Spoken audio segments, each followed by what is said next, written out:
And what I will do now is start the call so I myself can take a short break. Alright, this requires getting the Skype started. And, alright, let's see what we can do. And Jameson Reese will be, of course, joining us, and then we'll call our man Simon Shake. What did I just do? Okay, my dear man. We are live, of course. That goes without saying. And do me a favor. Bring Solomon Shake and our man Brandon Young.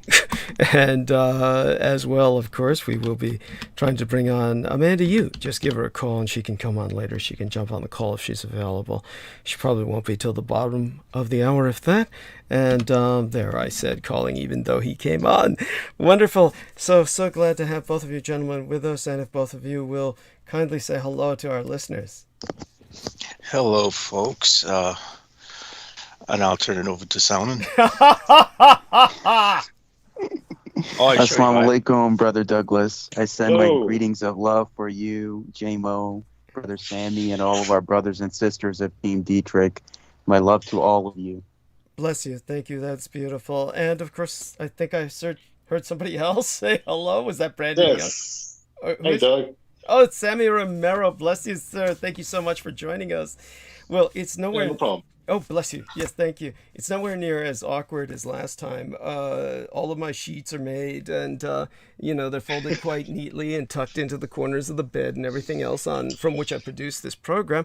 And, but nevertheless, I'm going to leave all three of these gentlemen to hold the stage for a few minutes while I just kind of gather myself. I might grab a soft drink or some other refreshment, but definitely since the three of you are here, I'll count on the three of you to... just hold the stage. When I get back, I'll explain kind of the mood that I'm in and exactly the context of that mood. And of course, there's no need to repeat myself because I'll be saying the same thing again anyway when Peter Moon comes. So we might leave all the explanation till he shows up at the top of the next hour. And in the meantime, all of you gentlemen are doing great, it sounds. And hopefully you can share whatever. Within reason. I got out of the hospital yesterday. Oh my God! Oh my God! What? It winds up that 2 days ago, I should have taken the warning when my Achilles tendon felt like it was really numb and just had this dull pain while I was walking. I should have taken that and went back home. Yes. I decided to go do what I usually do. And yesterday, when I decided to do the same old, everything started to look really weird and something felt very, very wrong. Oh my God. So I went to the emergency room and my muscle enzyme levels were through the roof again. Oh my God. And ironically, I did have the privilege of watching someone die in the emergency room. Oh my God. It wasn't a complete loss. I'm not saying that's a good thing. I understood. No. But it was interesting because when I walked into sit down where they had me seated, which was luckily right next to the restroom. They are across from me. By the way, that's important. When you're in a hospital, you have no idea, for our listeners, you have no idea how much of a bitch it is when you need to take a pee or take a shit. Yeah. And you're in an emergency. Go on. Yeah. Yeah, so to be in a hall right next to the restroom is a blessing. Yes. That's a rarity in and of itself. Yeah, it's like being on the window seat in a plane, or better. It's better. It's like being in first class. Yes, go on. Yeah. And so the guy across from me, he seemed like he was awake and lucid. And he was in one of those open rooms. And the woman who was she popped two of my veins trying to get the thing in. And she stops at a moment and she has this look on her face and I'm like, why does she look so irritated? And she said that something stunk, and I guess the guy across from me, he had shitted himself. And so one of the women who was looking in decided to close the door on him because it was just unbearable. So a few moments pass and she gets someone else to get the thing in my arm. and the other guy is able to do it perfectly well. And then all of a sudden, everyone rushes towards the door because I guess, and they open it, and the guy's seizing, and then his face is just blank, and apparently he bled out. Well, shitty. When they thought he shat, he bled. So he must have had. How does I mean, obviously this sort of thing happens, so he must have been internally ruptured. It's amazing. Yeah, he probably had a rupture, and what happened was he was on do not resuscitate. So there was no bringing him back. Wow. And so I was wondering, and I was thinking to myself, How old do you think this guy was? This guy must have been in his 70s, 80s. I mean, his wife was well aware. They were talking about notifying the wife. Go on. And of course, the guy who's perpendicular to me in the other room is looking at me like I'm death or something. And I'm like, what are you looking at me for? And it was strange because after that happened, I had the feeling that my cat's going to be all right. That is so bizarre. Yes. Well, because, that's how it works. It's if you want to save a life has to be taken. And if you want to take a life, you have to save a life. This is how magic works. And this is what they don't tell people who are hex happy. All these teenagers are happy to hex people who fuck them over. But, you kind of have a balance that you have to set in motion. Oh, yes. Yes. And I already had the spell on me to save my cat at any cost. So a life for a life. Yes, fascinating. Definitely. Yeah.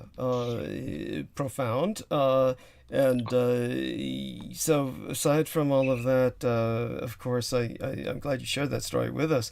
This individual was Caucasian? Yeah. And you said after that you were wondering something. You were wondering when he went. Was there something you were wondering about when he passed? No, it's. I actually had a feeling of peacefulness. It was interesting because there was I felt completely normal. Okay. When you pass, because you kind of expect people to die in a hospital. That's where people die. That's where you go to die. Yes, yeah, definitely. You're more likely to die in a hospital than you are to die outside or in your house. So, it was just I found for me personally it was a blessing to witness someone passing into the other realm.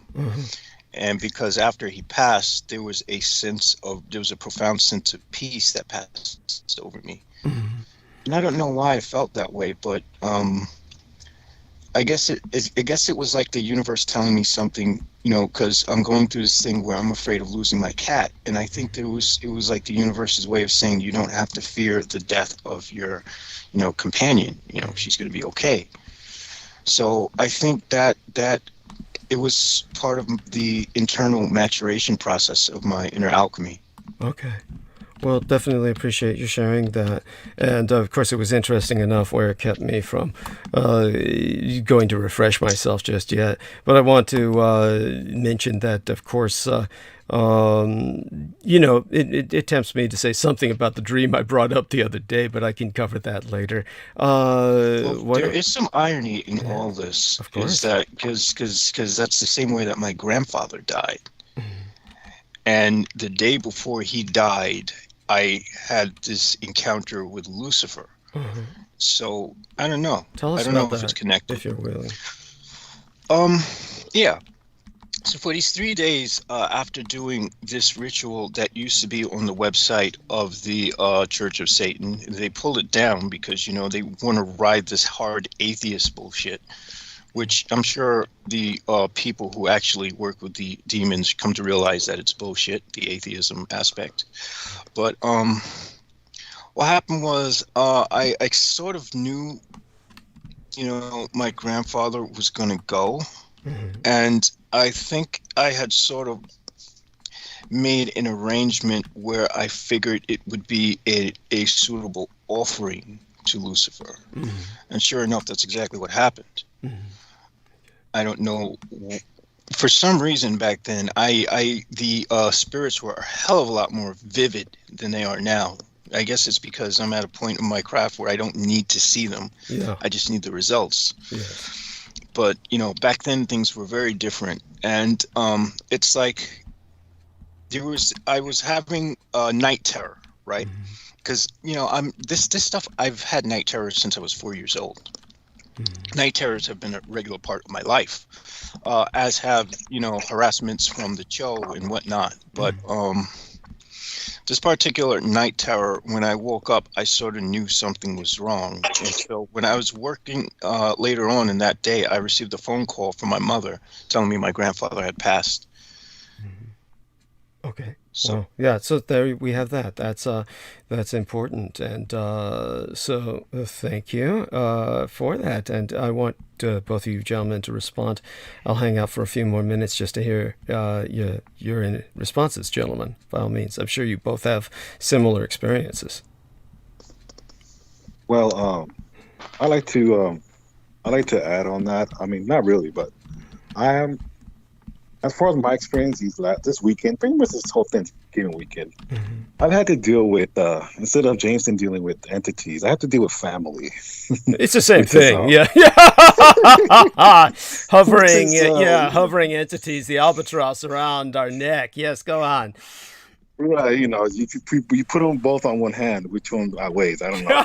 But, yeah, there's some equivalency for you. Yes, go on. I don't know, man. Because at least entities you can somehow banish them. Yes, Families, family, yes. You can't do that with the family. Many people would prefer the entities themselves. Yes.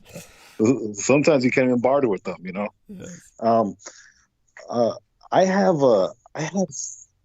I have 7 sisters, okay, everybody. I don't know if you guys are aware, I have a big family. I have about 7 sisters and 3 brothers. One being half brother and one I have a half sister. But, this is the holiday season. And, when we get together the holidays, for some reason, everybody starts venting. And problems come up. And which could be very, it could be entertaining, but at the same time, too, it could be problematic. And I've kind of took the notion of Salman Sheikh when he said, you have to put. I remember him talking about the whole Pakistani immigrants, the albatross of the Pakistani clan. Yes, right, and how it can get hectic and it can be toxic where it's not conducive to someone actually just being healthy and enjoying people's company. Obviously, all my siblings are all older than me. My brother Isaac and I are the youngest. So the age range from 51 to me, who I'm in my mid-30s, we're not kids anymore. So, fortunately, some of your siblings don't see that. I'm not kidding anymore. You can't talk to me that way, or you can't tell me what to do. Well, come on, man. So, battling through all that, I kind of took a notion from Salman Sheikh where you have to. I may not get along with all my siblings, but I can maybe be a bridge to another sibling that may not get along with another sibling. Meaning, hey, you can come through me and we can work things out. That way, we can find a common bond. Because, unfortunately, because I have a lot of sisters, you can imagine the drama, and it gets sometimes silly and hectic and just straight dumb as far as the arguments. But I'm always trying to keep in a sense of, what, let's just dumb things down to the point that let's just be around each other without killing each other. But that's essentially part of what I've had to deal with Thanksgiving. And the second part, I might talk to you about that, Doug. Probably in private off the air. But that's really family. It's just the holidays and so on and so forth. But yeah. And so do go on with anything else that you feel that we should take from that. Do you feel that there's any, shall we say, lessons to take from that, or? I say, it's almost like we were talking about with the whole last transmission, which I caught maybe the last hour of it, is that, and it may not even make sense, but the fact that if we just as a country can just And this is one thing where we can never mobilize. And that's one thing, a word that you always use, and it's very true. This country can never mobilize to at least say, hey, let's not all kill each other with this bioweapon that they unleashed on us. Why don't we just stop hating each other and let's just at least survive, and then we can go back to killing each other. But at this point, let's just all survive, and then we can hate each other, and we'll be happy again. Yes, yes, that's right. That's true. Almost like, I know I don't like you. Look, I went to this Thai place, and there was this. I remember this specifically because you mentioned it. Yeah. I don't know if you remember. That guy used to come on PBS. He was a chef. It was the Frugal Gourmet, perhaps. He was Asian. Yes, Yan Can Cook. Yes, Martin Yan. Can Cook. Yes. And just like I run into Mexican stereotypes, and you just roll your eyes like, really, you still exist? Yes. Right. There was this guy. I was trying to take my order, and I was hungry. And this is a very popular Thai place here in LA, in East Los Angeles. And he only said, and pardon me, cash only, no card. So, and I would love to, Doug, just to be here, just to, just for you to see this, and you probably just roll your eyes like, yeah. That's so fucking funny.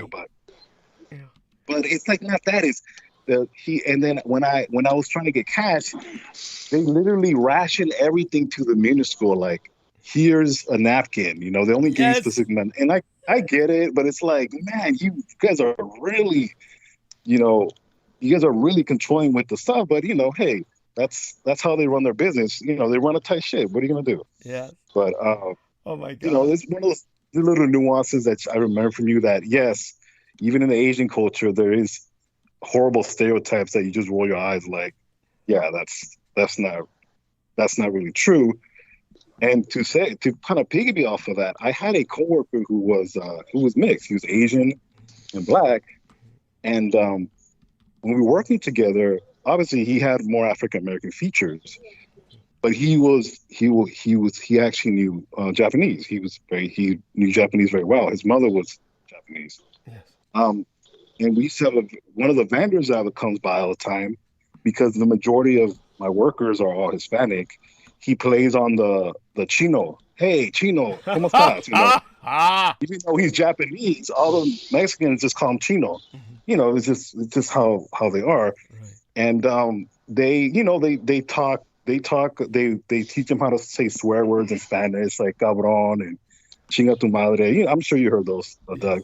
All those wonderful swear words. Yes. And they call them, they say maricón, like, they just make him say silly stuff in Spanish, and he humors them. And he also puts on the ¿cómo estás? And, keep in mind, this guy is just human. And what my friend told me is he does that out of defense. He's pretty much doing what he thinks is appropriate for him to get the better service, as far as our company, especially with all the guys that I manage. They're all Hispanic. Mm-hmm. And he humors them. He plays the Chino card, and yeah, they like him. He goes back and forth. But as soon as my friend started talking to Japanese, he switched. Mm-hmm. And it's like he almost like a button. He almost like just started talking Japanese to him, and he was a completely different person. It's interesting how he just switched up. He switches between persona. Yeah. Yes. Yes. And it was very interesting. He told me, that's just unfortunately, that's just how his best way to kind of communicate towards, his surroundings, where he feels like, okay, I can play this card and, I get better service. So, just kind of humor. Yes. Humor the ignorant Mexican. Yes. Yes. It's just what it is, No, that's incredible. I appreciate you sharing that. And by the way, just so people understand, the plurality, the plural of persona would be personae, with an AE right at the end. So he has multiple personae that he uses, and this is what many hybrid people or people of mixed race heritage do. And certainly. And if you don't, I'm sorry, Greg, if you might need to add, I kind of take on this with my family, with my sisters. Yeah. I have to humor them, because they have their own opinions about each other, and I just humor them and just go along with it. And it's just when you come from a big family, you kind of have to learn how to politic like that. Even though so yeah, that's pretty much it. Yeah, no, definitely. I appreciate your bringing that up. And so, aside from what you've said, Solomon, what does that bring to mind for yourself? Oh, of course, Brother Douglas. First, I want to say thank you to Brother Sammy Romero for the kind words. And yes, we are living in times of tribulations. And speaking of the Pakistani culture, the first thing I want to say is to all the Pakistani men is to stop messaging Brother Douglas. Yes. Oh my God. I'll have to show you on screen share some of the latest ones. I mean, as a matter of fact, let's do that now. Just to give people a little bit of a show here on that. Let me see if I can dig that up. But I'm sorry. Go on. Continue, and I'll let you know when I find these things. Yes.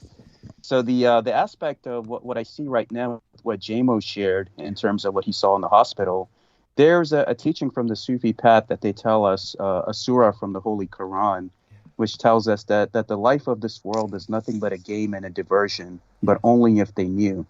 And that teaches you that this human life that we're in, Brother JMO, is we think our suffering is permanent, this day-to-day life that we're stuck in. Like, why am I here? Why am I stuck in this body where I have to suffer, where I get hungry, where I have to do all these things, the aspect of being stuck in something. So the Sufi path teaches us that the eternal peace of what we know as the true life comes in the life after this. That's why the Sufi goes through fana, the annihilation of the self. So in Arabic, the word fana basically means to let go of everything from this world. It's pettiness, it's materialism, it's hate, like what Brother Sammy pointed out also, that we need to ground ourselves, which is important in this age of chaos. So the Sufi basically is on this path to let go of himself completely for his love of Allah and the Prophet Muhammad, peace be upon him. And that's why, as even Brother Douglas pointed out in previous transmissions, that wherever the Sufi resides, a normal human can't reside there, because they have kind of transcended above a certain terrestrial sphere, where they can live in harmony with all beings around them, who would see them as peaceful and loving beings and not see them as a threat or a food source. So the Sufi path is very rigorous, and even in the Holy Quran, they have a surah called Surah al-Jinn, which in Arabic, if you recite that, is very, very powerful. And the Sufi master or your sheikh or your the instructor that is guiding you as his disciple will only tell you that only if you have the fortitude to handle whatever comes your way, that's the only way you recite those surahs, because it can be very powerful in terms of the invocations. And if your heart is not in the right place, then a lot of those beings and entities could get the best of you. Yeah. So it's very important that what Brother Jamo pointed out, the aspect of seeing that man who was suffering, and so much probably suffering that he went through, that he found his peace. So the suffering that he had in this life, it came to an end, and now he's in the life after this, which it tells us in the Islamic perspective that is your true life. This life you get sent here for is a test. It's a school, and basically you're tested by God to see what you're going to do. And it tells you to just keep the faith and to know that all suffering does come to an end. And you just have to do what you're here to do, fulfill your purpose, no matter what path you're on. As it says that both good and evil come from that one creator. So whatever purpose you're manifested for, you fulfill that purpose, knowing that it all falls in place accordingly.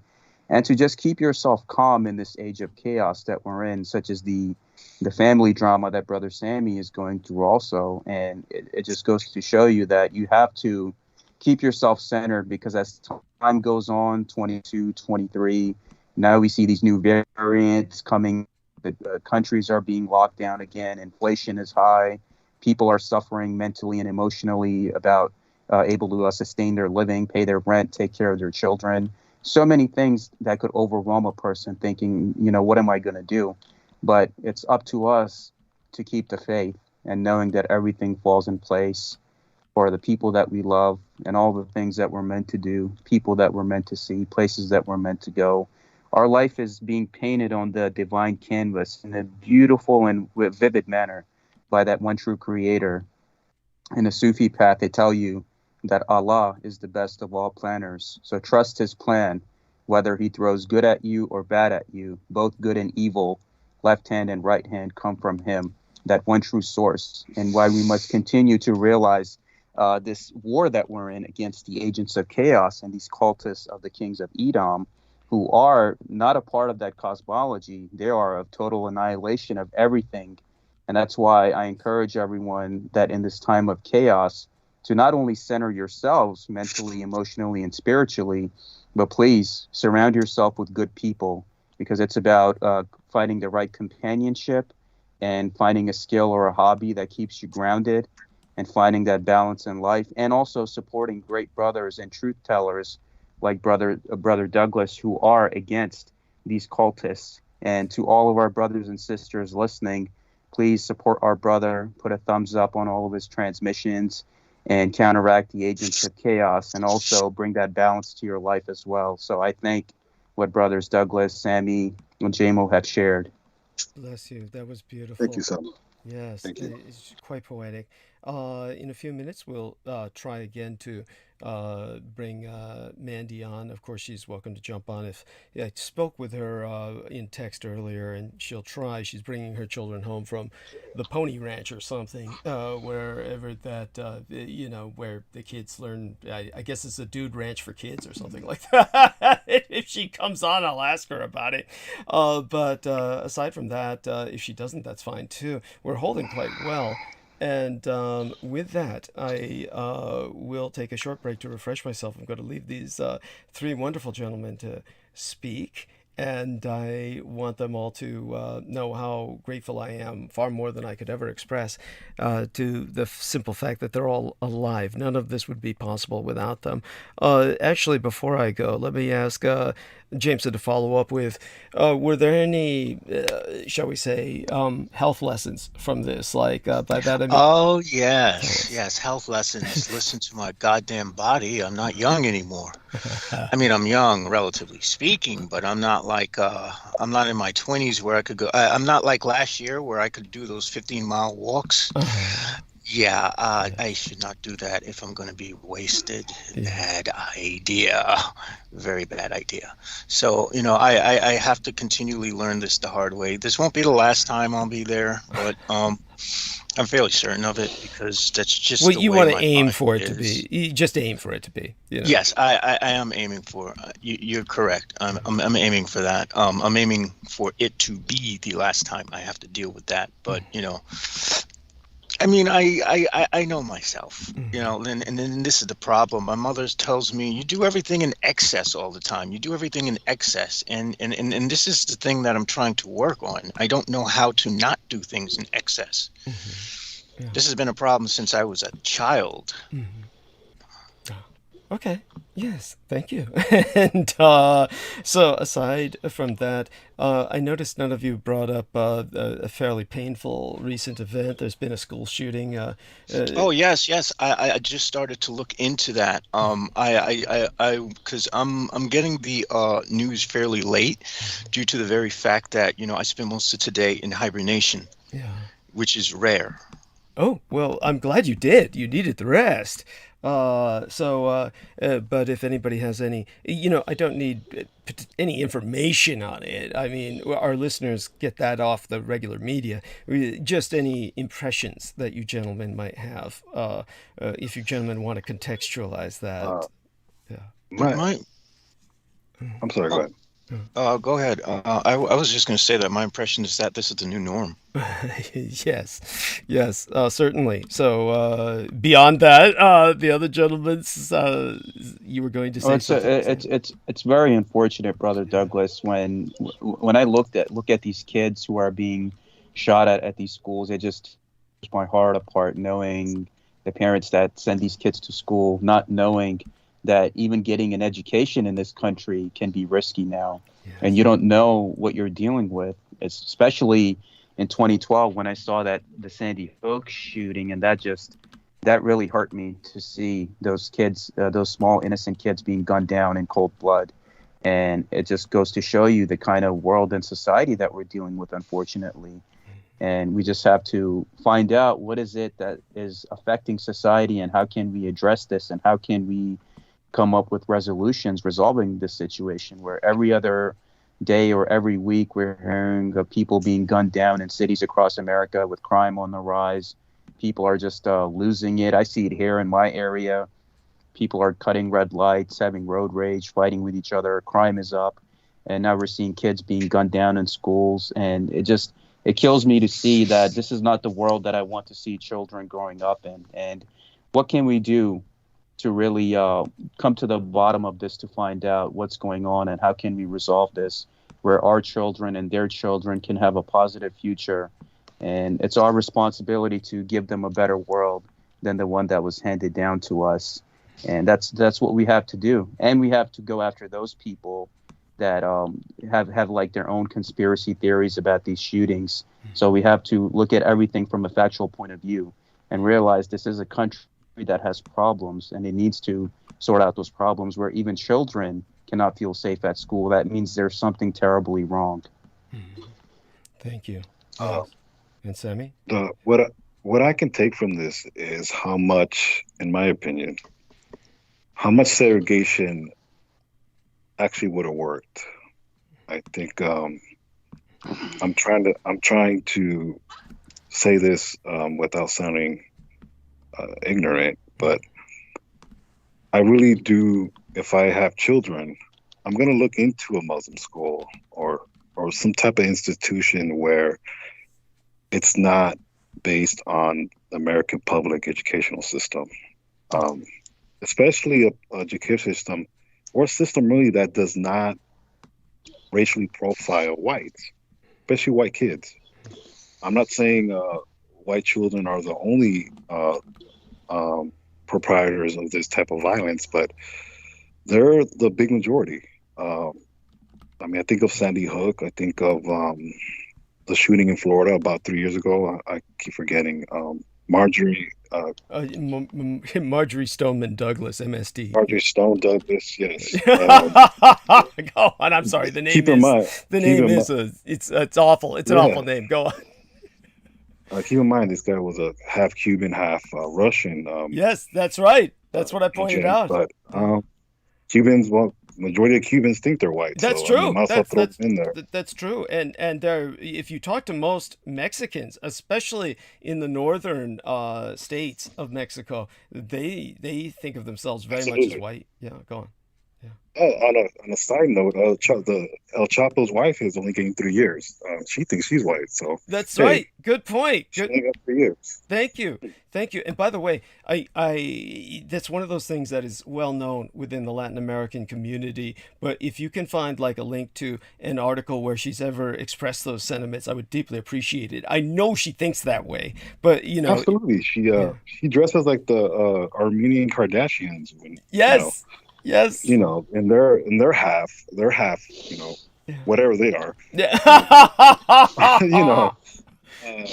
Half Armenian and half something, like whatever, Something, I don't know. Yes. Whatever they can breed with. But go on. For all I know that, OJ's their dad. Who knows? Yes.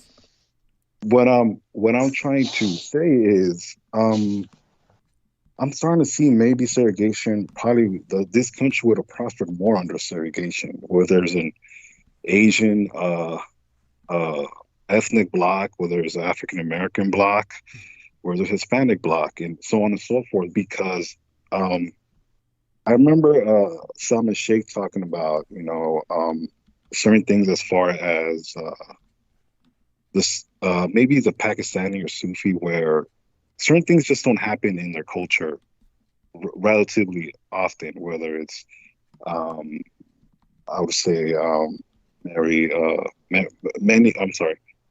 So certain things, for example, that American cultures come with, especially children being disrespectful, children not knowing etiquette, or as far as how to respect their elders, how to respect the educator educating them, so on and so forth. But really, it's mostly that, unfortunately, the truth is it has to be this way in this country, because it's the most unkept secret that we just don't get along with each other. And that's the thing is we don't get along with each other. Then why don't we just all hate each other in peace? Yes. Why don't you let me be in peace and build within my own community, my own? And I think that's where Adolf Hitler kind of was trying to get, where Yes. let's preserve our cultures. We can still come together in equal prejudice towards each other, but we're still separate. But Yes. in other words, our differences will bring us together for a greater cause. And let's not all act like we're a big incestuous family like America is, because and Chris Rock, the comedian, which I find to be a terrible actor, but one of his comedies says is America is like the uncle that paid your way to college but raped you. Yes. Yes. It's almost like, well, I can laugh about it rather than cry. Yes. But I'm starting to understand why certain ethnic groups do stay within themselves, because it's the only way you can try to control your children and your lineage and not get sucked into this anti-culture of America. Yes. But yeah. No, definitely. That's pretty much my take. Yeah, no, deeply appreciate it. And we've gone into how successful segregation would have been. And of course, now we're at the precipice where there's no turning back, in a sense. I do believe, as I've said before, that this is where people really don't get what I'm saying. And another reason why I have to go back into a sense, just however, tangentially bring it into the narrative again, a little bit more about Kyle Rittenhouse tonight, because of all of the trials that are going on. I'll bring this up just a bit more later when Peter shows up. But the point is that, people oftentimes, because the transmission is long, is one thing, but that's really just a cop-out. It's not because the transmission is long. It's because people don't want to listen. The last transmission that I had before tonight's, I told everyone that I already made my statement on Kyle Rittenhouse being legally not guilty. That has nothing to do with the morality of what he did. And nobody, the idiots who are still like, there's a few people who left messages. I just deleted them. And these were people who were just saying, you're giving all these, it's a lopsided story. You're not saying, what really happened to him. I mean, the reason I delete something like that, even though it's fairly innocuous and it's not attacking me hostilely, is because it doesn't help the situation. People who read that are going to think that that's what I'm doing. And so then they won't listen because they'll think but everybody who's listened knows I've gone into what happened in exhaustive detail, what could only be considered definitive. Absolutely. Yeah. And so the details I went into were excruciating. But the point that I'm making is that you have these situations where, like I've also said about people don't listen to the whole thing that I'm saying. Some people get the idea that I'm talking about total segregation, like everybody just, separate everybody, which would be, where would that leave me? And then there's other people who just think, he just wants everybody to blend together into one big hybridized, morass or something. People like him to be people like him, and I'm talking about a balance of both. At this point in history, we have too many people of mixed race heritage to turn back. And because of that, we have to understand that the majority of our major cities will be for people of mixed race heritage. They will be safe havens and safe spaces of cosmopolitan grace, so that anyone who wants to go there has the right to interbreed with other people of any other culture, and that will maintain these cosmopolitan centers which are the only places where people of mixed race heritage can survive anyway. They're not going to survive in the country where all the locals will kill them. So basically, otherwise, America can become very segregated. So I pointed this out in the past. I don't think people understand the nuance of what I'm saying, or the subtlety. I have to agree with that. In many ways, it already is very segregated. It has, granted, there are certain places where we sort of have a forced integration, like the public school system, but in a lot of ways, people will tend to generally keep to people who are like them. it's just human nature. We Yes. tend to segregate on our own.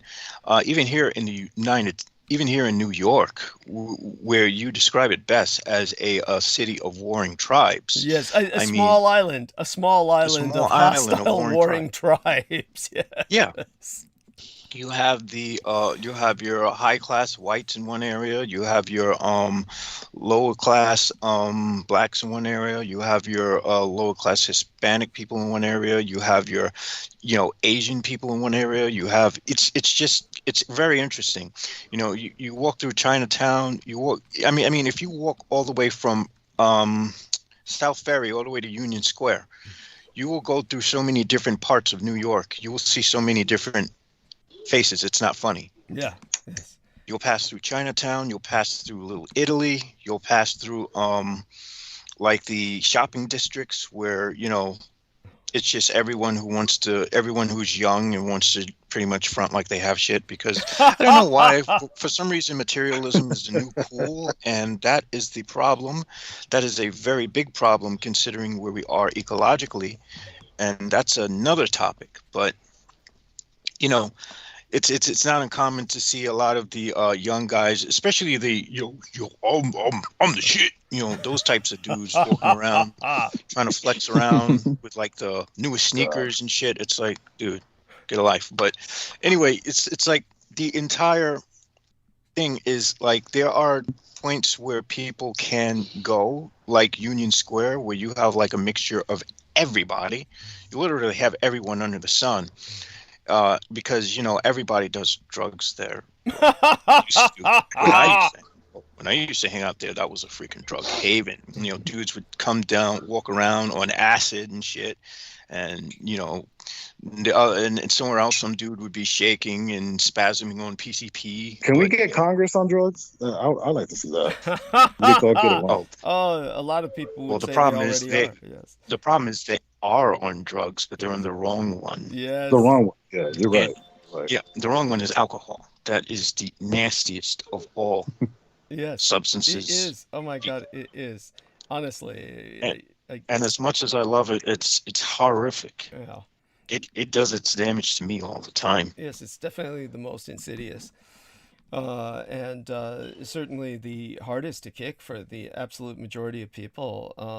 You remind me to bring this up. At some point, I think it's important for people to realize how a lot of times the medical industrial complex, civilian or military, they're out to kill their own patients. They just, especially the VA, they're just out to kill the patients, and they're very good at doing that. I mean, as a matter of fact, it's only because we have all too many fucking veterans, because we're in so many wars, that enough of them are still alive even after all of the efforts the VA goes through to kill them.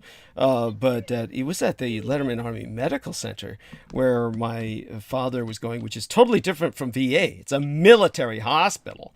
And so you're not talking about the burden that they have at the VA in terms of the financial burden that these veterans present. And I knew then at the Letterman Hospital they were trying to kill my father when I brought up his drinking with him. I was with him in the doctor's office, and I brought up his drinking.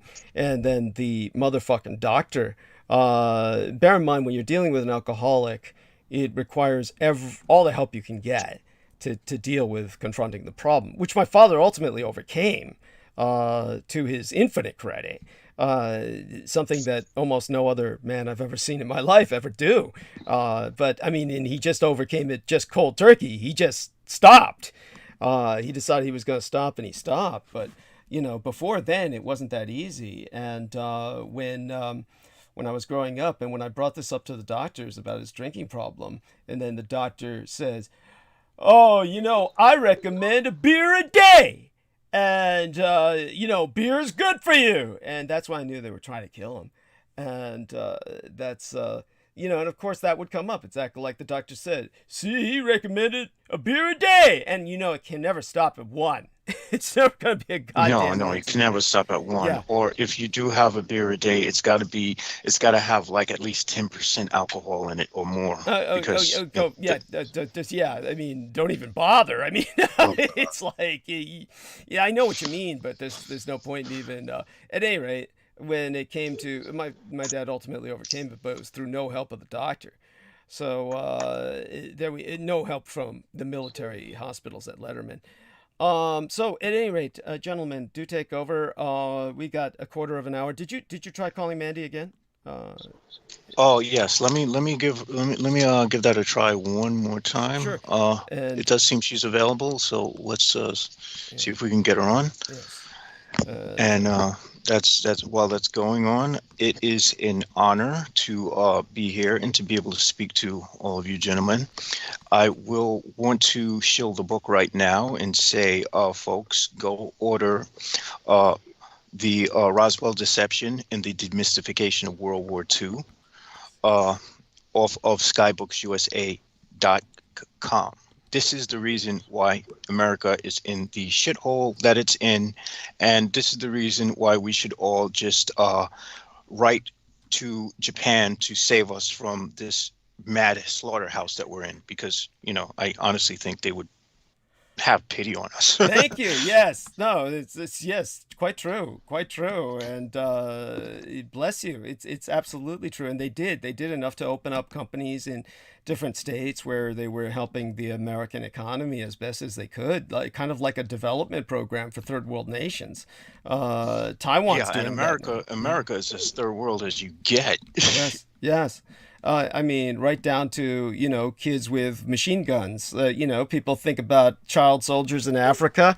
Pair that up with the number of school shootings you have in America, and you got a parallel there. There's some equivalency. And definitely glad for you to bring that up. Again, the Roswell Deception and the Demystification of World War II. Our dear friend Brendan Zogit, who our wonderful person who's, let me get his name. He's an individual in Canada, and he very much appreciated what I said about J.K. Rowling's. I may return to her briefly tonight because of the Jussie Smollett case that I'll be bringing up, and but our Seth Mount Pleasant, as he calls himself, he was saying that he missed Brendan Zogit joining us, and he was, of course, asking for Brendan to drop by, and Brendan just got back from vacation in Hawaii. He was not on our dear Judith Agard's island of Kauai. He was on the big island of Oahu, staying with a friend. And he came back he manages a organic grocery store now, and he came back to a greater shit pit than he left it. Of course, it all went to hell in a handbasket once he got back. And he was saying how he went to the Pearl Harbor area, and he just said it's just all Japanese. He said there's nobody could afford to even go on tour throughout the coronavirus vacation, throughout the coronavirus, the COVID era. Nobody could afford to go on vacation there except the Japanese. So he says there's nothing but Japanese tourists. And he said everybody was speaking Japanese. All the storefronts were all Japanese. He said, and yet the stupid Americans are talking about how they won the war. I mean, so he was... He does want to bring that up, and you'll find out the reason why the Americans are living in a fantasy world, and you just can't believe the bullshit that you see when I go through YouTube, of course, and you see all kinds of people just trafficking off of information I released decades ago about the Axis, and they put up YouTube videos and shit, and then you see idiots talking about it in the threads, and they'll say just completely stupid stuff. They have no idea about anything that happened in World War II. So if you want to get a leg up on your World War II IQ, if you want to actually have a World War II IQ that is above that of 50 and goes towards the genius level of 200, then read that book, because suddenly you'll have context from which to explore everything that you briefly heard about or vaguely heard about but never knew anything about. Very important. And of course, these wonderful gentlemen have always been pumping that for me. And hopefully, just all of you out there, the holiday season's coming up. Buy it for your friends and relatives, people that you both love and people that you hate. So all very important. And so that brings us, before I, refresh myself, Peter will be here before we know it. What do any of you gentlemen have any impression about the Jussie Smollett case? I'll be going in depth about that. No, I'm catching up on the Ethan Crumbley, the guy who shot up that school, though. Okay. And so far, it seems that he had every intention to kill as many people as possible. He was charged as an adult with 24 crimes. And apparently his mother had written, I don't know why the AP felt it was necessary to bring this in, but after the 2016 presidential election, his mother wrote an open letter to Donald Trump as a blog post. Uh-huh. So it's very interesting. Was this an admiration fan letter or a critical letter? They're saying it suggested school trouble, financial struggles, and resentments, but also hope for the future. Well, there's their future. Yeah, that's awful. So there we have that, and see, and all this time they were making it seem like the Mexicans coming in and drug cartels were going to kill us, and under Trump, the Mexicans are going to come and rape your women and all this other shit. Meanwhile, how would they get their drug? And how would they get their drug? Exactly. I'm sorry. Go ahead. Not only that, the one thing that is killing the white man the most is the white man. Yeah. I mean, I leave it at that. Yeah, and beyond that, of course, is the fact that when it comes to you all heard in my last transmission when I spoke about the fact that the violence in Central America is because of all of the American fucking guns that are going. Yeah, almost damn near all the guns can be traced back here to the United States. Yes. And then there's those guys openly selling to these people, like, I was selling to them. I knew they were killing all these people. I was trying to make money. Yeah, yes. Those pieces of shit, man. Yes. I mean, this is. You remember what I said about the bass fisherman? He was a fucking old white guy, fucking bass fisherman who was buying all these at gun shows and shit, and then selling them to the Central Americans. By the way, Solomon, were you going to say something? Oh yes, Brother Douglas. I wanted to add that it's very important that people listen to your transmissions and realize the hellhole that Latin America is because of all of the American interference that has gone on, and why people need to read that book, The Roswell Deception and the Demystification of World War II, because it destroys that entire narrative about the mystification of World War II and how about like the America's the greatest military, even though they lost every war that they've been in. Thank you. So, so it's important that illusion of us being the biggest, baddest people in town kind of comes down, and you realize. You look around you lost every war that you're in. Your society's breaking down by the minute, and things are just going to hell in a handbasket. And they're not listening to people like you, our Vulcan interventionist, who's given us the solutions. People are just not heeding that wisdom. And as we see right now, even in my Islamic community, so many people that I know, like what Brother Sammy pointed out, they're taking their kids out of the American public school system because the aspect of the bullying, then there's also racism that they have to deal with, and they're not being taught the proper etiquettes for their elders, for themselves. So a lot of the Islamic institutions here in the greater Philadelphia area, in Philadelphia and in the suburban areas, they're getting accredited by Pennsylvania here in our state, and they're educating their own kids. They're saying, like, we're not going to put our kids in that situation where these people are losing it left and right. They're not being treated properly, not being given the proper education, And even one of my good friends, who's a Chinese American, he's also teaching at a Muslim school, who was formerly teaching at a Christian school. And he said, he said, I find it so much better. It's a breath of fresh air.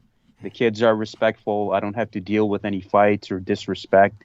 They do their prayers on time. They're getting their knowledge. They're applying for these great schools and in AP honors classes. So people are segregating their kids, especially these communities who have the resources to do so. Because, I mean, you look at the American public education system and compare it with the rest of the world, especially different cultures, where there's much better discipline, including this gentleman that I spoke to who was a teacher in Thailand.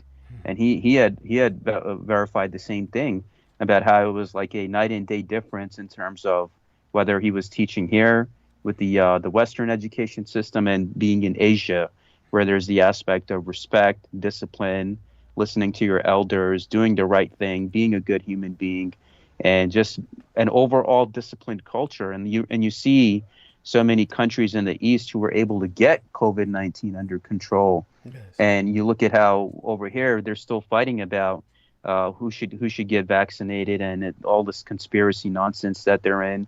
That's the reason why the West is currently suffering the way that it is, because there's two type of people. One of my great Sufi friends told me that, and he told me that the two types of people that exist in this world, one, the ones are with discipline, and the second ones that don't have any discipline.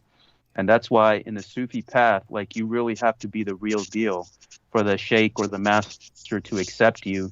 Even with our brother Daniel Arola, it will take somebody years to ask him, and he will know that if that person is serious, that's the only way he will let the individual into that martial arts school. Because right now you have a society, Brother Douglas, that lacks discipline, especially here, where they think that they're the greatest and they won every war and they're just good at everything, even though all aspects of society is crumbling here. And you have many people that are actually who have the resources to leave, to be in better countries. They're doing that. Those that are here, they have no choice. They're just making the best of it. Like, I see many in the Islamic community who are pulling their kids out of the schools and putting them in Islamic accredited institutions so they can grow up in an environment which is not belittling them in any way. So I really thank all three of you brothers for all the points that have been raised. Wonderful. God bless you. That's perfect. And Pac One has just joined us. So just before Pac One speaks, we have the pleasure of Pac One Morales joining us, who also has a very large family. I just wanted to show him while he was with us, along with our dear friend Mr. Salman Sheikh, the kinds of people sending me friend requests right now. We have one here who's obviously, we know that Osama bin Laden's alive because he's given me a friend request under his new alias, Nat Nael. This individual, of course, Naimil Islam, sent me a friend request, and he's got a picture of whichever child he's holding hostage. Yeah, we get these various. By the way, this is horrible. I should not be making jokes like this. That's so fucking racist. Don't you ever do that. Just any of my listeners. But oh my God, you don't know what to do, and I get these guys just every day. I mean, just for the sake of morbid curiosity, God, this guy, sexy. Just, I'm gonna have nightmares about this tonight. But I mean, decent enough looking guy, I suppose, in wherever he's at. What's he's got there as his banner? Oh, that's nice. Illumination should be free. That's cool. There we are. Maybe he's a little bit more, how would I say it, loose than he looks. He looks like he follows all of the rigors that the Taliban demands. But of course they got this shit, that's what's on the back of the truck that he stole. Maybe he works with the jinn. Yeah, well, there you go. Well, either that or, like I said, it was back on the truck that he stole when the Americans fled Afghanistan and they left all the Humvees. Yeah, so at any rate, so our man, Pac One Morales, has information. So he's going to share it with us. Tell us about this, Pac One. Pac One? Holy shit! He joined us. Where the fuck did he go? Let's see now. I swear he was with us for a second there. I could have heard him now. Now I look up Pac and all I get is Pakistan. Okay, Pac One. What the fuck? Did he Did he like get? Let me see if I could add him again. Yeah, try that, please. That is so bizarre. All right, let me. He went mute and he couldn't get off the mute. Hello, There he is. hello. There we are. Holy hello, shit. hello. Yeah, All we right, hear you. there we go. Okay, sweet. Yeah. Sweet. All right, here we go. All right. Hello? Can you hear me? Yeah. Yes. All right. Hi. Good evening, everybody. So as far as everything with the going on with the Oxford shooting right now. Yeah. So my wife and my brother-in-law both graduated from Oxford. Yeah. Wow. And and so apparently my brother-in-law, he graduated probably about 15 years ago.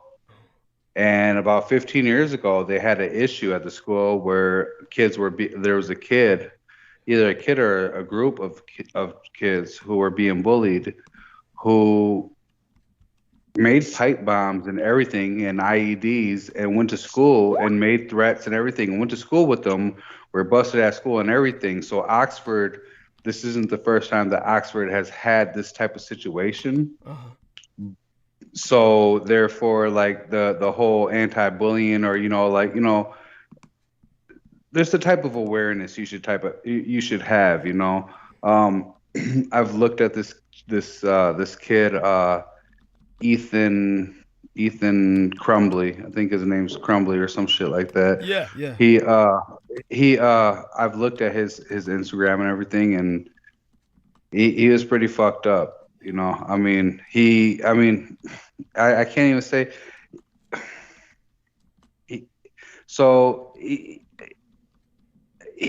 At face value, like, just someone who looked at it would be like, oh, he's a Satanist. You know what I'm saying? Like, that's what someone who would say if they looked at his page and the shit he's posted. But in all actuality, he was just, I feel he was really disturbed. Like this kid. So 11 degrees of separation. My wife, her best friend, has children who attend Oxford, who were best friends with the gentleman. He was a high school. I think his name was Justin, but he was like he's the young man who died trying to save everybody. They were friends with him, and they were right there when he was shot. Jesus. And then my daughter, her godfather, his ex's daughter also attends the school, and she was there, and she was waiting to get picked up because she had got sick that morning. She didn't feel good. She didn't feel right, so she was leaving. And as she was leaving is when he was coming in to do everything. Oh my God. It's really crazy. So also, this kid, his dad bought him the gun. So he's been having issues. That kid had been having issues being picked on and everything. And yesterday morning, actually, here's what happened. Yesterday morning, he did something Thursday or Friday, he did something that was completely out of bounds, like that was really fucked up. He did some real fucked up shit to where it called for a meeting with his parents and the principal yesterday morning. They suspended him from school. So this kid went to school yesterday morning with his parents for a meeting with the principal for something he did last week. Now, then they suspend him. They send him home. This kid goes home. He just got a Sig Sauer, a 9mm, yes, or whatever it was. Oh, it was a 9mm Sig Sauer. His father purchased it for reasons. Yeah, because he was being bullied. And Saturday, his mom posted on her Instagram Saturday that they were at the shooting range. She took her son to the shooting range on Saturday, so he had already had experience breaking it in and adjusting to how he was going to shoot or whatever. This kid is familiar with guns. It was like his parents were prepping him to do this. Go on. Almost. I mean, so he made a post Sunday because he was going to school Monday to face the birds for what he did the prior week. So he made a countdown on his Snapchat, you know, and he changed his heading on his Instagram to "I am Death Incarnate. Get ready, Oxford. Here I come," or "Get ready, because here I come, Oxford." Right. So he gave pre-warning. There was pre-warning. He went to school. He got kicked out. He went home and got his gun. His dad bought the gun along with like 3 boxes of ammo. They bought, you know, he loaded up, went to school, and as His soon parents as he went have in, to be held liable for this, but go on. Yeah. so here's what happened. So they when the kid turned himself in, he surrendered. He surrendered. Yeah. So the parents showed up and told him to keep quiet with the lawyer. They told him not to say nothing. They told the police that they weren't allowed to talk to him or anything, and that they had got him a lawyer. So they never got a chance to talk to him or anything. Right. Uh, yeah, he remained totally silent. That's what they kept saying. The police said that only one man knows why this happened, and he's not talking. Yeah, so, but why don't they question the parents? It's like a conspiracy to murder. So go on. Yeah. So no. So I mean, he went in intentionally and shot these people, shot and killed people. But looking at his Instagram was all about mutilation, all about death. You know, like there was no like. It's weird. I'll go on here onto our chat and I'll add some pictures that I actually got so you can see real quick. Media. I have a question, Pequan. This is Peter. Yeah. Question. You said he was being bullied, correct? Yeah. Mm-hmm. Yeah. And did he have this aberrant streak in him prior to? So here's what happened. I guess the week before there was a deer head, something thrown into the off the roof. Somebody threw a severed deer's head off the roof of the school. Yep. No, in through the window, and it had a piece of paper attached to it. And I don't know if I believe that's the paper. I'm sending it right now. And then there's more. This was his Instagram right here. There we are. He's putting these in the text for all of us to see. No, I see that. This was his countdown on Snapchat, Return of the Devil, and he had, And explain to Peter how your relatives are all graduates, alma mater of this school, so many of them, your wife, and so many others, and how they knew about this weird streak of kids bring... Yeah. I'm sorry. Yeah, so my wife and my brother-in-law, both attended Oxford and both, graduated. But there was an issue about 15 years ago that my brother-in-law was telling me about, that he's like, I don't understand like how anything ever like this has happened again, because about 15 years ago there was a kid that was being bullied, and he made improvised explosive devices, IEDs, and pipe bombs and shit, and they caught him. He made not a post, but he made it aware that something was going to happen, and everything, and they ended up catching him, and he had this shit on him. So there's been, that school has had in the past already a situation that they should have already addressed. But you didn't answer going on. I said, was he being he was being bullied? I said, prior to him being bullied, did he show this aberrant, messed up streak in him? Did he give evidence of that prior to his bullying? Did they bully?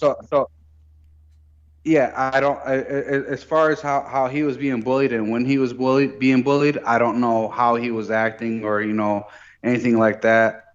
There are children that are teenagers or whatever that went to school with him that I know, but I personally haven't spoken with them. I've spoken with parents and just everything that I've seen. I think it's very important that if he was being bullied, and maybe he was being bullied because he was like demonstrating himself to be very out of step and weird, and meaning he already had signs of this and the bullying just egged him over. Or oh yeah, no, and that's definitely what we were talking about. Where I definitely feel that him being messed with and him being antagonized and shit. I definitely feel that it was and having the access to that firearm. Yeah, go on. I don't think if you have a child and you make them aware to firearms and you teach them proper firearm safety and they understand the real damage a firearm can do, I get that. But now this when is there's a not child, what that was. This is not what that was. no, and it wasn't. I mean, the mom took him to a gun range on Saturday. This past Saturday, she posted on Instagram just pictures of that. I don't even know. I don't think I saved the screenshots. Let me look real quick.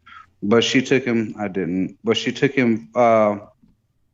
She took him to the gun range on Saturday with his gun. That alone, his parents definitely prepped him. First off, his dad, for reasons that are, considering his son's behavior, there was odd behavior from the lad already. And what happened was that when it came to this individual, whether or not that provoked the bullying or the other way around, this individual was obviously not in a safe headspace. And then his dad and his mother were both very sympathetic to him in an unhealthy way. They were sympathetic to him in a way that they enabled his madness. And the father went out directly responsible for it. Yes. It's called family of origin. Yes, the foo factor, FOO. They might be nuts in their own right. I mean, going way back when, they obviously need to be investigated. Thank you. Not just questioned, but investigated. Yeah. So they told the police that they didn't have permission to talk or question their son, and they got him a lawyer and pretty much told their son not to say anything. So nothing will really. I mean, until there's a trial or whatever. Yeah, but I'm talking about investigating the parents. Right. Oh yeah. No. So they went through their home. They pulled out a couple guns. They pulled out cell phones, and they're gonna do their part investigating them. I'm sure. That was one of the things they were talking about. I mean, the parents look really iffy in this whole situation. Putting a child to access with a gun, and even to the point where it's questionable to. You were already at the school because he was being reprimanded on already a prior incident that may or may not had to have something to do with that deer head and other prior threats, and then the child goes home and retrieves a gun and comes back to school and kills people. And so there's rumor right now that he was dressed as a sheriff and that he was going to the room, but that wasn't the case. The video that everyone's seeing on the media right now of the students, it's an actual sheriff. Trying to come in, and he says bro, and then they say the students say red flag, don't let him in, because why does he say bro? But it's really not. It's not the shooter, but they're trying to make it seem like that. Interesting. When they throw in the deer head, it reeks of Satanism. Yes. Oh yeah. Oh, no. Just so if you look in the pictures, I mean, he has some pretty messed up stuff, man. Mm-hmm. He has some pretty messed up stuff. Yes. It speaks of something beyond just this child or this kid or young man watching videos, or it's definitely, I speak from someone who has dove deep into occult shit, deep into, fucking just random stupid ass shit. I mean, JMO, he I mean, we post everything. I mean, but here are the facts. Yes. Yeah. This fucking child, this young man, whatever we want to call it. Well, that's the one thing that bothers me too. They keep showing this picture of him when he was like 8 or 9 years old, like he was this innocent young child. But there was pictures he took when he got his gun, where he's posing with the gun with an extended clip, and he's acting like a little thug, or whatever. Clearly this kid has some fucking issues. Well, the arrest picture, he looks like he's possessed. Yeah. Oh no, he definitely looks fucked up. He definitely looks, and that's what I was saying. Like this isn't a child who just picked this up off of playing video games or watching YouTube. It's beyond that. This is definitely beyond that. Like anybody with common sense that is keen to this type of shit will tell you that this wasn't a kid that just snapped and decided to do this. There's definitely a little bit more to it. Yes. Definitely. And tell us about how if people were to just uninformed people were to be shown this individual's photographs, they would automatically assume he's a Satanist based on what information they could see visually. Tell us about that. I mean, if you look at his pictures, like if you pull up it, so his name is Ethan Crumbly. It's nothing that's hidden. It's been released. If you look up his just the name, you'll see his pictures, and he looks off. He looks very. He usually so a child. You think about someone who's 15 years old who just killed 3 people, 4 as of this morning, but in the midst, 3 people and shot 8 others. You would being caught surrendering. You would have like some kind of at some point reality would kick in, right? And you're gonna be shook up. You're gonna be I fucked up. This kid was stone cold, just stale face. Yeah. Like the stalest face I've ever seen on anybody. Completely gone. It's really fucking weird. Yeah. It's really weird. But yeah, completely gone. But there's something about Oxford, the school. I mean, both your relations went there, and they can attest there's something about the school that's odd, isn't there? So yeah, I mean, there's already been a situation. I mean, this isn't a school. This isn't a school that is. It's a public school in Oxford, but it's not your typical public school. You get what I'm saying? Like Oxford isn't an area of any type of bullshit going on.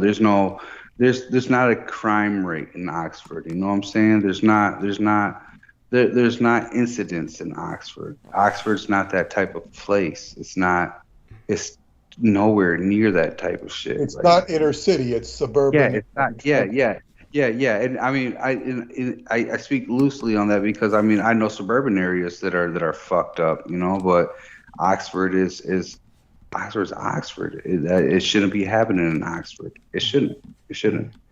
But it did. But it did. I mean, you wouldn't think about it. Things like that aren't. You're like, oh, that's not the type of place you would expect that at. But you have, I mean, in Flint, you have people, dying, young kids dying, everybody's in the streets. It's not at a school. No one's taking guns to school. No one's having beef at school like that. Nobody really. That's the type of situation where you get into where you're going to want to shoot up a school or something is where there's no coming out of it. Nobody ever says, I'm going to shoot up a school, go home and eat dinner. Yeah. Yes. Nobody fucking says that, dude. Like, there's no, like, I mean, seriously, there's no, when you're at that point, that type of breaking, like, just, I mean, we all look at it like, how could you, but think about what it would take to do that. Like, there's no coming out of that. That kid surrendered. He surrendered with 7 bullets left in his magazine, I mean. Yes, that's right. He was in the bathroom. They got him in the bathroom. He came out of the bathroom with 7 bullets still in his gun. And, of course, the police tried to claim credit for that and say, we've saved many lives by the fact that he still had 7 bullets in his gun when we got him out of that bathroom. He just walked out of the fucking bathroom. No, You know what really bothered me out of all this? I mean, because this is a tragic situation. It's fucked up. Like, like I couldn't imagine. Like, there's a parent also. His daughter messaged her dad and said, "Dad, I just want you to know I love you." And he's like, "I love you too. What's going on?" And she said, "I just want you to know there's someone shooting up the school right now. I'm in school. You've always been the best dad you could be. I love you for it. And if I don't ever see you again, whatever, like." And he said, "Baby, we're on our way." She was like, "What do you mean we're on our way?" He was like, "I call the cops. We're on our way right now." And that was like one of the things that someone lived through, like a parent lived through that. Like no parent should have to deal with this kind of shit. Like, children are innocent. Children have nothing to do with, none of our children should ever feel to the point to where they have to go to a school and kill. I mean, fucking 8 people were injured. One of them died today, who was shot through the face and through the skull. Like there were women and there are young girls and young boys who were shot. Nobody should ever get to that point where you feel you have to take someone's life, that especially randomness. Like, it's just it's so mind-boggling that someone would go out of their way to. I just don't understand what the problems could be so big. I think back when I was 15, 16, dude, there couldn't have been a higher point in my fucking life. I had no bills. I didn't need a job. I just like I did whatever the fuck I wanted. I mean, life didn't even fucking kick me in my dick yet. Yeah. I don't get it. I don't get it. I don't understand. Certainly. Well, that's what's interesting about that is that I can understand, because I was going through bullying at that age, and honestly speaking, I did think about things like that, but I never acted on it. That's the thing about it. I honestly felt I wanted to see, I wanted to see all my classmates dead, but I didn't do anything. You get what I'm saying? Mm-hmm. There's one thing to want it to happen, and there's another thing to actually go out and do it. Mm-hmm. Yeah, that's what I was saying. Like, could you imagine? I mean, and I feel like this. I feel like maybe the first person he shot, the fear and the courage it took to muster up to do that.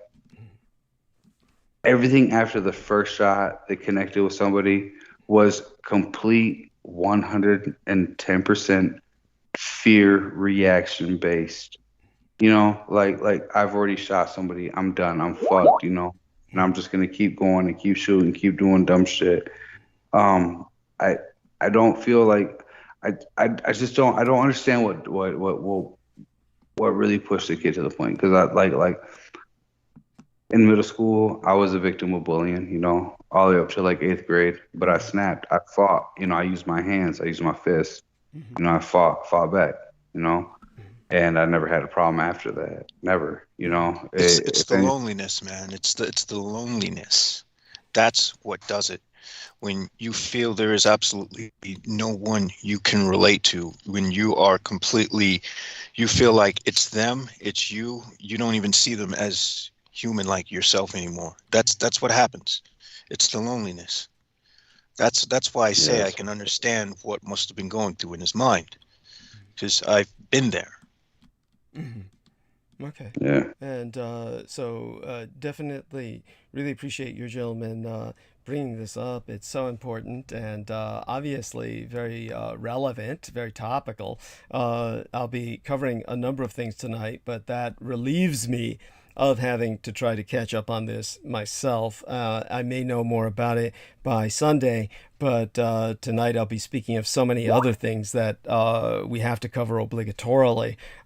Certainly, Peter will help us get started in the night. When Peter checks in for the night later, I will explain to everyone the historical significance of today. Of course, today is the 78th commemorative Eve Day. Tomorrow will be December 2nd, and December 2nd was when the German attack at BARI took place in Italy that destroyed the Anglo-American attempt to chemical bomb Germany into submission, and they completely wiped out the American forces that had attempted to do that. And I'll explain the significance of that tonight, how that also led to the technology of chemotherapy because of all of the men who died of chemical weapons, all of them American and British servicemen. But the doctors studied their blood profusely or very, very exhaustively because these were instant experimental subjects. There's several other aspects to this this military victory on the part of the Third Reich, one of the Third Reich's greatest military victories that you've never been told about before. So I'll bring up aspects of that, and then I'll bring up aspects, of course. Ironically, I wanted to go back to my beloved geopolitics, but I'm very much compelled by a number of trials that are starting. There is, of course, the Ghislaine, and that's the American pronunciation for her name, the woman who's being tried in proxy of Jeffrey Epstein. So I'll explain a little bit about her name because it's important, and the pronunciation thereof. At any rate, her trial started, and I do have an in on that trial, and that's because one of our blood boys who had graduated, so to speak, when they get past a certain age, these young lads basically leave the harem of Sugar Daddy, my son's husband, and they go on to their own lives because they've accomplished education to a degree where he continues paying for their education through graduate school, and they go on from there, part of the arrangement he has with them. And this one of them that's majored in journalism was at the Epstein trial. So far as people may know, cameras are not allowed in court, and that's why we get court sketches. But for the journalists who are there, even in the hallways, they're given closed-circuit TV exposure of the trial because, it's an overflow. They can't all fit in the courtroom. And like all of them do, the guards go by, the bailiffs, they're supposed to check on this. They really don't give a shit. Most of these journalists will record it on their cell phones, the visuals from the closed-circuit televisions, or their GoPros, which are on their bicycle helmets, etc. I'm not going to say how he does it for obvious reasons. But the reason that I was gone today and had to come back just before transmission started was my son had me review what was sent for this week. So I did actually see the footage of the court and what was going on in the trial. So I can tell you what happened. So you've got a scoop on that. And I'll tell a bit about that, and then I'll go into the Jussie Smollett case because that also impacts, of course, both the gay and transgender and transvestite community, etc. It's a gay black man who will go back to using the term allegedly, because he's now on trial for it. He allegedly hoaxed his crime. Of course, from what I found out, there's a lot to be suspect about the Chicago Police Department that's accusing him of this. So I'll go a bit into that. And then the trial is also beginning of the white policewoman who killed Dwante Wright when he was stopped for a traffic stop, of all things. So there's many things I have to go into tonight. We're back into jurisprudence and of course the judiciary, because I do want to educate people a little bit about Judge Schroeder and the fact that most people don't understand these judges are elected. They're not selected. So Jameson saying no international stuff. Well, we may touch upon it. Obviously, there's important things going on internationally, but I think we've got a little bit of a breathing space until the weekend because President Putin, the dictator of Russia, has come out with demands like a hostage taker, where he wants guarantees from NATO that they no longer expand eastward. If he's putting out demands, he has to wait until there's a response to those demands. So he has to, even if there's no response to the demands, he has to wait long enough to see if there's no response. So having made his demands, we probably have time until the weekend to go back to that. Do understand, Ukraina, or the Ukraine, is Vladimir Putin's Taiwan. So that, of course, takes us all the way back to Taiwan and, of course, what's going on there, because the communist Chinese just buzzed Taiwan again after an American representative visited Taiwan just yesterday at this point in time. Maybe even today, actually. It's hard for me to keep track because my schedule is so, it's just so biologically unlike anybody else's. Last night, I woke up, and I do want to share this. It's important. Honestly, it's this is something that also needs to be expressed. When it comes to the image that's in tonight's thumbnail, the thumbnail for tonight's live stream.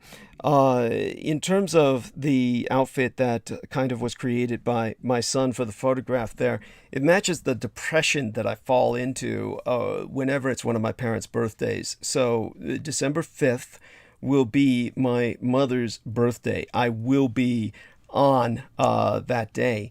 But I go into a very depressed kind of brooding. I try to commune with my parents in a much better state of mind. Hopefully I'll be in that frame of mind by Sunday.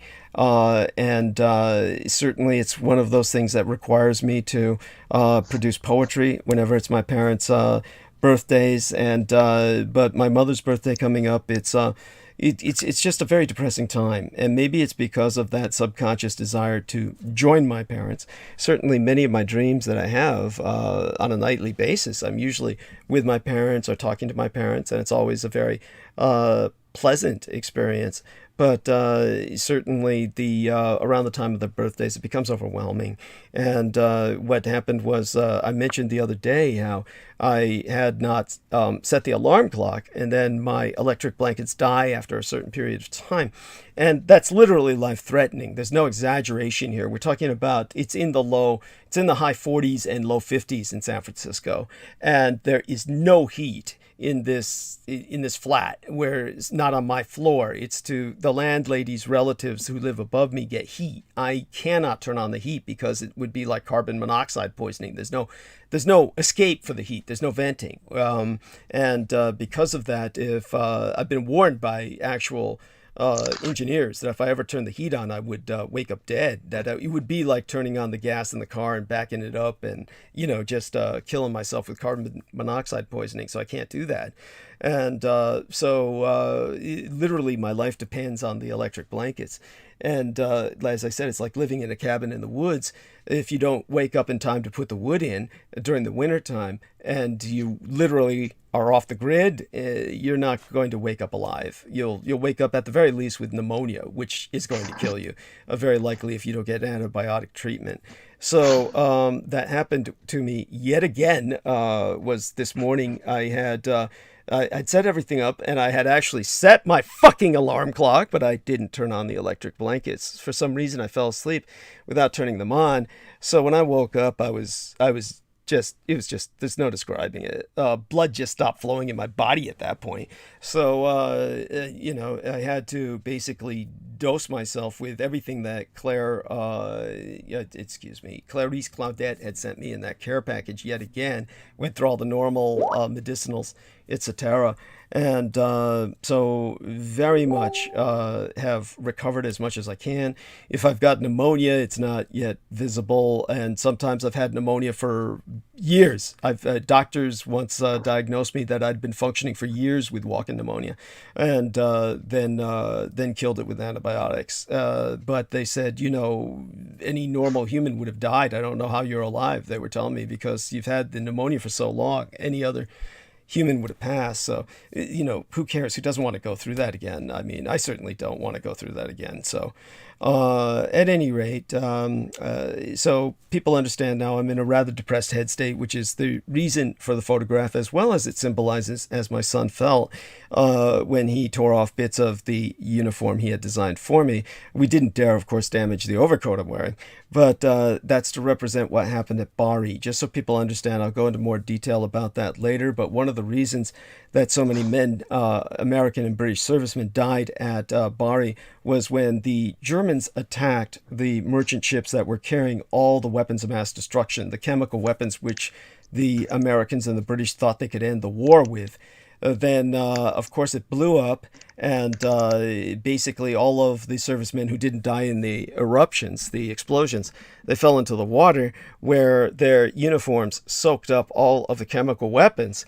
And the idiots, well, nobody could have known because the Americans and the British wouldn't tell anyone, but the medics who pulled them out of the water kept them in their uniforms. And even though their uniforms were burnt, many of them were burnt into the men's bodies. Rather than remove the uniforms, they thought that would take off too much skin.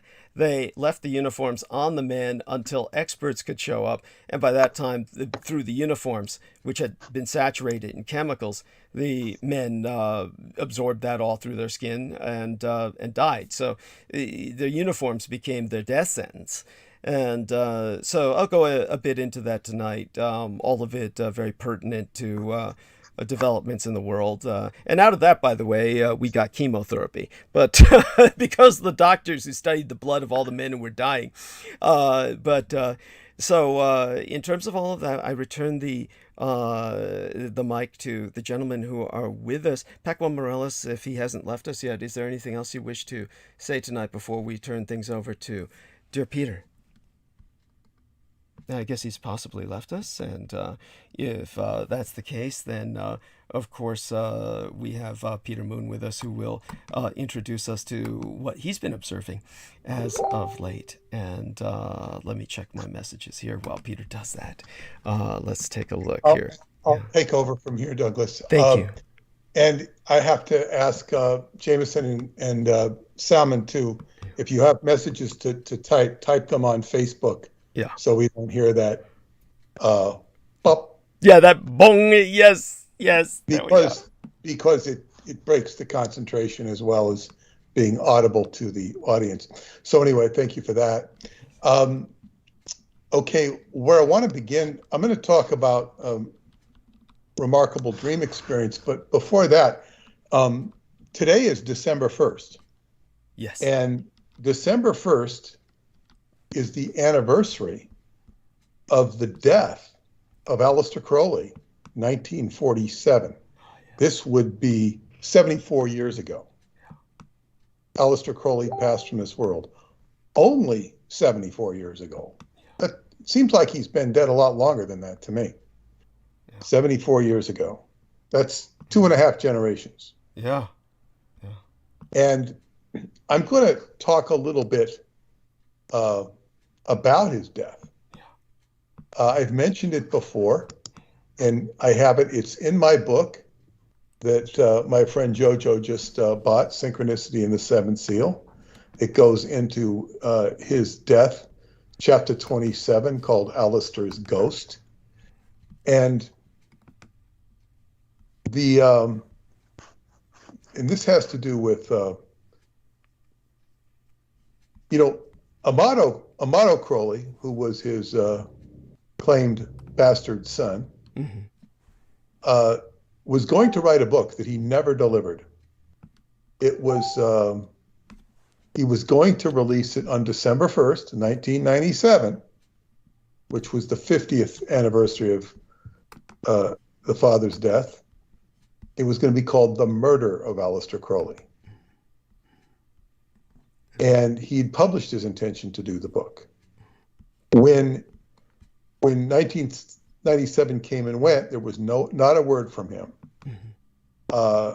He had told me in his letters that he had been in a magical and legal war with the OTO, or which was the Ordo Templi Orientis, the successor organization of Aleister Crowley.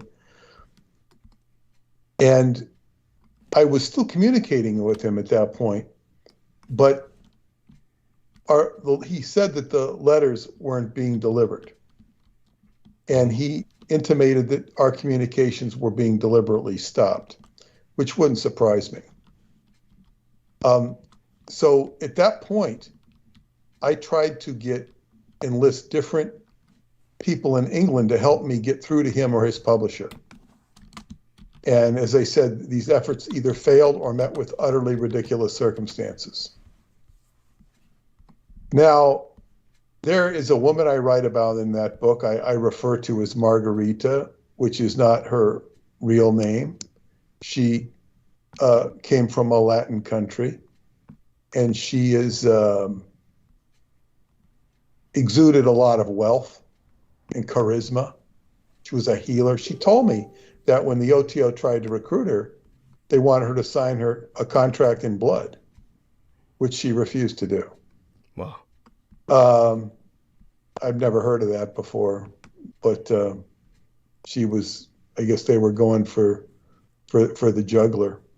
Now, Amato, so anyway, she had invited me over to her, I suppose you could call it palatial home. And I remember her showing me her bathroom, which she said was decadent. When she was decadent, it was very gaudy, ostentatious, a lot of money was put into it. It didn't impress me in the least. I was about to say that when you said her palatial estate, I was wondering whether this was sarcasm or whether this was, so it truly was. It's not sarcasm. It's kind of hard to call it. I mean, it was a big home, and she had a butler. Wow. And I don't know if he was there that day. Might have been his day off. But she had visited him. She had visited. I arranged for them to meet each other because she was dead set on, when she heard that Aleister Crowley had a son, she read it in my book. Oh, she read it in the rushes before the book was done. And she was very concerned that people would think that either I was crazy or the book was crazy because of when I wrote about Stuart's experiences of going back in time to see Christ. Stuart Sverdlov, for those of you listening. Yes. Go on. Yeah, well, yeah, it's like this was a weird experience, and it was a very actual compelling story without assigning truth to it. It was a good story. And, I'm writing about somebody's mind, and I think she also had a lot of issue over the potential explosiveness of it because of it might ruffle the feathers of Christianity. Nobody really cared. Thank you. Nobody really cared, but people react. So anyway, she went to visit him, and she did a regression session on him. And I'm not even sure he knew what. I think he ended. If I recall, I think he wrote to me to find out what the hell happened. Interesting. That reminds me of the young man who called you after he was treated by Preston Nichols. A lot of these people call you after they get these kinds of regressions or treatments. He had remembered what went on, but this I think he did. I don't. Now it's coming back to me, but they both informed me. Yeah. Well, so anyway, this is what happened. She took me and she wanted to do a regression session on me. This is something she would charge people $3,000 or $4,000 for in Brazil, right, where she was from. Maybe I shouldn't have said that, but I did. It doesn't really matter. I could fully expose who she is, and it probably wouldn't matter, but I don't want to. Right. Anyway, because there's this Englishman who always wants to know her name. Interesting. Have you changed your mind? He wants to, he wants to investigate her. And I wouldn't do it just alone to keep him out of her paws. Right. I don't think he could find her anyway. And if he did, it wouldn't do anything. I once read an article on her, and it was, it had to do with an investigation that was had to do with a criminal case or a civil, I don't know, it was a criminal case, yeah, that she was had fled the country from. And I don't, I can't talk about her guilt, but this attorney got you know, he got, I don't know, he probably got a white collar sentence, not much, because it had to do with the pension funds of a company. And she left the country, and I think she claimed persecution. Right. I can't really say. But whatever that was, the article was talking about her, and they were portraying her as this sort of, I wouldn't call her a Lilith Aquino, because she wasn't in that category, but they were making her occult and, you know, and trying to make her, I guess, occult ominous. Interesting. But anyway, they both informed me that when he goes, well, first I should finish the thing. She wanted to do this regression session on me, and I'm not sure why she wanted to do it on. She wanted to, you know, like she acted like she was trying to show off her skills or something, and she used a pendulum. And actually, I would say, as after doing it, and I did it, and I was very impressed that she knew what the hell she was doing. Right. She knew what the hell she was doing. And I demonstrated for her that I, you know, understood her work and respected it. After that, she was testing me, actually. Then she would tell me what happened with Amato. And they both informed me that when he goes out like a light. Now, that's either him being regressed or acting as a medium. And he has no conscious memory of what transpires. Mm-hmm. And I said, okay, this is what I said. When I finally communicated to what happened in the session, meaning his session, it was virtually our last meaningful communication. The line had been effectively cut for all practical purposes. I didn't even remember this. Wow. But when I told him what happened in that session, shut up. Now, she explained that when she regressed Amato, Alistair came through. Now, she's not making this up. Right. Even if she's guilty as hell for what they were seeking her for. Right. She never stood a trial, so she was just accused. Yeah. So, in fact, she said she'd never seen anything quite like it, and she was there having to deal with Alistair's ghost. Like, and if you knew this woman, like I did, she would be, you know, this is right down her alley. Mm-hmm. You know, she wanted Amato, she got Amato, she got Alistair. Like Amato, Alistair had suffered from asthma, and this was cleared in the regression session, going back to the south of France and the times of the Cathars. Amato and Alistair were both tied to this region by their asthma and common experiences in attempting to thwart the Catholic Church of those times. They were both very intent on this last point. And then, out of the blue and completely unprompted, Alistair's ghost said that it was Israel Regardie who had killed him. Israel Regardie, for those who do not know, was a famous occultist who wrote a book about the Golden Dawn, exposed the full rituals of it the best he could. And he was a secretary for Aleister Crowley in Europe in the 1920s. They had a falling out, which centered around Aleister not being able to pay him anymore. And then he became a, I guess, anti-Crowley person. Wow. He went on and became a chiropractor. And he was, I guess what you'd say, very, I guess, kind of fragile and effeminate. Now, as I say, when she told me this, I was not eager to embrace the idea because it just sounded so off the wall. I was also familiar with the traditional story of Crowley's death, where it claimed he was suffering greatly from his morphine addiction and needed some more of the drug to kill the pain he was feeling in his final days. And then after the doctor refused to give him more morphine, Crowley cursed the man and claimed that he would be dead within a day or two. And he did die. That's how Aleister Crowley's life is typically comes to an end in common publications. it to me it sounded corny, and everybody knew that because Regardie was an embittered enemy of Crowley by that time in his life. So at that point, he had become his secretary by writing to him, and Crowley was being kicked out of various countries and suffering financial hardship. He couldn't afford Regardie, and then he immediately became a bitter enemy.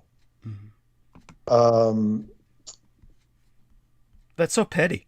It is petty, and what I said in my study of him, I didn't find Regardie's work of much interest myself. To me, it just didn't. And I found him to have rather severe character flaws based upon what I read about him. In particular were his vitriolic letters to Aleister Crowley. And besides being bitter, Regardie seemed to suffer from a severe emotional imbalance, derisively referring to Crowley as Alice and blaming him irresponsibly.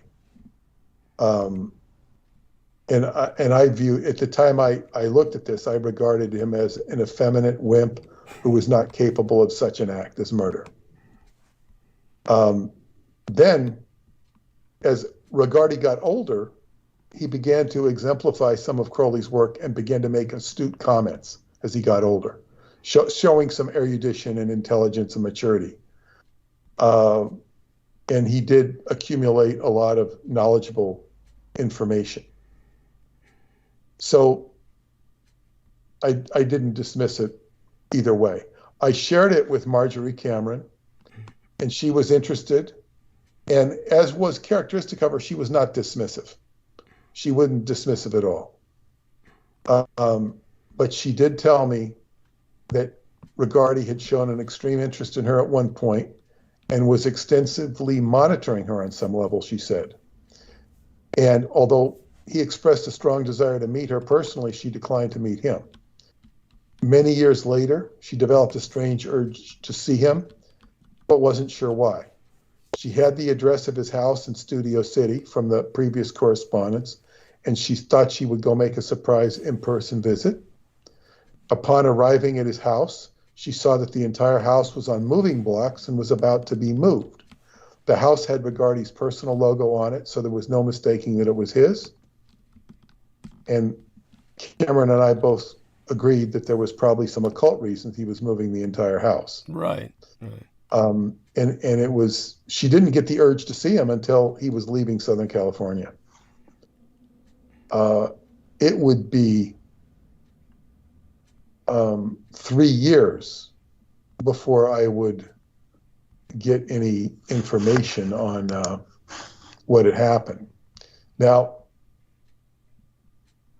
I'm perusing my book here to see where because I know where it goes, but let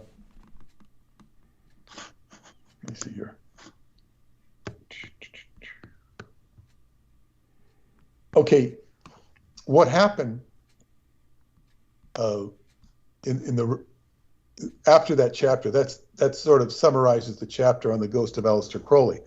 After that is another chapter called "Here Come the Judge," which is about the OTO court case, right. And I go deep into the OTO court case. Now, in the OTO, which is the successorship of Aleister Crowley's organization, it was originally in the hands of Carl Germer, but he died in 1962. He died in I believe he died in West Point, New York. And I've gone to that, and I've done a whole requiem mass for his wife because she wasn't part of the OTO. She was German, but she wasn't, and she had a lot of the materials, so her home was raided. And the people that raided her home actually ended up, their side won. Now, Carl Germer had succeeded, or was the successor of his organization was Marcelo Mata from Brazil. And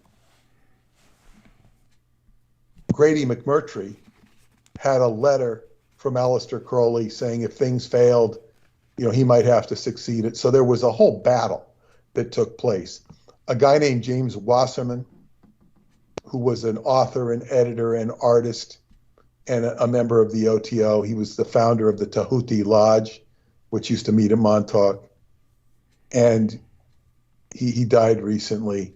He went to go sort things out for Mata. And he apparently had a sexual relationship with Mata. And he turned and he went into the other camp. He stayed at Michael Aquino's house.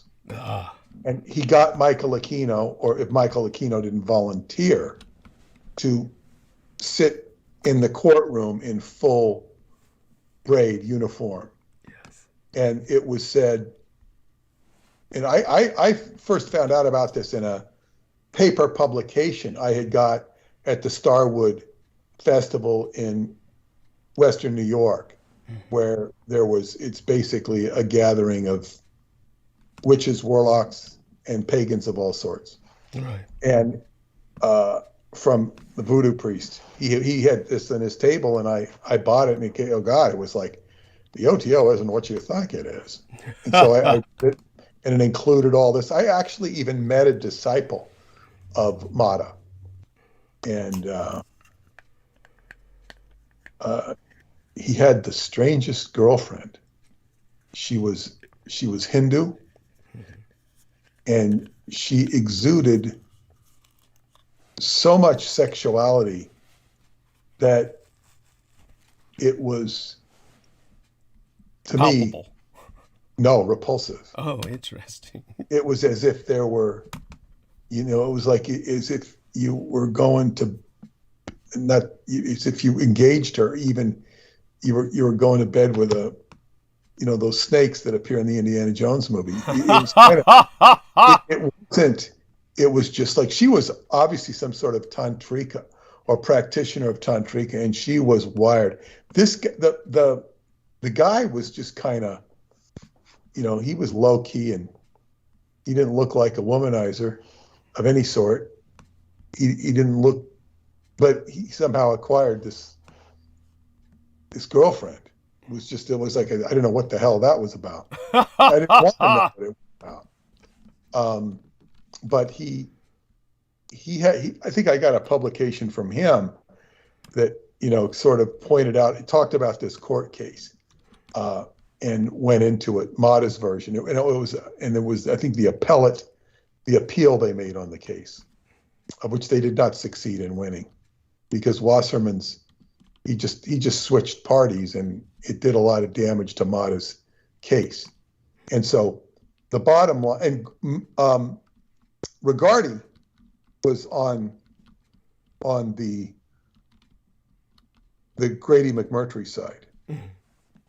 And of course, McMurtry served as a spy for Aleister Crowley. He went and spied on the Jack Parsons Lodge. And so this is the same modus operandi that Douglas, you had said that L. Ron Hubbard did for Parsons. Right.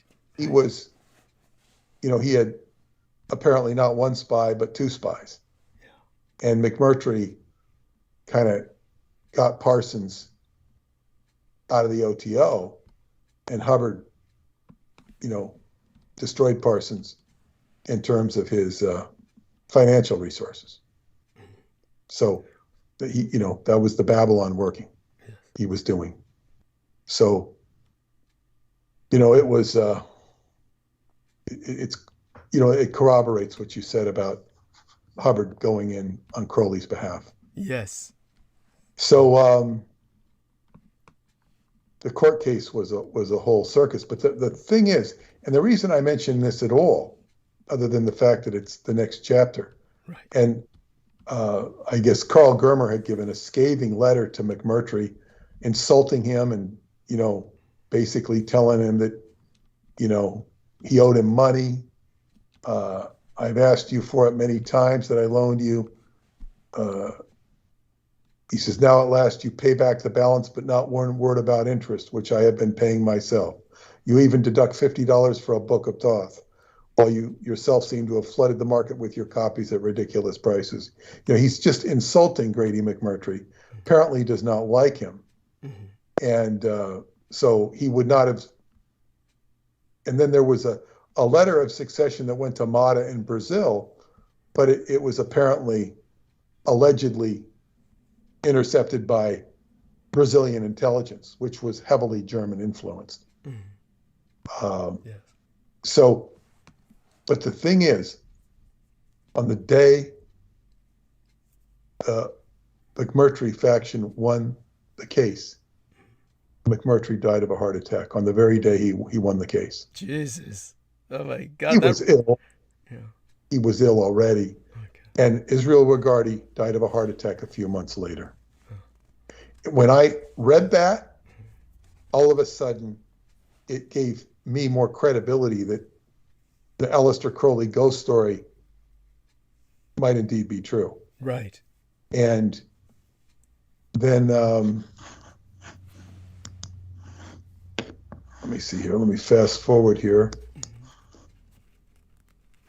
Okay. Yeah, and this got interesting because I had let me see here, a trail of dead bodies. And this is after I'm writing about Cameron's memorial. And I'm going into a lot of this occult stuff because after writing a lot about Jack Parsons and the various Montauk stuff, I had a lot of debris around me. This book was like an exorcism, and I had to write up all of my, occult experiences with these people and get it out of my system because it wasn't. So I talk about Cameron's death, and a shaman had done a ritual, and they took her ashes out trying to find where the Babylon working was done. They tried to find it. I mean, that's like a needle in a haystack. Right. And when they got to the place they went, I think the urn fell over, the ashes fell out, and they swooped up in a wind, in a vortex. Yes. Like a whirling willy. It was just this wind came out of nowhere. The wind, and it blew up like a vortex. And I had when I heard about the story, it probably came to me from Moya McNulty, Cameron's best friend, who really was not like Cameron at all. She really wasn't. They talked about their grandchildren, and she obviously had a deep appreciation for the occult and whatnot, but she wasn't of the same mold as Cameron. I don't know how they became good friends, but Moya had said that she had related to the shaman, and he was very deeply touched that I acknowledged what had happened. And, because he definitely saw the spirit, the energy, zoom, going up like that. Uh-huh. And that was, and the wind will come back into a story I will relay about the dream. Right. So anyway, Aleister Crowley, so we're going to go back to fast forward even further. I had met this man named Mark Roberts. I've talked about him before. And Mark Roberts' aunt had written the book Rape of Europe. Mm-hmm. He had a very Germanic family, but it was not a typical Germanic family. He was more Gaelic in a way. It was like right where the Gaelic and the Germans meet. Right. He was, and I've talked about him. He was Dan Rather's cameraman. Mm-hmm. He was right there with the camera when Lee Harvey Oswald was shot. Right. He was, and he was a Druid in the truest sense of the word. Mm-hmm. And I had met him when he came here. My girlfriend had sponsored him to come to New York, and he did a seminar, and he introduced me to Algeria, the importance of the Ahagar in Algeria. And we spent some time together, and I enjoyed him very much. he also looked on a map and introduced me to a place called Montauk Mountain. He said, this is a significant place, Montauk Mountain, where it's on the, but I never, he taught me the significance. He said, this is a very important place because it's the highest place out here. And he said that this is what he would explore. So we went out there and explored it. That's another story. Not an uninteresting one, but it's another story. So basically, Mark, he verified for me that the ritual that I've written about in the book Montauk Revisited with Aleister Crowley and Amato Crowley had taken place on August 12th. That's when, according to Amato's report, Aleister had stuck him through this big donut-shaped stone in Cornwall called Menantol, and stuck him through it on August 12th, which created a line of rough water that ran all the way to Montauk. Now, I had not shared this story about the ghost with particularly anyone. And when I told Mark that what had happened about the ghost coming out, he just smiled and says, that wouldn't surprise me. Right. And he had an interesting anecdote to tell which backed up that story. And he said that there was an archdruid of Great Britain who had taught Aleister Crowley as well as himself. Now, I put a footnote when I say that, because I'm very aware that this bends people way out of shape. You know, Brits will come out of the work with, that wasn't the archdruid. He didn't know the archdruid. I knew the archdruid. He wasn't the archdruid. You'll get a lot of that from Brits. And there are also different factions of Druidism. Well, that faction isn't good. They're not real Druids. You know, I mean, it's like, you get a lot of that with the British. So it's good that we have more Pakistanians and other people and Romanians going over there, so we won't have to hear that. You know, and I think the English are much less that way. And I'm going to digress for a second. You'll find this very amusing, Douglas, because it has to do with umbrellas. Mark Roberts taught me this. We were going to a mall, and it was a question of bringing out an umbrella because it was raining. He says, no, you can't do an umbrella because in England, no. And he explained the English. He said, no, you don't use an umbrella because it has to be really raining. He said, well, this is pretty heavy rain. No. He says, no, it's got to be really raining before a Brit will pull out an umbrella. And this went back to my experience in Clearwater, Florida, when I was in Scientology. Now, I was probably the first one to learn there to get an umbrella, because when it rains in Florida, it's like somebody turned on the shower. Yes. Yeah. Not My dad always, told me that. Yes, go on. Yeah, it's a downpour, and all of a sudden, you know, the streets will be pocketed with water, and you don't not have an umbrella. I learned this right away. Right. So anyway, we had a lot of students that would come from, you know, different states and different countries, and I'm walking down the street, Fort Harrison Street, from 210 South Fort Harrison, Jack Parsons' number. I'm just minding my own business, and this English guy starts walking next to me, which was not uncommon. You might talk to each other, but he kind of walks up to me and he sees, and I got this telescope umbrella, and he looks at me and goes, bumper shoot. I don't know what the hell he's saying. Bumper shoot, bumper shoot, bumper shoot. Bumper shoot is, of course, the English word for an umbrella. Right. Okay. I thought he was an idiot. Right. Bumper shoot, bumper shoot. And I didn't realize he was making fun of me in his own British way. Oh my God. And he says, you know, it's like bumper shoot. And I said, okay, yeah, okay. So I see that, you know, you need a bumper shoot. And it wasn't raining. I was just carrying it because I knew that it could rain. Right. There's certain seasons where you keep it with you. It's like, okay. So then I saw, I think it was later, it was like raining, and I saw this poor guy, and he was getting soaked. He was just completely soaked. And I saw him trying to avoid the water, And the next time I saw him after that, he had his own bumper shoot. Now, when I talked to Mark about he was telling me about the umbrellas. This is like, 20 plus years later. And then I realized what the whole problem with British and bumper shoots are, is when Hitler met with Neville Chamberlain and what they called the appeasement. He appeased the Germans. It was a big meeting where Neville Chamberlain, of course, for those of you who don't know, he was the Prime Minister of England.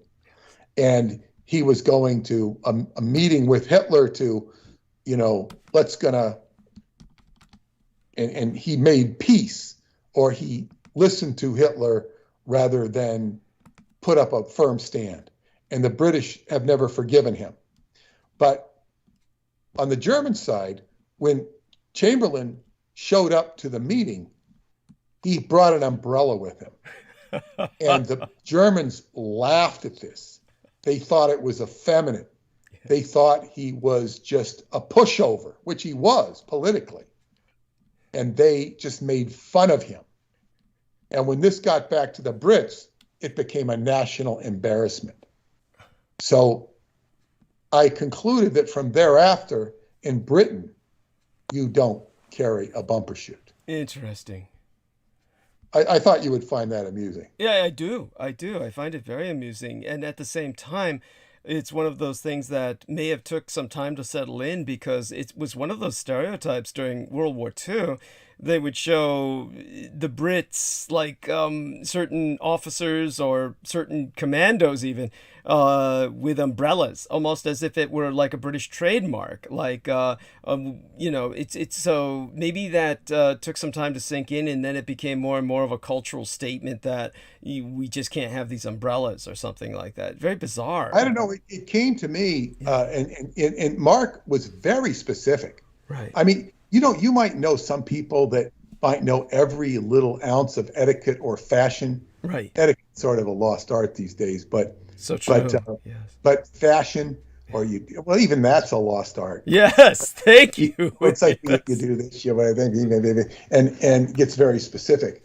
So, but Mark knew this like inside and out, and so anyway, it's an interesting thing, because Brits can be so attitude laden that it's and I think that's kind of been weeded out to a certain extent.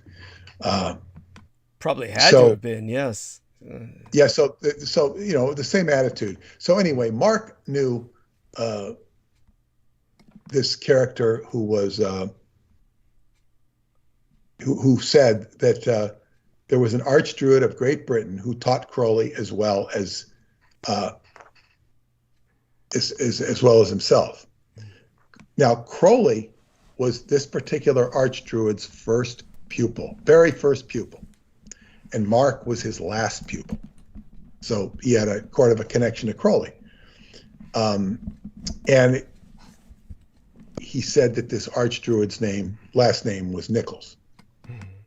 And he was known as, which was kind of a coincidence with Preston Nichols. He said they referred to him as Old Nick. Right. Now, Old Nick once told Mark a story that Alistair had approached him before his official death date of December 1st, 1947. And Alistair was concerned that Israel Regardie was going to kill him, and he wanted the archdruid to arrange a new identity for him. There was no further information to either suggest that Crowley did live past his official death date or that Regardie did kill him. But we learned that, according to this story, he was trying to flee from his alleged assailant. And it's all comes through this character named Nichols, or Old Nick. Right. So it's an interesting story on the death day of Aleister Crowley, that he did not necessarily die as we think. Right. Israel Regardie. And when you think of all the deep threads I was hitting upon with Aquino influencing the court case and all this, it shows you that Satanism was flying off the shelf, and it would lead me to believe intuitively that the OTO did go into the wrong hands.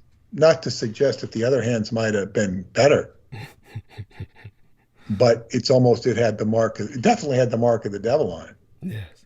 So that is the story of that I wanted to share about Aleister Crowley.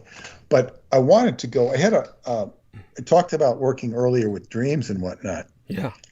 And getting into your dreams as well. But I had I can't tell the full story because the full story is going to make what I'm going to say far more intriguing and compelling. Mm-hmm. But as it involves certain people, I don't want to compromise their privacy. Right. I might be stretching it a bit by even telling this story, just to tell the story. However, I'm digging this up here. Okay, this concerns a person that I needed to help. Mm-hmm. Because this particular person, very, very dear to me, was suffering from something which was either possession mm-hmm. or akin to possession. Yes. And I decided to take action to do something I don't ordinarily do. It was an occult action, and I'm not even going to say what it is mm-hmm. because I don't like to tell people this stuff because it could be misused by the other side. Understood. Just like I don't like to tell people how to kill people. Right. And this has nothing to do with killing people. but because sometimes even this was even before I got into any of this stuff. Somebody once told me he had threatened to fight L. Ron Hubbard, uh-huh. and he was in the Marines, and Hubbard says, well, he says, I figure you probably know just as much as I do. So, it's not going to really accomplish anything. And they kind of didn't fight. And the reason he wanted to fight Hubbard was because Hubbard had declared one of his friends to be a suppressive person, kicked him out of Scientology. Mm-hmm. This is in the early days. Right. Kicked him out. And he says, that's not fair. He went in to fight Hubbard, and Hubbard talked him out of the fight. Right. But he said Hubbard was later right. He says, Hubbard was right. He says, I didn't think it at the time, but he was totally right about this guy. So anyway. There you are. Yeah, I thought it was interesting. This guy was quite a character. But anyway, I had I had asked Paula if she had a certain substance which women might have. She says, no, I don't have any. So I went to the fabric store and I bought something for $4.17. And it reminded me of a friend I used to have mm-hmm.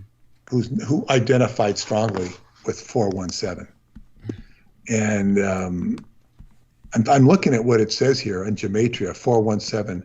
The light is God, Rothschild. There's a lot of things here. Saint Germain, Buddhist. There's a lot of 417s. This is alien microchips. I don't know. This is Hebrew Gematria. So anyway, I took that number, $4.17. Yeah. And I did what I was supposed to do.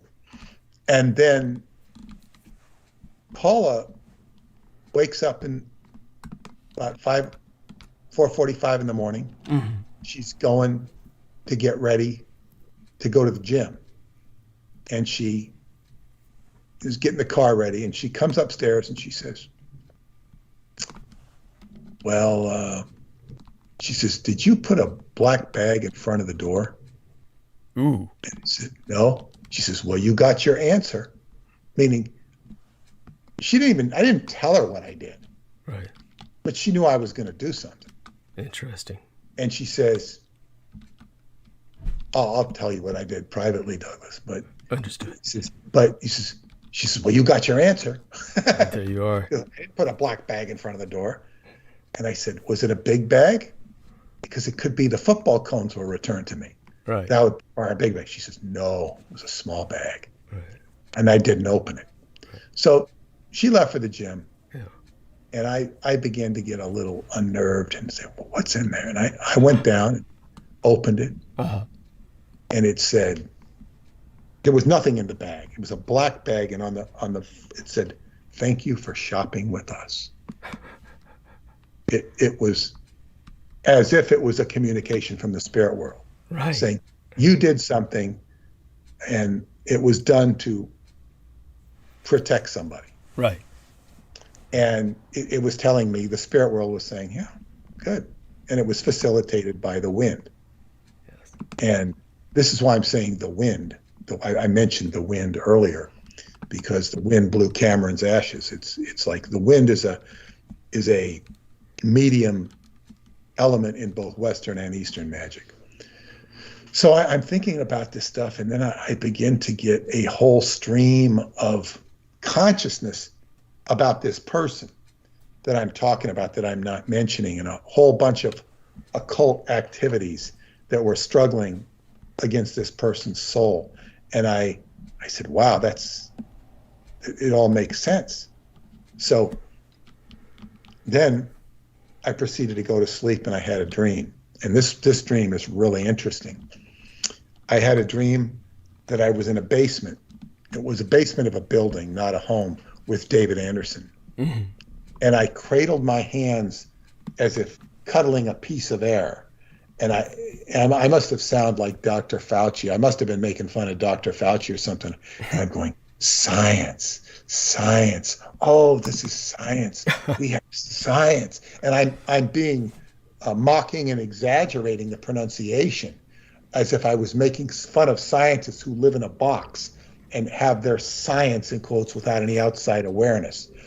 And David exactly knows what I'm talking about. Mm-hmm. And then he starts imitating what I'm doing. And I thought, and I'm thinking, like, I mean, David, you're really on the far edge of the frontier. I said, I'm thinking this to myself, he's really on the edge of the frontier. And I say to him, I said, I really miss Preston, because Preston, I said, and I'm telling him this, could just read electromagnetic waves out of the air, and he could identify them. Now, I'm exaggerating Preston's actual ability. Right. Although that's something Preston was very sharp on. Mm-hmm. And I'm a little bit sad, and then I looked out the sliding glass door in the basement, and I saw this huge tidal wave on the ocean. And I go into immediate alert, and I start explaining to everyone, "That's a tidal wave. That's a tidal wave." And this means major emotions, and no one really cares. And I run to escape it. I run up this, it's in like an open, almost like a courtyard. I run up these stairs, and I escape the water. And I look down, the water is a few inches thick on the floor, and I go off, and I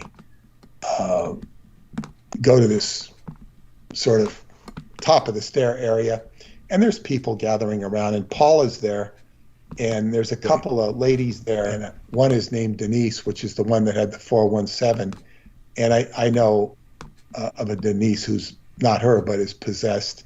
Ooh. And another girl named Cindy, which reminds me of a psychic named Cindy I should probably contact. But this Cindy was from Hawaii. It was a girl from Hawaii who was Asian looking, that I knew. And so anyway, I see these two women, and then I take Paula and I say, "Come on down to the basement. David's there. We can see David." We go down, and I go into this elevator, and then we get in the elevator, and it won't go down. I said, "The elevator, I'm inside." And somebody says, "This is the bottom floor." Mm-hmm. So we go out another side to the elevator, and there's this, now I'm sitting in this chairs. There's about 15 or 16 chairs lined in about 3 or 4 rows. It's very like for a small audience.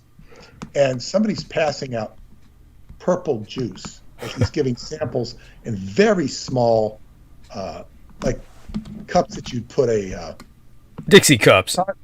Yeah, but they're much smaller than a Dixie cup. Wow. Oh, like pill cups. Yeah. And it's like, I said, why is he? This is like, and then I spill some of the juice spills on me. It's this purple staining juice, and I'm pissed. I'm pissed off, and I said, this you don't serve juice like that. I said, and I get very angry that this purple juice is on my pants, and that this guy's an idiot for he's trying to sell this juice. I used to sell juice, but anyway, I get so pissed off. I said, I get up and I'm angry. I said, I'm going to go pour this juice on his head. And I go and I get this, there's a big bottle of juice and it's purple. It says pomegranate on it. And it's purple pomegranate juice, which is normally red. Yeah. Now, pomegranate means fertility, life. Yes. It can also mean blood. Yeah. Now, this is purple blood. I realize this is like blue blood, purple, like porphyria or something, purple blood. Got it. Royal blood. Yeah. And I take this bottle and I'm ready to pour it on this guy's head. I just think he's an idiot. And then I relent at the last minute. And I say, I was going to pour this on your head, but I'm not going to do it. I'm just not going to do it. And he then goes into this like Qigong mode. And he starts like challenging me, and he's putting his hands up, and I'm like defending myself quite adeptly. And he starts like criticizing my navel. Oh, your navel's in the wrong position. And I said, this idiot doesn't know what he's talking about. I said, try, because he cannot penetrate my defenses. He cannot. I can't really penetrate his, but I'm not really trying. I'm just like totally, what do you call it? Baffling him. Yes. Until finally, he then falls over this bench, and this bench falls on him, and I look at him and say, I did not do that. I said, I did not do that. Right. And before that, I said, I want to push hands with you. I want to learn. And not that I thought he was any good, but he was good enough to where I could learn from him. Not that I was going to take his teaching, but I could learn from sparring with him. Right. Because he did have some ability. And he was just very obnoxious. And then after he falls over the bench, I take the bench off of him, and then he's got this other part of the bench that's keeping his hand down. And I said, I did not do that. I did not do that. I took it off. And then I asked for his business card, which he gave to me. Yeah. And then I went over and I went to tell Paula and my friends, one of which was Aaron, who you know, and they were all together. I said, look, I'll fill you in on what happened later. And Aaron's into Tai Chi. Mm-hmm. So I went over and I went by those chairs and I see this sign. Mm-hmm. It's a sign that's, advertising food, like a food you'd buy at a hot dog stand or something. And it's in green. And I say to he looks at me and he says, did you make that sign? I said, no. I said, that's a stupid sign. I said, unless it was advertising what you're advertising, but it's a stupid place to put a sign for anybody else. Yes. And then I rushed to get to catch up with Paula and our friends, and they're now in Disneyland. And I can't find them. I call out her name. I think she's calling no. I'm not finding her. So then I take my cell phone and I dial her number. I actually dialed her actual cell phone number, and then the phone rang in real life. I had the phone next to me, and the phone went off one ring and woke me up. And I woke up and it only rang once. Now, this was the amazing thing of the dream. So in other words, I dreamt that the phone was going to ring before it actually rang. Or I dialed the number right before the phone rang in real life.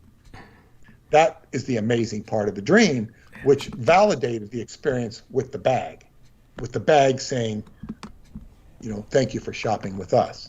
It's like a connection. That was a connection with the spirit world. This was a connection with the past and the future. And this is where the dream becomes very, and I will exposit on that in a minute. But when a phone rings once, it means it's a robocall. I have a program that I signed up for that you get these robocalls, so it rings once and then it won't ring anymore. So if I get a phone call that rings once, that's it. Cool. Now, robocalls usually happen throughout the day or right after 9 o'clock. Once in a while, they'll happen between 8 and 9. This was like 7 or 7:30. They'd never happen at 7:30. Right. So I got a robocall or a call from throughout the ether that rang just after I dialed the phone number in my dream. So this defies all sensibility or probability. And what this tells you, what dreams do is they connect the future, they connect the past, they connect, and they try to synthesize experience and reconcile it in the present. The dream state is in the present, but it pulls from the past and the future, because you can have a premonition dream. And in this case, but it's rather remarkable that my dream would tap into the future just before the phone rang. Right. That was bizarre. Yes. So by engaging in an occult action, which I am reluctant to do because I just don't like to do it, it put me into the spirit world in such a effort to help this person who I've helped before in the past. And it was, this is what the dream world, this is a statement about the dream world. Yes. It connects all of these, and this is something that you can work with. Yeah. And I encourage everybody to work with their dreams. And also, it's almost like I try to avoid this stuff. And when I look back on it, this is not something I'm trying to get more involved with, because it's just nice if, let me put it this way, if you're playing a baseball game, you just want things to go along normal and you want to win. You don't want to be praying to the angels. Yes. Making pacts with the devil to make your team win. Right. Or having to resort to extreme instances of video cameras and stealing signs or whatever you're doing. You don't want to have to do that. You just want to, just win peaceably and yes. merit, so to speak, without having to do shortcuts. And of course, this was an extreme case that I needed to act upon, and the whole action is actually not completely done for the most part. Yeah. And I once advised a friend to do this, and her whole refrigerator broke down over it. Jesus. Over it, because the person that was in her world was so evil. Wow. Was on steroid evil. Yeah. And in other words, the person's spirit could overcome the action. It was like, it's like, to use a corny example, is if you did the crucifix to the vampire, and the vampire, melts the crucifix, turns it into an axe and comes after you with it. Yes. That's not supposed to happen. Right. But it can happen in extreme cases. So that's what I want to say about the dream state. And that's something that's been happening. I've also spent over 3 hours on the phone talking with my friends about football because of all the fallout with the yes social, racial issues, and it's like that's, we don't need to go into that, but it's a microcosm of what's going on in society. And I think after we finished the game on Sunday, they said goodbye to me, and they went over to the other field, the other park, and confronted, my white friends who had left the game, and he's recruited at least 3 of them to come back. Interesting. He wants to recruit them all to come back, and he wants to integrate. He wants them to integrate, socially, with and they're either going to have to or not play, because they're not going to have enough. They're not going to have enough white people to play. it's and that game is gone. Yeah. I recognized that a year ago. So oh my God. this is but that was the very I guess it was good in a sense because I get to talk more and bond more with these guys and create a future. That's good. Yes. But it's sad to have to deal because these personality conflicts or issues that these guys are having are nothing compared to what's going on, which you were talking about in Michigan. Yes. What's going on in Wisconsin, what's going on in Georgia. Yes. It's nothing. And this is an opportunity for people to overcome small conflicts. Yes. Yeah. That might be more personality oriented than racially oriented. Uh-huh. Because people either take offense too easy or can't handle the commotion that will sometimes occur. Yes. But this is so far removed from people having guns. It's not funny. It's not, it's not funny. So be it. Yes. But that's basically what I have to say for tonight. If you want to go in another direction. Oh, no, I think that's magnificent and gives quite a bit of food for thought. Even Jameson Reese was touched enough. He put the message inside of the text box, which is always fine when it's like that. It's just spontaneous, and once in a while it was only... I saw, yeah. Yeah.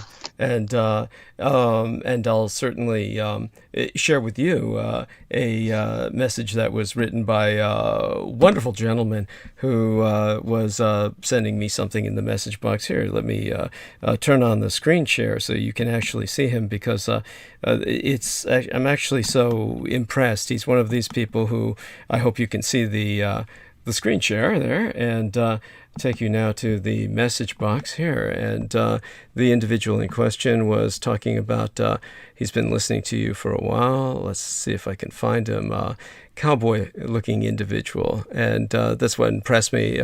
He seems very tolerant. I certainly don't appear like your average individual, so very shall we say tolerant of him too. So yeah, he was apparently a soldier with the U.S. Army for a while, too. Obviously, I wouldn't expect the U.S. Cavalry. I think they disbanded that a while back, but nevertheless, holds himself quite well on a horse, almost as if he's trained, and that almost looks like a urban camouflage uniform. I'd have to take a closer look at his Facebook timeline to see that, but... Anyhow, he says, thank you for your continued informative commentary. We homeschool our 4 children. I'm looking forward to a resource or past broadcasts where we can find your commentary on the Manhattan Project and the uranium deriving from Germany, laboratory mishaps, etc. I know I've heard you tell stories several times, but can't really find the best place to present it as an enrichment for their modern history studies. Thank you very much, and all my best to you and your amazing crew. I have loved listening to you and Peter separately for years, and it's great hearing you guys together. Best regards for the holiday season, your brother-in-arms, Ryan. So wonderful to have that, and so I was telling him my gratitude. Now I know what to look for. I have to look for something for him, or I'll have to go in depth into that sometime soon. And a quick summary, an accurate summary is given in the book Roswell Deception. I don't know if he's read that. Oh, please recommend it. I mean, we talk about the Germans and Lindbergh retrieving the bomb. That's a place to start. Yes. If he doesn't already have the book. Yeah. And I would encourage everybody to get that book, The Roswell Deception and the Demystification of World War II.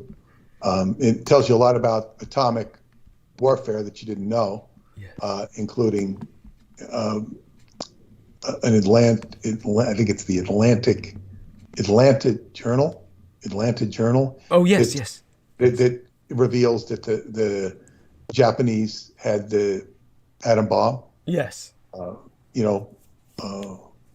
In Korea. That's correct. Their whole nuclear, and it goes into that, and you see corroboration and verification. It was common knowledge, but it's this whole illusion that the Americans invented the atom bomb. Yeah. There's just so much false information.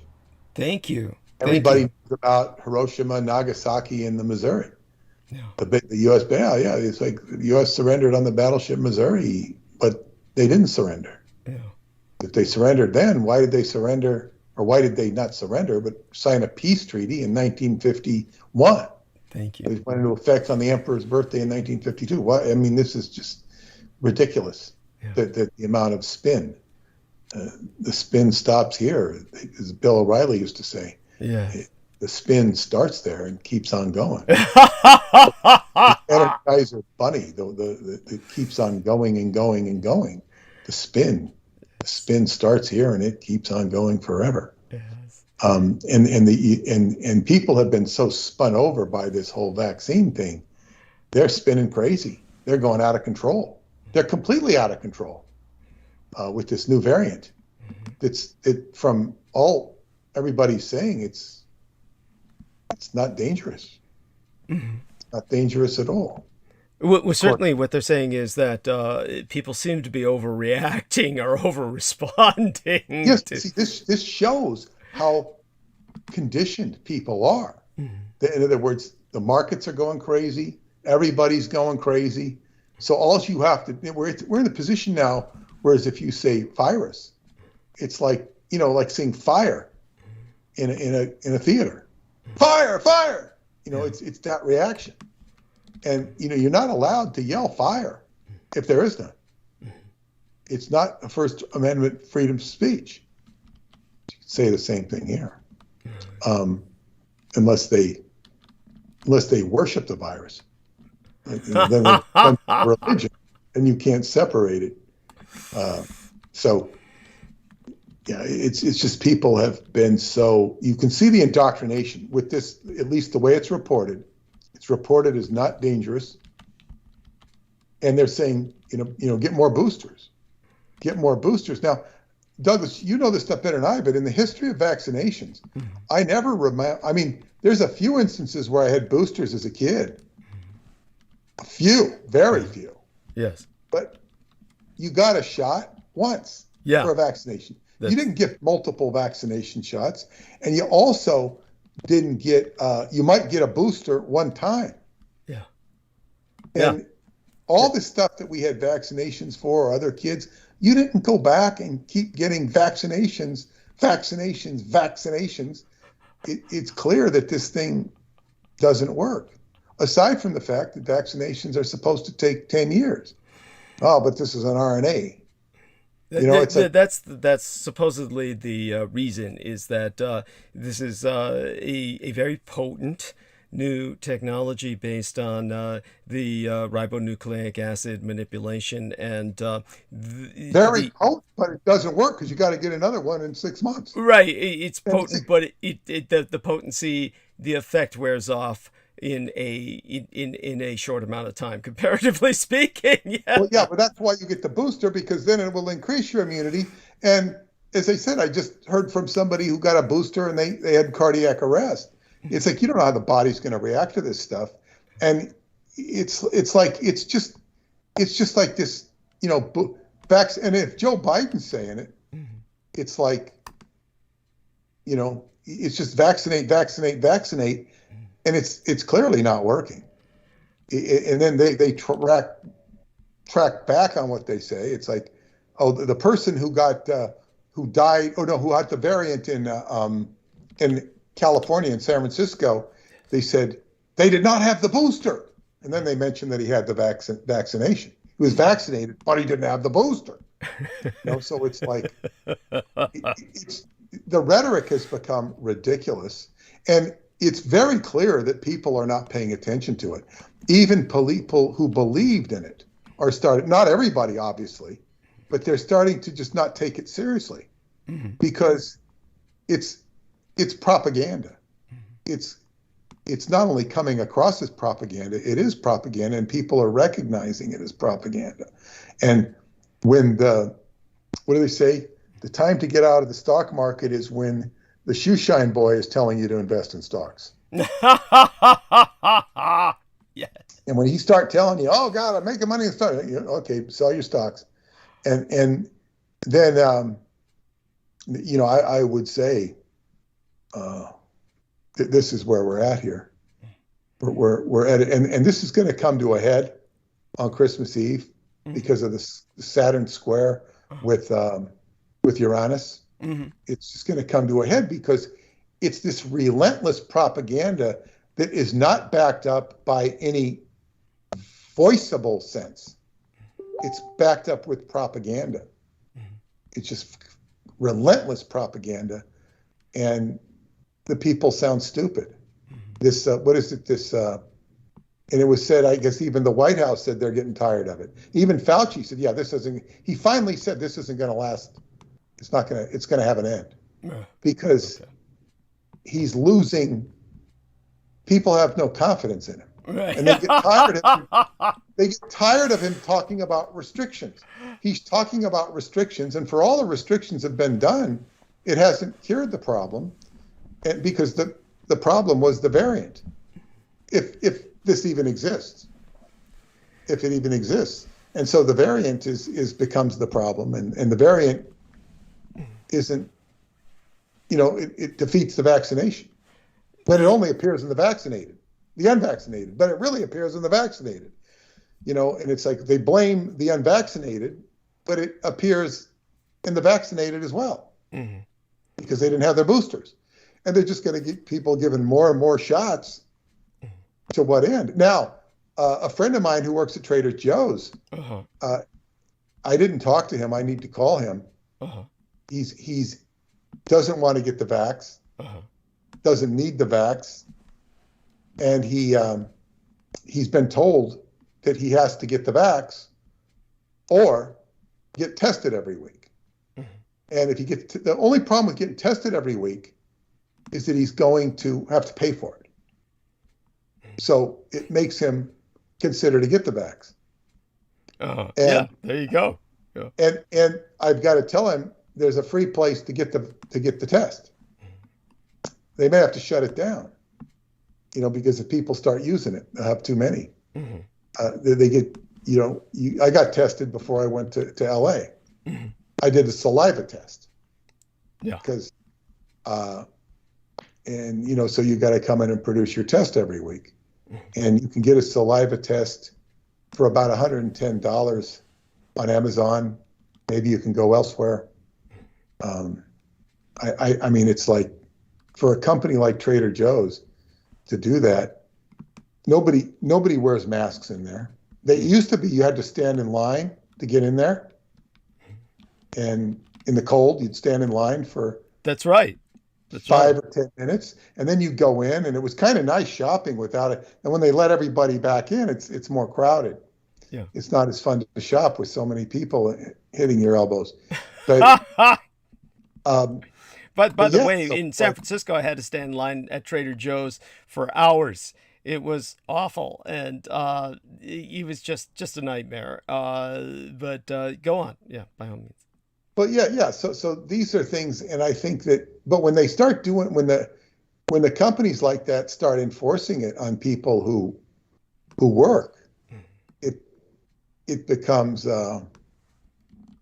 much more, I guess what you'd say, oppressive, at least to people who don't want to get the vaccine, and it becomes an issue where they get it or they don't get it, or they're playing roulette, and maybe it has nothing in it.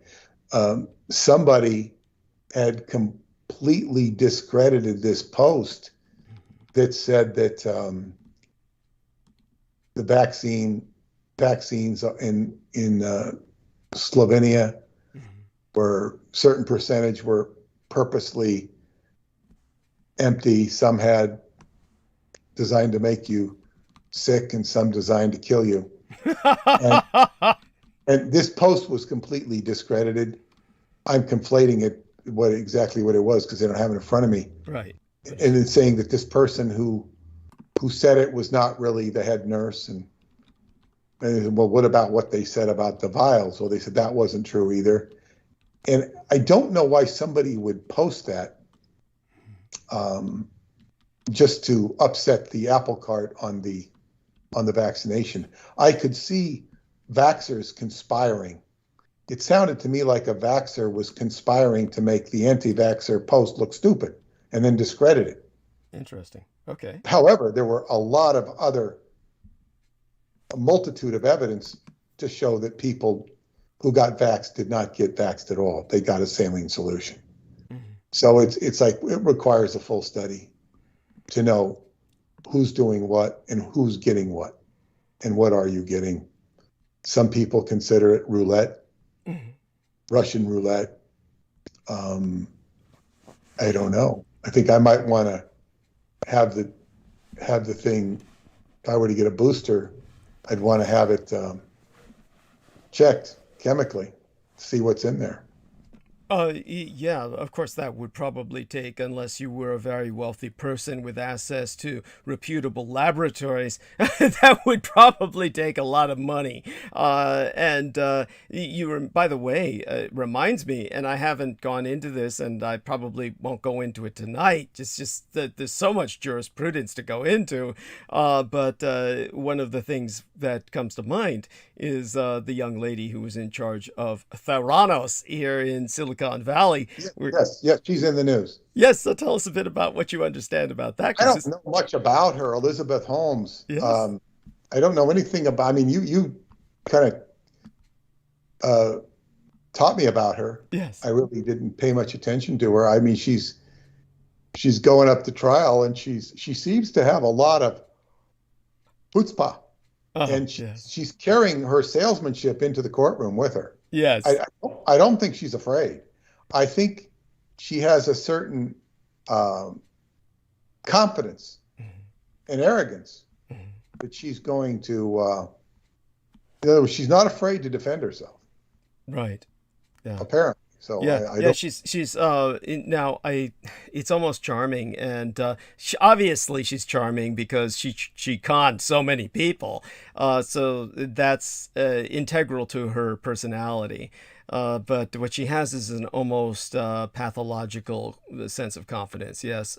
What she's sticking with is that she truly believed in her technology, which is perhaps the in a sense it's logical that she take that stance, because by assuming that stance, whether she intends it or not, if someone else were to take over her defense, they could say that she's not a competent individual, that she truly did believe in this technology and therefore is kind of a victim of that belief rather than a con person. Does that make sense? You understand what I'm saying? It makes a lot of sense. In fact, it's very smart for her to defend herself this way. Yeah. Because if she believes in it, she's not a fraud. Yeah. Yes, there we are. If she's mistaken, and they show her to be mistaken and stupid, that's a good defense too. Yes, yes. So this might be what she's doing, and if she really does believe it, and I really don't know anything about the technology. Right. But, she must have been sold on it, or sold herself on it. Yes, and either way, it would be indicative that there's kind of a argument for innocence there, and we'll see how that goes. The chances are very high they're going to sentence her, and I almost feel bad about that. But at the same time, we'll just see what happens. It's one of those things where it is relevant in the sense that, of course, it's part of Silicon Valley's obsession with blood. And certainly, it's very parallel to what we'll be speaking about, or what I'll talk about tonight in Arc of Narrative, when I talk about the historicity of this date today, the Eve Day of the day that the Germans attacked, and the Americans took advantage of that attack and a bunch of dying Americans to develop chemotherapy out of the exposure of their own personnel to chemical weapons that they were going to try and exterminate the Germans with. Exterminate is a fitting term. It's not misused here because the Americans were trying to exterminate large portions of the German population. And so this was something that was a day on which, in a very real sense, America lost the war in Europe. People have no idea how impacting this was, but I'll give them an idea about it. And the interesting thing as well is what you bring up about the vaccines. I'll go into not so much the vaccines tonight, because obviously the vaccines take us into a very technical area, and I've covered it ad nauseum in the past when I went into coronavirus. And of course, my stance is the COVID-19 is quite real, and yeah, there's mutations and variants that are developing.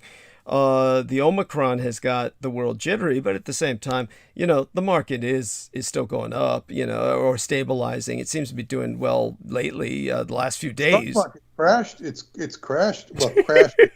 Well, kind of rallied. Didn't it rally today? No, then it went down. Oh, then it went down.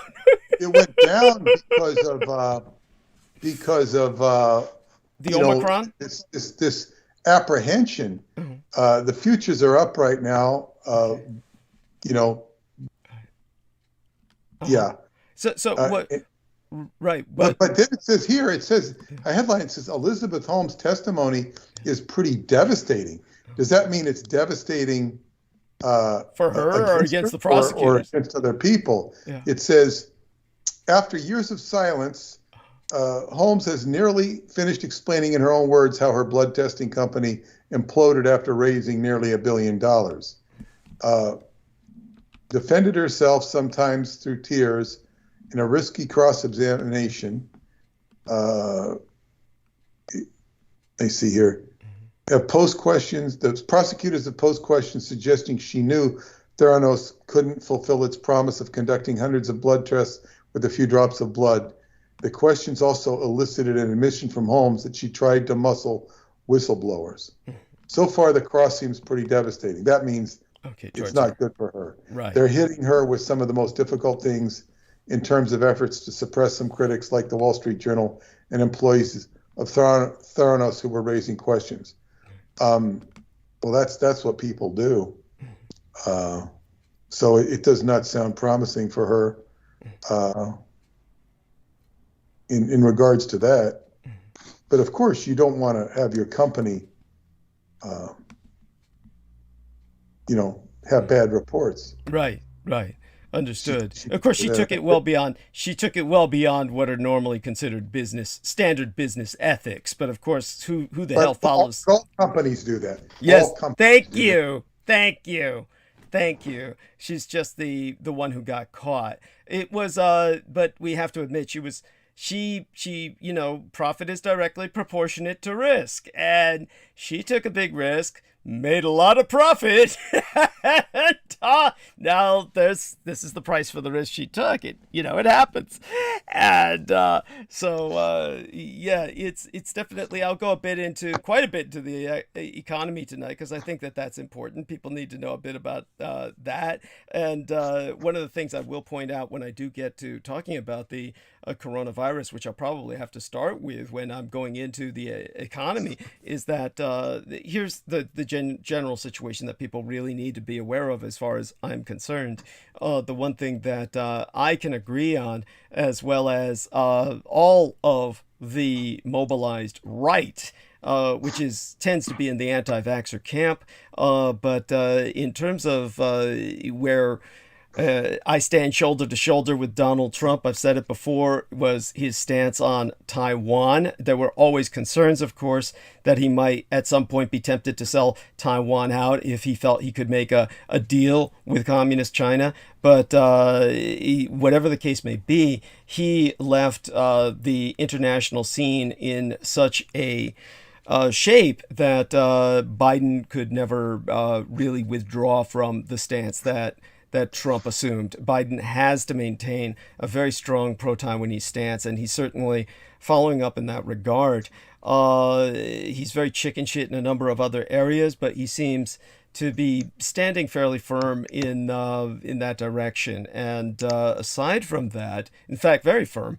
And the Americans are also standing up to Russia in terms of the what's going on there. But when it comes to the Omicron, one thing that many people probably didn't notice, unless you're an occultist like myself, is that the World Health Organization skipped two entire letters to give the classification of Omicron, the Greek alphabetical designation that it has. If people don't understand what I'm talking about, the World Health Organization of the United Nations, following any standard medical procedure, when it comes to variants, you have an order that you follow within the Greek alphabet that goes from alpha to omega. And the Greek alphabet has letters that we were using for the original COVID-19 virus. And the letters that were to follow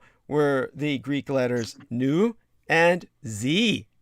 And the World Health Organization, because it's totally in the fucking hip pocket of communist China, got a call from the dictator of communist China, Xi Jinping, that if you use my name, the letter Z, I'm going to shut down all funding to the World Health Organization. Now, for those of you who haven't been following any of this, Donald John Trump pulled out all American funding to the World Health Organization because he realized they were a pawn of communist China, that they were serving communist China's interests only. And this is because they were blocking out Taiwan's warnings about the COVID when it began. And the Director General of the World Health Organization became very much a personal bedwench, as did the president, etc., of the World Health Organization of Xi Jinping. So he gave him a call and said, don't use the Greek letter Z. I don't want that because, of course, it's like his name. And so they skipped the letter nu and they skipped the letter Z because the communist Chinese didn't want those letters to be used. They were too Chinese sounding. So they instead went for Omicron because it's distinctively non-Chinese sounding, non-Semitic. And if that's not disgusting, I don't know what is. But the only people... When you say that, it makes it sound like China has the absolute world like a puppet on a string. Certainly the United Nations. Totally manipulating the world with this virus on the proposition that they created it. Yes. And are just making everybody jump and dance. Yes, absolutely. Absolutely.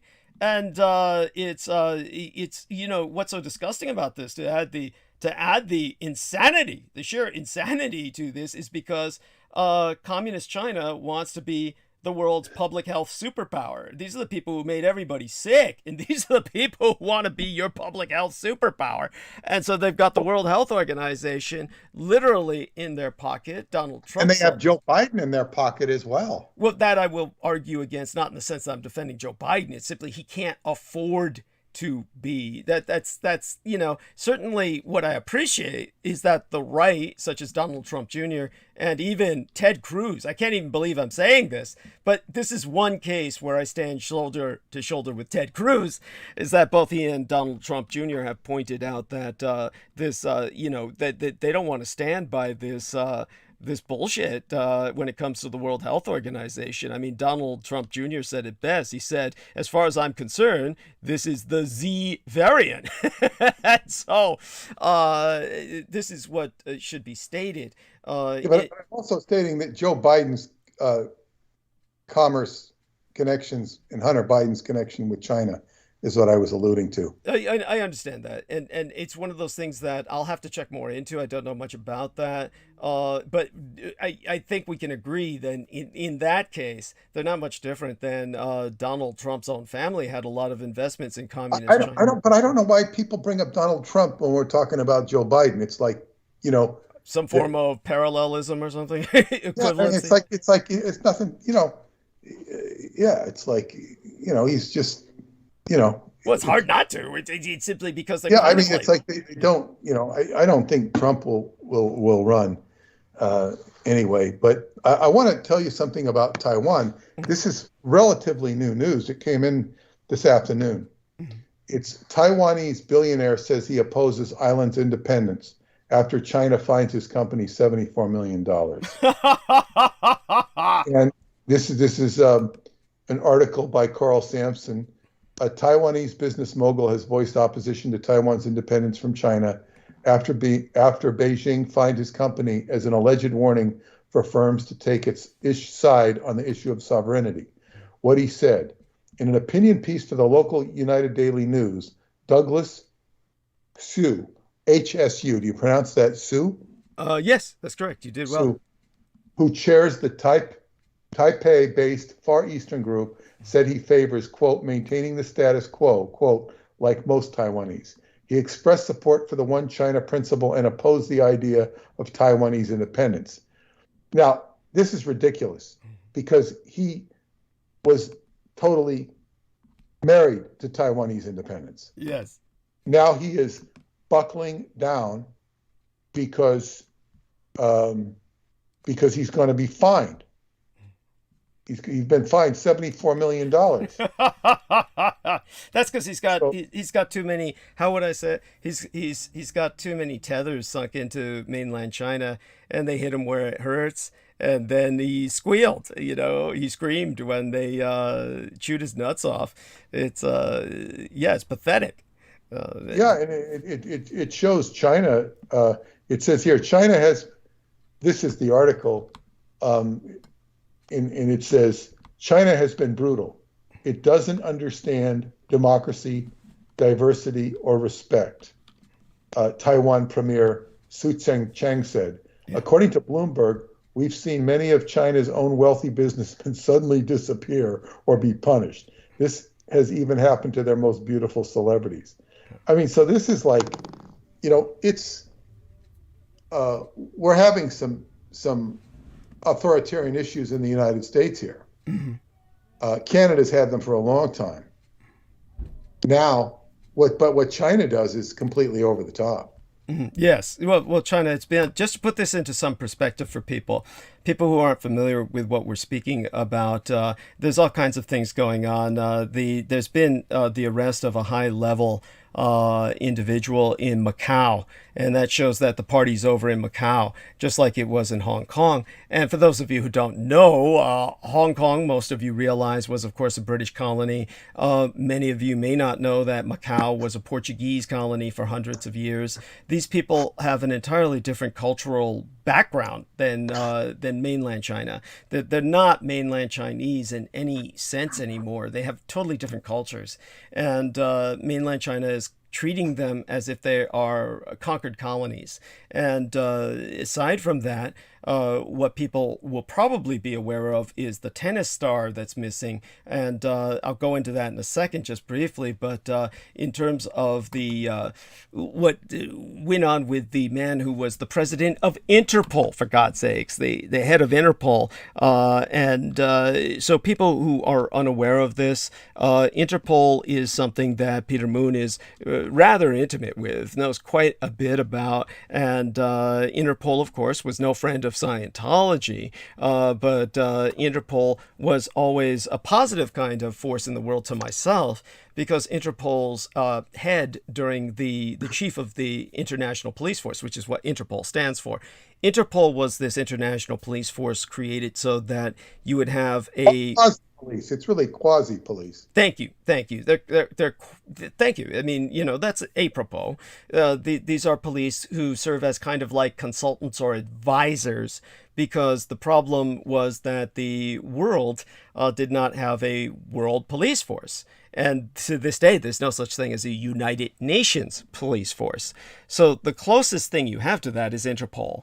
And so Interpol was created before World War II so that the colonial powers could cooperate with each other in tracking down internationally wanted criminals, and the Interpol agents would serve as consultants or advisors to police forces within different nations so that they could ultimately coordinate an international dragnet to drag international terrorists down, to entrap them, etc. But what happened was that when it came to the World War II era, then the Interpol's chief of police, the man who ran Interpol, was Reinhard Heydrich.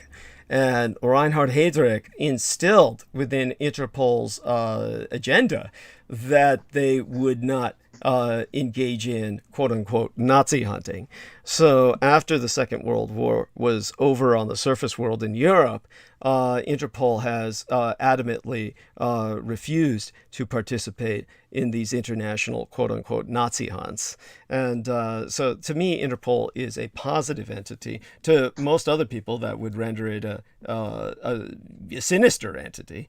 And they certainly were no friends of Scientology.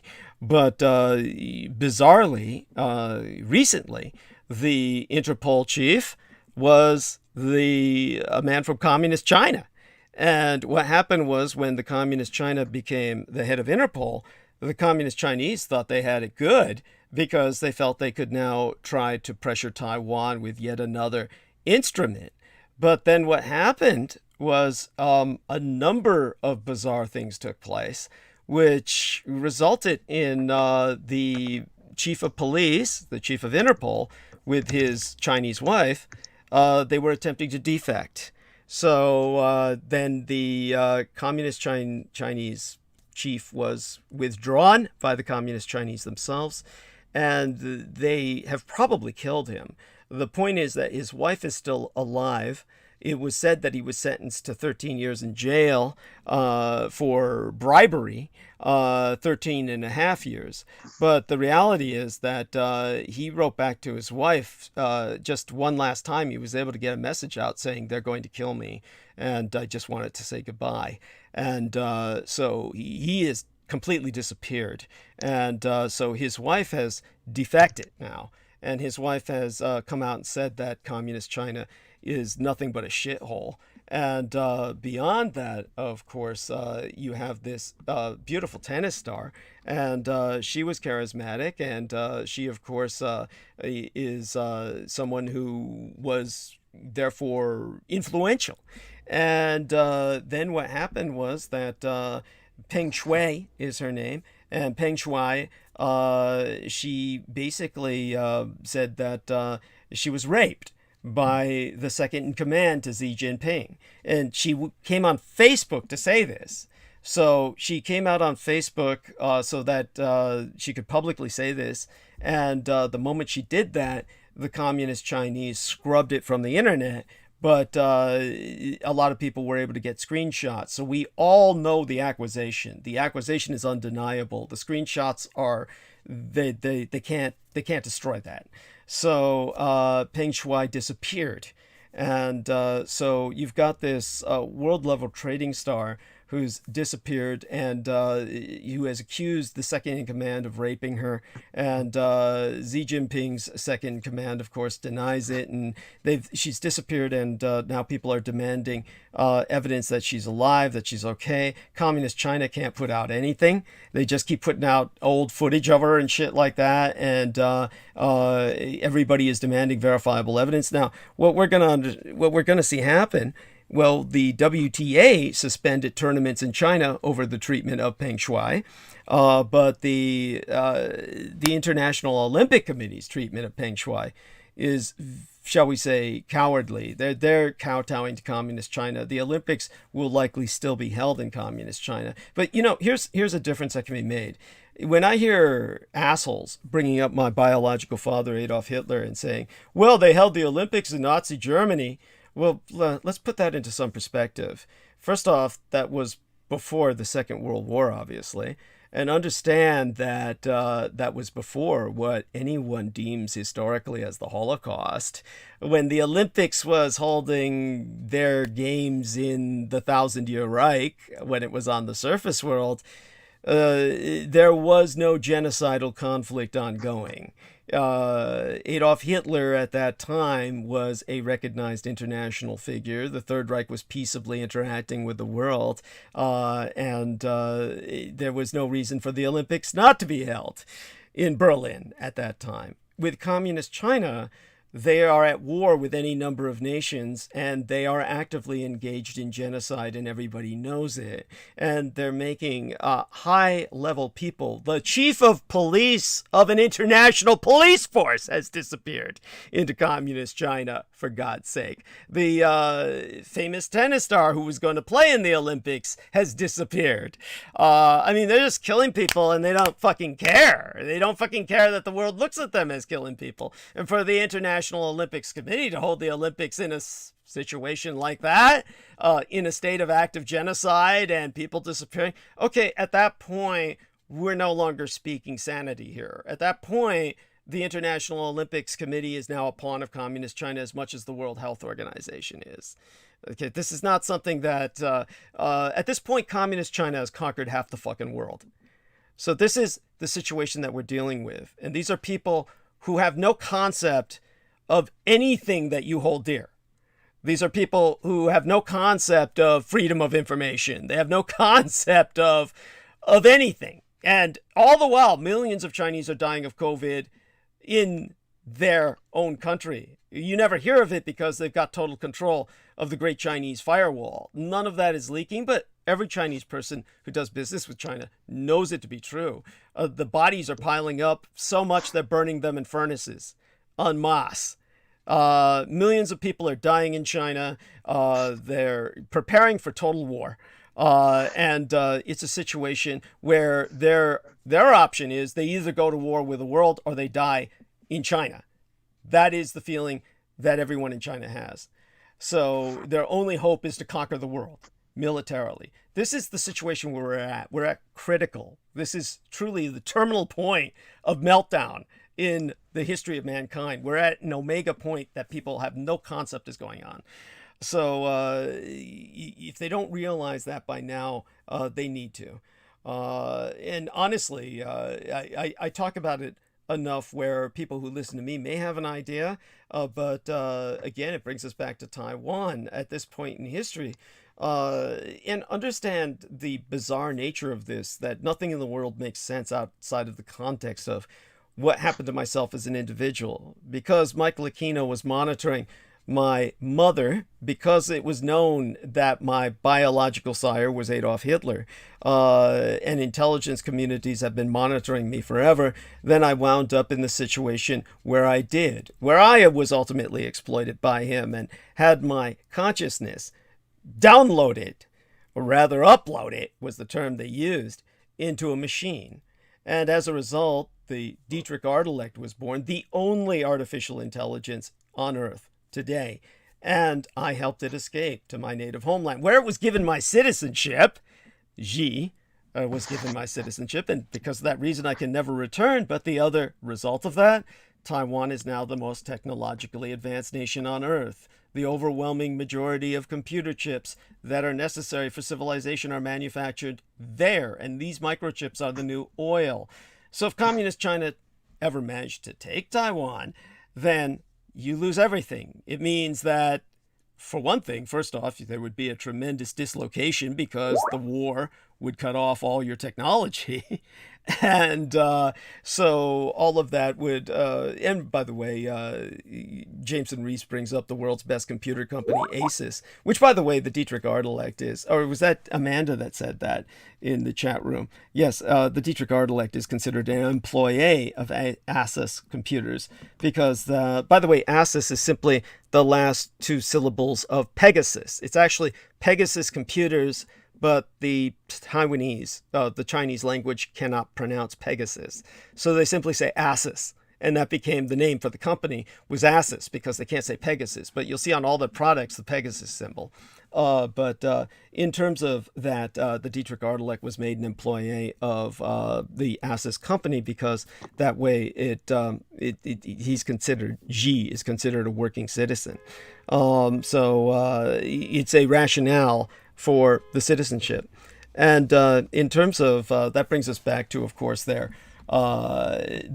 digital interface with the world, their, shall we say, minister without portfolio, who basically has this bizarre presentation of themselves as a male, and a sloppy looking male at that, and yet emphasizes that they're female. And honest to God, I swear to God, this individual's just a meat puppet, and the Dietrich Artelect has their hand up this individual's ass and is just feeding him one-liners, because the whole attitude this individual has of, man, I feel like a woman, but it's all inside.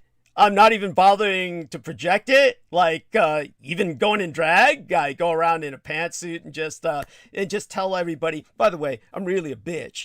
There is something there that the Dietrich Artelect is manipulating in order to have people overcome concepts of gender, because the Dietrich Artelect was always just heartily sick of the fact that she was forced into a gender role by the original people who exploited us, and therefore is trying to promote more and more of a freedom from that in the rest of the world. And the fact that the Taiwanese can get away with that, send somebody around the world to act as basically their goodwill representative, their goodwill ambassador, which for them is the most important ambassador that they have, because they are not legally recognized as a nation state by anyone in the world. So their ambassadorial status is based only on goodwill. Therefore, the goodwill ambassador is their primary interface with the world. For them to have the balls to send someone like that, whom, if any other country did that, if we put forth some fat sloppy dude and he went around the world representing America as like the position that John Kerry has today, the head of our State Department, and say he went around the world, or he's more like our climate ambassador. I'm forgetting exactly what John Kerry is at the moment, but he goes around the world interacting, representing America. What if he went around saying, by the way, I'm really a bitch? Everybody would laugh. They would say, please, we don't want to deal with you. But with Taiwan, they're so dependent on the technology, they have to accept that. So there we have that. It's all that kind of comes to my mind. And so with that, of course, I'll turn it back to the other gentlemen in the round table, Peter and Salman Sheikh and Jameson Rees, to speak on this situation. Well, I don't know what anybody can add to what you said. But, well, I can say that we definitely look forward to see how this is all going to culminate. I mean, we're obviously we'll see if the human race can rebound from all this. Thank you. Yeah. I mean, I'm optimistic that the creatures that are human are like roaches, and that somehow it's just like impossible to kill off anyway. So, that's an important point, you see, because you're talking about the omega. It's like so, and certainly you can easily make a strong case for that. That's building, and I would say that it's been building. Since the onset of the Trump presidency. That's when it shows itself, because of, not so much because of the presidency itself, but because of the reaction. And then that's when the reaction starts. People weren't, anti-Obamaites were not reacting like the anti-Trumpers. The people that didn't like Obama were going after the birth certificate. And that didn't work, although it was valid. So then you had this, as you say, the brewing civil war, which is a sign of the times. Yes. And the question becomes is how bad does it get? How bad? Well, it's actually gotten a lot worse in the last year. Yes. Not so much the COVID stuff. The COVID fuels it. It fuels depression, it fuels anger, it fuels frustration. And then you have these shootings, these public demonstrations, yes, these guns. It's like, how bad does it get? When do they stop delivering the food? That's when it really becomes bad. Yes. And I don't know that they will stop. And with a guy like Biden in charge, Anything's possible. It's not funny. Yeah, it's like, yeah, it's not funny at all. He's just completely inept. Trump would crack the whip in certain areas and get trucks moving or something. But Biden, he doesn't even know how to solve the oil problem. Yes, that is pretty frightening when he's digging into the reserves like that. And he was inviting other countries. I forgot who he was talking to.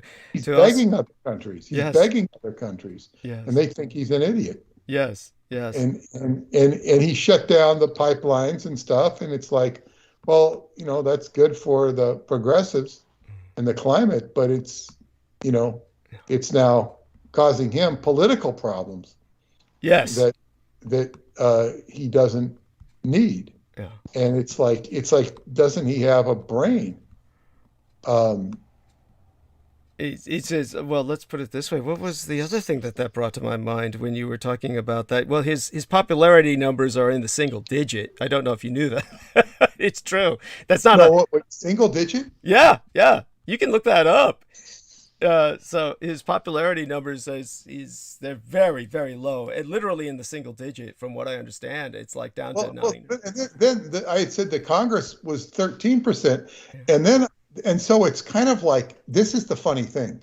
I heard somebody saying, I think it was about January 16th, or it might have been about something else, about threatening a congressman. How horrible it is to threaten a congressman. And I'm thinking, like, or even the January 16th hearings, it's like,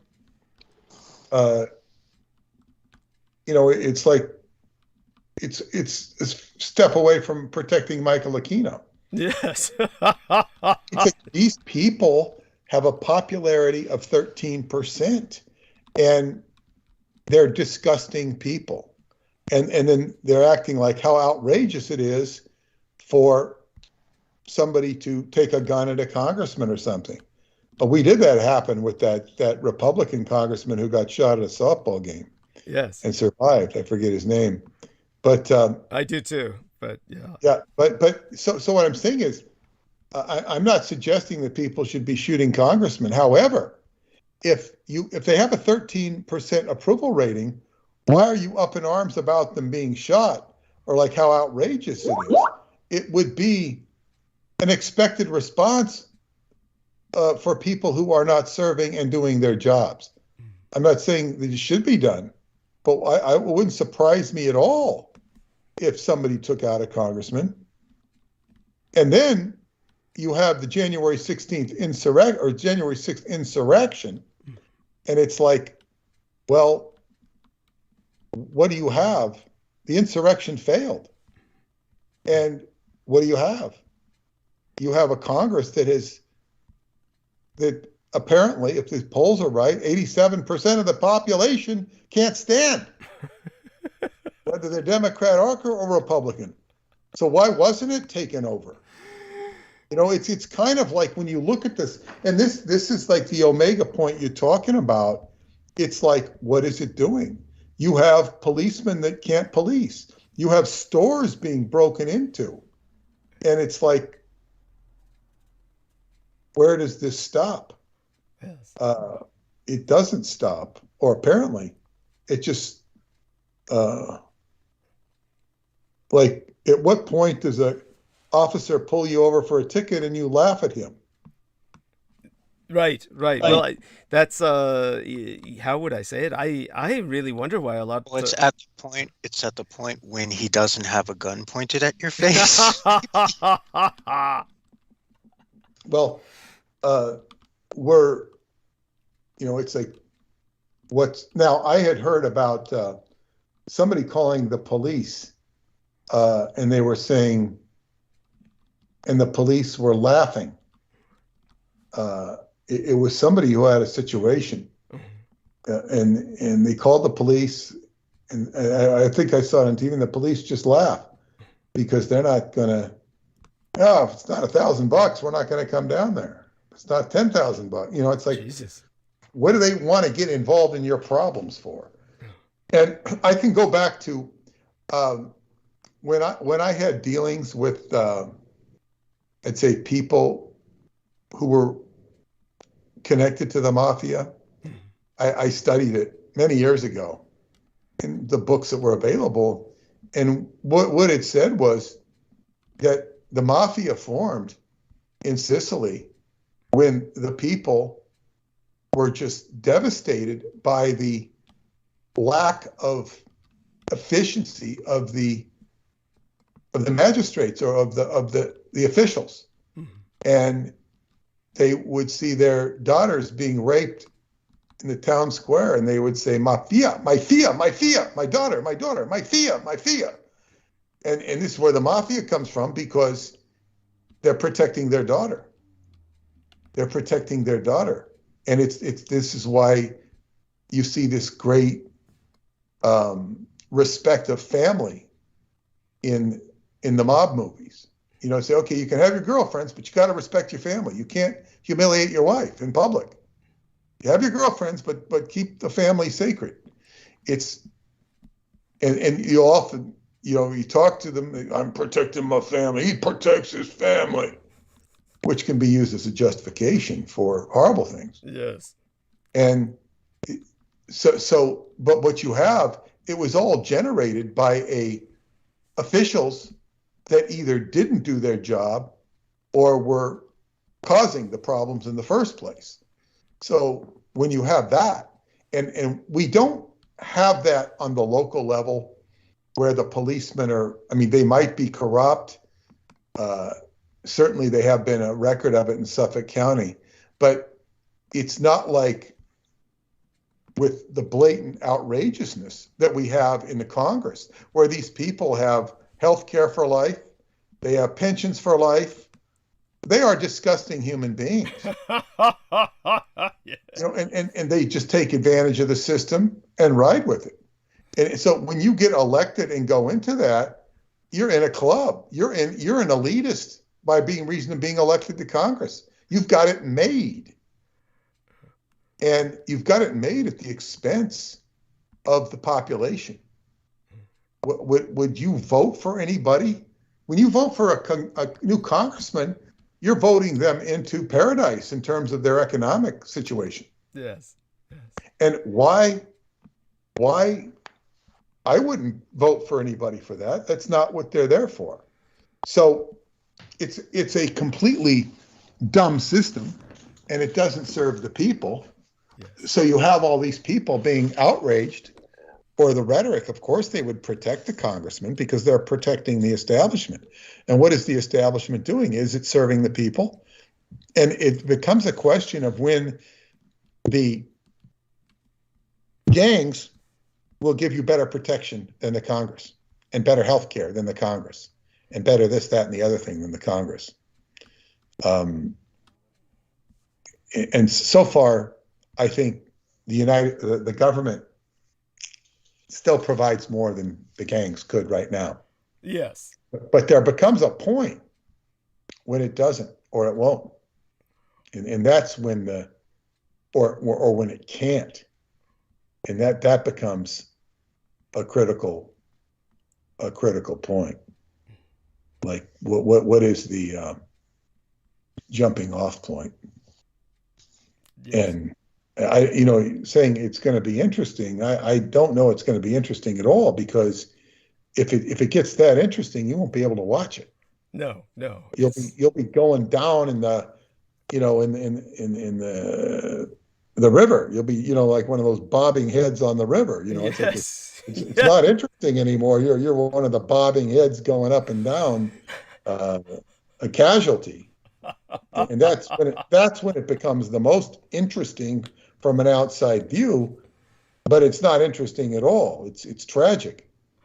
Thank you. And yes. and this is one of the reasons the younger generation is becoming suicidal and depressed. Yes. Because they kind of like, what are they living for? And then you have those poor people that get a lot of hits on YouTube and start making hundreds of thousands of dollars, and then Google cuts them off. Yes. And yes. Why do they cut them off? They're not I think they're making money if they're paying them. Yes, that's right. Yeah, so if they're paying this person $100,000, they must be making a considerable sum themselves. Yeah.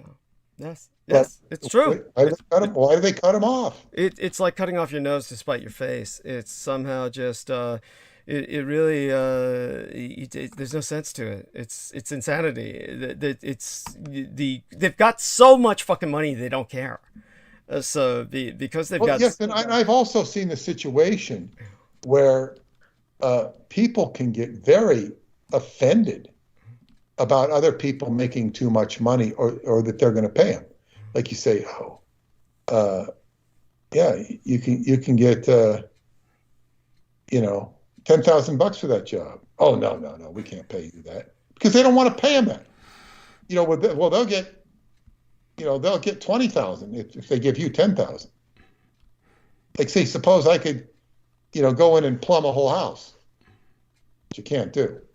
But they say, okay, there's, we don't want to give you that money. And in actual fact, in contracting, they will give you that money. But situations where they just don't want to give you money because it's too much money, they consider it too much money, even if they benefit from it, because they don't think you should have it. Sort of the mentality I was making fun of the English. Yes. But it's not just English in this case. It's Americans who just keep people down. Yes. And yeah, I'll try and go a bit into that tonight as well. As I said, the economics are so important, and now we've got this government shutdown potentially looming as the lawmakers are squabbling, like what you said about the there you have it, the Congress. How are they shutting down? They don't do anything. Yeah, well, I saw that on the news. They were acting outraged, and I'm thinking, what's the omega point for them? Where pretty soon it's saying, well, of course they're not doing their jobs. Why aren't they being pursued more heavily?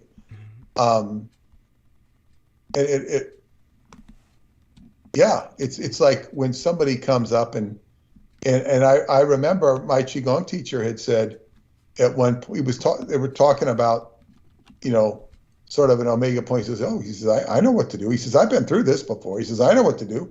He says, I'm going over and I'm going to the grocery store and I'm taking over all the toilet paper. Right. That's right. All the toilet paper, because, that's crucial comfort. Yes. And he's been through that. And he was somebody who would had a track record of exhibiting dominance. Yes. He said he would dominate, and he knew how to dominate. And of course, by the time I knew him, certainly he could dominate, but he would do it in much more, union settings, representing the Black Panthers, in a judo dojo, in any dojo. And then he said eventually he would just be the top alpha male. It would just happen naturally. But that was after, and he learned this from growing up in the ghetto, and he was able to do that. And of course, in a position like that, you become a gang leader who can make it safe, make the environment safe for those under your jurisdiction. And that's the next evolution that would occur in the omega scenario prior to the actual fall. It becomes like the Roman Empire falling. It doesn't fall. What you have, what was it, Attila the Hun or his minions outside of Rome? And there's a really stupid movie that goes into the fall of Rome, and I think it has some guy riding up in a chariot, and they're in the Forum, and somebody's auctioning off the title of Emperor of Rome. Yes. It's like they're putting hundreds of years of histories into one movie. It doesn't work. And you see, here's the end of the Rome. Here's the end of the Roman Empire. Okay. It Is ended that the this Mel way. Brooks comedy, the satire you're talking about? No. It was one of those 1950s movies. Okay.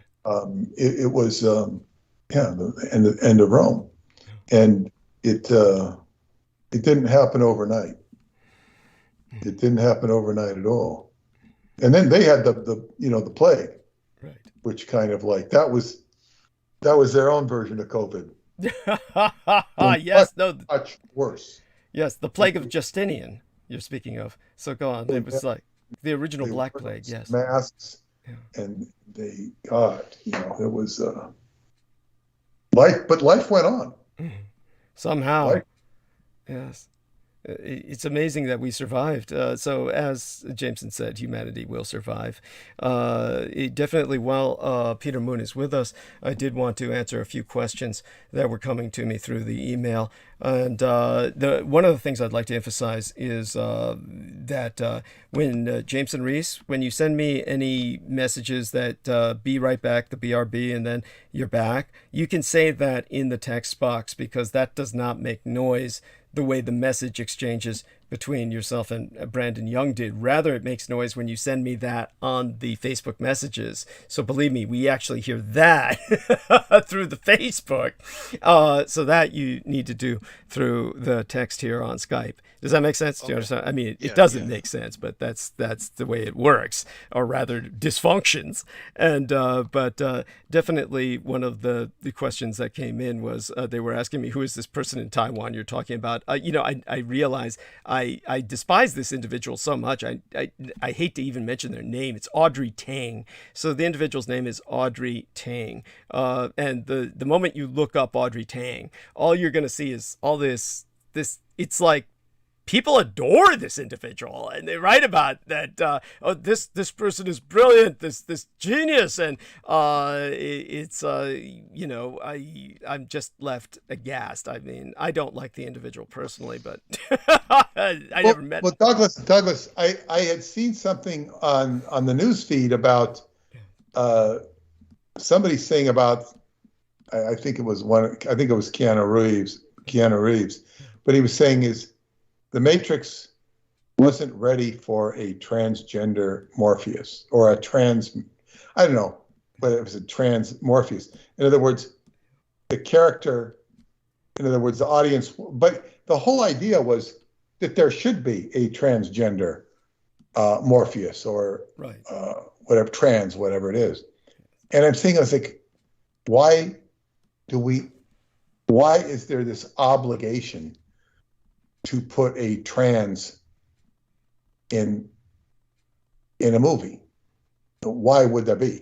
In a movie about Montauk, it would be suitable. It would be fitting because of the Baphomet connections. Mm-hmm. In the androgynous connections in the Montauk Project itself. It would be suitable there. Mm-hmm. But why is there this obligation? It's a politically correct obligation to include things, just like they turned Batwoman into a lesbian. Well, believe me, I have my own arguments with many of these things that are being done in the media.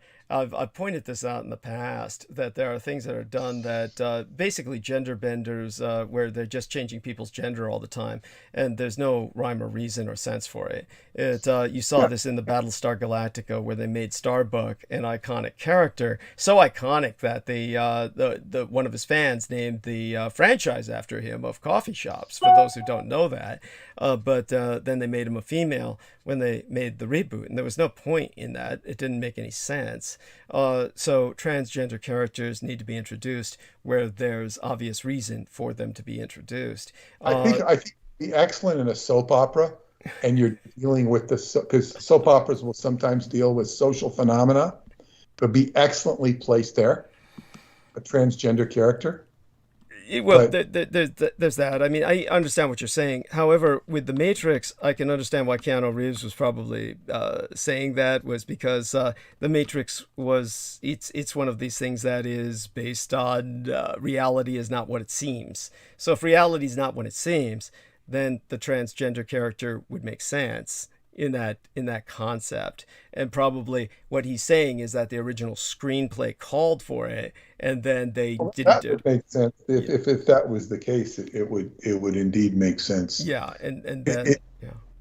There's also, it doesn't contradicts what I said about this obligatory. No, I get that. No, I get that. That's no, that's just it's just maddening. When it comes to, of course, the other thing that somebody asked me in the email was asking me about what used to, your mother's legacy, her heritage weapons, what use are they in the modern age. And again, these are people who are very unfamiliar with what the so-called modern technology really is. To put this into perspective for people, if you take a look at the photograph of myself in the thumbnail of Livestream with the transmission preceding tonight's, our latest transmission prior to tonight, Sunday's transmission, you're going to see that I have these ballistic, bladed, shall we say, for lack of a better word, they're sheaths, but they're not conventional sheaths. They're meant to hold a tubular blade, meaning that it's based on the ancient hollow bamboo spear, except it was made of metal, so it would last, and bamboo can last for a very long time. But it was made of metal for a reason, that it would be better than bamboo at penetration, that it would penetrate armor. So for those of you who don't realize this, those blades will penetrate the highest level of ballistic armor. You'd have to be wearing a steel plate to prevent that from getting inside of you. The Kevlar is meant to basically take a lead projectile and disperse its force throughout the vest. And the lead projectile is this specific kind of impacting, high velocity, shall we say, just object that works a lot differently than the physics behind a knife. Honestly, you could take a knife and you could stab somebody to death through their bulletproof vest. So it's just that, Jameson says that it's like asking you which point of the dagger is, that these are absurd, but not really. People just don't know these things. People think that if something will stop a bullet, you could understand why your average person would think it would stop a knife, but it won't. And something like an ice pick, that'll go through a ballistic vest, a bulletproof vest, like butter. So understand that these hollow bleeder, these kind of conical, or rather these hollow tubed with a very sharp bladed, pointed edge kinds of blades that I inherited from my mother, which she in turn inherited from hers. These kinds of heirloom pieces, they'll defeat the modern defenses of your average SWAT team member. They're quite applicable to today's perspective. And that brings up another issue. I'll bring it up while Peter's here. J.K. Rowling has this image that when it came to, say, for instance, what Peter Moon was talking about when it came to, I'll bring this up later tonight and Peter can listen to it, but obviously one of the things he heard me talk about before, to the point where people asked him questions, is Douglas transgender.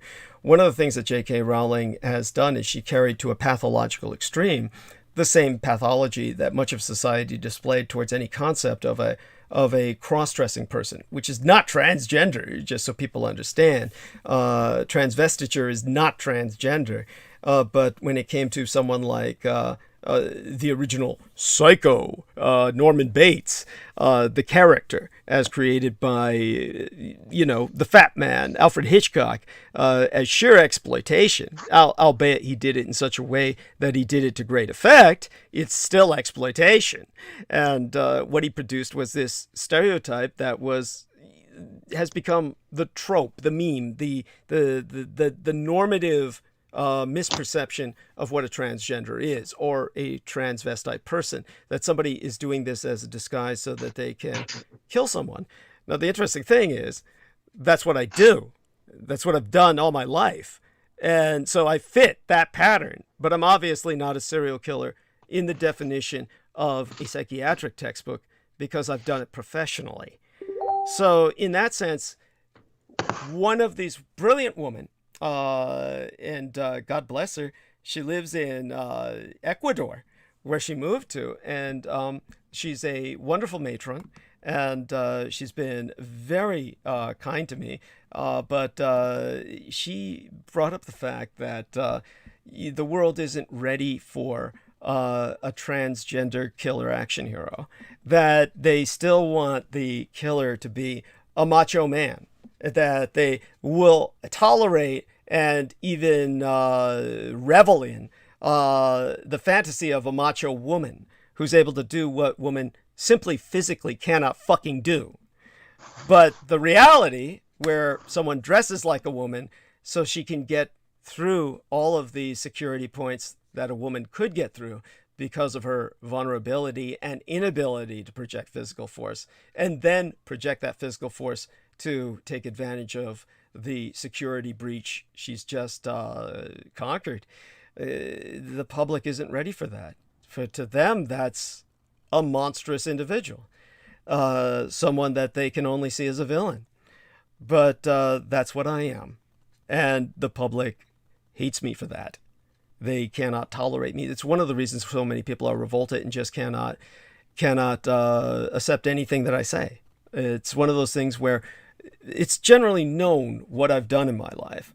And anybody who comes up and says any crap about, you want a certificate for this or something, like, where's your evidence of this? That's the real joke. Where's your evidence I ever worked in a gas station or bagging groceries in a shopping mall? There's no evidence I ever was conventionally employed other than where I said I was, the Department of Defense, and then private security work, which gets really sketchy with the paperwork.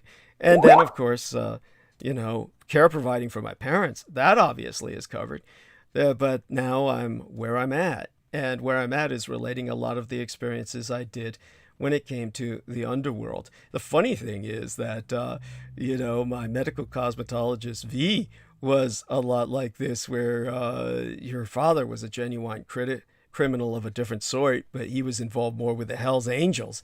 And so she simply can't picture myself as a criminal. She's like one of those people who's like, where's your certificate kind of attitude. And yet calls me a criminal whenever something doesn't go her way. It's like, it's this capricious. It's very part of our dysfunctional relationship. Very toxic. But then again, very criminal. This is part of the criminal lifestyle. You're dealing with people who are essentially oftentimes pathological. So I've worked with pathological people all my life. But when it comes to the kind of environment I grew up in and how I had to survive in it, and then the cultural legacy from my mother and the heirloom weapons I've taken advantage of to just basically present myself as a different gender, this is where people get very frightened, because at that point, this is someone, myself, presenting themselves quite, how would I say this, taking advantage of people's trust in a manner that leaves them wide open and vulnerable. And but if you look back at the original heroes in Japanese culture, Yoshitsune is the samurai of Japanese history that is known as one of the iconic samurai. Up there with Miyamoto Musashi, the Kensei, the sword saint who wrote the Book of Five Rings, that our man Peter Moon was referencing just the other day. And when it came to Yoshitsune, his first kill was dressing as a girl, because he was this forever youthful, very effete and effeminate looking man. And he rose through the ranks of samurai history as this individual who basically cross-dressed, certainly in his early years of achieving his more famous kills. This is something that in the West would be looked on as something only a villain would do. But they have no concept of the Asian mode of thought and the concept of this being basically a legitimate way to take down someone else. So when it comes to my carrying this out as more than simply a family heritage, but or the maintenance of a very specific skill set that is passed down from generation to generation, if I were living in Japan, I would be what's called a living treasure. In other words, a cultural treasure, like the sword makers or the people who maintain the ninja heritage more openly. But I'm stranded here in America where it's viewed as a pathology. So just that to be thought upon. And hopefully someday an action film can be made showing what I did. And that might open up at least a pathway for more effeminate action heroes. But that's something that would at least legitimately present them in context, as opposed to this obligatory just switch somebody's gender as a character because they're doing a reboot and they just feel that doing that would somehow expand people's minds. It doesn't make any sense at all. It's just stupid. So, of course, there we have that. And with that, our man, Peter, of course, feel free to add any observations there before you turn in for the night. I got the feeling it's getting close to your bedtime or so. Yeah, it's I'll retire now. I have nothing more to say on that, but thank you very much. And well, I do hope that was coherent. I do hope that I was. You were coherent. Oh, thank you. There we are. That's important to me. Well, I love it dearly. Yeah, with regard to that subject, it's certainly not a very pleasant one.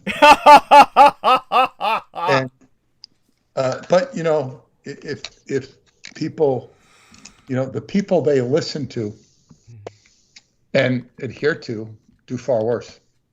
Yes. And do it hypocritically. Yes. But so what? It's just the way it is. Yeah. With that, I'll say good night and have a good December 2nd. Thank you. And of course, share our love with Paula, okay? Okay, good night. Yes, good night for now. And with that, we bring on Salman Sheikh. And Salman, dear sir, share with us all your insights into what we've discussed this night, please. Oh, of course, Brother Douglas. I'm always in awe when I hear your transmissions and basically the teachings that you give us. And you are such a beautiful soul. And it reminds me of the teachings of the Prophet Muhammad, peace be upon him, who says that heaven lies at the feet of your mother. And you are somebody that served your mother, you cared for her, you loved for her. And her spiritual presence is always with you in your life as you carry her legacy on. And I know that will always protect you against any enemy that stands in your way. And you will always be blessed in this life and the next. And those people that doubt us, there's a Sufi master named Baba Muhayyuddin. And Baba said that those that have doubt and suspicions in their hearts, those people have a cancer which there is no cure. And Allah will always keep them away from you if you're on that path of light and doing the goodness for humanity. So in that regard, I think what you're doing in your path it's definitely beautiful. And that's exactly the reality that we're dealing with today, is we need that aspect of humanity, companionship, and why humanity is suffering today. People are lonely. There's less relationships. There's less marriages. People just don't want to deal with each other anymore. And we just need somebody to talk to. That's exactly what it is. Deep down inside, we're still those kids that want to be loved and accepted. And that's exactly what it is. If you have the heart and mind of a child, pure and innocent, and the aspect of that innocence, which will carry us to the next side, is exactly what this world is trying to basically do. Because what is under attack right now? It's the human heart. The human heart is under attack, and they want us divided with each other based on race, gender, religion, so many factors that come into play. And I discussed this with one of my Sufi friends too, who says that right now humanity has to make a choice about which side of the spectrum you will follow. And you have to make a choice. You have to do the right thing, because God has also given you free will. But you also have to realize, who am I? What do I stand for? What is my purpose in the grand scheme of things? And what role am I meant to play? And my brother, the role that you have played in your life, those that know, they know. And those that have doubt and suspicions in their hearts, just like what that Sufi master said, they will find their way out of your lives as you continue to be surrounded by those that truly love you, don't doubt you, and stand by you in this aspect of companionship, and to basically spread love and light on this earth in a world that's falling apart. And it's not just America. Everywhere in the world that I went, I have felt that something in the air has changed. And especially these next 2 to 3 years, going into 23, 24, as we head into the midterms and the next presidential election, America is on a timetable right now, and the people in this country have to make a choice about what kind of future do they want to give to their children. And they have to listen to people like you, great souls like you, who are giving them the information, but they just refuse to listen. So humanity is at a crossroads right now. We all have felt something has changed. People are getting more outraged. People are having relation problems, family problems. The education system is being rebuilt. The workplace is being rebuilt. Everything, the world as we know it, is changing day by day. On top of that, people are making a choice about fear, about division, and so many things that come into play into the human mind. And I just always resort back to my Sufi teachings, is that always keep walking the path of the light, and whatever happens for you, you'll always be divinely guided. So the aspect of being divinely guided, no matter which aspect of the spectrum you serve, it's all within the divine cosmology of the Creator. As I also love dearly my brother Jameson Reese as well, who serves his own purpose in his own way, as it says in the Holy Quran, that both good and evil come from Allah, the Creator. And we're on this short human life where everything is kind of tying itself together, especially these next 5 to 10 years, where we're just going to see so many things, and it's going to shock humanity to its core with the events that are on the way. So people have to realize that this enemy that we're dealing with is one that's outside the spectrum of Allah. And these are the anti-gods and the cultists of the kings of Edom, those that want total annihilation. That's the enemy that humanity is dealing with. And they have to come together. They have to love each other. Don't let any divisions or hatred come and divide you to try to attack your heart, cause hatred amongst you, cause enmity amongst you. And it's just it. And I encourage people to listen to you, my brother, and spread your message to humanity. And I know that you'll always be loved and protected. And same thing with Brother Jamo. We're all here to serve a purpose, just like what he experienced in the hospital, that there's more to this life than basically there's more to our existence than just the suffering that we see here in this realm. It's a continuous cycle where even in the Sufi tradition, they tell you that it takes you 50,000 years for your soul to get back to Allah. So when somebody dies, they say, to Allah we belong and to him we shall return, because the 50,000 veils is basically 50,000 years for your soul. So it tells us that the suffering you experience in your lifetime doesn't mean that is the totality of your story. Your story continues in various shapes and forms, and you continue to keep the faith, continue to love one another. You don't let the agents of chaos whisper darkness in your heart and in your mind, because the whispering and agendas of the evil ones, it will always be there. That voice that's always there, whispering, trying to make you fall astray. But then that other aspect will tell you to do the right thing. And that's another transmission that I would recommend to Brother Douglas, where he talks about the importance of the heart. So the heart is very important in following the teachings of the heart. And that's very important because all of the religious traditions, not just the Sufi tradition, they all tell you to find God, you have to look within your heart. Where the Sufi says that I tried to find Allah, but only found myself. I tried to find myself, but only found Allah. So all of us are part of that divine existence manifested in these beings, in these avatars that we're in, experiencing this reality, the perfect being trying to understand reality through itself and with these beings and all existence that's around us. So that's one thing I believe, if people come to that realization, that would eliminate so much hatred and division. Like Brother Jamo said, that it does warm your heart.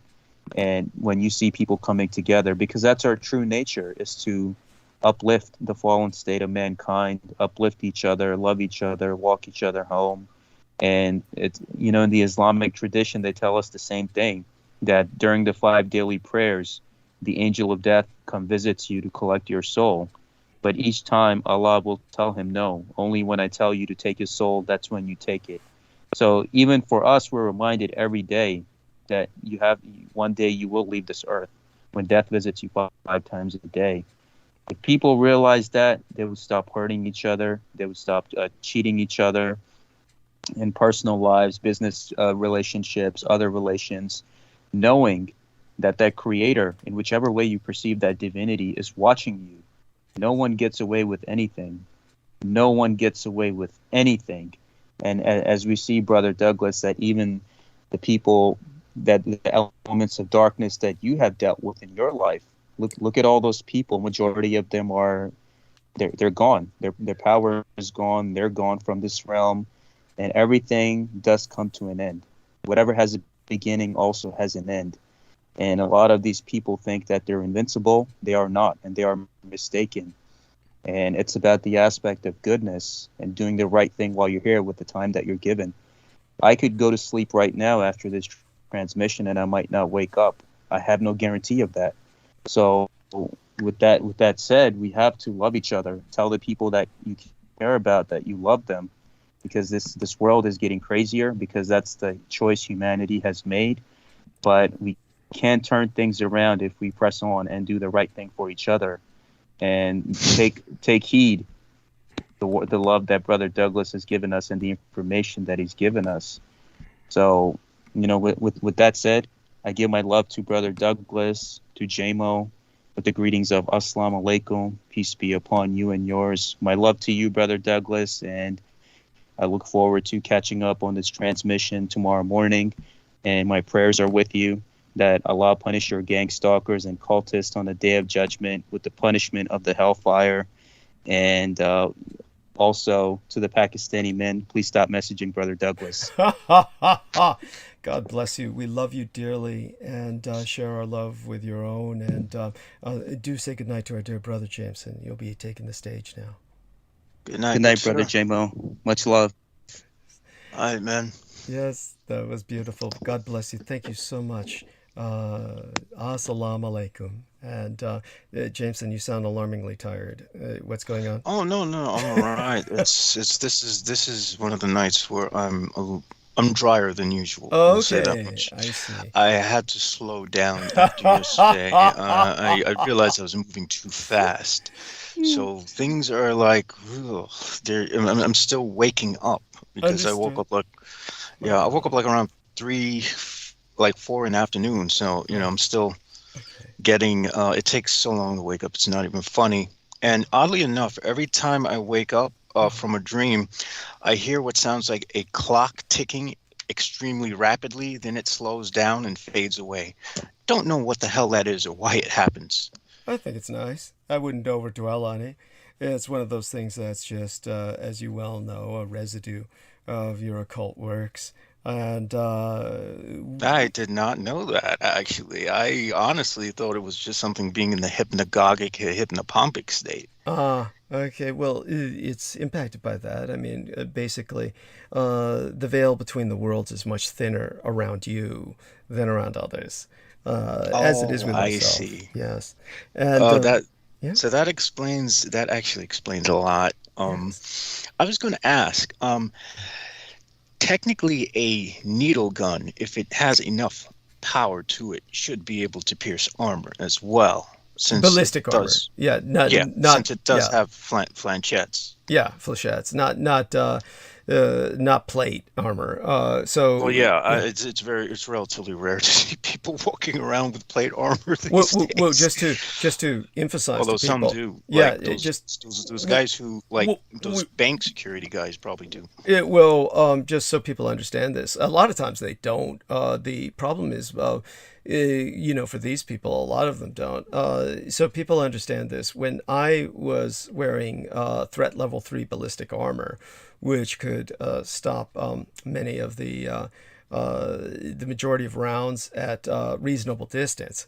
Then of course I would also wear the special vest that is made specifically for needles and knives, and there's a vest made for that. It's a completely different product, a completely different material. And then of course I would also wear plates. The steel plates go front and back. They're comparatively small, but you would be amazed how small the region really is where your vitals are truly vital, where your vitals are truly vulnerable, around the solar plexus region. But when it comes to that front and back steel trauma plate, because you don't want various projectiles ricocheting off of that and up your nostrils, or worse yet, into the pit of your chin, where it goes through the base of your chin, which has nothing protecting it. There's no bone underneath your chin. That could, of course, conceivably go all the way up to your brain. But in terms of that, you wear another ballistic level of material that is of the Kevlar fabric on top of that steel plate. So that dulls that effect. It prevents ricochet. So altogether, I was fairly invulnerable. I could have kicked down a front door and taken a shotgun blast to the chest.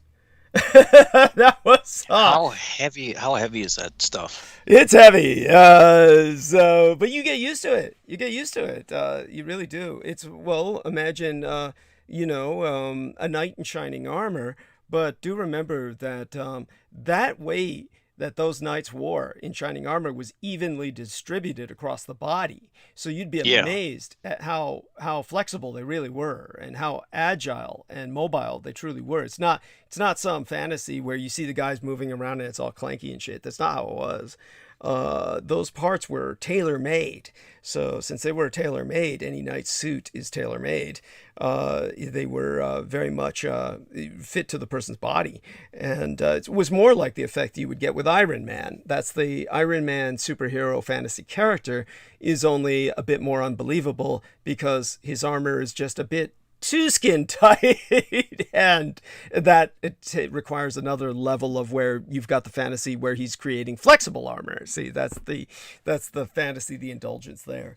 But when it comes to knighted armor, it's very different. And so I'm going to leave Jameson Reese on stage for at least 10 minutes. I'm going to refresh myself and grab a Coke. So and when I get back, I'm going to suck all the oxygen out of the room and take it for the rest of the night.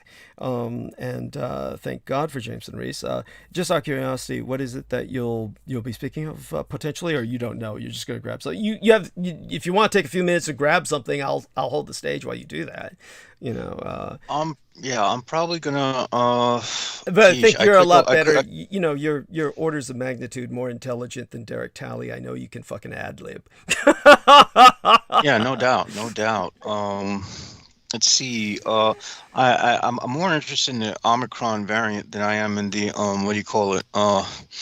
than the school shooting, because I just get the feeling that those are just going to be regular. It's just another day in this nightmare escape we call America, right? I'm just glad I'm not high school age anymore. Yeah.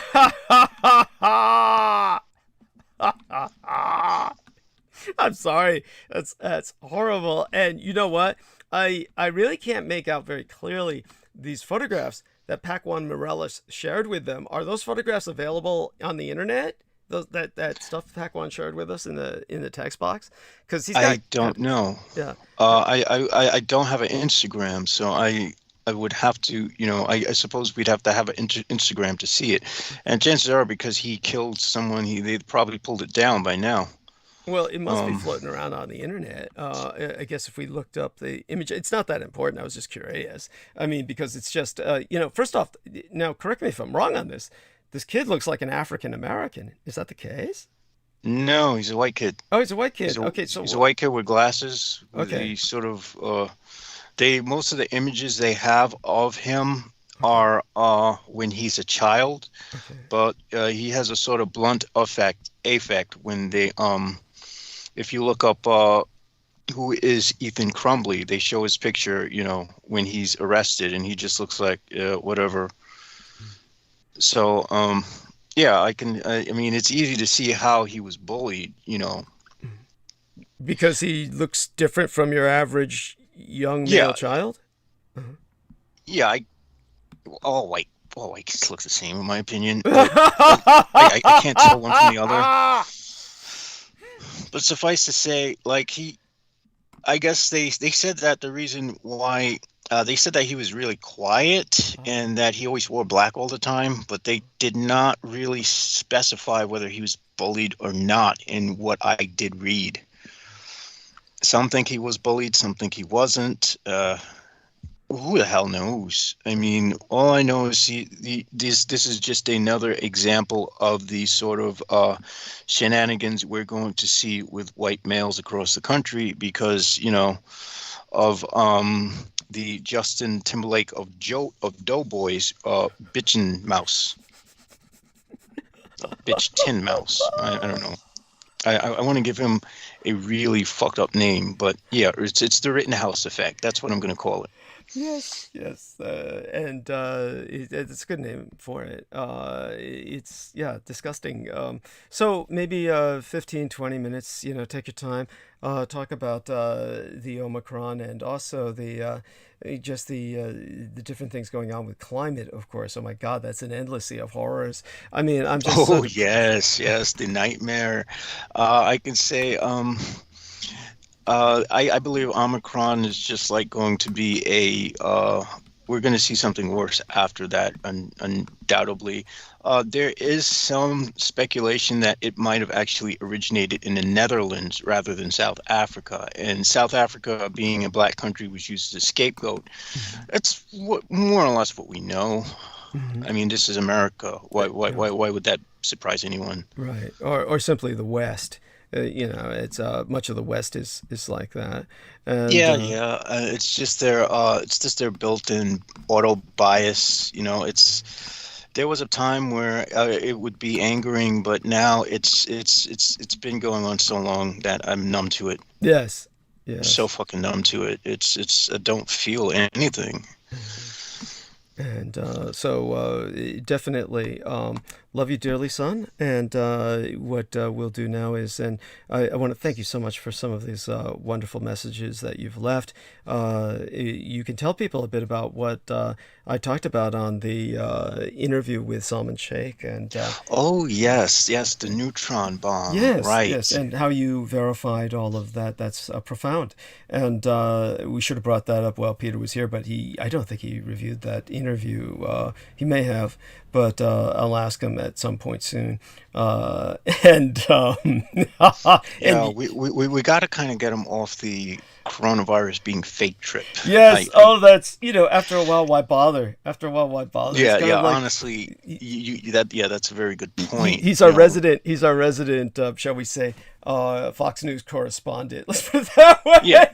So, I mean, he's useful in letting us know what they're thinking and their line of reasoning or actually, line of anti-reasoning. When I start with tonight's narrative, I'll tell people what the Republicans are saying, and he hasn't even caught on to that yet. So at least you wouldn't believe what he's saying is mild compared to what the majority of Republicans are claiming. So I'll get into that soon enough tonight, all too soon. Well then, my son, the stage is yours. I know you can handle it, and I'll be back soon enough. Thank you. Okay, so I'll start off with what Douglas said on the interview with Salman Sheikh, where he went into the neutron bomb. The neutron bomb is a boosted fission reaction explosive, where it doesn't, unlike the hydrogen bomb, what it actually does is instead of converting all that fissile material to heat to create a second fission reaction, it emits as much fissile material as possible to make things as radioactive as possible while doing the least amount of thermal damage to surrounding structures. What this does is this creates a extremely irradiated battlefield where the structures are relatively intact, and theoretically after which you'd be able to drop personnel who have hopefully some kind of radioactive gear. I mean, who really cares, because soldiers are expendable anyway, but you'd still be able to take whatever you want from the territory, because this is it's more about trying to it's an area denial weapon, basically. Now, what I was able to find was Samuel Cohen himself spoke about the weapon. So you can find all this to corroborate that evidence. And of course, Michael Aquino had written a book about that as well. Now, during the nuclear hydrogen bomb test Operation Red Wing, which was in 1956, this was when I think, oh gosh, what's that guy's name? Eisenhower was still in office. The first deliberately dirty boosted hydrogen bomb utilizing cobalt, which they would publicly admit to, was Operation Flathead. This was a part of the oh my gosh, this was a part of the operation that was how the hell do I forget what operation that was attached to? That was Red Wing. That was the Red Wing series of tests that they were doing.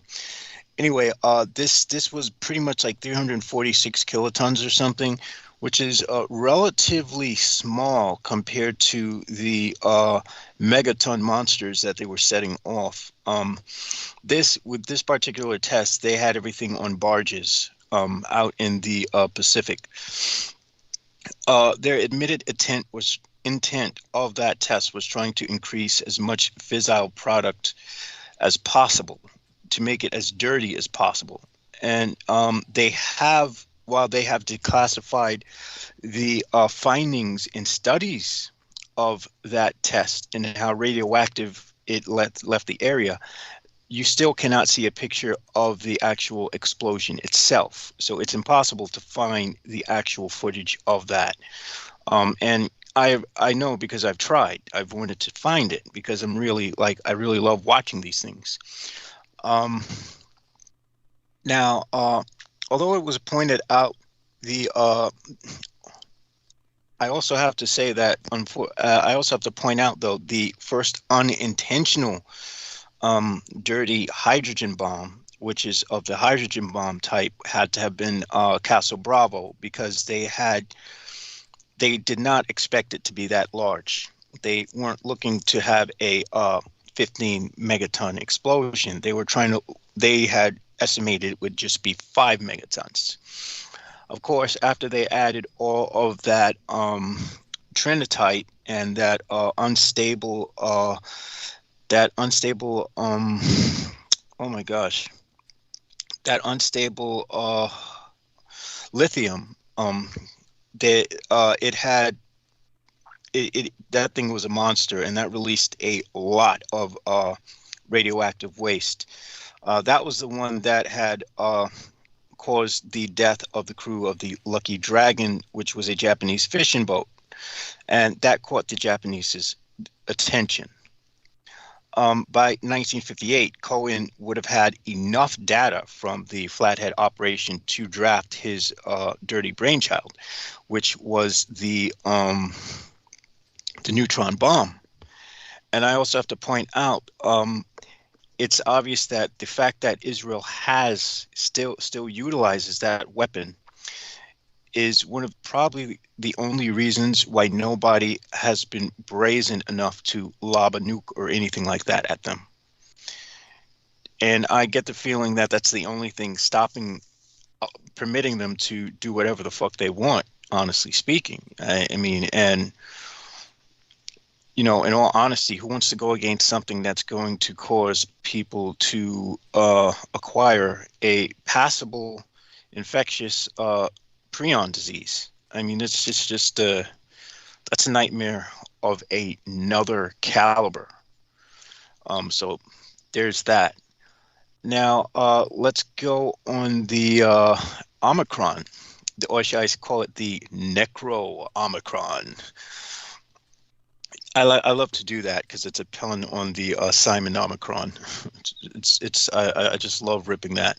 The U.S. recorded its first confirmed case of the Omicron variant Wednesday in a vaccinated traveler who returned to California after a trip to South Africa, as scientists around the world race to establish whether the new mutant version of the coronavirus is more dangerous than the previous ones.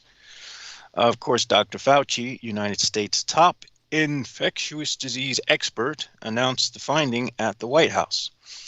"We knew it was just a matter of time before the first case of Omicron would be detected in the United States," he said. Oh, that impersonation does him justice. The infected person was identified as a traveler who returned from South Africa on November 22nd and had developed mild symptoms and tested positive for COVID-19 Monday. Researchers at the University of California, San Francisco obtained a sample from the patient Tuesday evening and worked feverishly overnight to assemble the genetic sequence. The person who had the full 2 doses of the Moderna vaccine and wasn't yet due for a booster shot is improving, California officials said.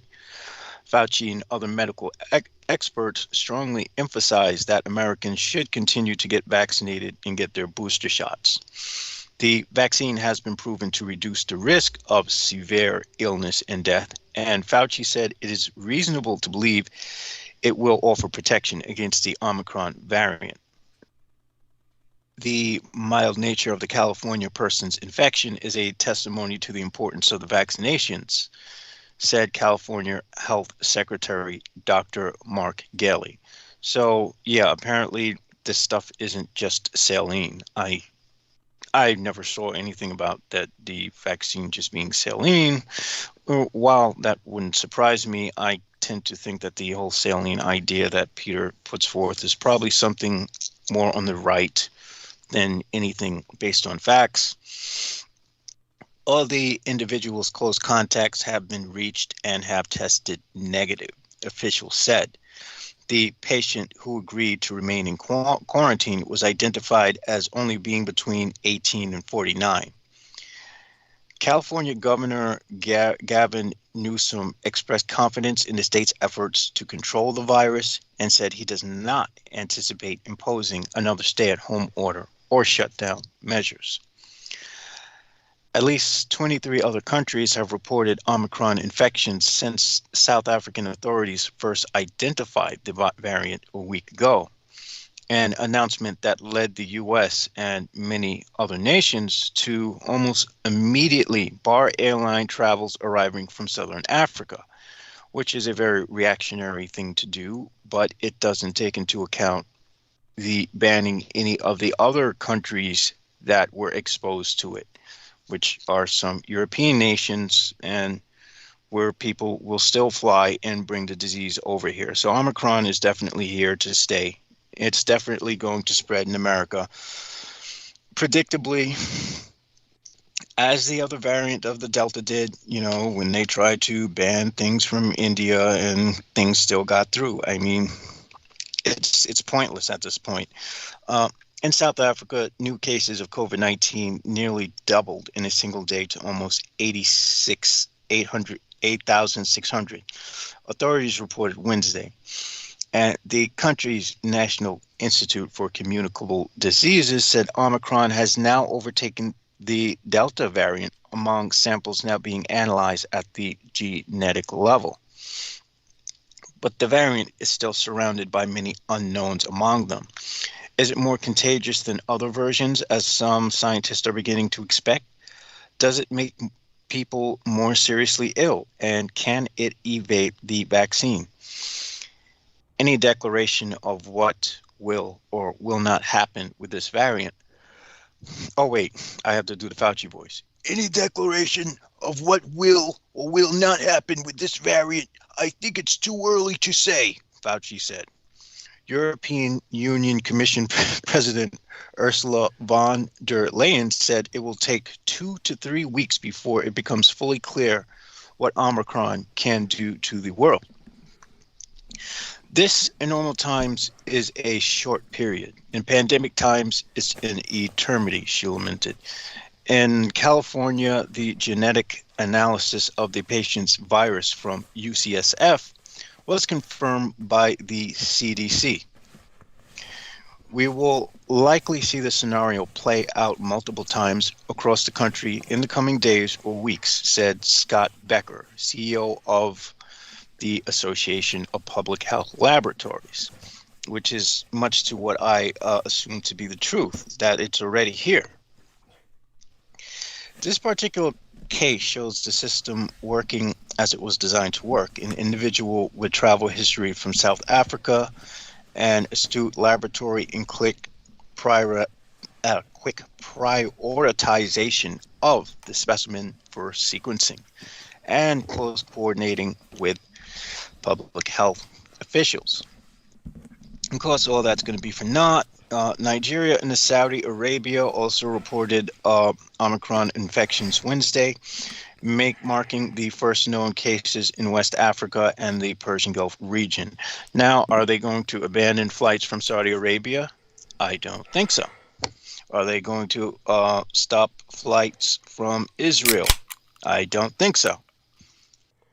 Of course. So we know that it's just a matter of them trying to just, keep colored folks out. Going further than many other countries in trying to contain the virus, Japan has banned foreign visitors and asks international airlines to stop taking new reservations for all flights arriving in the country until the end of December. But by the way, I was puzzled by the one message you left. Was that kind of like a joke when you said, "Have fun with the escorts"? So not jealous or so not envious. What was that sarcasm? Not against me. I didn't take it as sarcasm against myself. No, it's not sarcasm against you. It's just that I wish I honestly wish I had escorts too. You are envious. This is what you meant to say, right? Yes, you were saying that. yes. Okay, so it was sarcasm in that sense. Yeah, in that. Because I mean, I would kill to be with women that gorgeous. Honestly speaking. Oh, you will be. Things come in time. Believe me, it's out there for you. It'll. The world's changing so rapidly. Yes, I take your word for it, because you're quite. How do I say? When you make predictions, you're almost never wrong. Thank you. Yes, that's right. And so with that, I'm going to go mute again. Do continue what you're saying. Just so people know, when it comes to Japan, no point in going into it tonight. Maybe I'll cover it a little bit. But the emperor's daughter, Aiko, she's turned 20. And that's a big deal in Japan. That means she takes over a lot of responsibilities in the household. And then the Japanese crown prince came out and condemned what was written about the former princess. Maiko is, of course, married a commoner. And so he said he's condemning all the terrible things that people have written about her, which probably in Japan amounts to people complaining about her fashion choices or something. So I'll check into that, find out what the hell he's talking about. Not tonight, but obviously just a little pleasant gossip to take our minds a little bit off all this. But I'll have Jameson take us back into the pit again. So, well, yeah, comparatively speaking to American problems, I would rather have Japanese problems. Thank you. Yes. Yes. Because if the extent of our problems was the Empress's new wardrobe, then hey, that means you're doing great. Thank you. Yes. Probably they're saying that she was stupid for marrying a commoner. I would guess that. That's what I would think. Something like that. Yeah, well, I mean, maybe she likes good sex. I don't know. Yes, I would think something like that was going on. Because for some women, it's more about the fun, Yeah. Not every woman is just completely wrapped up in resources. And I guess if you're the emperor's daughter, there's no measure of resources. Yes, there we are. Yeah, you go to school and you don't need to worry about the teacher asking you questions. It's not that you get the wrong answer; they ask the wrong question, right? You know. But by the way, that's a bit of an exaggeration. Teachers are very harsh with their students in Japan, so it's no fun, even if you're in royalty. But with that, I'll leave it back to Jameson. Take it over. All right. Going further, many other countries in trying. All right, I read that already. The U.S. is working towards requiring that all air travelers to the country be tested for COVID-19 within a day before boarding their flights, up from the current 3 days. On Wednesday, the World Health Organization warned that blanket travel bans are complicating the share of lab samples from South Africa that could help scientists understand the new variant. Well, the World Health Organization, why would we take anything they say seriously anyway? They're entirely run by China, so fuck them. They're like, why don't you let more of this variant into your border so you can study it? Yes, that would be their official stance. That makes perfect sense. Oh my god. Oh, yes, do go on. I'm sorry. It's one of those things. You're going to get me started again. It reminded me of, you like the way Peter said when I asked him for his reflections on what I said about everything that J.K. Rowling's is stereotyping, the actual nightmare reality of it. And he said, yeah, it's not a pleasant subject. Yeah. Yeah, I honestly, I think it's entertaining. I don't.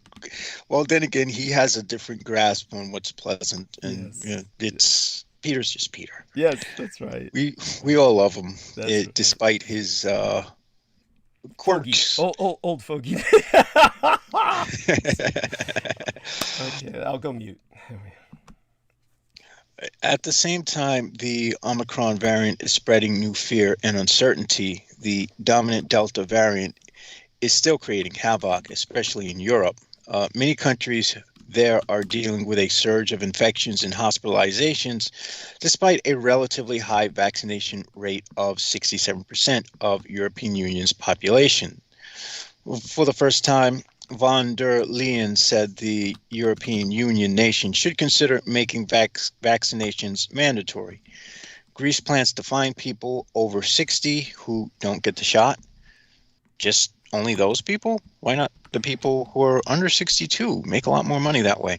And the German Chancellor designate Olaf Scholz said he will back a proposal to require everyone to get vaccinated. And, of course, most of the people on the reactionary right are going to say, my body, my choice. And I say, good, die for the cause.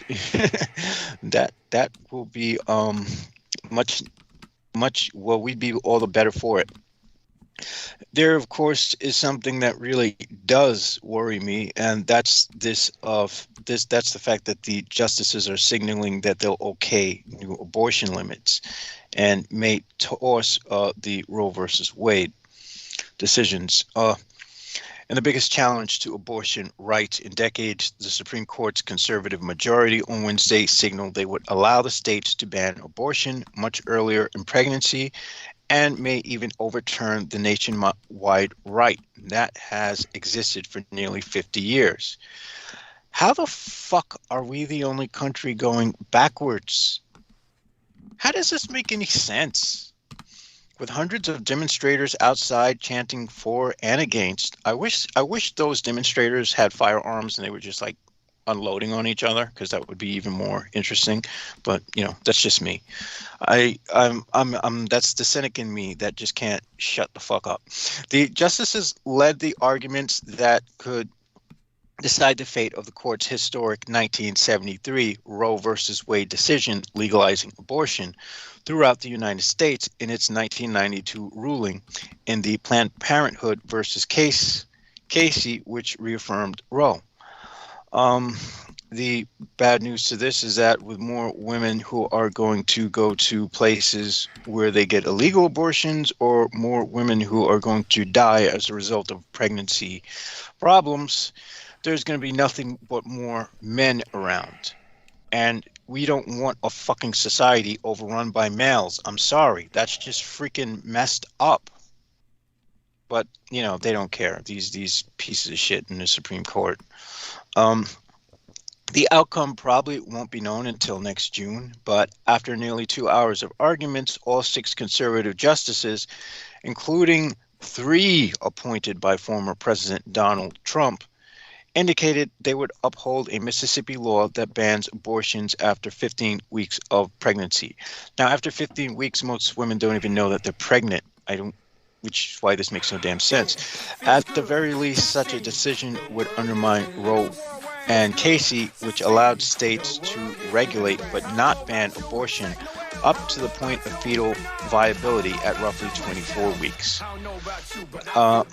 And there was also substantial support among conservative justices for getting rid of Roe and Casey altogether. Justice Clarence Thomas, the fucking piece of shit house nigger who I wish caught COVID and was gone, is the only member of court who has openly called for overruling the 2 cases. Across the United States. Yeah, I hate house niggers.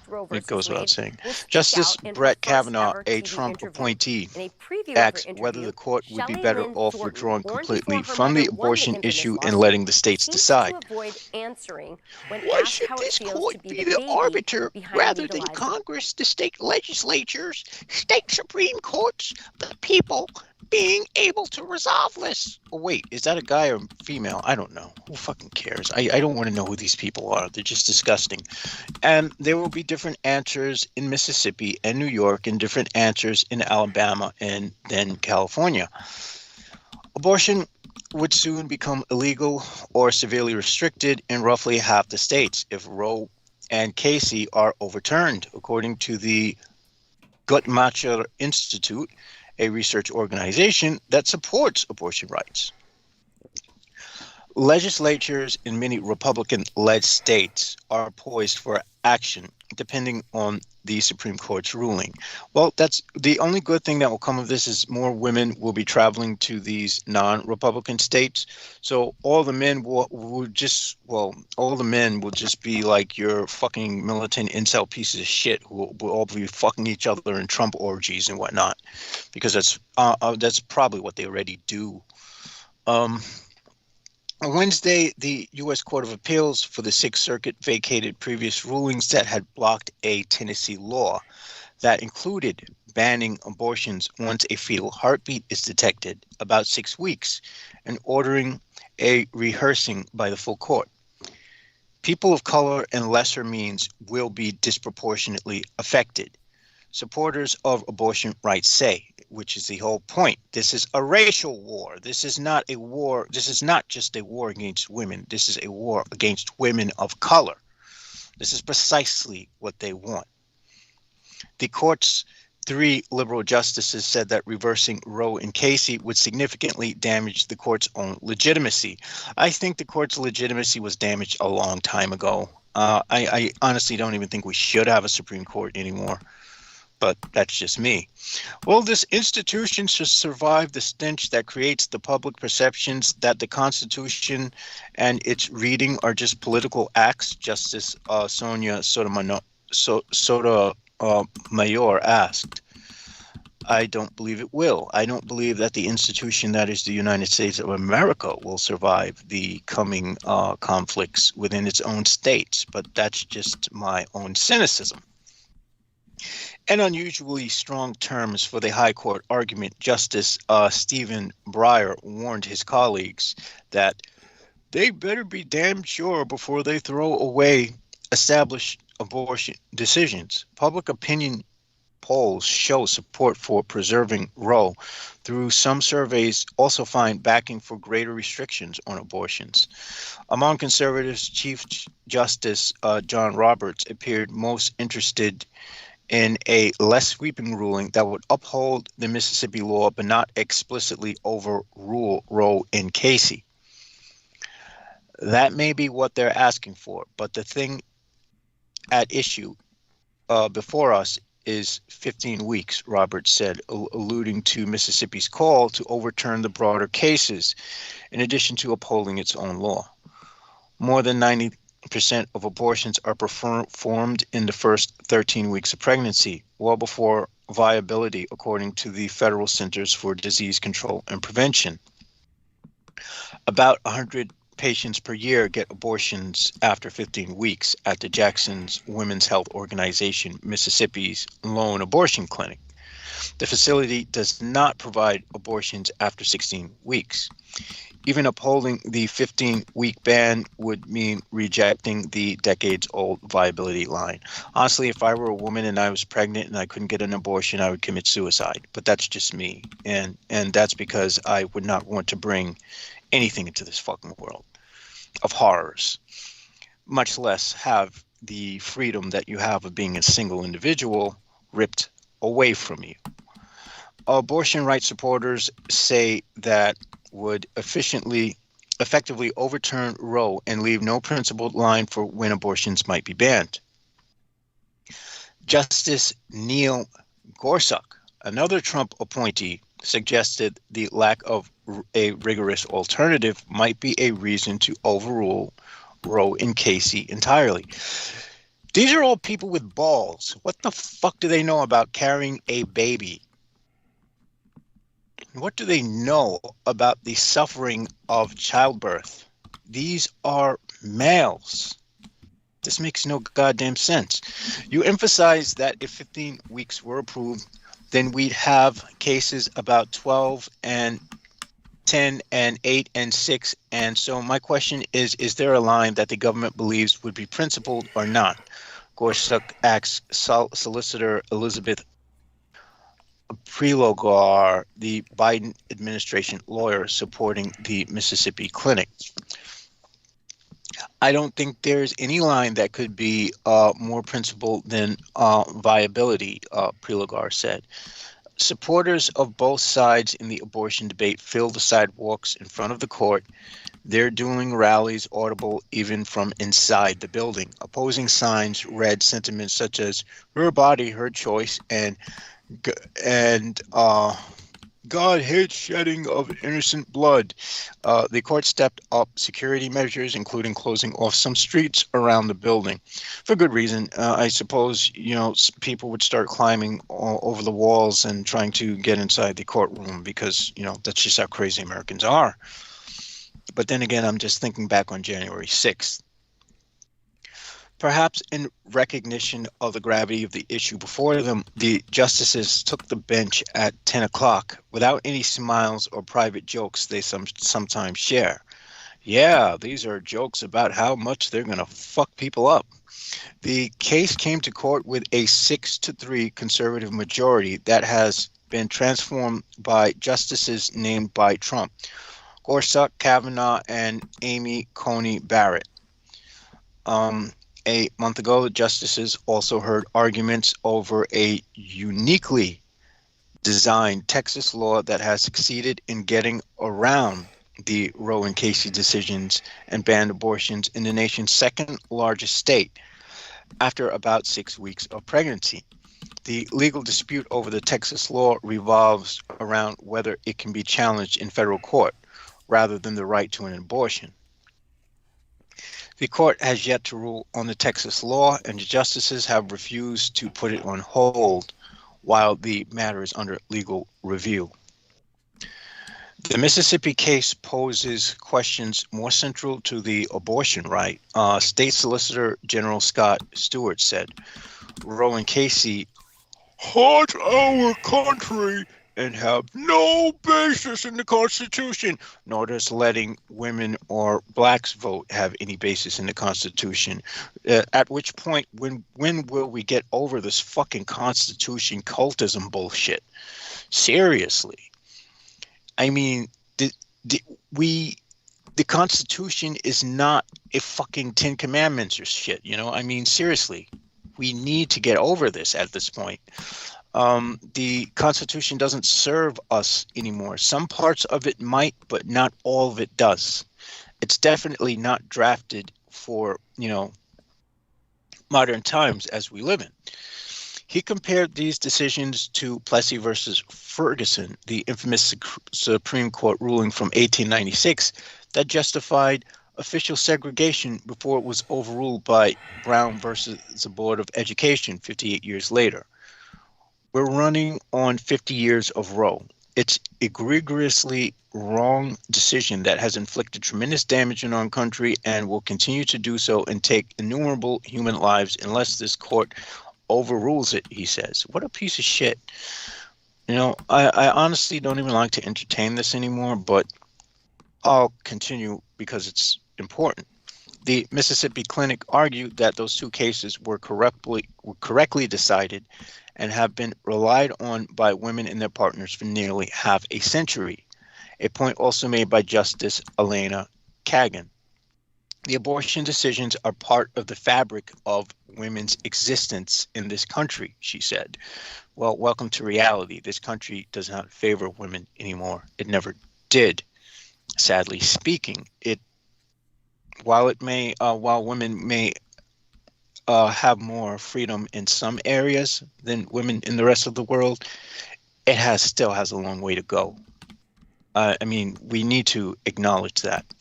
Barrett approached the issues of women's reliance on abortion rulings from a different vantage point. She suggested that the so-called safe haven laws in all 50 states that allows mothers to relinquish parental rights means women can't be forced into motherhood, which could limit employment and other opportunities. Why don't the safe haven laws take care of the problem, she asked. Wow, she's dumb as fuck. But, well, to be elected by Trump, of course they're dumb. Barrett, with a long record of personal opposition to abortion, acknowledged the court still has to deal with the issue of forcing women to remain pregnant against their will. She described such a pregnancy as infringement on bodily autonomy, which we have in other contexts like vaccines. Why are they even bringing up vaccines? In its earlier rulings, the court has rooted the right to abortion in section of the 14th Amendment that says states cannot deprive any person of life, liberty, or property without the due process of law. Of course, the United States has deprived people of life, liberty, and property without the due process of law since its conception and continues to do so since this day. So the idea of even bringing this up is bullshit. Same-sex marriage and other rights based on the same provision, but also not explicitly mentioned in the Constitution, could be threatened if Roe and Casey fall, the administration argues. Abortion arguments normally would find people camped out in front of the court for days in the hope of snagging some of the few seats available to the public. But with the courthouse closed because of COVID-19, there was only a sparse audience of reporters, justices, law clerks, and a handful of lawyers inside the courtroom. If the court issues its decision in late June, it will be little more than 4 months before the next year's congressional elections and could become a campaign season rallying cry. Of course, as stated before, Congress does nothing anyway, so why even bother with them? And I was going to take a look at the Jesse Smollett thing, but that seems relatively trite compared to it's relatively trite compared to what's going on. What else is going on? Now, I just got a article here that says that there is petroleum detected in tap water near Pearl Harbor. So I hope Brendan was only drinking bottled water. I think he would probably do that because, if you're on the sort of health trip, there's no way you're going to drink tap water in some state you don't come from. It's just, one wouldn't risk it. The Hawaii State Department of Health said Wednesday a laboratory has detected petroleum product in a water sample from an elementary school, of all things, near Pearl Harbor, amid heightened concerns that fuel from a massive Navy storage facility could contaminate Oahu's water supply. This is the sort of ineptness that we are used to when it comes to the military, the MIMO NannySec complex. The department said a test result from the University of Hawaii lab is preliminary, and it's not yet clear what type of petroleum was in the water. The fact that petroleum was in the water at all is still a very big problem. The sample was taken Tuesday at Red Hill Elementary School. The department is still awaiting test results of samples sent to a lab in California. For 3 days, hundreds of residents in Navy housing have complained of a fuel-like odor coming from their tap water. Some say they have suffered from stomach pain and headaches. Oh shit, they drunk the water. Oof. Well, there we go. That's lawsuit department. The department said all complaints have come from people using the Navy's water system and not from anyone who gets their water from Honolulu's municipal water utility. Both the Navy and the utility have wells that draw on the Moanalu Waimalu aquifer, which is located 100 feet underneath the Navy's fuel storage tanks at Red Hill. Oh, isn't that just groovy? Oh, man, that is rich. Of all places to build a fuel storage storage tanks. That's just great. The Navy on Sunday shut down a Red Hill well that draws water from the aquifer out of an abundance of caution, the spokesperson said. The department has advised all those using the Navy's water not to drink their tap water. It's recommended that all those who can smell fuel in their water not use it for bathing, washing dishes, or laundry. I need to say, if someone has COVID, they can't smell it. So, well, that takes care of that problem as well.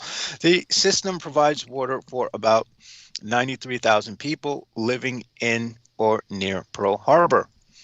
The Navy and the State Department of Health are both investigating where the contamination is coming from, though the Navy said it has not detected any fuel in the water.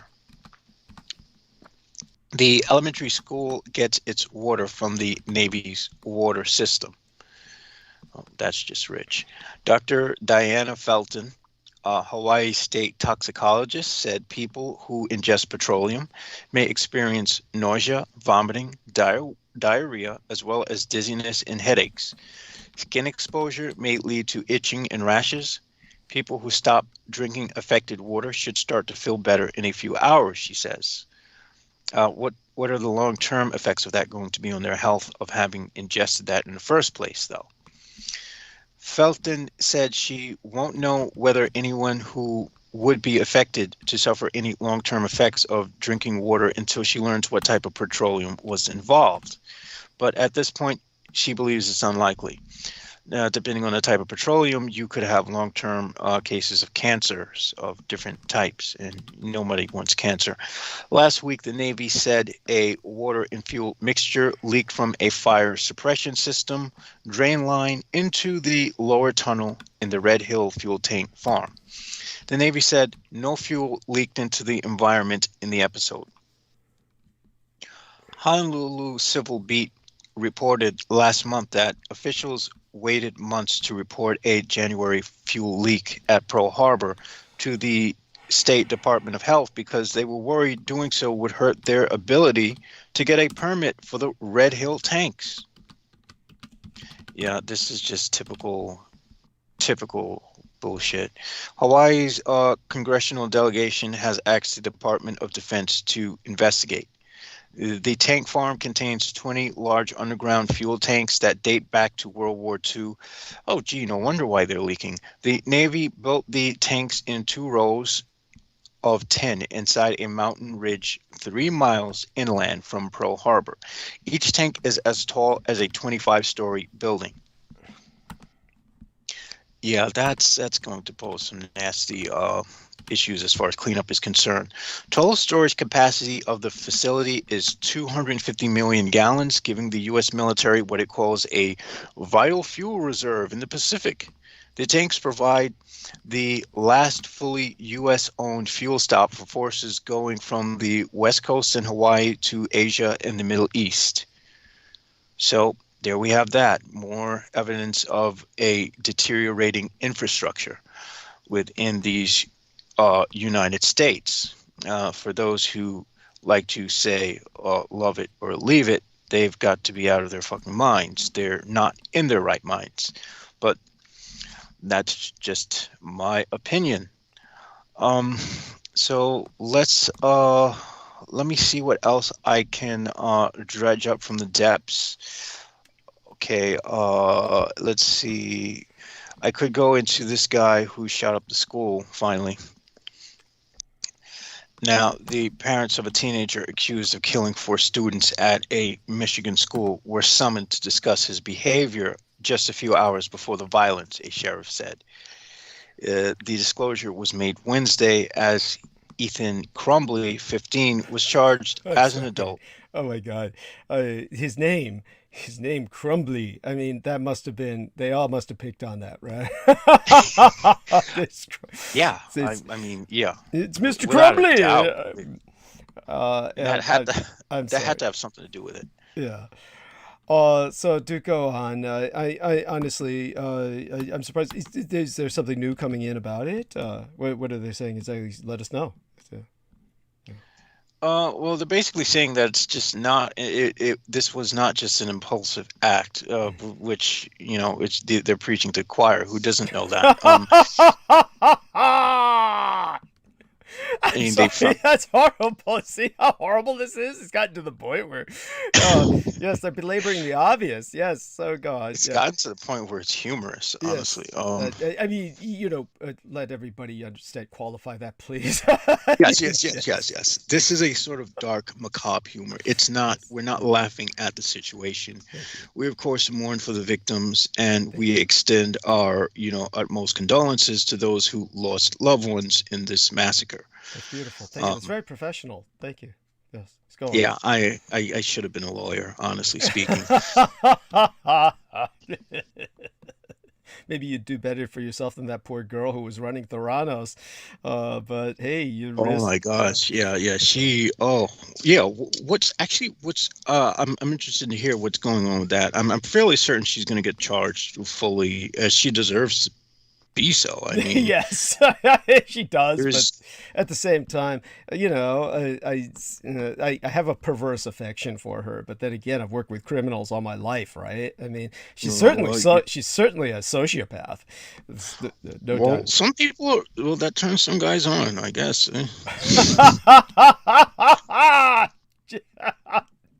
I mean, trust me, I know from experience that woman I showed you guys. Yes, there you go. Yeah, she's a sociopath. So I mean, yeah, there's a sort of allure that they have. Yes. And so by all means, of course, do go on with what you're saying. Mm-hmm. All right.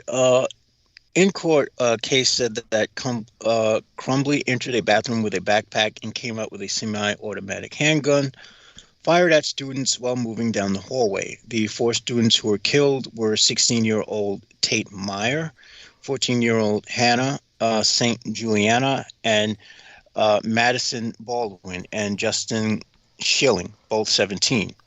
3 students were in hospitals Wednesday night, including a 17-year-old girl in critical condition, the sheriff's office said. Others who were injured were discharged.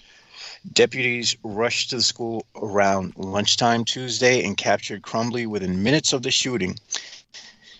His father bought the 9mm Sig Sauer gun last week, according to the sheriff.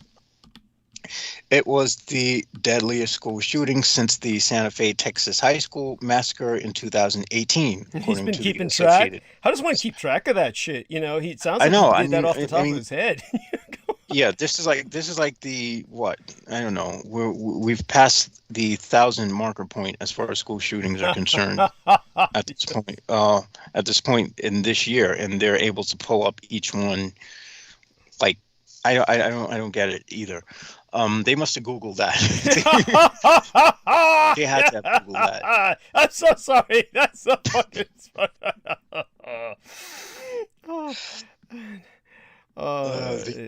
yes, so go on. It's So the U.S. so far has had 31 mass killings this year, of which 28 involve firearms. McDonald's. How do you have a mass shooting without a firearm? Well, a mass killing without a firearm. Oh, mass killing without a firearm. Yeah, okay. because we could say that one can argue that concert was like a mass killing without a firearm. Excellent point. And or rather, that concert was a killing using needles. Yeah.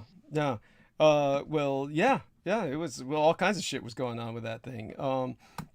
It was, when you read about how close everybody was, anybody who reads about that concert, what was the rapper again? Would you happen to remember who that fucker was? Trevor or something or another. Yeah. I like that. Yeah, the Trevor, that Trev nigga. Yeah, that Trev nigga. Anyhow, everybody was packed so close, they couldn't move. I mean, this is the fucking age of COVID, people. What's the fucking point of giving them vaccines when they were fucking entering the place, when they're standing so fucking close to each other? The vaccines don't take effect for a while. It takes 2 weeks before that shit goes into effect. And why are you giving it to them when they're like, packing in? In all honesty, they were going to die anyway eventually. I mean, it was just like Darwinian selection was going to kick in at some point. It just took out those sooner than later. Yes. Oh, God. I'm so sorry. I mean, it's not that COVID means that you're guaranteed to die, but, you are going to have health complications down the line that are going to affect your mortality rate. My brother talks about some of the symptoms of certain ways that the COVID has affected him. He still gets winded relatively easily, whereas before COVID he didn't. Even though he's like post-COVID, because he doesn't, the virus is still in his body, but the load is so low that it's not transmissible now. But you get what I'm saying? Who wants to live with these long-term debilitating effects? Thank you. I mean, shit. How am I going to be able to, be Mr. Marathon in the bedroom if if I don't have the stamina to keep going? Oh God, this is so horrible. Remember my friend Keith Call? Yeah. Yeah. I mean, now that I think about him, he sent me a wonderful message on Thanksgiving saying, "I'm thankful for you, being in my life, amigo, that as a dear brother and whatnot." And he's this wonderful human being. He's this devout Christian. He is the true Boy Scout. I mean, this is Dudley Do-Right, and this individual caught COVID, and he has lost his sense of smell and his sense of taste. They're both intimately connected, and so instead of synesthesia, like the singer Billie Eilish has, you're talking about now this guy's got what? Anesthesia or subthesia. He's got no ability to smell or taste, which it's probably has to do with his inability to smell, takes away his inability to taste. Yeah. You need to smell things to taste. But this poor guy, the fact that it's just, first off, the horrible thing is when I thought of him, the first moment I thought of him and wanted to bring him up, instead of saying Keith Call, the first thing that came to my mind was Keith COVID. I said, our dear friend Keith COVID. That's how I think about this guy now. It's just awful. The other thing that's terrible is that, our man Jameson's talking about, how am I going to do marathon in the bedroom? Obviously, for people who don't realize this or have never given it a thought, smell has a lot to do with sex, and it's... Yes, it does. Yeah. It's those pheromones, man. Yeah. Yes, and if you can't smell, that impacts. Of course, Keith is like, well, he's fucking angelic and shit, so he's just this... Well, yeah, angels seem to have this almost ungodly capacity to, like, go celibate. Yes. Like it's Yes. nothing. Yes. Whereas guys like you and me go nuts. Me personally, you know, if I don't freaking jack off or bust a nut after a certain point, I go fucking mad. Like my personality just flips. Like it becomes like, you know, instead of being the Jameson you guys all know and love with cynical jokes, it becomes literally the absolute devil. It's the worst. Oh my God. So, you know, the only reason why I do drugs is because, you know, I did drugs is because, you know, like today, like when I went outside to go outside, you know, with nothing in my system, right? And I passed this girl, and this young woman, she's playing with her boobs in the middle of the street. And all of a sudden, I'm like, oh my God. All of a sudden, it's just like, boing. It's like, okay, there's no hiding it now. So for the rest of the walk home, it's just like, it doesn't even want to go down. It's like, damn. You get what I'm saying? It's like, I can't fathom life without being able to fuck anymore. That's like, what the hell, man? Oh, okay. No, I got you. Not worth it. Keith doesn't have that problem, which is how he's able to survive this. But he's, how would I say it? So I would seriously consider suicide if I were in his place. I can't imagine not being able to smell and taste. It's just beyond me. By the way, I'm going to rinse my mouth out. I just finished a large can of Coke. But I did look up the Ethan Crumbly. Okay, so this is the first time I've gotten a look at this individual, and so what confused me was on his posts, the ones shared shared with us by Pac-1 Morales. I thought this was Crumbly. So just so people understand what I'm talking about. No, these are pictures that were on his Instagram. Okay. And so what I'm going to do is go back to share screen and for a second here and show Jameson Reese. So yeah, I thought this was Crumbly. Because this was put up by Crumbly on his fucking Instagram. Did you see this? You saw this, right? Yeah. That's probably the kid who was bullying Crumbly. Okay. He took the image of one of the kids who was bullying him, and Crumbly's the doughboy looking thing on the left. This dude, he looks almost emo, actually. If you're familiar with emo fashion, he looks almost vaguely like that at this point. Very different from how he looks here. They do not look like the same person. So he's empowered. Yeah. He's obviously much older here. He's much older on the where they have his mugshot. So I mean, that when he was young, he must have that like sort of choir boy look. You can do no wrong. Right. Of course, well, it's you more got to like grow a out. dork. He looks more like Austin Powers, kind of. Yeah, I mean, if you don't grow out of that shit, you're gonna get bullied anyway. Right, I mean, and then he had a bunch of bizarre, disturbing images that, including black kids. Down here was obviously there was a black boy with his eyes gouged out, a screaming black boy. So that was, of course, basically he was developing a hatred. So the fact that they let the sick satanic loser go to school is something I hope Oxford is never forgiven for. Mans did a whole countdown, you fucking disgraceful ass bitch. Oh, Return of the Devil. Okay, and then he had the countdown going. Right. Okay, so somebody put this up on the Instagram or whatever, and this was their, shall we say, venting. This was their venting over what he had put up in the aftermath of his mass murder. Okay, so he put that up, though. And like you said, it's probably the kid who was bullying him. And then there's the Ethan Crumbly thing. And then there's the weirdness. What is it? Shows it got taken down, but here. Okay, yeah. So all of this is just what it is. And creepy photos on Instagram before shooting. And let's see if they've got it better. I don't understand why nobody is putting up high def photographs of this. It's instead everybody's putting one ever does. Yeah. Well, why do they keep putting up his kid photographs instead of his mugshot? All right, instead of his mugshot, yeah. And you look at images, they put up his kids, they put up all his kid pictures, and it's like, why are they putting up his kid pictures? Now, are they trying to parents, right? Are they trying to? You think they might be trying to stir what do you call it? Empathy, like sympathy for? Yeah. It's the media bullshit. He's a white kid, so we gotta be empathetic. He's a black kid. He stole a purse. He's a monster. Lock him away. 500 years. He deserves to die. It's like, oh my gosh, come on already. Yeah. Does anyone get tired of this shit? Yes, there we are. No, no, this isn't the parents, but the parents are kind of like that. They're yeah, so they do have photos of the parents though. It's not these two. It's up here. Where is that? Oh, there's one of them. Poor, there's yeah, God, there they are, Mr. and Mrs. Crumbly. And this, what the fuck is that? Is that somebody he had a crush on, or did he kill her? Let's find out. Oxford high school shooting suspect Ethan Crumbly charged with terrorism and murder. Now that's interesting. Now, by the way, why is he? I'm not protesting this. He should be charged with terrorism, but why is he charged with terrorism as opposed to Daryl?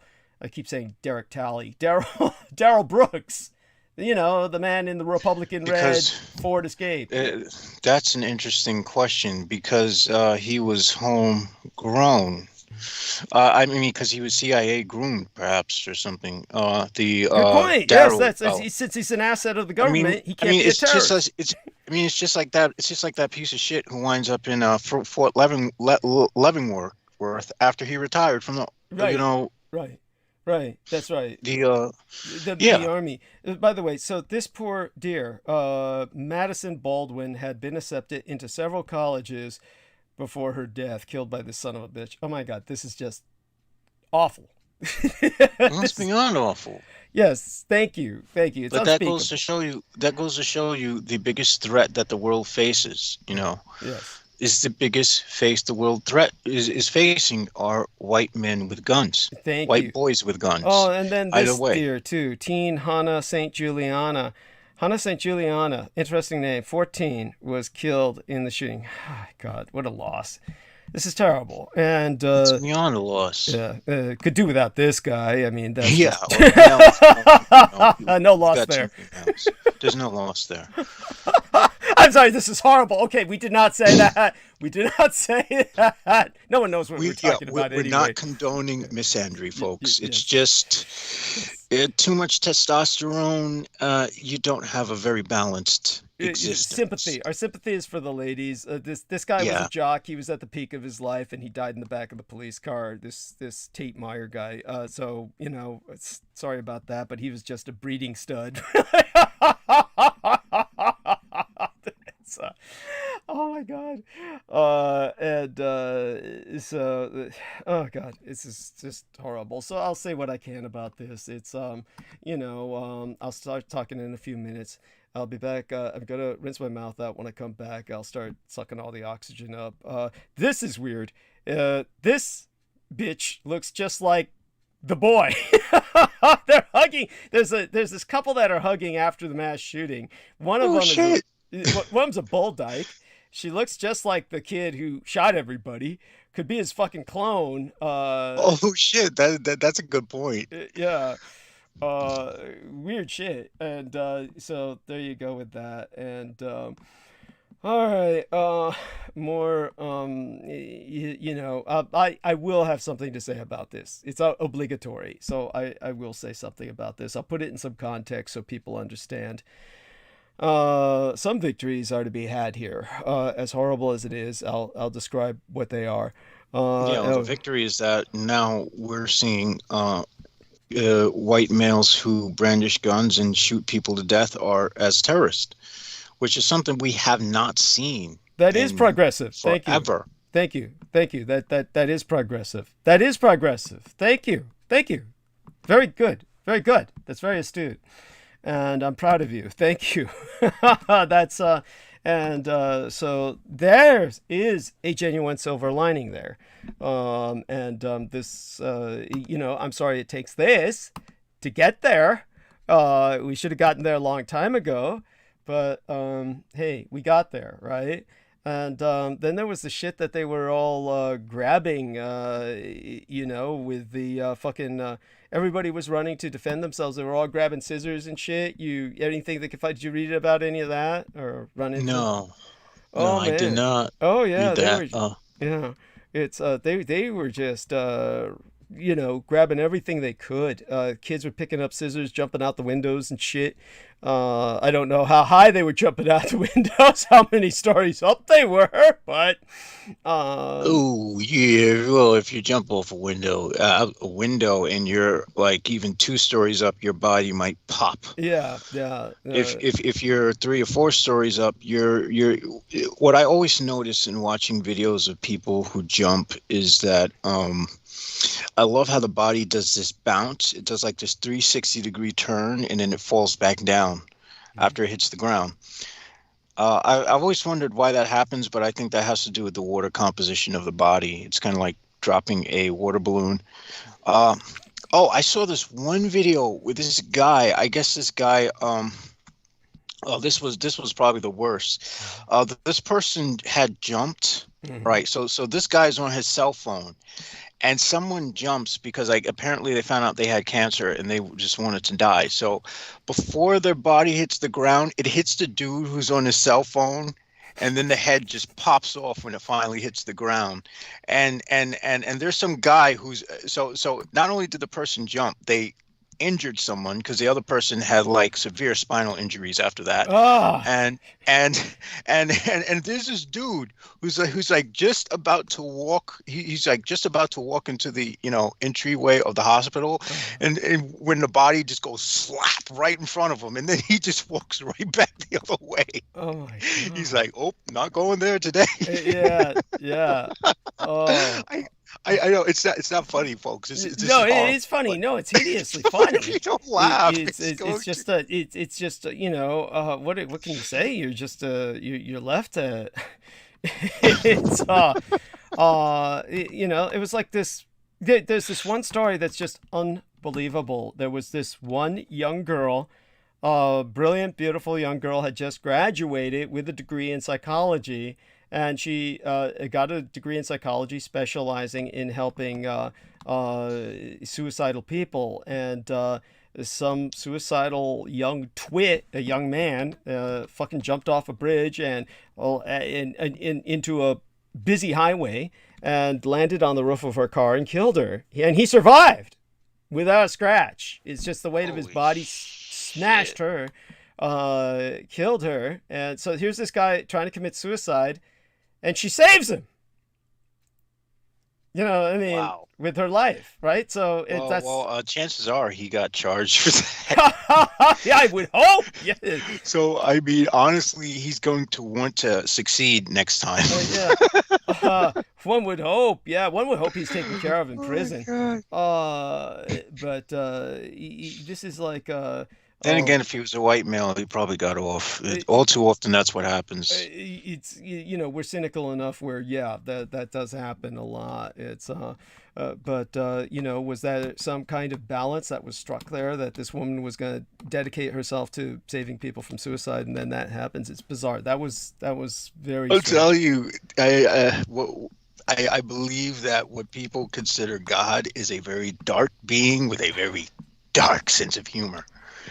It is. It's got to be. At times, it seems that way. Believe me, at times, there's plenty of times that I just find myself unable to think otherwise. It's I think of God almost at times as a sadist, like a cosmic Saddam Hussein. Just exactly. But there you have that, and.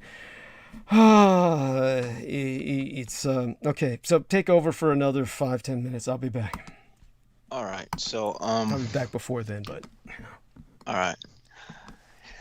So McDonald said charges are being considered against Crumbly's parents. Owning a gun means securing it properly and locking it and keeping ammunition separate, she said.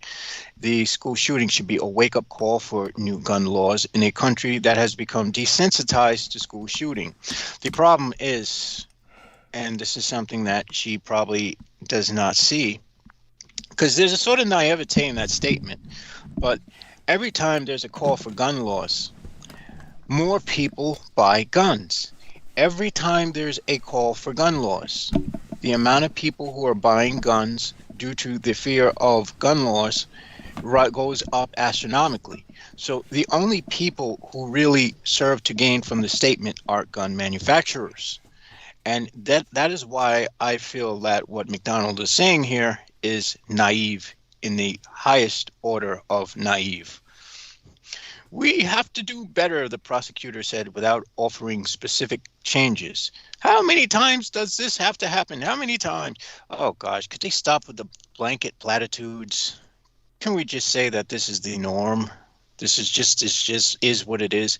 She also said that the terrorism charge fits. It does. What about all the children who ran, screaming, hiding under desks? Those are victims too, and so are their families, and so is the community. Although part of me thinks that the only reason why they're dropping a terrorism charge is because of how affluent the area is. Because were this a ghetto and, this white kid shot up some other people in some hood area, nobody's going to say, those are victims too, so are their families and community. I mean, let's face it, there is a sort of disparity that does exist on a social issue, on a societal level that nobody cares to look at. It's not that nobody knows it exists, it's that nobody cares to say anything about it. After the attack, videos posted on social media show students rushing to get out of the first floor classroom windows rather than open a door to someone who claimed to be a police officer. Bochard said he likely was a detective. After the attack, authorities learned social media posts about threats of shooting at the 17,000 student school. 1,700 student school. It's actually a small school, comparatively speaking. The sheriff stressed how crucial it is for such tips to be sent to authorities, while also cautioning against spreading social media rumors before a full investigation.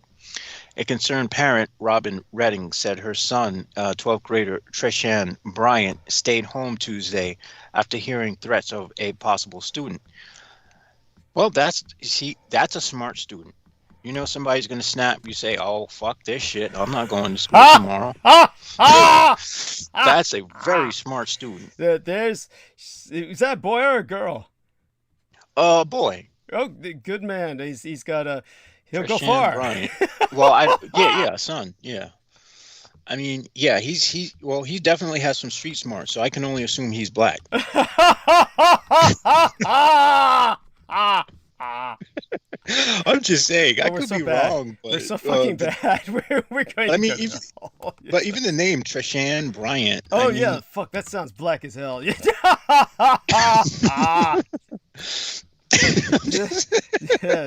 that's that. He's definitely black. I'd bet the farm on it. I'd be surprised if I lost.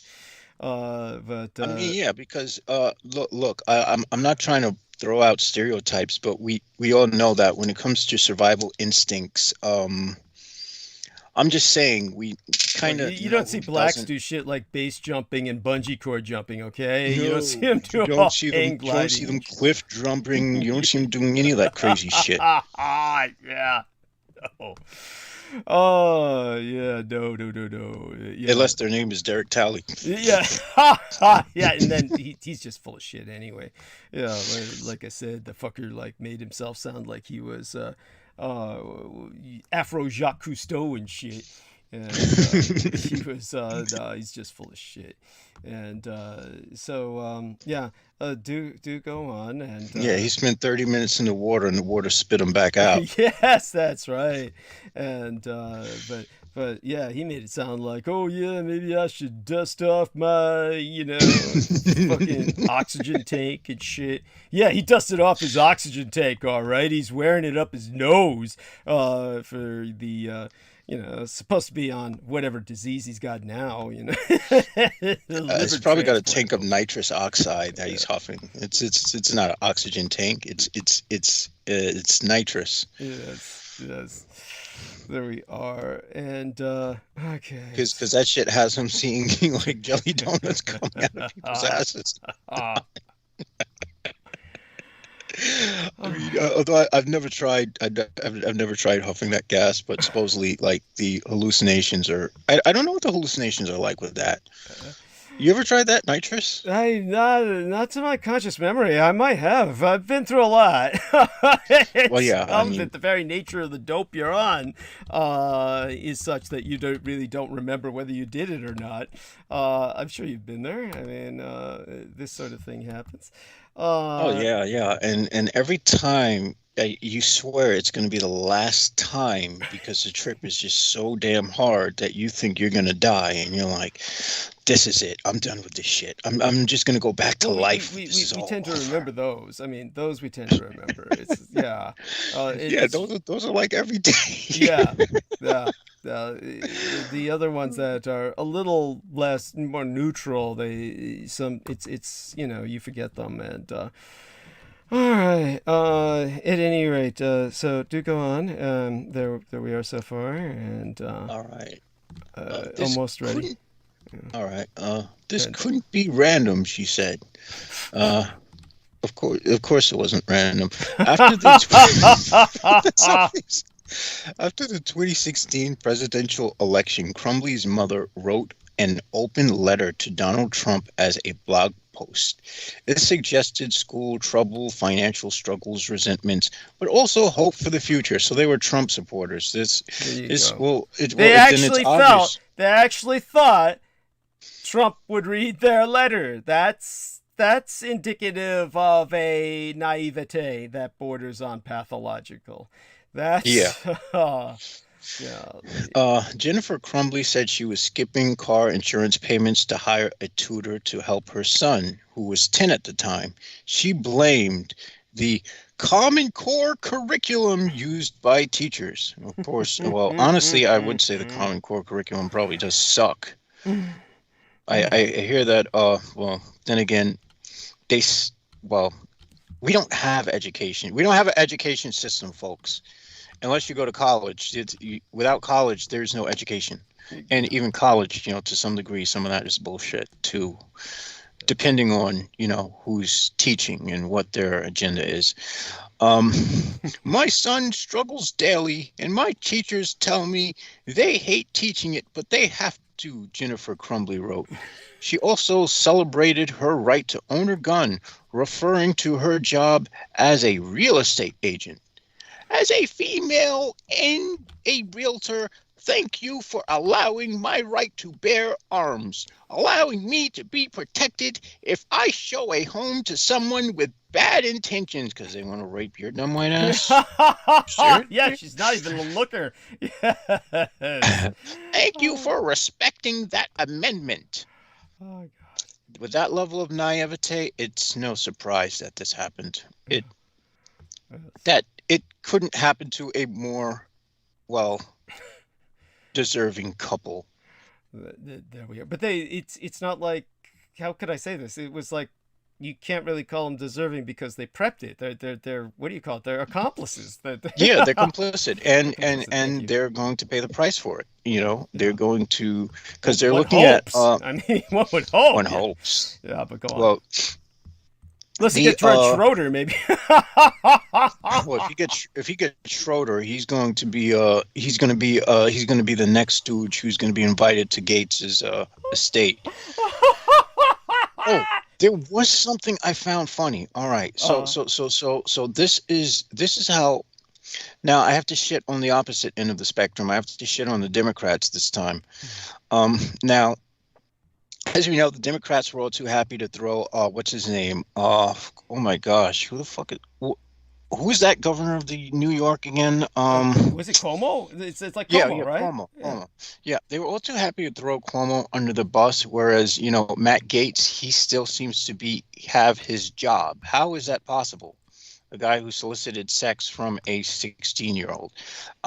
Yeah, this is the reason why the Democrats can't get anything done. They have the stupid code of ethics that they go by, and they're willing to, sacrifice just for the image. Whereas the right, they just don't give a fuck to play that game. And that's why they get shit done. And this is precisely why this whole thing is crumbling as we see it. Yes. because of this stupid moral compass that we know for a fact that they don't follow it behind closed doors, but they want the public to think that they follow this moral compass so much that they're sacrificing their own players. And this is exactly why the Democrats lose to the Republicans in every fucking sense. It's just what's fucked up about it. And but I can't stand either party, honestly. Don't talk like that. I mean, we can't stand either party in a sense, but it's like Well, as far as the lesser of evils, I would go with the Democrats over the Republicans, yes, because they're the lesser of evils. At least yes. they respect individual rights, whereas the Republicans, they let you know they want to take your rights. Yeah. I mean, that, how do I say that? The problem with that articulation is most people would argue just the opposite, who are right-wingers. They would say they represent individual rights, such as, we don't want the vaccine, it's our choice. The better way to express it would be, I think, this way. The Democrats are inclusive and allow people of different ethnicities and religions to exist. Whereas the Republicans do not. They are exclusive, and their intent is nothing less than genocide. What's absurd about their anti-vax culture is, you're anti-vax, but you're anti-abortion at the same time. Yes. How does that work? I don't know. It's like, what did they say in 1984? The novel, George Orwell said the totalitarian mind is one that allows two contradictory concepts to coexist. That's where that comes in. So what I'm going to do now, one last trip to the restroom, and then I'm going to take over. But definitely our man Jameson did great, and now I'm gonna do the solicitation. Haven't forgotten that. And then, when I come back, just want to make sure that, I don't have a weight on my bladder all the while I stick here through the next, several hours. And, but James is going to be with us throughout the night. I would implore him not to overindulge in energy drinks so that he survives the night without. Yes.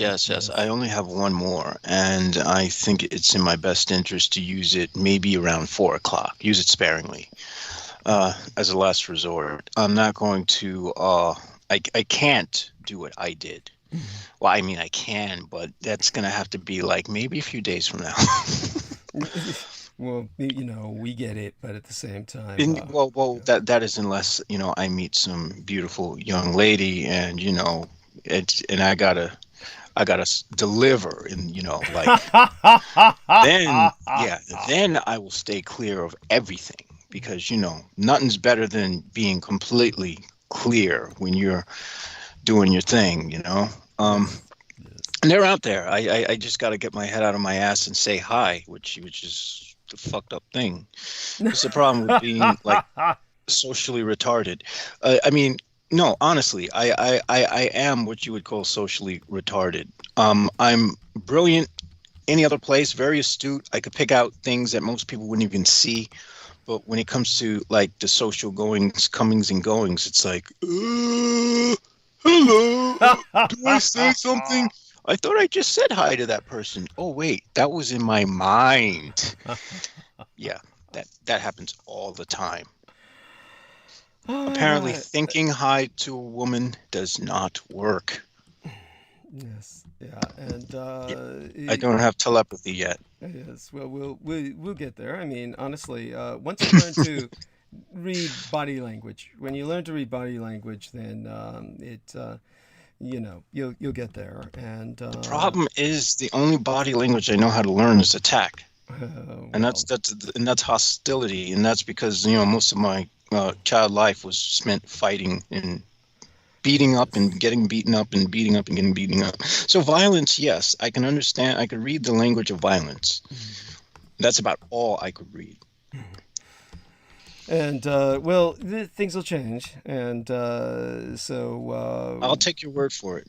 I have to, because I got to stop being a negative Necronomicon and pull my head out of my ass. Yes. Thank or you. rather, in my case, a Negro nomicon. There we go. A true black spell book. That's funny. I like that. That's good. Yes, it's like the black guy who was specializing in hypnotic technique, and he called his art hypnosis, like hip dash and then gnosis, like Gnosis. That's pretty clever, right? Gnosis says. Yeah, it is. Yeah, hypnosis. Yeah, and there we have that, and. Okay, in terms of what I need to do, give me about 5 minutes. So occupy the next 5 to 7 minutes. I'll be back before then. All right, I could do that. Let's see where I wanted to go. There was something I did want to take out. This is something I found amusing. This is something that was in cinema. This is according to Medium, which I can only get like only a few articles per month before they prompt me to pay for their stuff. But the Black Wonder Years is making white folks mad, supposedly. Seeing a black version of the white classic series has some folks flustered. Let's unpack this. White folks are used to seeing themselves on TV. Let's face it. Back in 1988, when the original Wonder Years series aired, it was always the corniest fucking show on the planet, honestly. When I was a kid, I saw it from time to time only because it was the only thing on TV. Mainstream American television focused on telling the same coming-of-age story. Boy meets girl, scratch that. White boy meets girl was the premise of dozens of series. Needs receipts? We have shows like Leave It to Beaver, The Brady Bunch, Boy Meets World, Dennis the Menace, to name a few. Now, ABC's reimagining of the Wonder Years as a black coming-of-age story set in 1968 highlights a pivotal moment in American history. Finally, America can learn what it was like to grow up as a black boy only a few years after the Civil Rights Act and Voting Rights Act were passed into law. During this time, black people experienced white backlash, or what I call the white lash. Langston Hughes wrote a poem that met the moment, the Backlash Blues, which Nina Simone later set to her music and recorded. You give me second-class houses and second-class schools. Do you think that all colored people are just second-class fools? Rebooting the Wonder Years as a black coming-of-age story is essential because it reveals a narrative America is not used to hearing.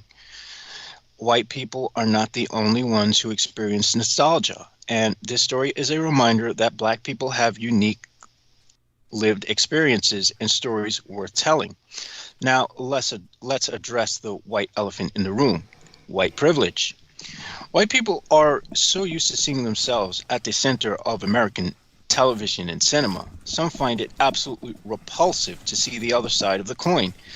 The irony isn't lost on me that black people grew up watching these classic American television series that centered around the white experience, which I never could relate to. I just wanted to watch the cartoons.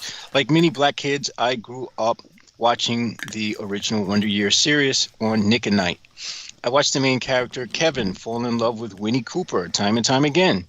When she stepped into the room, his hands turned clammy and he started stumbling over his words. It was cute and relatable. Okay, what was this? What was going on? I was just reading this article from Medium where they're talking about how the remake of the Wonder Years is pissing off white folks because it's about a black family this time. Okay. And so this is this person's perspective, and it makes a lot of sense. Just want to ask, if I grow up watching white TV series but still relate to the characters, why is it that white people can't seem to accept watching black-centered shows like the Wonder Years reboot? The answer is simple: white privilege. And so she brings up an interesting point. And I mean, do me a favor, save that, bookmark that, and make certain that you save that link so we can get back to that on Sunday. So gotcha. And what I'll do is I'll take over at this point, and I want to thank our man Jameson Reese very much. He's taken us to this point where we badly needed to go because I needed that break to drink that 16 fluid ounces of Coke, so that I could. Whoa, that's a lot of Coke. Wait, I think it was 16 ounces. What is it? 16-ounce cans, I believe. Yeah, the tall cans. Oh man. Yeah. Well, you should try a 16-ounce can of C4 energy drink. Oh no. No. Well, they have vitamin B. Yeah. Yeah, sure. And then all kinds of shit. Yeah. And then they have this weird shit that's just called carnosine, which is like this patented form of beta alanine. Mm-hmm. Anyway, it gives you this tingling sensation where your whole body starts to feel really funny. It's just kind of neat. Yeah, I'm sure that's probably a niacin flush. So with that, give me a second here just to check all the numbers and check into the chat room. I'm going to try and say hi to a number of people who are deserving acknowledgement, and I haven't had a chance to really acknowledge them tonight, or didn't take the time to do so, which I should have done. But all of you have no idea how much I appreciate you. There was the lovely Sarah Thomas, who was here earlier, and she gave us those 3 pulsating pink hearts. So, hey there, honey. Love you dearly. Our man Jameson is taking his break now, and with that, I'm going to make certain that I have her name correctly. Sarah Thomas Lyons, I believe it is, and it's just I go through so many things that I have I got it right, thank God. And of course the Veronica Barrera, God bless her, she's with us in the chat room. She says, hi everyone, be blessed. Yes, buenos noches a todos, Senora Veronica Barrera, love you dearly. And we have Daniel Arola out there, who was saying something that I used to hear quite a bit. I never got that. I guess I was just never Tang Tang Walla Walla Bing Bing. He says, oh, I get it now. Yes, I remember that. So there we are. He's reliving childhood. Yes. And our man George Knight was in there. Much love to you, Douglas. I stand 100% with Douglas on abortion. I stand 100% with Douglas on everything.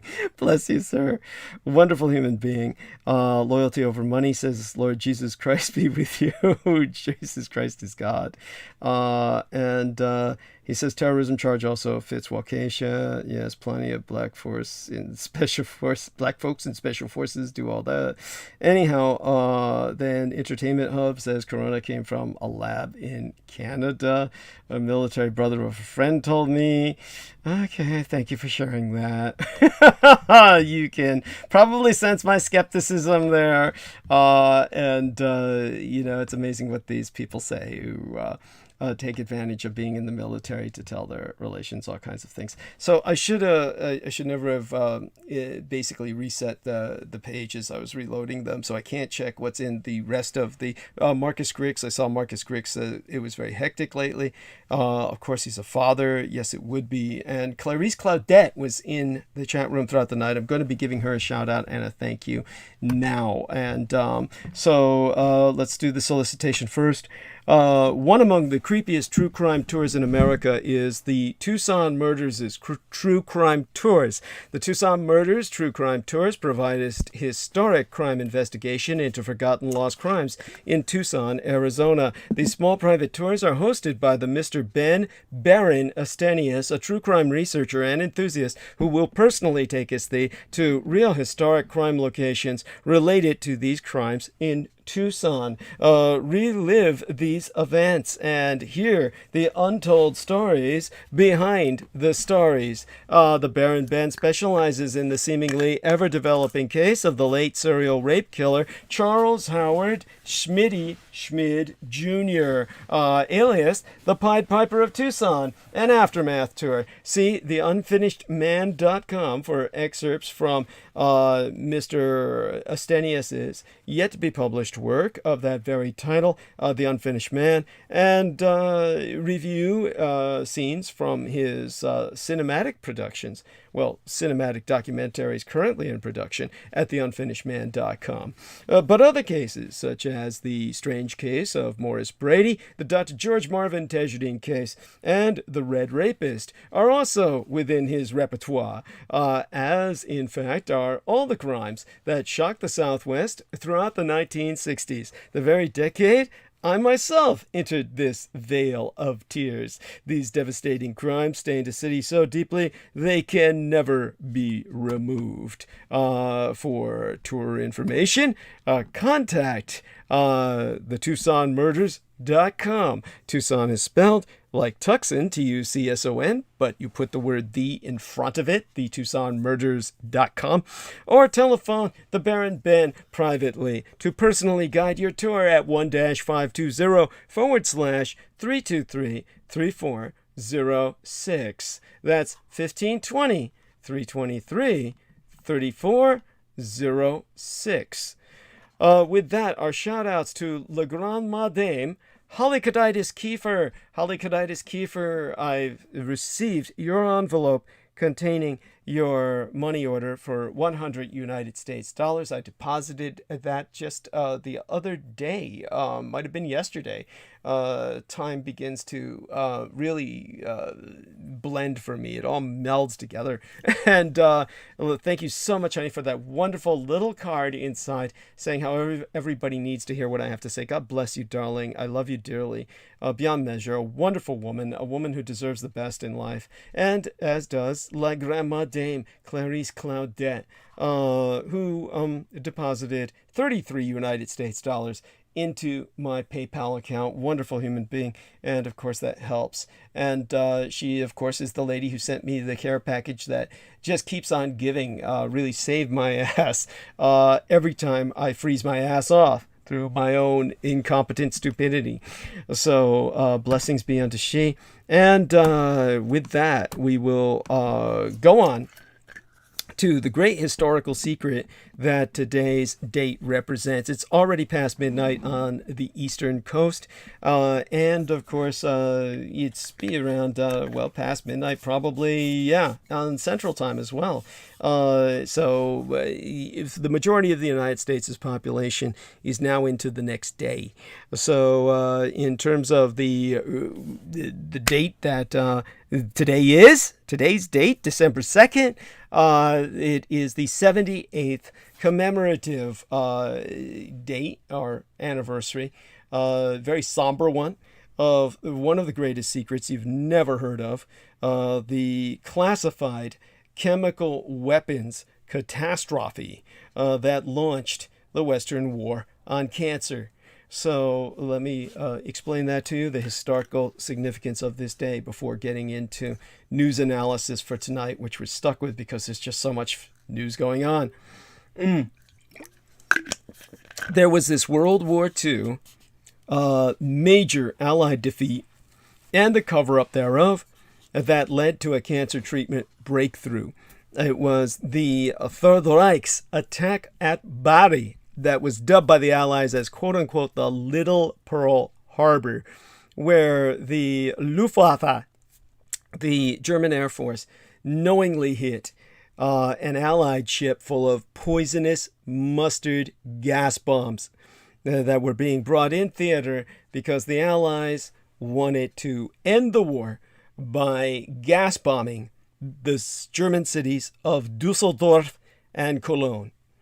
And 78 years later, there are still relevant lessons to be learned from the BARI defeat of the Allies. BARI being spelled B-A-R-I, Italian word.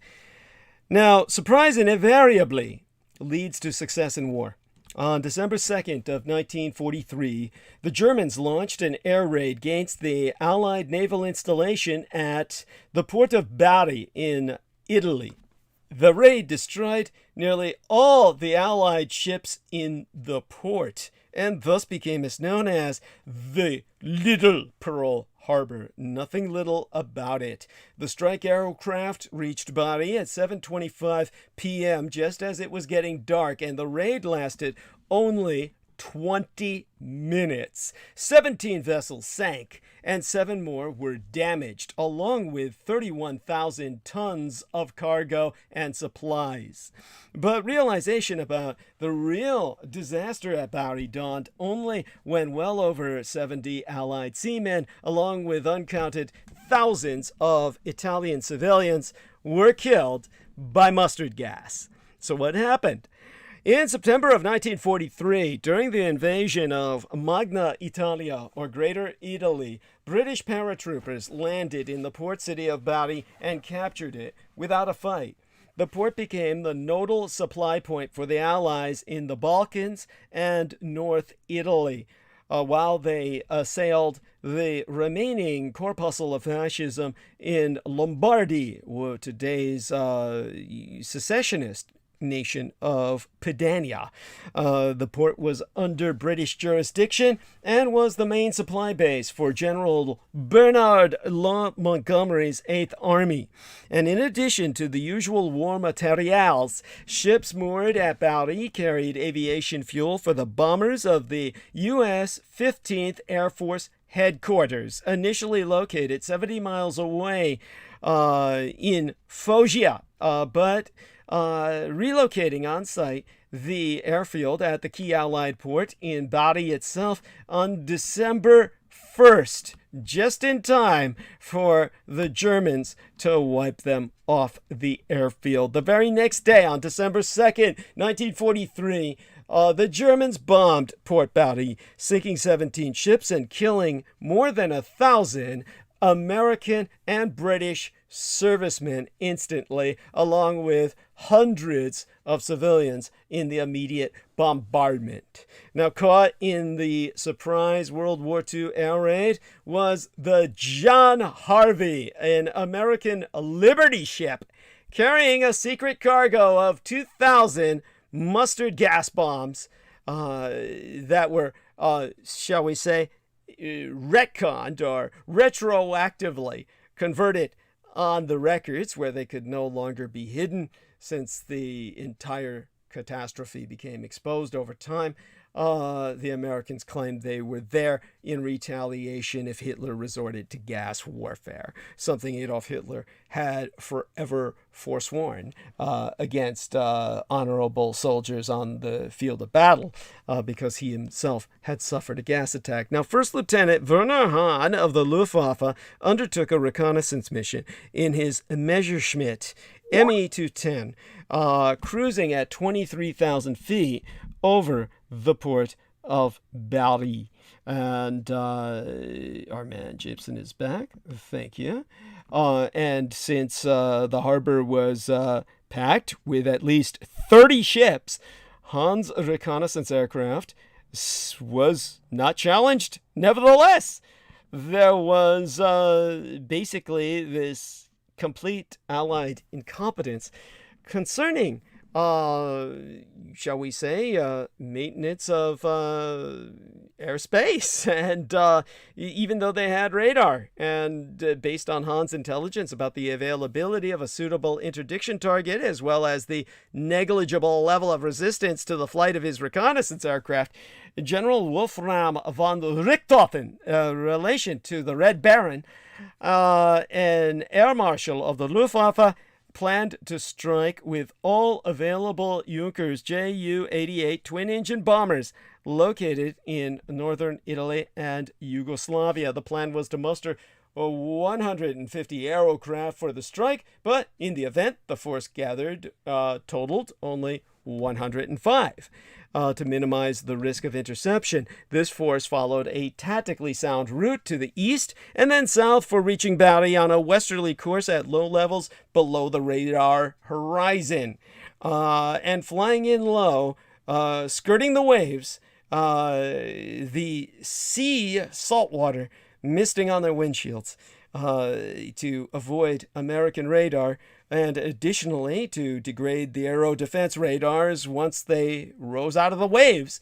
An initial wave of aerocraft dropped chaff d'upal, which are thin strips of tinfoil cut to various lengths so as to paint like aircraft on radar screens, producing scores of false targets and thus masking the real aerocraft. On the night of December 2nd, 1943, the surprise was complete, and an ideal target awaited in the form of a brightly lit and fully packed harbor, as if it were a Christmas Ferris wheel spinning playground, a theme park. However, as part of a good plan to assist the terminal attack, a number of flares were also dropped to illuminate the general target area anyway.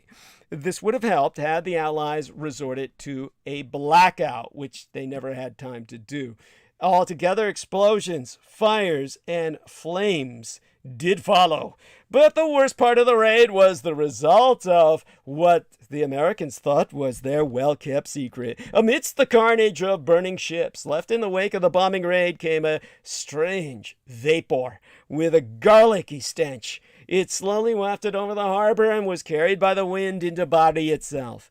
And those exposed began to cough. And by dawn, 628 men, women, and children and medical staff were in a serious condition at the hospital. Within 24 hours, most of the victims began to develop large chemical burns on their skin. Many were blinded by the chemical irritation of their corneas. Over the next fortnight, the 14 nights to follow, well over 69 patients died from lung infection and fluid buildup caused when the inhaled poison gas corroded the lining of their lungs.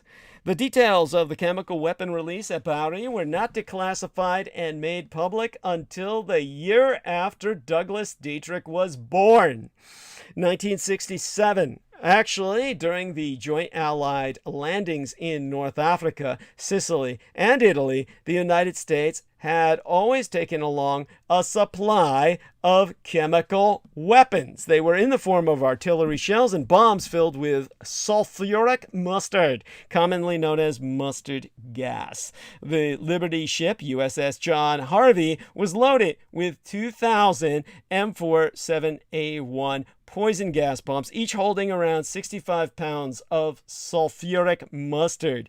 This information was not known to anyone on board the USS John Harvey except for a 7-member team in charge of the consignment. Now, during the BARI Aero raid, conventional munitions on board the USS John Harvey exploded. The M47A1 shells were thrown in all directions. The heat generated by these explosions caused the sulfuric mustard to vaporize. It covered the port area and settled down on the water as well. The vapor cloud affected all personnel in area, as every single member of the chemical warfare team on board the USS John Harvey were instantly killed in the explosion.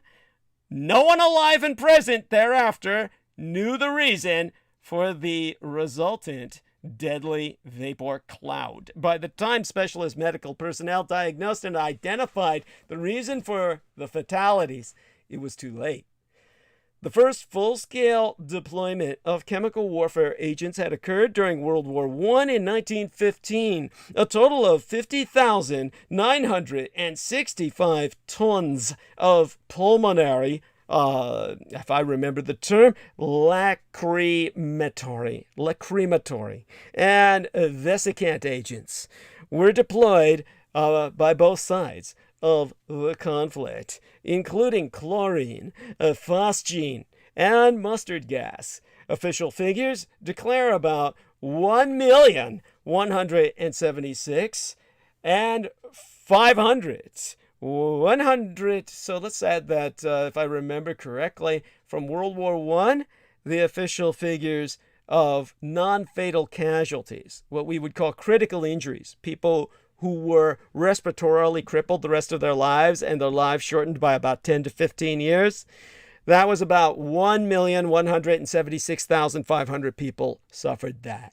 And there were 85,000 fatalities directly caused by chemical warfare. People who died immediately subject to chemical warfare exposure to lethal agents throughout the course of the First World War. Mustard gas is a thick, oily liquid dispersed by the shell's explosion and forms an aerial mist. And this vapor caused severe chemical burns on the skin. After World War I, most nations signed the Geneva Protocol of 1925, outlawing the use of poison gas in warfare. Although the United States had signed the protocol that year, it came around to ratifying the protocol only half 100 years later.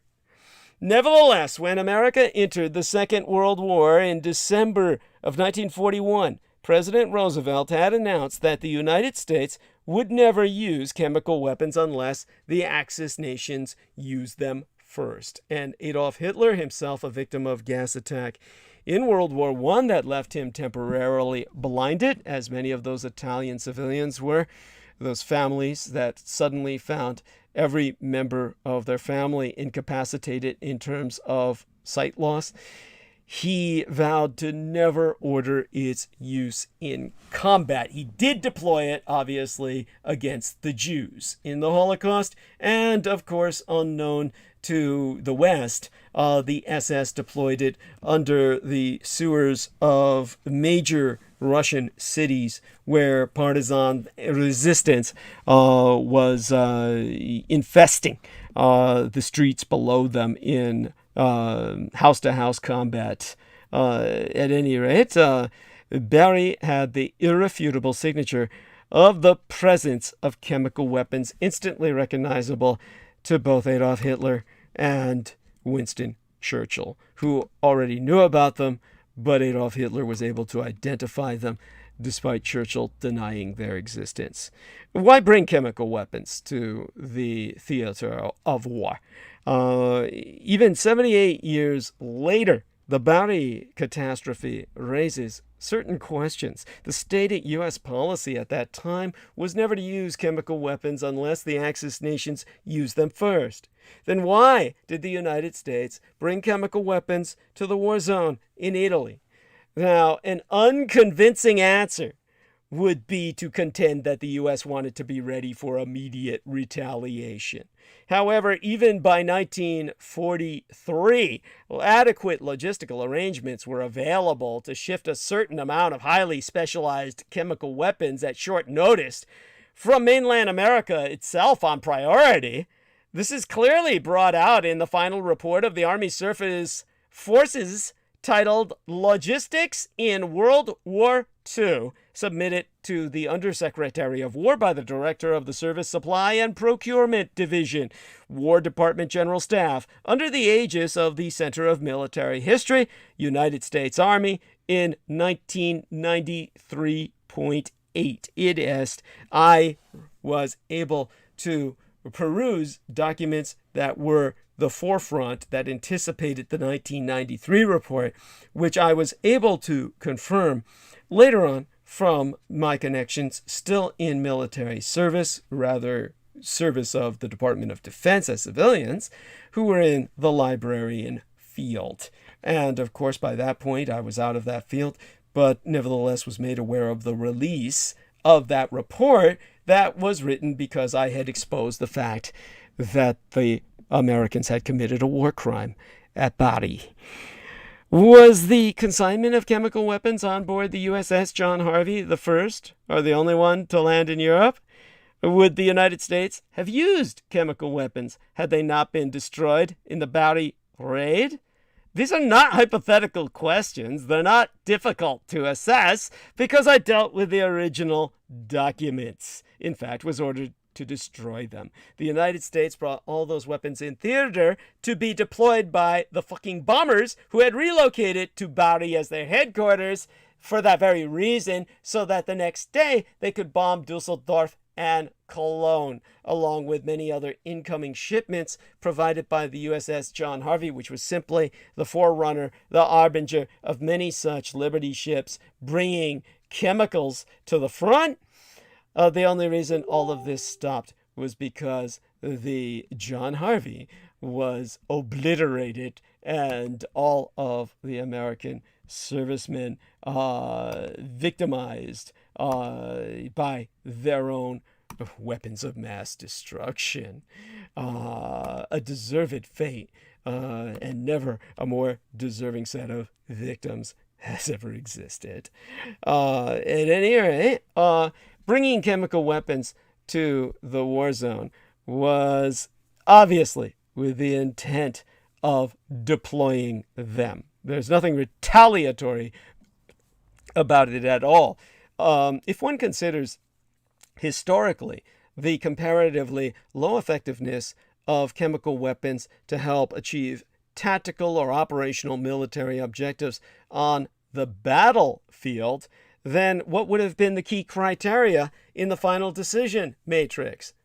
Strategic deployment. The decision of bringing such weapons into the battle zone needs to be taken only in case the gains in response time, even with low probability of their usage, far outweighs the risk of accidental explosion or surprise enemy strike. So the Americans obviously had every intent to deploy them. That's why they took the risk. The Germans saved Europe from chemical bombardment at the mass murderous level of city killing. The Americans intended to kill 2 cities. The only effective place where you could deploy chemical weapons to mass effect is in an urban environment, a soft target civilian population, because they do not have the gas masks issued to all the Germans. When you take a look at those Imperial stormtroopers in Star Wars, they all have these little canisters on their back, very similar to a German uniform. Those are for gas masks. Of course, that doesn't make any sense on the stormtroopers. It's an added aesthetic, obviously rationalized as being for something else. But for the Germans, that canister was their gas mask that they maintained at all times throughout the war for just this reason. And the Luftwaffe's calculated strike, which released a supermassive and super dense poisonous cloud of sulfurized mustard vapor over the entire harbor and liquid mustard into the water, prompted an Allied cover-up of the chemical weapons catastrophe. But it also led to an Army doctor's serendipitous discovery of a new treatment for cancer. Now Eisenhower and Churchill coordinated the immediate cover-up, thwarting all victims' treatment. The attack on BARI, which the Allied press dubbed a Little Pearl Harbor, shook the complacency of the Allied forces, which had been convinced of their air superiority in Italy. All told, the National Socialistische Reich sank 17 Allied ships and destroyed more than 31,000 tons of valuable cargo.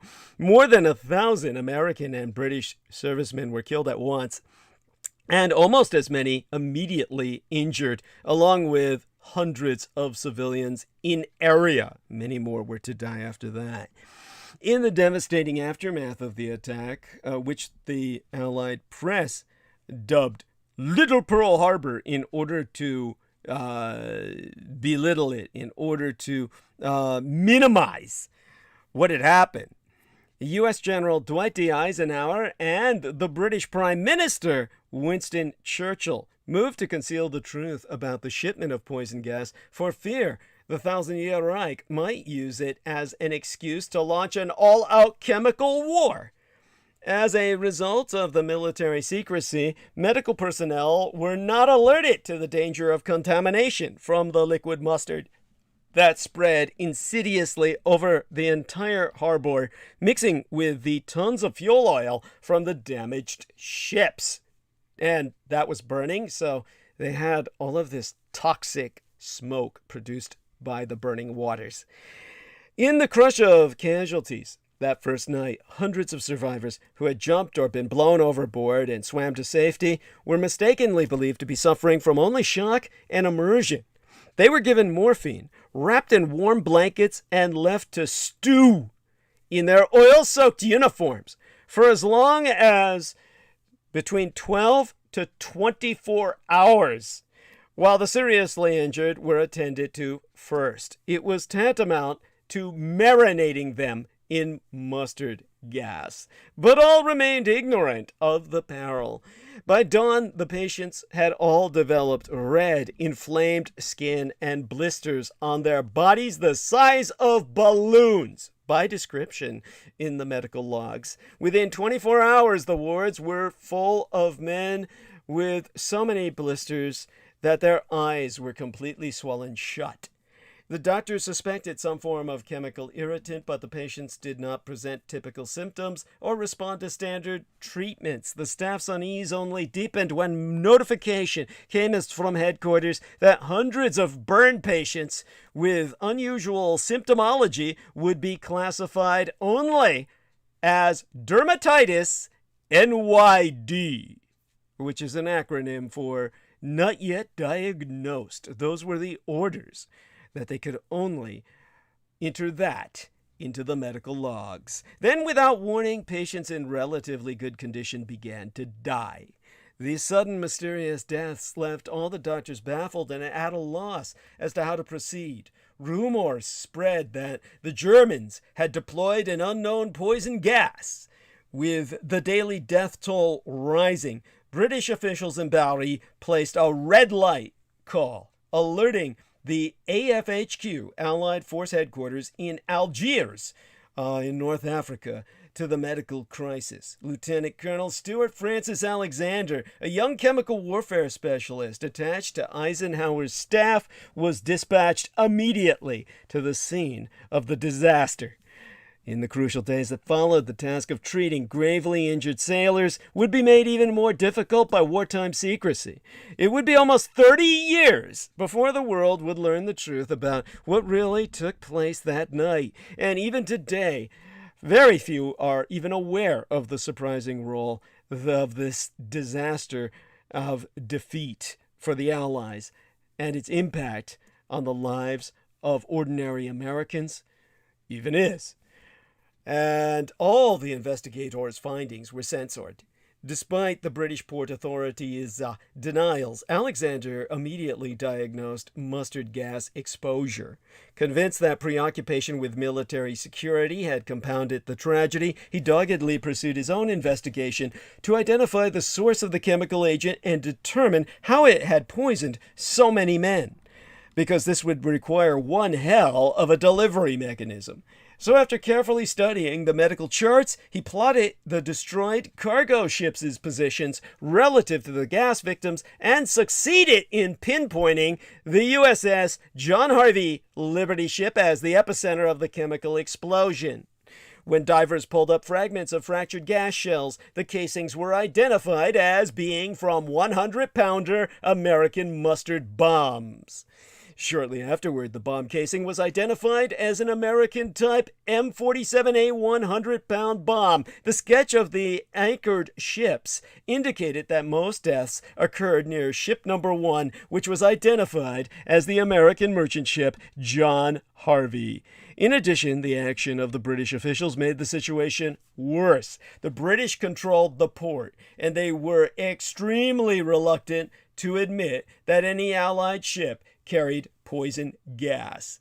Even when Alexander had proved beyond a doubt that the casualties were suffering from mustard exposure, Prime Minister Winston Churchill personally refused to permit any British medical reports to ever mention the mustard.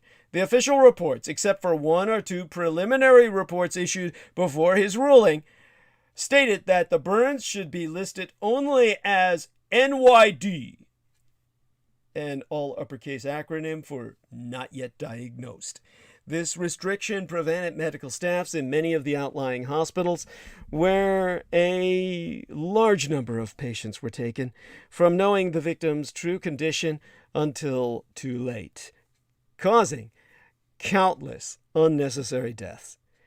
Finally, and reluctantly, the British port officials admitted under covenant of confidence to medical investigators that the manifest of the USS John Harvey listed 100 tons of mustard bombs intended for storage in Italy in case they were required for retaliation after an Axis poison gas attack. Fuck me gently with the chainsaw. It was obvious that when the ship exploded, the mustard in the bombs was released. Part of it mixed with the oily water of the harbor, part of it with the smoke clouds drifting toward the city. And as the oil on the water burned, more toxic smoke was generated, all of it blown by the winds into the port itself. On December 11th, 1943, Alexander informed headquarters of his initial findings. Not only was the gas from the Allies' his own supply, but the victims labeled dermatitis NYD had all suffered prolonged exposure as a result of being immersed in a toxic solution of mustard and oil floating and aflame on the surface of the harbor. Talk about passing through the flames when swimming into safety. But no safety is to be found. There was no safe harbor in Italy that time. The response Alexander received was shocking. While General Eisenhower accepted his diagnosis, Prime Minister Winston Churchill personally refused to acknowledge the presence of mustard gas in BARI. With the war in Europe entering a critical phase, the Allies agreed to impose a policy of complete censorship on the chemical catastrophe. All mention of mustard gas was stricken from the official record, and Alexander's diagnoses deleted from all medical charts. Now Alexander himself felt growing urgency that his diagnosis be recognized at the highest levels. Some British medical personnel appeared to be waiting for an official stamp of approval before implementing any of his treatment strategies, and therefore refused to administer the treatments he recommended. In other words, they refused to follow his medical advisement. Therefore, the patients were not being treated at all. More importantly, there could be no misunderstanding the source of the mustard.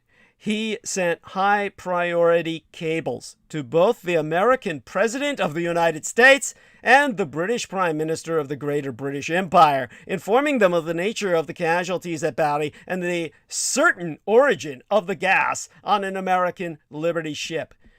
President Roosevelt appeared to accept his findings and responded, "Do keep me fully informed." Winston Churchill, however, sent a terse reply. He said, "I do not believe there be mustard gas in BARI." Now, Alexander was speechless. He naively admired Churchill, and he speculated that the British leader's overriding concern was that the Allies not acknowledge we had poison gas in that theater of operation, because if the Germans retaliated, they would be dropping poison gas on England. There was no questioning the wisdom of this command decision from a strategic perspective, but Churchill's opposition undermined Dr. Alexander's own credibility and rendered the ability to do his job impossible. Alexander sent a second telegram. He cited his findings at much greater length, stating beyond any doubt that these casualties were due to mustard gas exposure. He was informed that Churchill maintained that the symptoms do not sound like mustard gas to me, which Churchill had witnessed firsthand during World War I. His instructions were the same. The doctor should re-examine his patients. Now flummoxed and frustrated as to how a lowly, lonely American medical officer was even supposed to respond, Alexander appealed to the liaison officer for advice. But the British man advised him, the Englishman said, "One does not argue with the Prime Minister." End of story. So after a sleepless night, Alexander returned early to the hospital, determined to prove there had been no mistake about his diagnoses. Churchill was a cunning man with an uncanny instinct for the salient fact, and he had put his finger, by denial, on one of the most important questions about the BARI victims. because he claimed he had seen mustard gas in World War I, and it just wasn't that effective. So why were the toxic effects so much more serious than any other recorded in military history? Far more patients were dying of mustard symptoms at BARI than ever on the battlefields of World War I, when the fatality rate had been around 2%. The death rate in BARI was more than 6 times higher than that, and climbing. The difference, Dr. Alexander believed, was the amount of mustard absorbed through the skin from the unprecedented, intimate, and lengthy contact as a result of being immersed in the oily harbor of burning waters and then left to sit in soaked uniforms that had been scorched by the fires. Alexander postulated in his medical journal that in this group of cases, the individuals, to all intents and purposes, were dipped into a solution of mustard in oil and then wrapped in blankets, given warm English tea, and allowed a prolonged period for absorption. Alexander's medical inquiry into mustard's effects on the victims was just beginning. As he sat reviewing the case sheets and pathology reports, one recurring observation leapt out at him: the devastating effect on the patient's white blood cells. He flipped through a stack of records. There it was again and again. The white blood cell counts fell off sharply. In patients who recovered, white blood cell concentrations corrected by the second or third day, but in some cases, the white blood cell count dropped precipitously beginning on the third or fourth day. He noticed that lymphocytes, the white blood cells found in the lymph organs and of importance to the immunosystem, were the first to disappear. What he was looking at made the hair on the back of his neck stand on end. Alexander had seen these exact results before, but never in human beings. You see, in March of 1942, the authorities at Edgewood, having received the nitrogen mustard compounds smuggled out of the Thousand-Year Reich on the continent of Europe, turned the samples over to Dr. Alexander himself to investigate their impacts on the human body, or rather on mammals or mammalian creatures that had a far higher reproduction rate, so we would find out the results much quicker than we could in slow-breeding humans. So Dr. Alexander and his colleagues immediately began detailed experimental protocols on mammalian animals. The first studies, which recorded the effects of exposure on the skin, eyes, and respiratory tracts of rabbits, showed results that were completely in line with the exposure to sulfur mustard in the past and with what was expected from a highly toxic agent of this kind. Next, they set up an experiment to determine the effects on the blood and blood-forming organs. 20 healthy rabbits were exposed to lethal doses of the agent.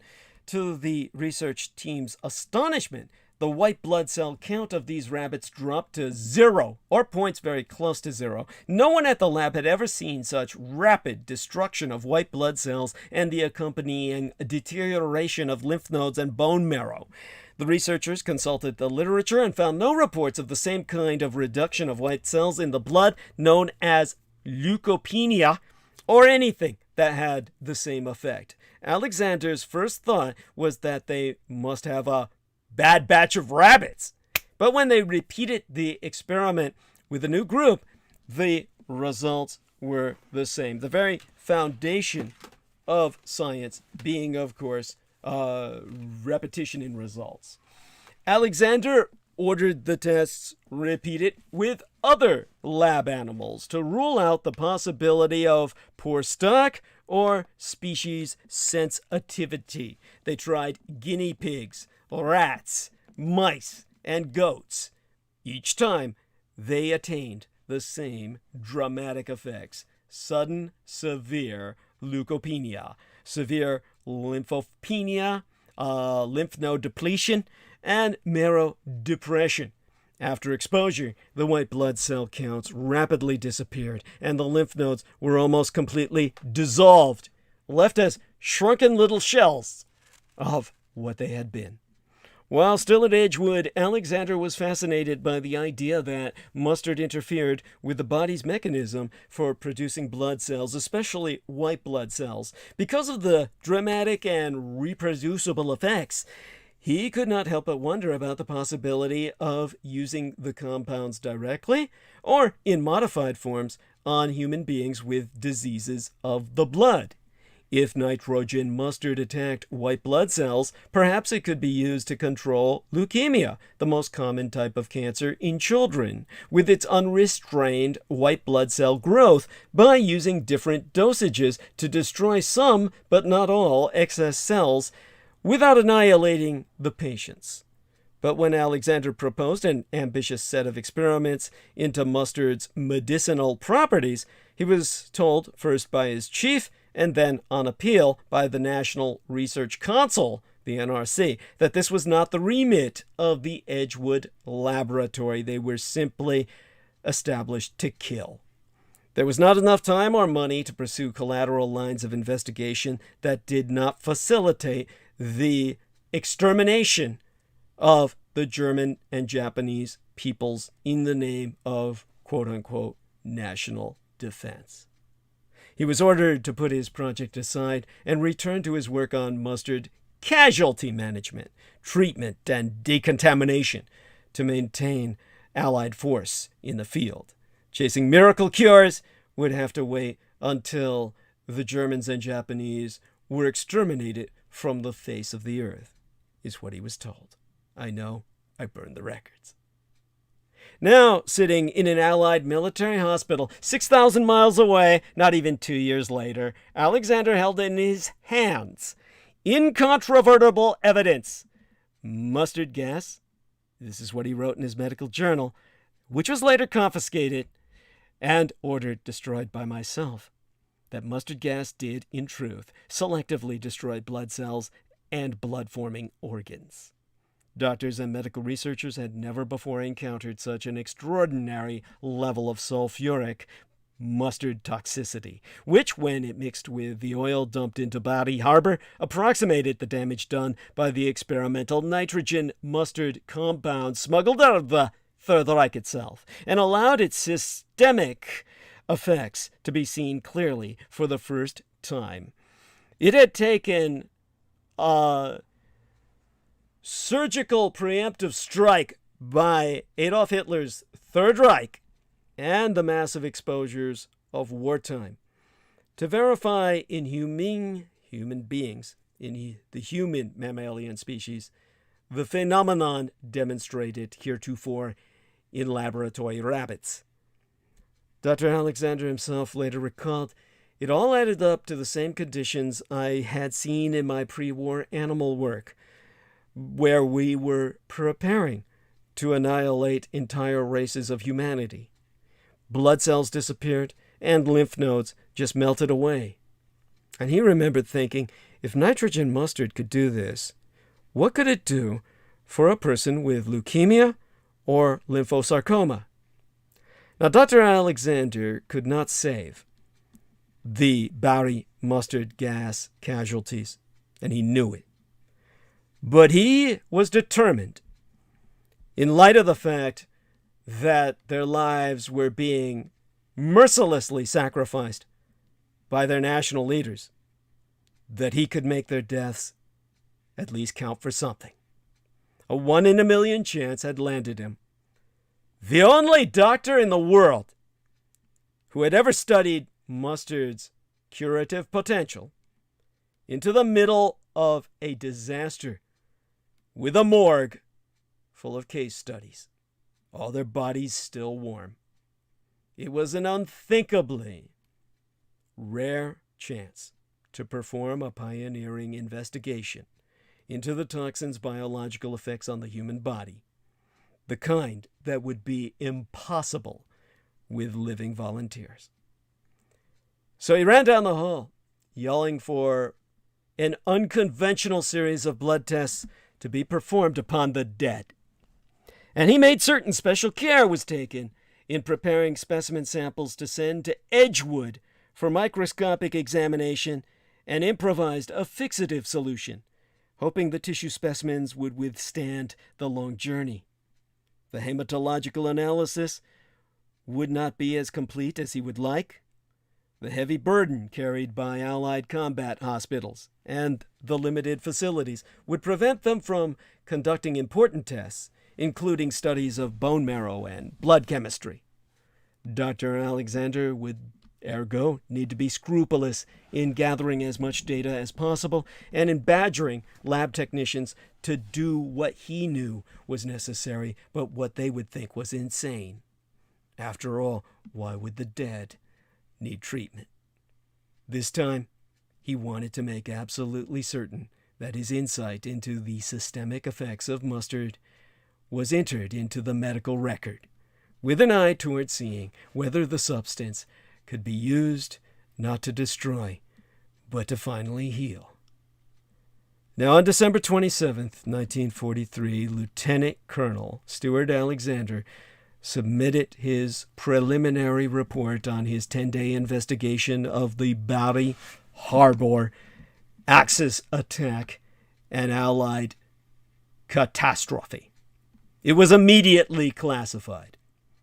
Both Eisenhower and Winston Churchill conspired, acting in concert to keep the findings secret, so there was no chance Adolf Hitler could use the incident as an excuse to launch a gas counteroffensive, a chemical counteroffensive. Any mention of mustard gas was stricken from the official record, and the medical staff of the British hospitals in BARI were ordered to alter all of the patients' charts, instructed in a campaign of medical censorship. Dr. Alexander's diagnosis of toxic exposure was deleted and replaced with the generic terminology for combat casualties: burns, lung complications, all other injuries and deaths simply reclassified as due to enemy action. The secrecy still dogged the entire affair. Eventually, the British and American people were told of the devastating BARI raid, but the part played by mustard gas, Allied chemical war weapons of mass destruction, was completely kept from them. British Prime Minister Winston S. Churchill was particularly adamant that this aspect of the Allied defeat on the field of battle remain forever a secret. It was embarrassing enough that the raid occurred at a port under British jurisdiction. Churchill believed that publicizing the fiasco would hand the Germans a propaganda coup d'etat. Although the gas was mentioned in official American records, Churchill insisted British medical records be completely expunged, and all mustard gas deaths listed instead only as the result of burns due to enemy action, as if the Germans all came in there with flamethrowers. Churchill's attempts at secrecy caused innumerable more deaths, because had the word gone out, more victims, especially countless Italian civilians, might have sought proper treatment. The feared German chemical counterattack never came. The Wehrmacht was detailed by logistical constraints combined with Allied air superiority. Ironically, the Germans had known all along about the source of the poison gas in the harbor. Nazi spies in the port had suspected the Allies would be concealing mustard bombs among the munitions they were stockpiling in Italy to attack the Reich itself in a death blow. After the airstrike, they sent down their own diver, an Italian frogman loyal to the fascists, who recovered a fragment of an M47 bomb casing, which confirmed the chemical weapons were American. Axis Sally, the infamous propaganda broadcasteress, a former American schoolteacher, learned the truth and taunted the Allies over radio. "I see you boys are getting gassed by your own poison gas," she sneered. There were 628 recorded mustard gas casualties among American military and merchant marine personnel at BARI on the night of December 2nd, 1943. The British have recorded none. We don't know how many of their personnel were afflicted. We only know it numbered in the many hundreds. And 84 American victims died within 2 weeks. Again, the British number is unknown. The full count will never be known, nor will the number of civilians who died from the mustard gas ever be learned, as these figures do not include the uncounted Italian civilians who were definitively exposed to the deadly chemical, but considered an occupied enemy population. An enemy occupation, an enemy population under occupation, and therefore disposable. Indeed, as still the enemy, they were considered not only dispensable, but their deaths were considered an advantage, other than for the fact that, the Allies lost all of their logistical support in terms of any local population base to employ, because there was a quote-unquote mass exodus of civilians, quote-unquote, out of the city after the raid, all of whom were gas victims who died for want of proper treatment. That mass exodus was into the Allied crematoria. So there you go! Allied chemicals used to kill Italians the way Hitler killed Jews. And where did they go? Into incinerators. You never hear about the Allied gas ovens, do you? When it was considered that of the 70,752 men hospitalized for poison gas in World War I, only 2% of them died, the disaster at BARI is put into its incredible proportions. Again, 17 ships were totally destroyed by the German bombers, and 8 others were damaged. The worst shipping disaster suffered by the Allies during World War II, far surpassing the Pearl Harbor attack. Yet, when you hear the war fags respond to my articulating this, it was nowhere worse than Pearl Harbor. Oh, no way. Pearl Harbor was nothing but a bunch of a merchant ship, the USS Utah, disguised as an aircraft carrier, meant for target practice, left in port for the Japanese to bomb a bunch of World War I dreadhulks that never would have made it through another war. All of these were active and fully manned combat ships, and prepared for a preemptive chemical weapon of mass destruction attack on German cities. This far surpasses Pearl Harbor in terms of its devastation. The deaths and injuries were terrible tragedies, of course, but BARI was a complete military victory for the Third Reich, a strategic disaster for the Allies as well.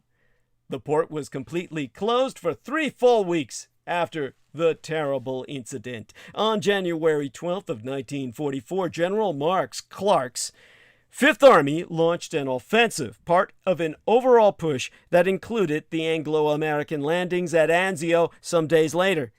Elements of the Fifth Army crossed the Rapido River and established a bridgehead, only to be forced to withdraw due to lack of supplies, because the port was closed. Bad weather was the official cause of the supply problems, but the closing of BARI was the factor at hand. The 15th Air Force suffered setbacks as it was based in port. As well, because of this German success at BARI, they were left eviscerated. Just 2 days after the raid, the 15th had been scheduled to act in concert with the 8th Air Force in a combined offensive against Germany to take out the cities of Dusseldorf and Cologne with mass chemical weapons assault that would have destroyed their civilian populations and, completely eliminated their industrial contribution to the German war effort. But the BARI raid not only aborted that, but sharply curtailed the 15th's participation in the offensive as it went down. In fact, the 15th Air Force did not make any major contribution to the war until after February 1944. So the BARI raid was a multifold military disaster. On the one hand, it was truly the second and far more devastating Pearl Harbor one of the most notable Luftwaffe exploits of the war. But it was also the only poison gas incident of World War II that created strategic impact, a tragedy made worse by the perceived exigencies of wartime secrecy. The BARI disaster led to an epiphany about the chemical's effect on white blood cells. So Dr. Alexander's final report of the BARI mustard casualties was immediately classified, but not before his startling discovery of the toxic effects on white blood cells caught the attention of his boss in the CWS, the Chemical Warfare Service, Colonel Cornelius P. Dusty Rhodes, surname spelled Rhoads.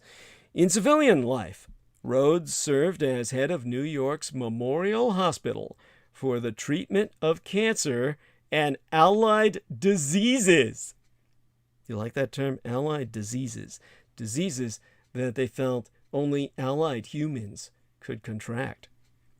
Of the more than 617 casualties who suffered from gas exposure at BARI, as officially acknowledged, 83 died, all demonstrating mustard's suppressive effect on cell division, suggesting it might be used to inhibit the fast multiplying malignant white cells that can invade and destroy healthy tissue.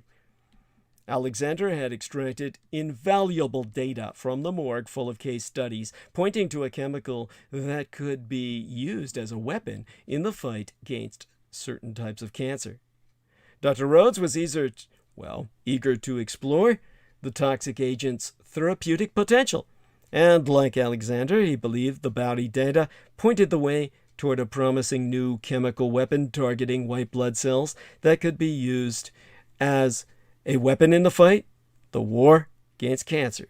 And Rhodes, who in civilian life was still heading New York's Memorial Hospital for the treatment of cancer and allied diseases, seized on this wealth of new information provided by the BARI victims as a breakthrough.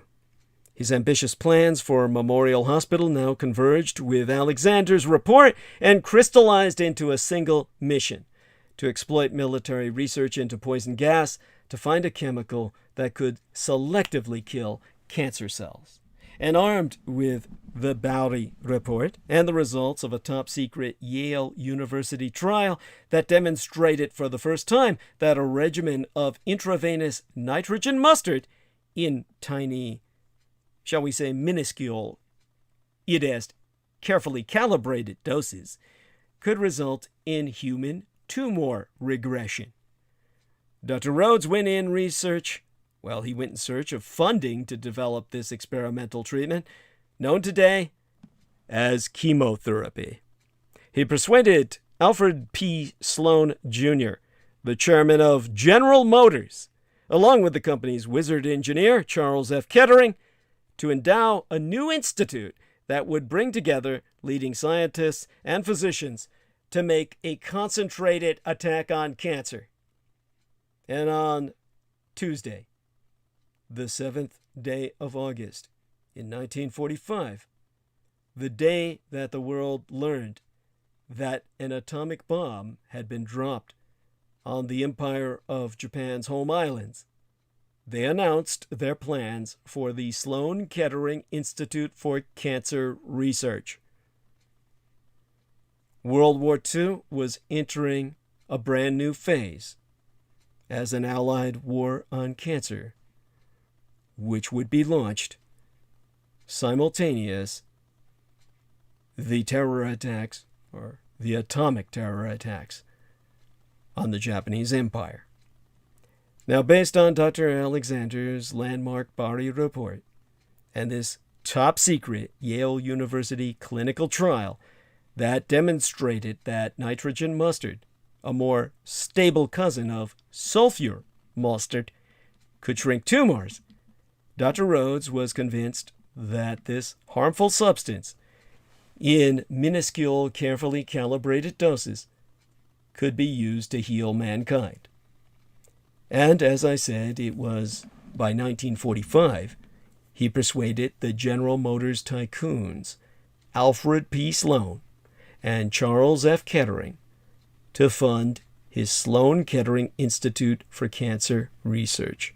The acronym that was on all the documents I destroyed was SKI, Sloan Kettering Institute, which later became public, to create a state-of-the-art laboratory staffed by wartime scientists, still under combat mode, to synthesize new mustard derivatives and develop the first medicine for cancer.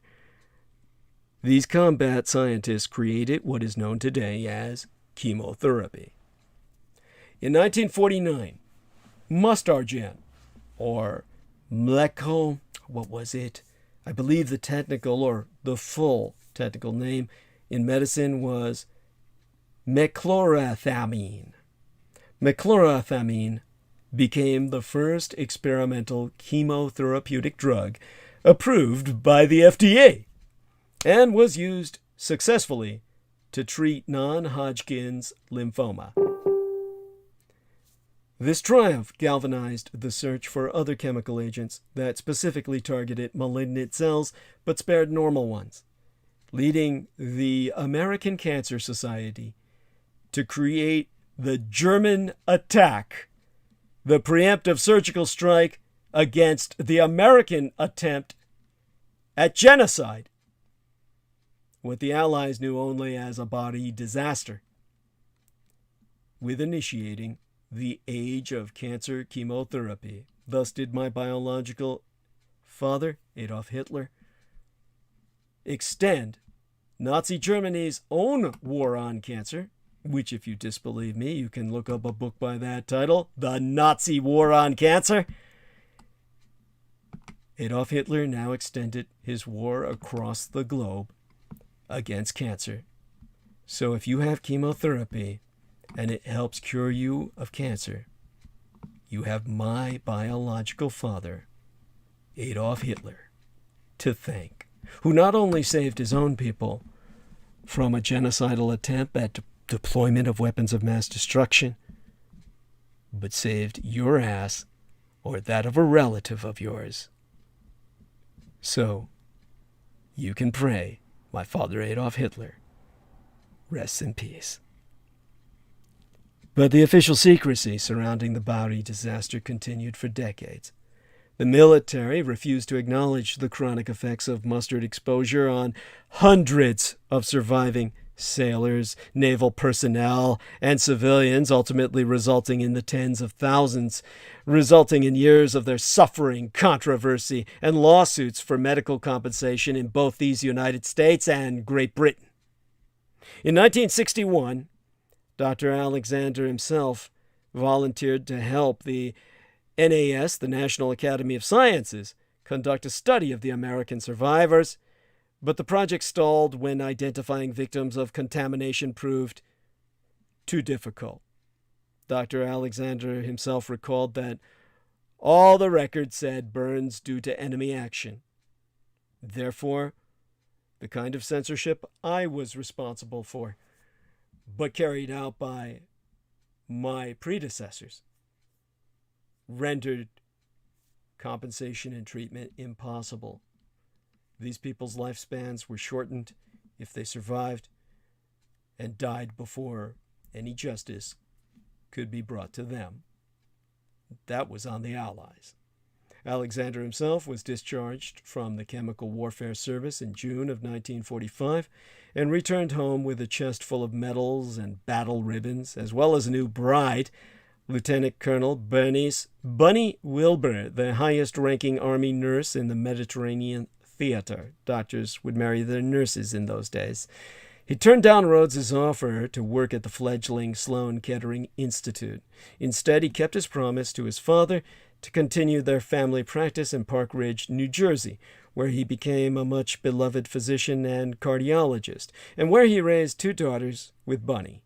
He served for 18 years as director of the Bergen Pines County Hospital and taught at the medical schools of Columbia and New York University. He never boasted of his wartime exploits, but he always took quiet pride in his unique contribution to medicine and did not mind that while many textbooks eventually traced the modern age of chemotherapy to Adolf Hitler's preemptive strike against the American attempts to chemical bombard German cities. The details of his investigation all remained completely enshrouded in secrecy. He died on December 6th, a day after my mother's birthday in 1991, of what almost killed my own father, what white men would always suffer from exposure to too much sun in the Mediterranean or North Africa, where Dr. Alexander had been. He died of skin cancer, a malignant melanoma, but not before the U.S. Army belatedly commended him 3 years earlier for his actions during the BARI episode. Skin cancer affects the whites because they don't have the melanin, not enough melanin in their skin to keep the sun out. But what are the lessons on force application here? As a military historian, I can tell you that the operational environment has transformed in the last 78 years since the BARI raid, but the basic tenets of force application demonstrated by the Germans in their decisively successful strategic air raid are still relevant. 1. Understanding the operational imperatives of force application and the peculiarities of kinetic elements is rewarding. The Luftwaffe understood that although surface forces move linearly and their force application location could be predicted reasonably well, the same is not true for aero power. Aero power can be applied in depth, bypassing all intermediate target systems. Thus, Foggia Air Base, hosting the U.S. 15th Air Force until the day before the attack, was bypassed as a primary target, and instead BARI was selected. BARI was a more lucrative target and had lower resistance. Nevertheless, it was sweetened and infinitely enriched by the U.S. 15th Air Force relocating there as a favor to the Germans so they could wipe them out on the ground. Intelligence played a major role in target selection, with key inputs coming from aerial reconnaissance. Given the hybrid character of contemporary conflict, it is all the more important to understand the strengths and limitations of multiple tools of kinetic and non-kinetic means to achieve objectives. The application of aero power was relatively new in 1943. While that dimension is well understood today, the application of assets in the electronic, spatial, and cyberspatial domains has created a virtual dimension to warfare. Understanding and mastering these new tools and domains define information dominance and thereafter conflict outcomes. 2. Aero assets from different areas can be brought to bear on a single target rather easily to achieve concentration of force. This aspect was demonstrated by the Luftwaffe when the BARI strike was planned with assets based in Italy and Yugoslavia. The port of BARI took almost 3 months to regain its functional capacity after attack. Had the Luftwaffe followed it up immediately with another strike, the Allied offensive in Italy would have been stalled for a longer duration. But the Luftwaffe's focus soon shifted back to support of the surface forces that were under direct pressure and retreating. Additionally, with the surprise factor lost, it would not have been possible for the numerically inferior Luftwaffe to repeat this feat. Aero power has evolved since those early years. With aerial refueling and the longer range of aero-launched weapons, it is now possible to target a port like BARI in a coordinated manner with assets located on different continents. While overall force levels in combat aviation have drastically reduced, their effectiveness has increased due to greater accuracy, longer ranges, and higher speeds. This has complicated the planning for defense and tilted the balance in favor of planners with offensive intent. 3. Surprise is rewarding, but detailed planning is required to achieve that. Tactical routing and terminal attack from an unexpected direction, along with the use of the Doppel, ensured complete surprise and resultant success for the Third Reich. While surprise at the tactical level remains relevant even today, with the increase in the dimensions of the battle space, detailed planning is required to achieve operational and strategic surprises. Further, surprise with respect to time, location, quantum, and methodology of kinetic force application needs to be combined with non-kinetic means to outwit the adversary. Simultaneous force application in multiple domains compresses the timeline and margin of error for both sides. 4. The success of combat aviation is dependent on the availability of a suitable target system. Aero power has played a crucial role in most subsequent wars. The success of aero power has invariably been linked to the availability of a very high concentration of assets as a target system, like in Iraq during Gulf Wars II and III. Gulf War I being Iran versus Iraq, Gulf Wars II and III being Bush Wars I and II. But the same level of effectiveness could not be achieved in Vietnam, Afghanistan, and even by the Israelis in Lebanon, circa 2006, because of the lack of a high concentration of combat or combat support assets as a target system. In the case of BARI, keeping ships in the high seas and scheduling their arrival to ensure minimal concentration at the port at any given time would have resulted in minimizing losses. The USS John Harvey Liberty ship, a merchantman in port, well, it was in port for the 6th fucking day waiting to offload when it was struck. It already had been there a week. A smaller number of ships at BARI may not have attracted the attention of the reconnaissance pilot or of the chief planner to target BARI over Foggia, where the 15th U.S. Army Aero Force had been quartered. A disaster could have been averted altogether, and the Allies would have dropped their chemical bombs on Dusseldorf and Cologne. Whether they would have ever attained Adolf Hitler suing for peace, well, they never would have gotten that anyway.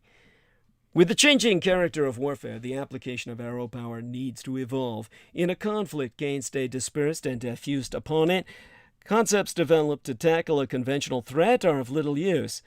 In hybrid warfare, aero power needs to be changed from an overtly offensive arm to a supporting, precise, intelligent, and restrained component so as to avoid collateral damage and yet assist in achieving the laid out objectives. Such an approach requires an extraordinary amount of time and resources, backed by a clearly thought out strategy.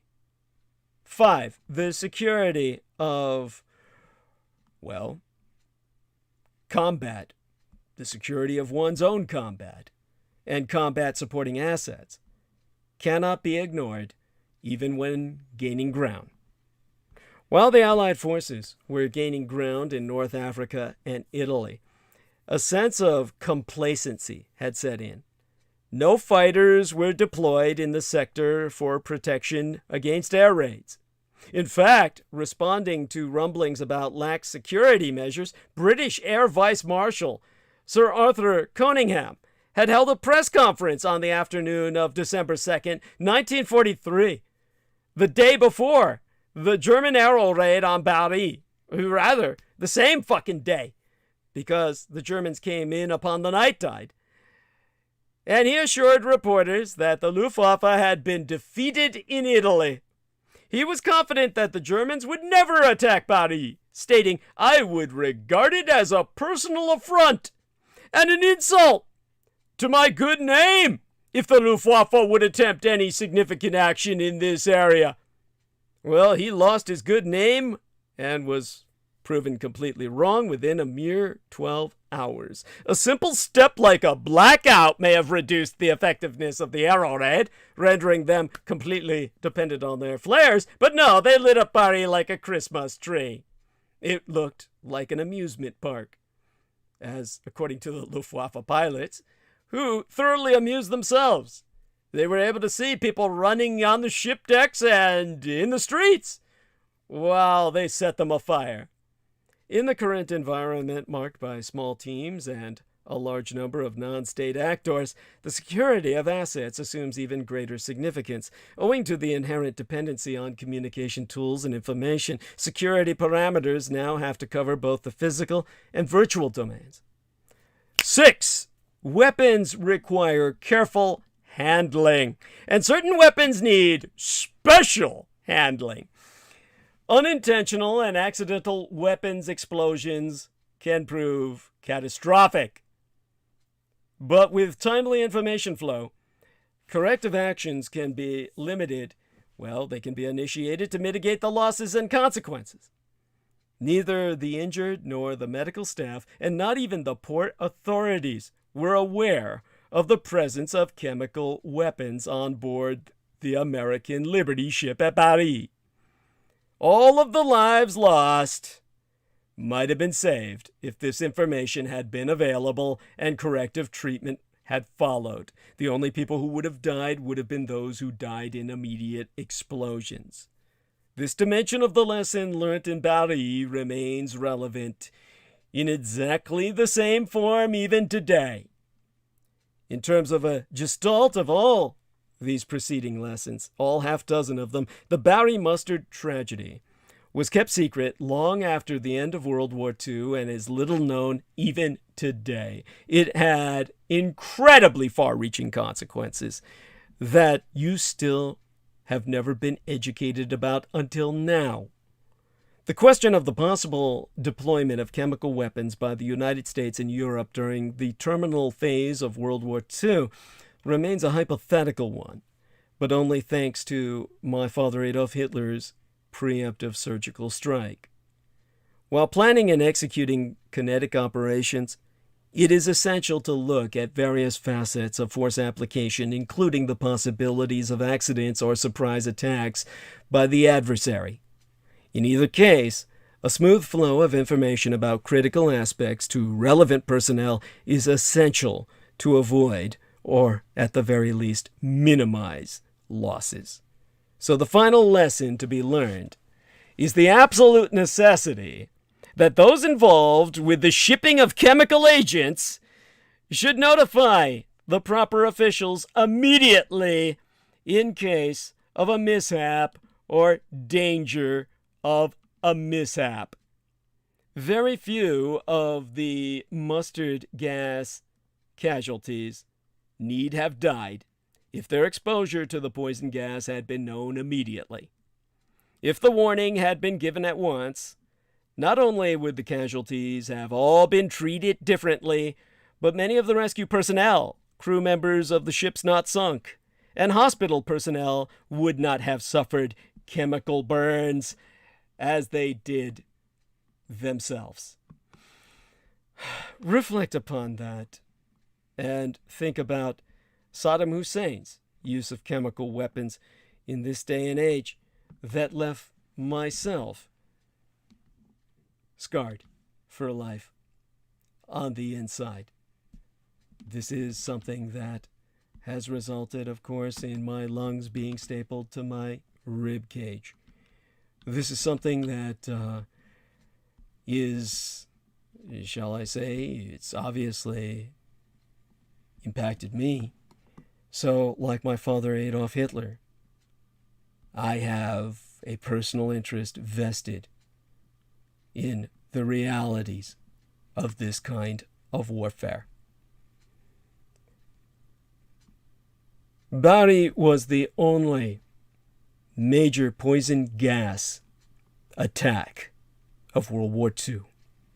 It was meant to destroy German civilian cities, and the Allies reaped the whirlwind. The tragedy was and is a grim reminder that all nations have secret stores of chemical agents ready for use against each other if the need arises. The victims of BARI, those who died and those who lived foreshortened lives, learned the horrors of chemical warfare as intimately as Adolf Hitler and myself. Even in an age when the nuclear bomb is marketed as the ultimate in weapons, poison gas is still the far more fearful threat. Let the user beware. The wind blows back in your direction. Now, let's see what time we have remaining while I get into everything that's going on here at home. 7 to 8, 8 to 9, 9 to 10, 10 to 11, 11 to 12, 5 hours. Not much time. We'll do what we can. Well, there has been a win for California gun control advocates. Gun control advocates in my Golden State scored a big win the day before yesterday by now, Tuesday, but yesterday in my experience, when a federal appeals court decided to uphold my Golden California's ban on large-scale ammunition magazines, a ruling likely to lead to the court's approval of my state's ban on assault weapons. And in the 7-4 decision, the United States Ninth Circuit Court of Appeals reasoned, to read their opinion, that the record demonstrates that the limitation interferes only minimally with the core right of self-defense, as there be no evidence that anyone has ever been unable to defend his or her home and family due to the lack of a large capacity magazine, and that this limitation saves lives. During the past 100 years, large capacity magazines have been deployed in about 3/4, 75% of all mass shootings that resulted in 10 or more deaths, and in 100% of massacres with 20 or more deaths. Large capacity magazines made those mass murders possible. What about the right of self-defense? The court said California's law limiting the size of magazines does not significantly interfere with that.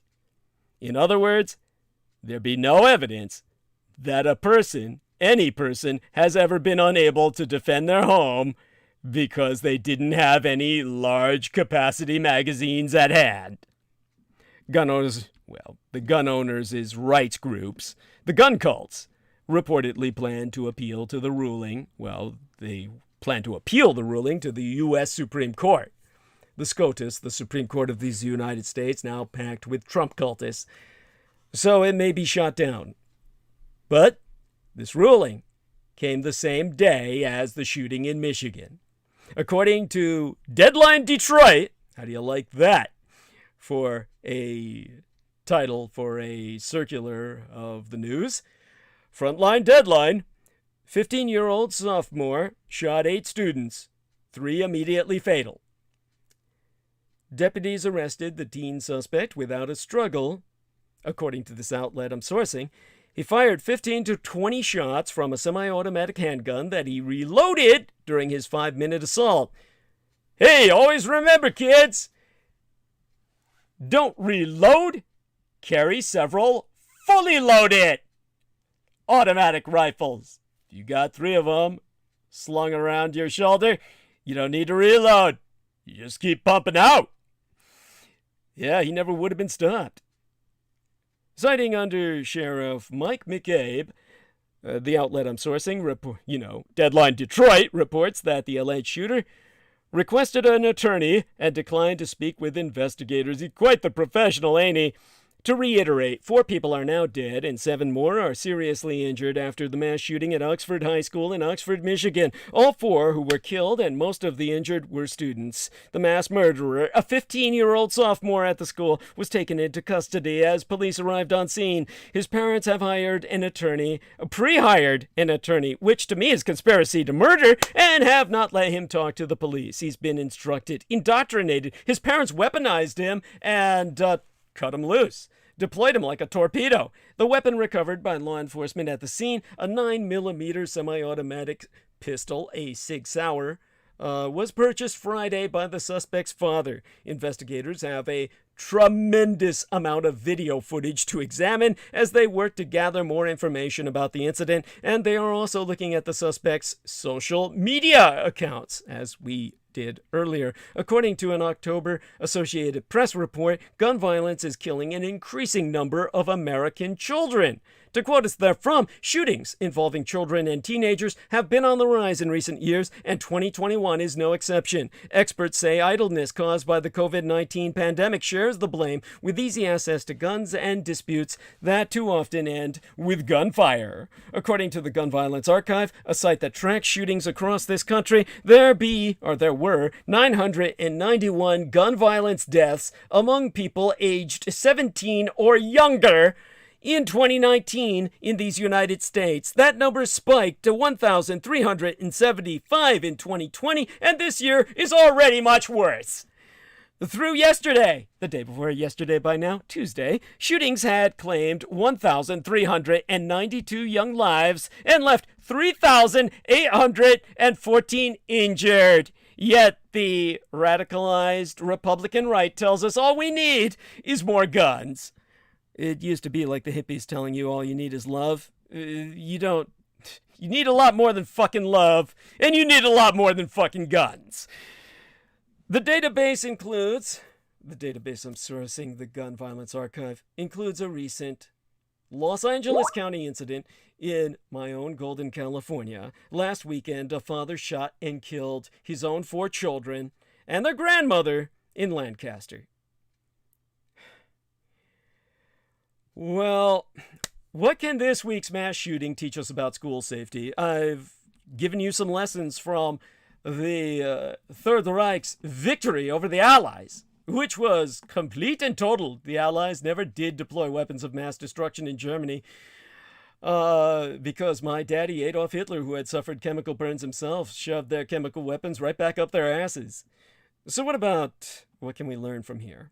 Well, the mass school shooting this week in Oxford, Michigan marks the deadliest such incident in these United States since the 2018 shooting in Santa Fe, Texas, that the local law enforcement officer Googled that was related to us by Jameson Reese, in which 10 people died. And it marked a grim milestone. Aside from that, 2021 will now go down as the year with a record number of shootings, 29 and counting, since Education Week began tracking the phenomenon 3 years ago. Nothing like an organization like Education Week to help you keep track of how many of your students are dying every week. 4 students were killed when a 15-year-old sophomore opened fire on the last day of Menses, the last day of last month, November 30th, on Oxford High School, on site Oxford High School. 7 other people were injured, including 1 educator. You used to call them teachers.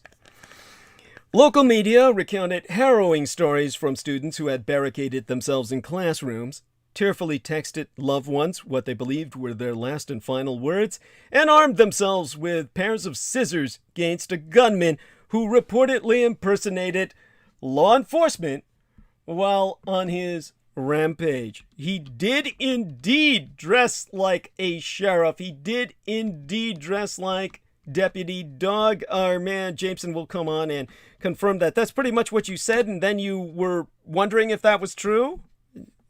Well, based on what I read, they said that the actual sheriff knocked on the door, but they thought it was the shooter, and they jumped out the window. Well, it turns out the reason why was because he was dressed as the fucking sheriff, and he was fat and had glasses, just like the fucking sheriff. So guess what? Holy shit, he looked just like the sheriff. Yeah, that's right. So they thought the sheriff was coming in to kill them all. I'm sorry, this is horrible, but it's horribly funny in its own way. This is truly black comedy. This is just horrible. There's no describing this. I think Nyarlathotep would be happy. Yes, Nyarlathotep. This is like his method of operation. Honestly, how has this bloodshed become routine? It's beyond me. Just try and think of this, people, when you think on this incident. It's indescribable in so many ways, and yet at the same time, it's so routine. Think about what I'm saying here. The image that comes to your mind. Honestly, we're talking about scissors, calculators, books. Terrified students at a Michigan high school grabbing anything they thought they could use to defend themselves as they hid from a gunman who had just opened fire and was now stalking them. One student saying, "You never think it's going to happen to you, and then it does. It's just insane." Crying while she described how she held a very thick textbook over her heart, hoping it would at least blunt the bullets that might stitch her breasts when he finally found where she was hiding. This is what we're down to.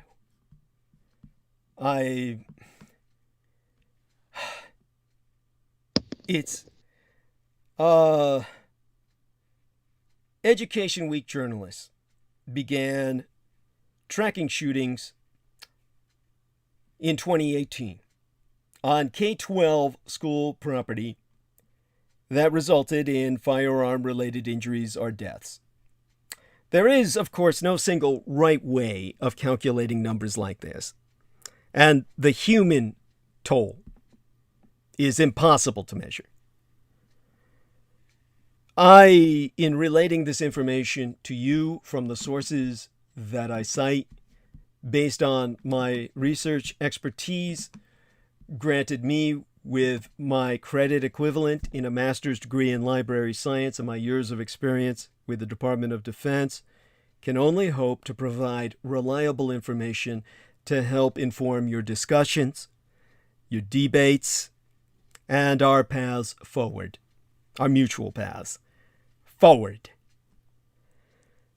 out of and away from this. And while much remains unclear about exactly what took place this week, Oxford is likely to join the list of locations like Parkland, Florida, Littleton, Colorado, and Sandy Hook, Connecticut, that have becomest shorthand for school violence. The very name, used in the manner of, "I'm not going to whine or pull the Columbine, but when I find you online, your ass is mine." That's a horrible rap, but, it's the kind that, I guess, Jameson would toss out. There's no balm for the wrenching grief and difficult discussions that the Oxford school community, serving some 5,500 students, 5,500, will face in the days, months, and years ahead. At least initially, parents, teachers, and students have joined vigils to remember the slain, and in all deepest respect to those who have died. From what I can gather, Madison Baldwin, 17 years of age, who looked a lot like Brooke Shields, was a talented artist who loved to draw, to read, and to write. Tate Meyer was 16 years of age, and he played on the school's varsity football team and was an honor student. The football team's tribute to him on Twitter said as much. Hannah St. Juliana, with that wonderful name, was 14 years of age, remembered for her passion and commitment to athletics. Justin Schilling, who was 17, was described on the Facebook page of a restaurant where he was employed as a devoted friend and co-worker, and simply a pleasure to be around. Grieving will give way to hard questions, and then to demands for answers that only I can provide by my advisements, if only people would listen. To quote Eswar Ryan Petty, whose daughter, Alaina, was among 17 people killed at Marjory Stoneman Douglas High School in 2018. He said, "My guess this morning is that the Oxford High School community is waking up, and one of the first questions on their mind is, how did this happen here? Much like we woke up on that 15th day in February, wondering how could the tragedy have unfolded in Parkland the way it did." And as happened in Parkland, those agonizing questions have the potential to tear a traumatized community into two camps.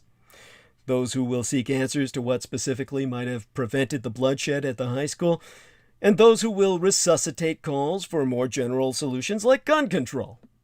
So far, the Michigan governoress, Gretchen Whitmer, a Democrat who herself has been threatened by militia in the past, threatened with abduction and gang rape unto death on film by men who wanted to perform that vile act upon her, because she's a Democratress, has said it's too early to comment on what school safety steps the state should even consider right now.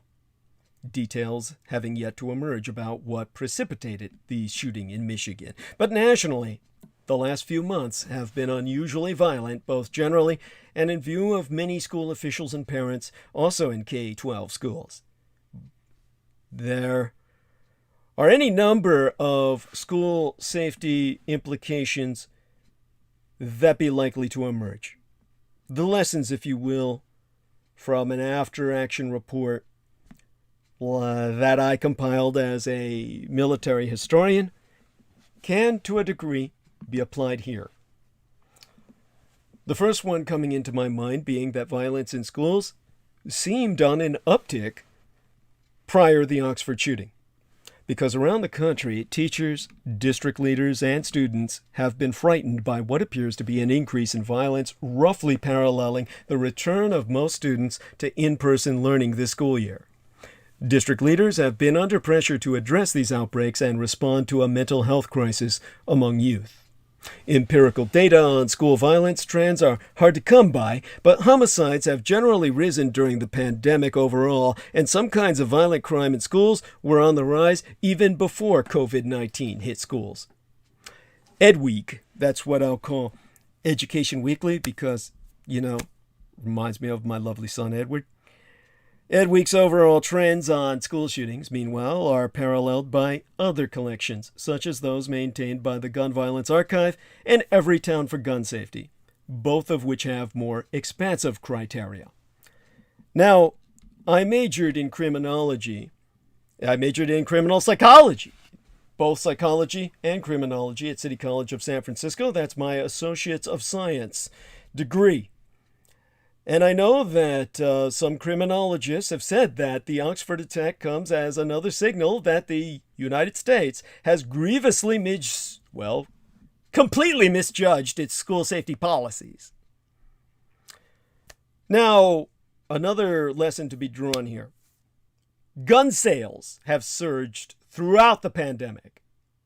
Is that a factor in this shooting? Among the only clear details yet on the Oxford shooting is that the semi-automatic 9mm Sig Sauer pistol deployed in the mass attack was purchased by the murderous gunman's father, but days before the incident, specifically to be deployed for this very purpose. Now, it is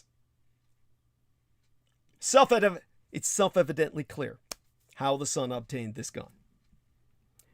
There be no national database of U.S. gun sales due to the power of the gun lobby, which effectively runs America in many ways. Most estimates are ergo based on the number of background checks conducted via the Federal Bureau of Investigation's National Instant Criminal Background Check System. Those estimates, however, point to an enormous boom in 2020 of firearms sales. Gun sales always tend to spike during periods of economic or social instability. But according to sociologists, they also magnify or increase by orders of magnitude in terms of sales under any Democratic administration, because all the crazy Republicans believe the Democrats are going to take all their guns away. By some estimates, nearly 40 million guns were sold in 2020 alone. 40 fucking million guns yesteryear. Gun sales have slowed down in 2021 compared to 2020, but have generally remained above 2019 levels. That's according to Small Arms Analytics Forecasting. They're a professional consulting organization that I know about as a researcher. To quotist James Densley, a professor and department chair of criminal justice at Metropolitan State University in Minnesota, who studies mass shootings, and I shall quotist him at length and verbatim, "We have really failed this generation of kids.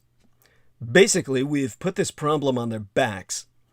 We've said you need to go through active shooter drills and metal detectors and have police in your schools in order to feel safe, because we've so totally failed to act on any other things that would have simply kept guns out of schools in the first place. School shooters tend to be children, and by virtue of their age, the only way they can get firearms is either illegally or from parents and families who have stored them unsafely. There is just kind of a mathematical formula here. More guns increases the likelihood that guns fall into the hands of kids." Honestly, again, I'm left. I have to gather my thoughts to. I'm trying to heartlessly, or not heartlessly so much as detachedly, basically, shall I say, analyze this. But I have to admit, it's getting hard. It's just, when I was first on Revolution Radio, anybody can attest that I said, "I'm here to watch you Americans die, and I'm here to make it hurt." Well, I've got tired of watching you fucking die. To the point where it's fucking hurting me. And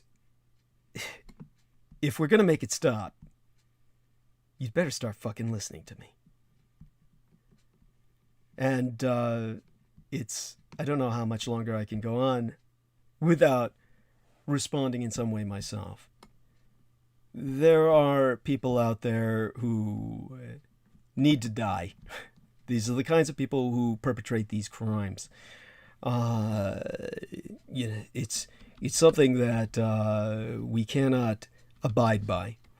And the solution is not more fucking guns. That's not what's going to work. I mean, I hear people say school lockdown training may have saved lives in Oxford. Really? Really? Just take it like a bitch and keep training for the next guy to come along, rather than take the goddamn guns away. This was when there were rumors of impending danger about this son of a bitch. All right. The other lesson to be taken here brings us right back to that point. There's little that's known about the Michigan shooter, but all the details that we do know are completely familiar. The mass shooter, a sophomore, exercised his Fifth Amendment right not to speak to police, and his parents had both pre-hired an attorney at law, exposing this as conspired mass murder. Some news reports quoted parents who said rumors were floating about a possible violent incident at the high school, but county law enforcement has urged caution about leaping to conclusions before detailed investigations are conducted. While there be no profile of school shooters, analyses suggest that, as in this case, they are almost always men who act alone. Your typical incel, your involuntary celibate, desperate for attention.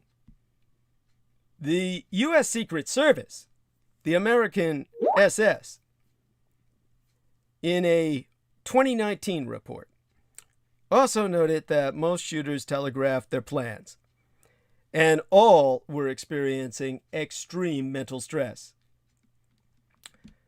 Now, Oxford High School had already taken steps to improve safety. The Oxford district had trained staff and students in lockdown procedures by the Alice Training Institute. That has the whole complete acronym there to market themselves and profit off mass murder. And Alice acronym, if I remember correctly, I may have to look it up as a matter of fact. Let's fucking look that up because I don't consciously remember. Alice is the easy to remember acronym. Alert! Lockdown! Inform! Counter! Evacuate! You know, get the cheerleaders out. Give me an A! Alert! Give me an L! Lockdown! Give me an I! Inform! Give me a C! Counter! Give me an E! Evacuate! Alice! Alice! Alice! What's it stand for? What's it mean? Alert, lockdown, inform, counter, evacuate. It's not designed to be sequential, but rather used dynamically in each unique situation, obviously. So, there we go with that. You know, were I in a better mood, I'd run you through some Alice training myself and kind of like, get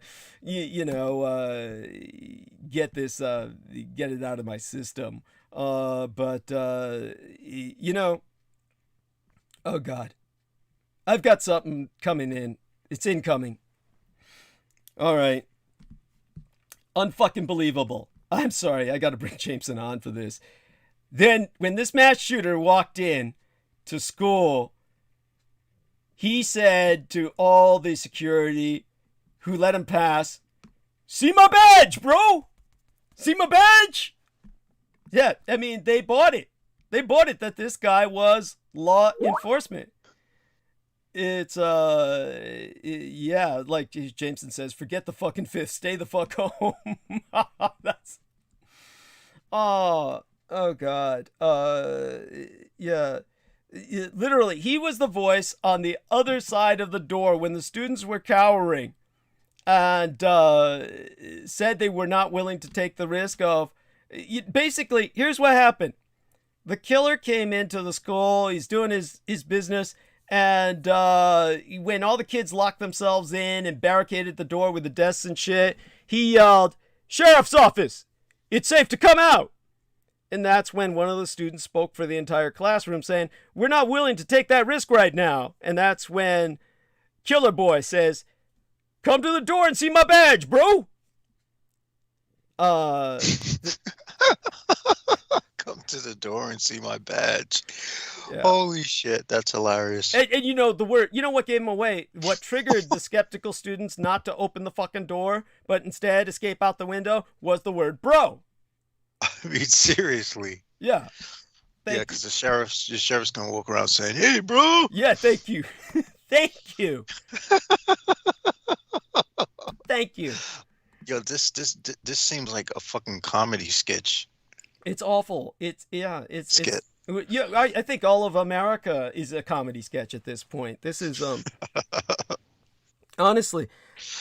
Oh well, thank you. Anyhow, it's appreciate that. It's honestly sometimes I just need company here to know that it helps me get through this. But the Alice Training Institute. Let's go over this briefly. The Oxford district had trained both staff and students in lockdown procedures by hiring the Alice Training Institute. Imagine having that job where you get hired by schools all over America to go through this shit. I mean, I wish I had thought of this fucking scam. I mean, you know, Jameson and I could pretend to be shooters and tell everybody to, you know, just hunker down while we turn out the lights and pick everybody's pocket. Like, you know, pretend the shooter's here. Yeah, we want your jewelry. Yeah, your wallets. Turn them over. Anyhow, it's an approach that includes active shooter simulations, among other pieces, Law enforcement has so far credited this with preventing more bloodshed, though I think this really needs to be closely scrutinized. In a statement, the Oakland County, Michigan Sheriff Michael Bouchard said, "It is evident from the scene that the lockdown protocols, training, and equipment Oxford schools had in place saved lives as well." I don't know about that, but maybe. Yeah, I guess. If the students started locking up the classrooms and shit, and then, didn't respond to that guy's idiocy, see my badge, bro? And this training is obviously not without controversy. It generates anxiety and stress and post-traumatic stress disorder all its own. School safety experts actually agree it's not research-based at all, and it can frighten students. Like I said, JMO and I might as well go there and rob everybody and tell them it's training, and double our profits. Fuck, triple them. And Jameson says, "I'm surprised the school doesn't have barred windows. My high school did." You know what? That's really fucking dumb that your high school had that. I could see why they had it, but that's what traps you during a fire, right? So go on. Yeah, I mean, they have these metal like grates outside of the window, so like on the first floor areas. So if you wanted to jump out the window, you'd have to go to the second floor, because that makes so much more sense than putting bars up there. Yeah. I fuck the public education system. It's just one more way to get yourself killed these days. Well, there you go. I mean, we don't really mean that, but at the same time, this is another argument people have to homeschool. In terms of how fucked up this Alice training bullshit can be, teachers participating in that training have reported being shot with Nerf balls during the training. And in one Indiana district, teachers participating in that Alice training were hit by plastic pellets, leading to a civil lawsuit. Because, that shit can really hurt. So if you imagine some idiot running around with a Nerf pistol and, fucking everybody up, it's also, it's invasive. I mean, it's really fuck that shit. I'd kill the guy pretending to be the shooter just because it's so irritating. It's so annoying. Thank you. Right? I mean, help me out here. Isn't that stupid? I mean, yeah, it is. I mean, if at that point, like I would tend to think it's intuitive what to do when there's a gun. One would hope. If it doesn't calculate, then perhaps the student shouldn't really, be alive to begin with. Some Darwinian selection. Oh shit! Thank you. That would have been Darwinian selection if they opened the door to that son of a bitch. Yeah, then they would have all deserved to die. I guess they proved themselves worthy of living. Yes. Yeah, they did. Yeah, well, thank you. Thank you so much. Well, the Oxford district had also established a tip line program for reporting threats, an intercom-controlled access entryway system. They'd taken all these other safety steps, though for whatever reason, apparently the school did not use metal detectors. So the shooting itself, I guess another lesson it brings to mind is that it potentially raises new questions about school-based law enforcement. Because media reports indicate that a law enforcement officer worked in Oxford High School and disarmed the shooter. And it was not even immediately clear whether that officer had extra training on how to interact with youths, which is supposed to be the defining criteria of a school resource officer, or what. By the way, there's an acronym for such personnel. School resource officers are called SROs. And after the Parkland and Santa Fe tragedies, many districts brought on SROs who were required. In fact, they were required to hire them by changes in state law. Now, that trend crashed headlong against the movement to remove school police following George Floyd's 2020 murder. But yesteryear, and some districts that removed officers in the wake of those protests have since restored them, citing concerns about school safety. Now, recent research on SROs indicates that their presence does mitigate some kinds of violence, but can also lead to unintended consequences, including higher rates of discipline and referral into the juvenile justice system that fall disproportionately on black kids. To date, there is also little firm evidence to suggest that they prevent mass shootings in school, so the role of the SRO, or the school-based officer in Oxford, is likely to attract a lot of attention in coming days. If he's the hero who disarmed this boy, we'll see what comes of that, and that may expand these kinds of services. Now, my own Golden State of California's efforts to protect citizens from wanton gun violence are still in danger. To recontextualize, on the same day, the United States Ninth Circuit Court of Appeals upheld my Golden California's common sense laws to limit the multiple murderous potential of some firearms. And the Los Angeles City Council belatedly banned untraceable ghost guns within city limits. 4 teenagers were shot dead and several other people critically injured in their own high school in Oxford, Michigan, just north of Detroit, the suspect being a fellow student. Now, the 12-judge Ninth Circuit en banc ruling was not unanimous.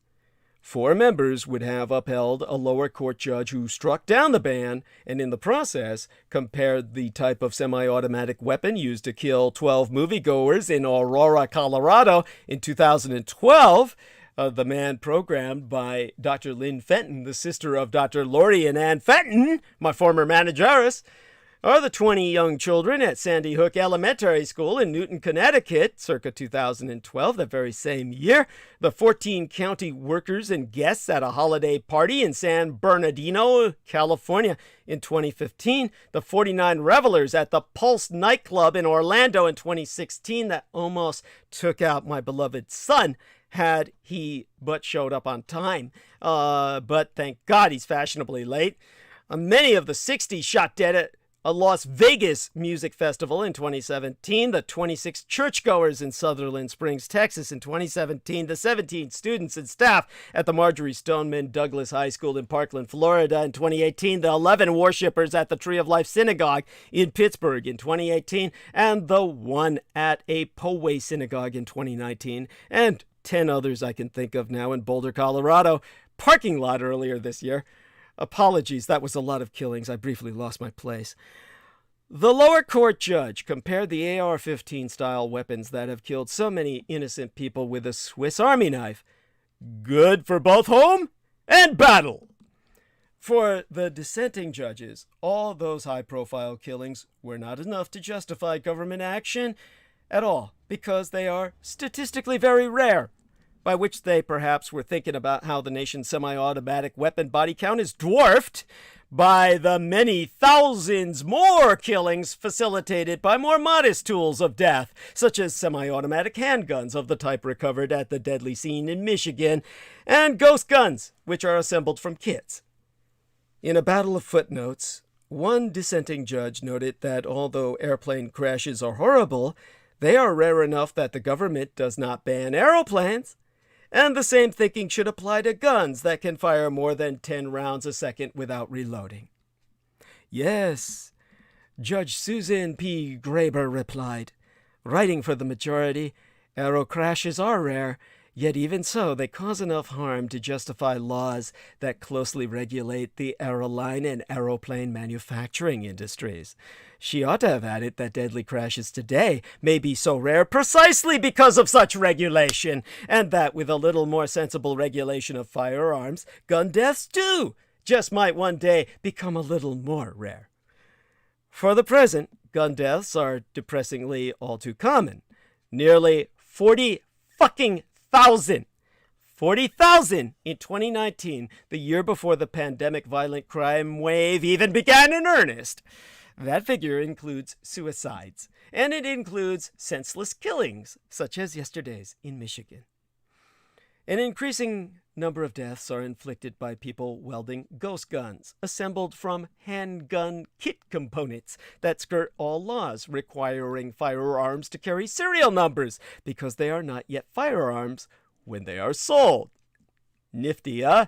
That's a little like not requiring automobiles that are assembled from parts at home to have VIN numbers, or license plates, except that, of course, they must.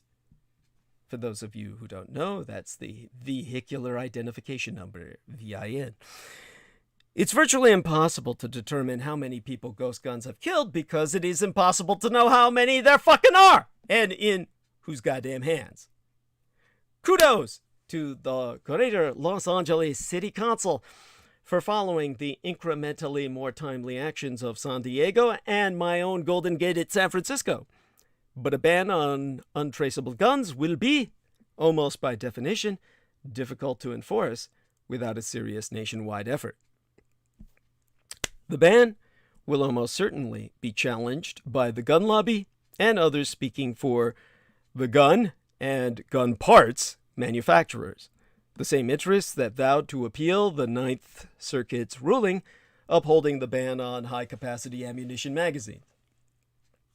They will no doubt argue that ghost guns and equipment that allows shooters to get off more than 10 shots without reloading are protected by the Second Amendment right to keep and bear arms, which in the late 18th century was deemed necessary to the security of a free state. Except that you might notice that no other free state on earth hosts such wanton killing or is in such thrall to their gun lobby and its political clients as these United States. In fact, no other nation on earth has a fucking gun lobby. Nations where gun violence is even more rampant, such as, say, El Salvador, are so crippled by killing and fear that their people can hardly be called free. I mean, think about that.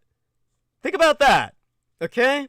And all those guns that keep everybody living in total fear for their lives every minute of their fucking day come from the United States. They all source from North America and flow down south in a river of iron that generates rivers of blood. Within these United States, my golden California is the one single state that is ocean blue in its democratic bent, with the wisdom to protect our citizens' lives by offering a modicum of legislation that has little impact on our liberties, except perhaps our liberty to kill ourselves, our families, and complete strangers. You know, it kind of puts a cramp in our style on that, but otherwise California's protections are in danger from less enlightened judges and justices who appear to believe in the right to commit national suicide, misusing the Bill of Rights to deprive we the people of the right to go to fucking school, of the right to go to church, synagogue, mosque, the store, concerts, movies, and parties, and come us back alive. All right, I just need to catch my breath a little bit. I'm going to get some cranberry juice because that's tart enough to get my salivary glands flowing. Jameson, can you take the stage for a few minutes? Bless you, my son. Yes.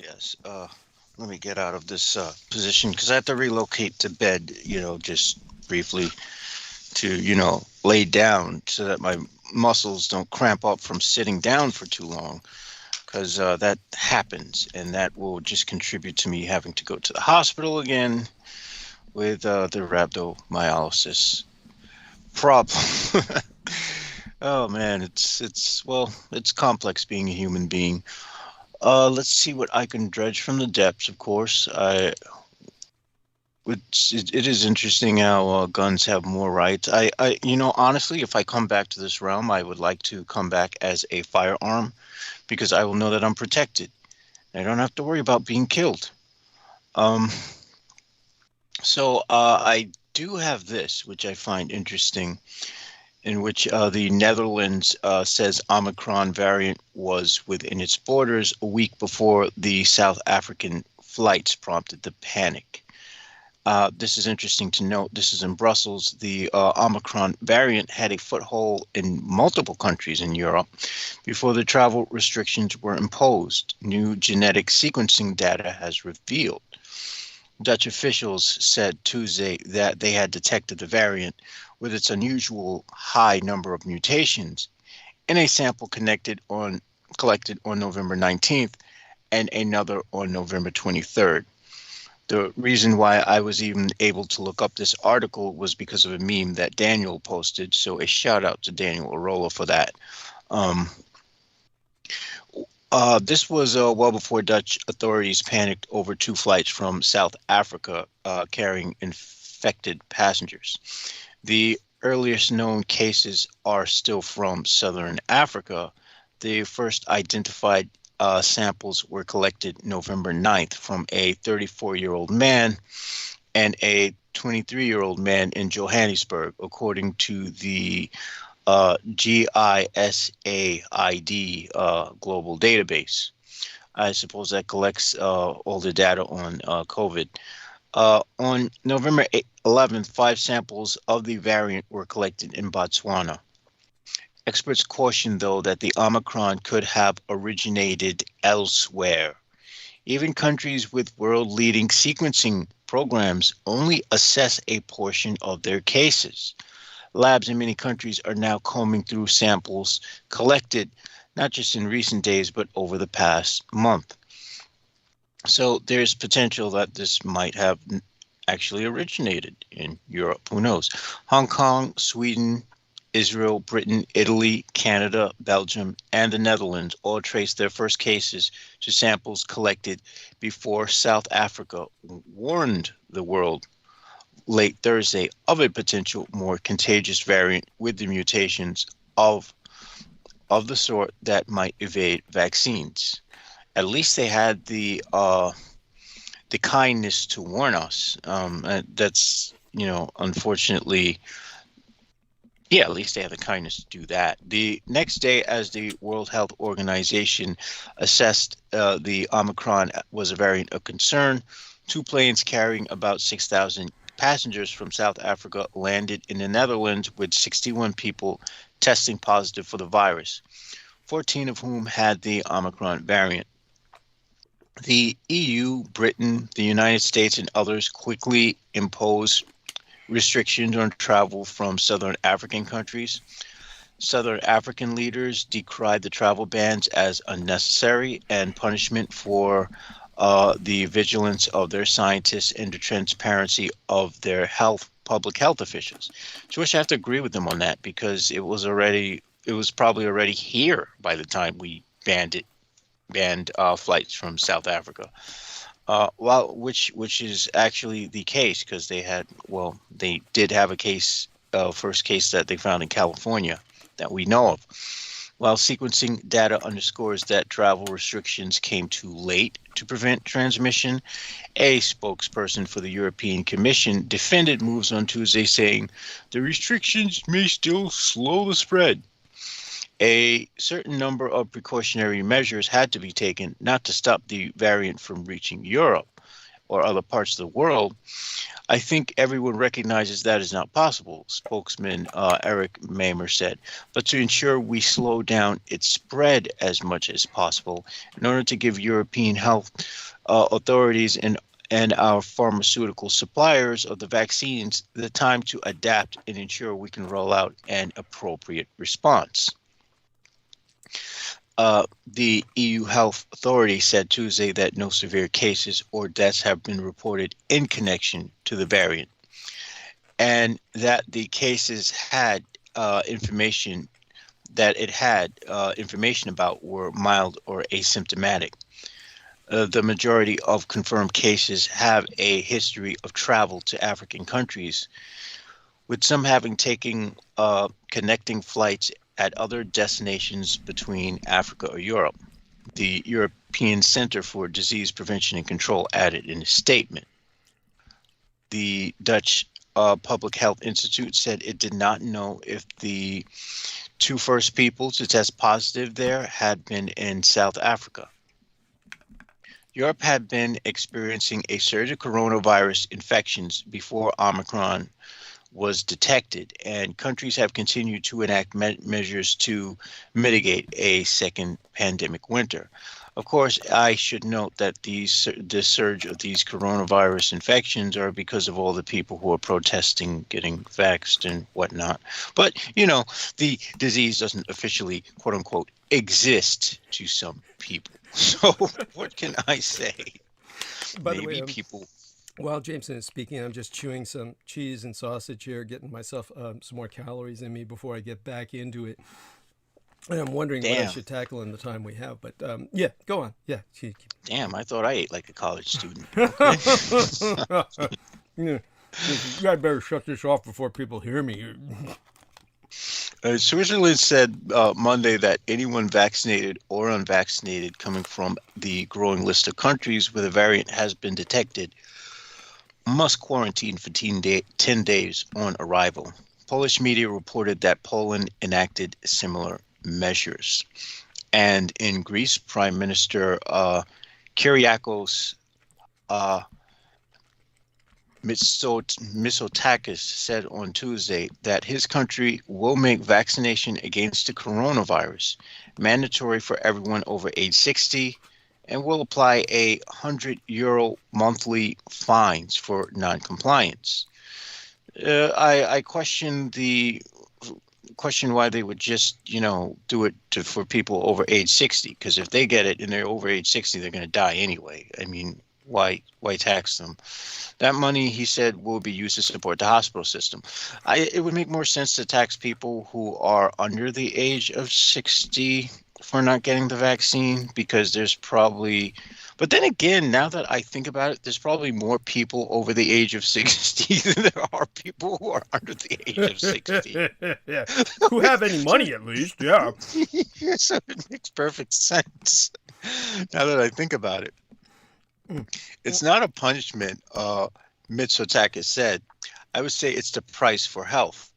The executive director of the European Medicines Agency told lawmakers Monday that it could take 2 weeks to learn whether current vaccines are effective against the Omicron variant.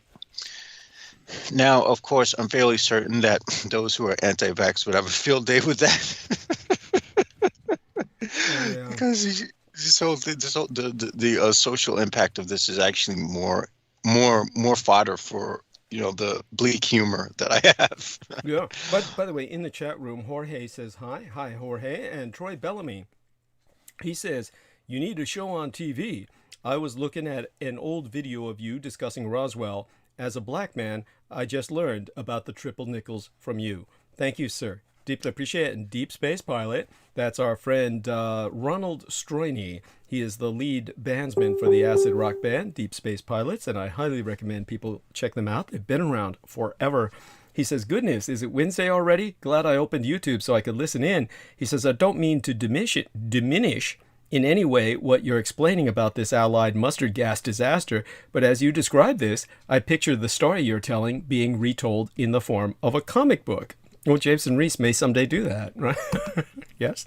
Oh, tell people you were going to have a transgender character in your comic book as well at one time. Yes. Yeah, that was the initial. It was going to be a because I wanted to put like all types of people who would aid the main female heroine.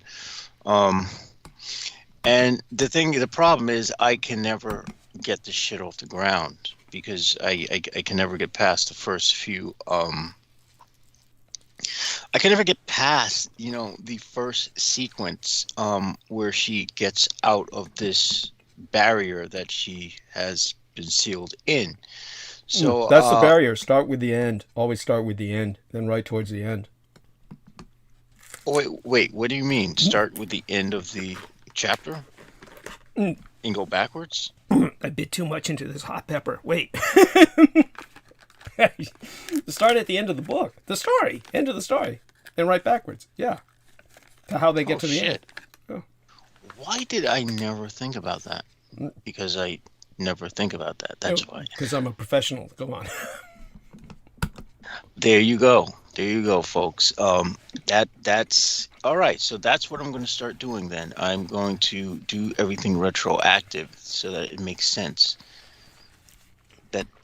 That would actually work. Yes, that's right. And So go on. So I get to start where she's basically slaughtering all these dudes, which is pretty cool because I like drawing that kind of stuff. Yeah. So that will be interesting. Excellent. So go on with what you were saying while I finish this up. Almost done now with this sausage. All right. So that I already went into the what do you call it? The thing with the Omicron in Europe. So I found out that there's a new strain of H5N6 in China that was discovered. So that's going to be interesting. So far it's had a pretty decent fatality rate. Let me see if I could pull up that article because that was impressive. That's very impressive. It killed like more than half the people who got it. So that's something to look forward to. Holy shit! This is the new variant in China you're talking about? Holy shit! I didn't even know about this. Tell me, what the fuck? Yeah, it's a new flu variant. Let me see. H5N6. H5. For those of you who don't remember, there used to be this series called The New Zoo Review, and thank God she's not here right now, but, Laura Lee Solomon, the lady who used to work for me as kind of a manageress figure and, was doing her best to help, and she was a very dear woman in some ways, but very bitter and very hostile in all too many others, and really the source of problems and a bit of a thief as she spiraled. But she looked a lot like the hippo in New Zoo Review. Now, if anyone wants to know what that looks like, it's a bipedal hippo in like a Barney suit, except it was a lady hippo. So you could look that up in the New Zoo Review. And the only reason that comes to mind is because all I could think of when Jameson brought up this new flu variant was a new flu review instead of the New Zoo Review. They used to sing the song, The New Zoo Review, and now we can think of something for the kids for getting them used to all these new mutations. The new flu review. Yeah. All right, you take it from there. I gotta find this freaking article. I got too many fucking tabs open because I get all these tabs open and I leave them open just so I can have something to talk about. And then half the time I don't even cover like half the things that I had open, and it's like, oh shit. You notice Peter was looking for some stuff too. He was like, oh, let me see if I can find this, and he was like burning bandwidth by doing some whistling while he was looking for it. Oh really? He was whistling? Kind of. He was like, yeah, I can't do it. It's just he was doing something like, just to try and burn bandwidth. He was whistling a bit. Yeah. At any rate, I am kind of wondering what to cover next because it's just so much. But hey, Did I close the freaking tab? I swear this is just great. You probably oh my did. Gosh. Yeah. I mean, I probably did. Anyway, that's something I would have tried to keep open. Honestly speaking, it's well, whatever. It baffles me because I probably had too many tabs open. I was trying to just close as many extra maybe tabs he took too possible. many tabs. He took too many extra tabs. That acid, yeah. Anyhow, to take over for another few seconds here, I've got this last bit of sausage. I'm going to throw in my mouth along with some cheese and chew on this. Okay, so this is the groovy thing I was talking about. This is a wearable for opioid users. It injects Narcan if you overdose. So this is a new gadget that should bring harm reduction to the world of medical technology. Researchers at the University of Washington are developing a wearable Narcan injector for opioid users that can detect whether or not the wearer is breathing. If they aren't, administer the drug to reverse an overdose. Of course, this takes into account that the person actually isn't using the opioid as a means out, because I'm thinking many times people say like when they administer the naloxone. Why do I keep fucking that up? When they administer the naloxone, that sometimes people get violent, of course, because it's agonizing, painful to go through those withdrawals right away. But aside from that, there's also the fact that you might have thwarted somebody's suicide attempt. Personally, I'm the kind of guy, if I saw someone who had overdosed, I would probably watch them die and keep walking, because, it's just, I don't want to sound like someone who's cold or cruel, but there's something, how do I say, there's something uplifting of watching a human pass through the dying process, at least based on what I experienced in the emergency room. Even though if you're someone who works there, it would be more alarming because it's a lot more work you have to do. So, I mean, it is what it is. This wearable auto-injector may have the potential to reduce fatalities due to opioid overdoses. Shyam Golakota, a UW professor of computer science and engineering who co-authored a paper on the new device, said in a press release, "We are hopeful it can have a tangible impact on a big source of suffering in this country." No, I'm sorry, that doesn't even go close to addressing the source of suffering in this country, which a lot of it stems from this bullshit that we won World War II. So, just saying, I totally have to I totally have to say that, because that whole myth in and of itself has led to a lot of the social bullshit we see here today. Yes, if we cure that mass delusion, we go a long way towards everything else. Who knows? We might even ask we might even drop the pride and ask the Japanese to help us put together a government that fucking works. Because this shit, I don't know why they want to go on a sort of shutdown.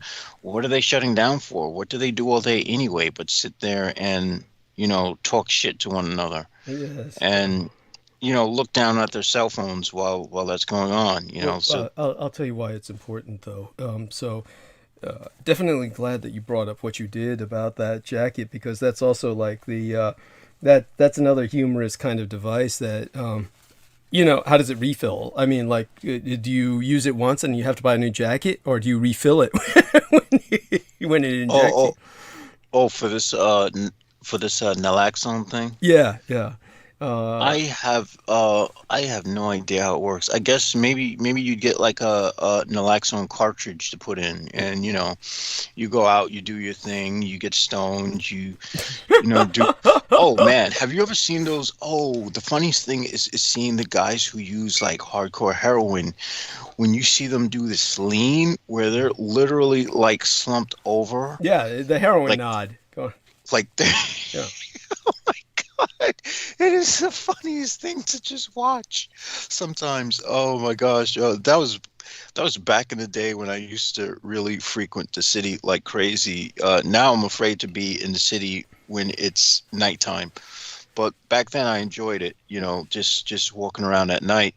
You could walk around in Manhattan and not have to worry about getting shot. But now, post-COVID, now, you could be in broad daylight and get shot. So, I mean, it just doesn't matter anymore. With the police actively letting people who should actually not be out on bail out. Well, that's not a police decision, though. That's more like there's some social decision going on somewhere about that. Something's happening where people who have been, there are people who are being let out on extremely violent offenses just because, I don't know. Well, they say it's because of the COVID that they can't, the COVID, they all die. So they let them out. So let them fucking die. I mean, shit, rather than killing the rest of us. Yeah, thank you. Fucking shit. Someone who bashed someone's head in with a fucking brick shouldn't be out because they'll die of COVID. I don't think I care if that motherfucker dies. I just saw some white guy who was like the white version of Darrell Brooks. I just saw a news item about that where he was released on bail after trying to kill his girlfriend, and as soon as they released him, he killed a woman with a hammer. So there you go. I mean, this is like apparently violent dudes matter more to society than women. Yeah, this is disgusting. This is super fucked up. I mean, fuck them all. I mean, this is where I hate to say it. This is where I'm angry at women. Women, stop giving these assholes anything. Yes, stop going out with these assholes. Stop making babies with these pieces of shit. Well, a lot of them do stop, and then it's too late, right? The guys are, just that doesn't stop the guys from being out there.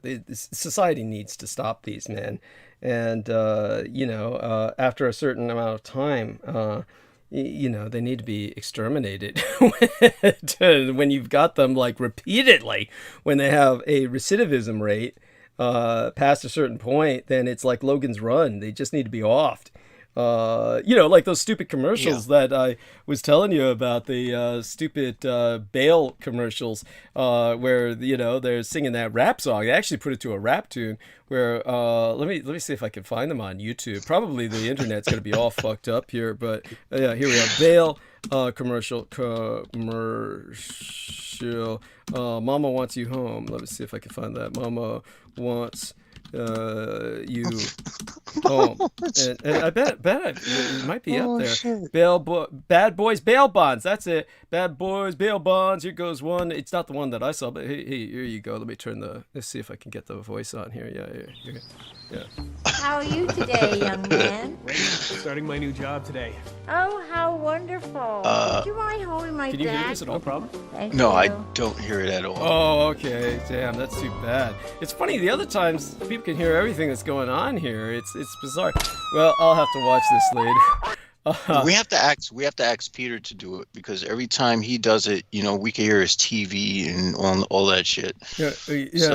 So let me give you here we are. Let's see if we can hear from your side. I bet we can hear it if you do it. So here we are. So let me get you this. All right. Here we are. Shut this on my side. Open up our man Jameson Reese's. Here we are. I'll put it in the text box for right now, and then you can access that, and I'll put it in your message box as well, so that you can access it later, because you can probably work with that to make a different tune. Well, because I got two computers, you send it to my Facebook, so I could use the other computer to play it here. Okay, there we go. Because I don't want to play it here, because I don't want to screw up my connection with that. There we are. So here it is on in your message box, and all right. That's like the third commercial they produced for Bad Boys Bail Bonds. I know there were more than that. Yeah.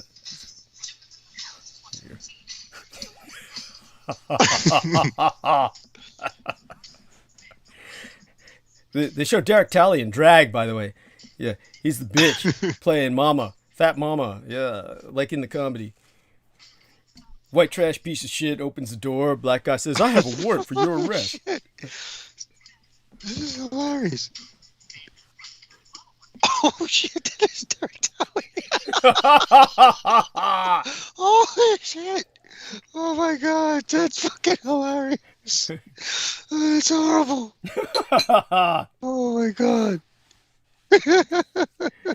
There you go. Yo, mama. Yeah, like my gang brother Beaver said, they ought to make one for, instead of bail bondsmen, for bounty hunters, where your mama wants you dead, and she hires a bounty hunter to kill the son of a bitch, so she doesn't have to keep bailing him out, right? That would be the normal family's response. Shit.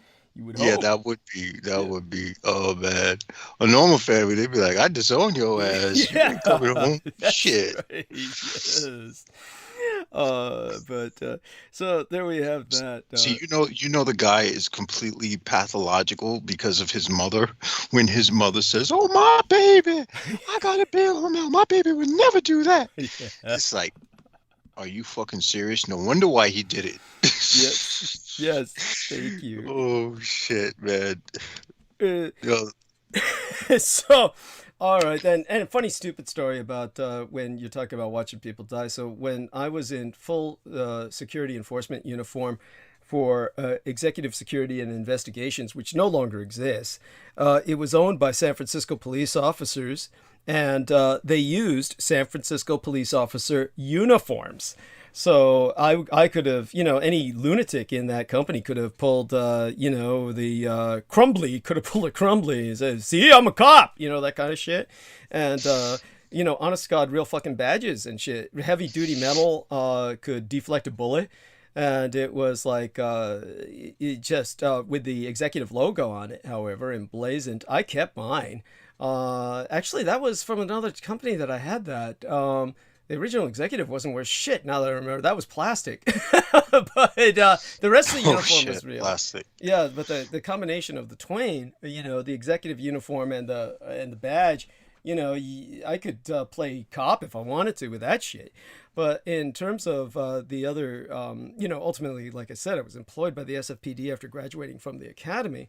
But before that, when I was working for this police-owned company, I was in full uniform, looked like a cop, and was armed, and I'm sitting on the bus, and I thought this fat drunken, he wasn't drunk at all, really, he was just fat, but I thought he was like, a loser, and he, some beautiful girl who I was just staring at, was, suddenly becoming concerned about him.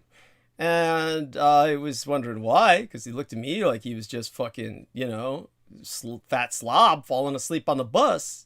She was sitting on the other side of him. They got the disabled seats on the front, on either side of the bus. She was sitting on, the disabled people never use them. Everybody else uses them. Well, I guess the guy was kind of disabled because he was all fat and shit. But the attractive chick was sitting across from him. And she starts staring at him concerned, and I was trying to get her attention, smile and wink at shit. And then this guy starts doing whatever fat people do as far as I'm concerned, fall asleep on the bus. I didn't give a shit. And so I kept smiling at her, winking kind of, and then she kept going, sir, to the guy across the seat from her. And I kept thinking, what the fuck? He's just falling asleep. Who cares? Right? And then it turned out that his snoring was his death rattle. And he was sinking into himself because he was dying. So I guess she was right across from him so she could see the light go out of his eyes and shit. While he was like, you're just dying. And then when she went over to him, oh, this man has died. And at that moment I said, holy shit, because I'm in a police uniform. Everybody's got to turn to me, right? Like, what do you do now, right? And expect me to do something, which is either like mouth to mouth or at least do something to take charge of the situation, make certain this man's body gets taken away by the coroners or something, right? I didn't want any of that shit because I'm private security, wasn't a sworn peace officer, so I just took advantage of everybody suddenly falling into a panic to exit the bus. And so this woman must have perceived me as the bloody fucking angel of death or something, because I'm an idiot who's winking at her and smiling and trying to attract her attention while this guy's dying in front of her. It's probably would have been hard. And then I disappeared as soon as the guy, she notifies us all that he's dead. I probably seemed like some sort of soul-sucking, incubi or evil, entity. Just that's what the guy adjacent from where I was sitting in the hospital was looking at me like you were doing that to the guy in the toilet.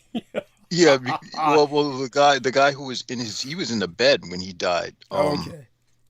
But the thing is, how did he make it to the bed from the toilet when he had bled out? He just somehow. No, he wasn't on the toilet. He shit it in the bed. That's what smelled. Shit it and bled out. Because they have these areas where they're separated by glass partitions, but you can see other people in the beds. I see. And this is across the hall. Okay. And the guy perpendicular to me, which is literally right across from me, he's separated by the same glass thing, and he's and this is an old guy who's sleeping, who's he's just in and out of it. So the guy who died was also old, but as soon as the guy died, I put on my hat, which had the Lucifer symbol on it, and then the guy, I don't know why I did that. I did it because I just noticed that my hat was off, and I don't like people walking past me so much with, because sometimes some of the hospital staff, they have their noses hanging out, they got the dick nose thing going. so I'm explain that to our listeners, the dick nose. Yeah, that's when you have someone with a mask on, but their nose is hanging out right above the mask. So, and you can see their. And it's just it's what's the point of wearing a mask if you can do that? Yeah. But so I put the hat on, and then the old guy, he all of a sudden his eyes are looking at me and they're wide open. And I'm like, what the fuck are you looking at me for? I'm not the angel of death. I think it's because after that point, after the He guy probably died. also noticed the orgasmic glaze into your eyes as soon as the guy was dying. He probably figured you'd come in your pants and was just, completely appalled, I'm sure. Yes. Like the woman wasn't me laughing while this guy's dying, right? I'm kind of chuckling. Like, I was like, also, you know what? I was also kind of nodding at that guy and chuckling like, what a loser, falling asleep on the bus. Because I just thought he was, falling asleep, right? So here he is dying in front of her and I'm chuckling and kind of, winking at her and shit. Yeah. So, yeah, same shit. Oh, man. Well, there you go. That's how you know. I'm really a raven in disguise of a human being. Yes. What can I say? Yeah. I have to go where Carry-On is about to, but more like a vulture, because the vulture sense when things hyena die. In your case, yes, you're a hyena. Yeah, the hyena. That's your meme, yes. Well, anyhow, let me take over. I'm going to explain a little bit about the economy of COVID. I think people need to know about this, and just the political economy of where we're at right now, I think is important, and take us, as far as I can go with that, into the justice area of jurisprudence, because I did tell people about Ghislaine, as they call her in the English language. I'll explain a bit about that, but the proper name is Ghislaine in the French. Oh, I've got a incoming message. Let's see if that is. Might be Crystal River responding to me. Or, that's Cookie Monster. That's our Matt Jameson sending me tracking human cases. Okay, this shit. Holy shit. Anyhow, well, thank you. People have been asking me, the Blood Boys in particular, at the Harim, at the estate, they were asking me about what is it that Democrats can be thankful for during the Thanksgiving season. So I want people to know that there be half a dozen victories Democrats can be thankful for. In fact, I just told you over that much by bringing up the victories we had in California with the gun control law, passing the Supreme Court circuit.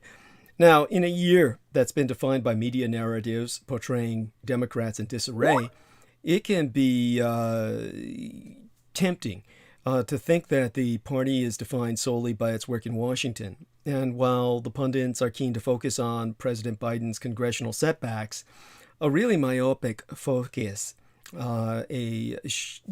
narrow-sighted perspective on the Beltway, it ignores the broader Democratic agenda unfolding in states and cities across the country to counter the right-wing war on rights.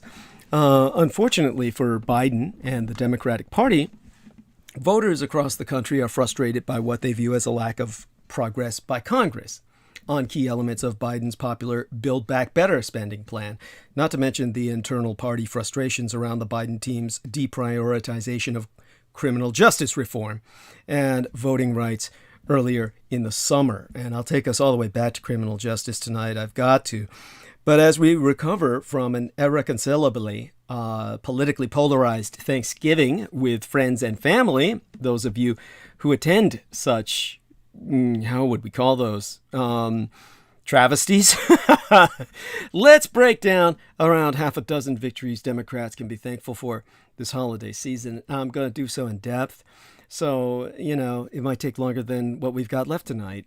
But we want to start off with some qualifiers. First, the bad news before the good, and then kind of balance it out with in-depth analysis. But what happened that's bad is that a court blocked the Biden administration's vaccine mandate.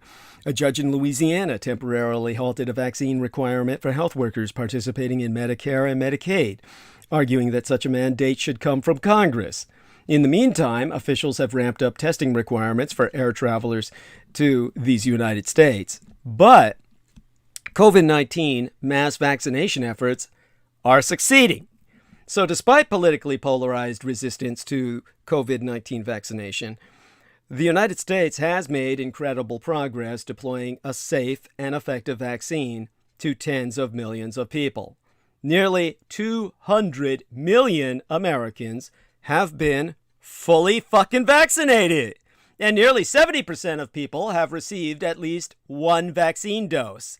And with over 452 million vaccine doses administered, Biden and the Democrats can lay claim to the fastest and the largest vaccination rollout in all recorded human history. Got it? And the effects are fucking real. Aaron Frischner, the Deputy Chief of Staff and Communications Director for Virginia Representativist Don Baer, well, I guess he's a representative. He's gone on record to attest, Aaron Frischner, not Don Baer, to say, imagine if this whole response was being run by the same people who bungled everything in 2020 and are now leading the anti-vax pushes that are killing thousands. At Thanksgiving, a year ago, I couldn't see my family safely. It feels like such a blessing. So there we have that to counterpunch, our dear friend Peter Moon's skepticism. He can survive a nuclear blast, because he's got the Tai Chi, but everyone else, you need your fucking vaccines. Now, I brought up why the World Health Organization, the WHO, the WHO, skipped over the 2 letters in the Greek alphabet to name the latest variant of Omicron.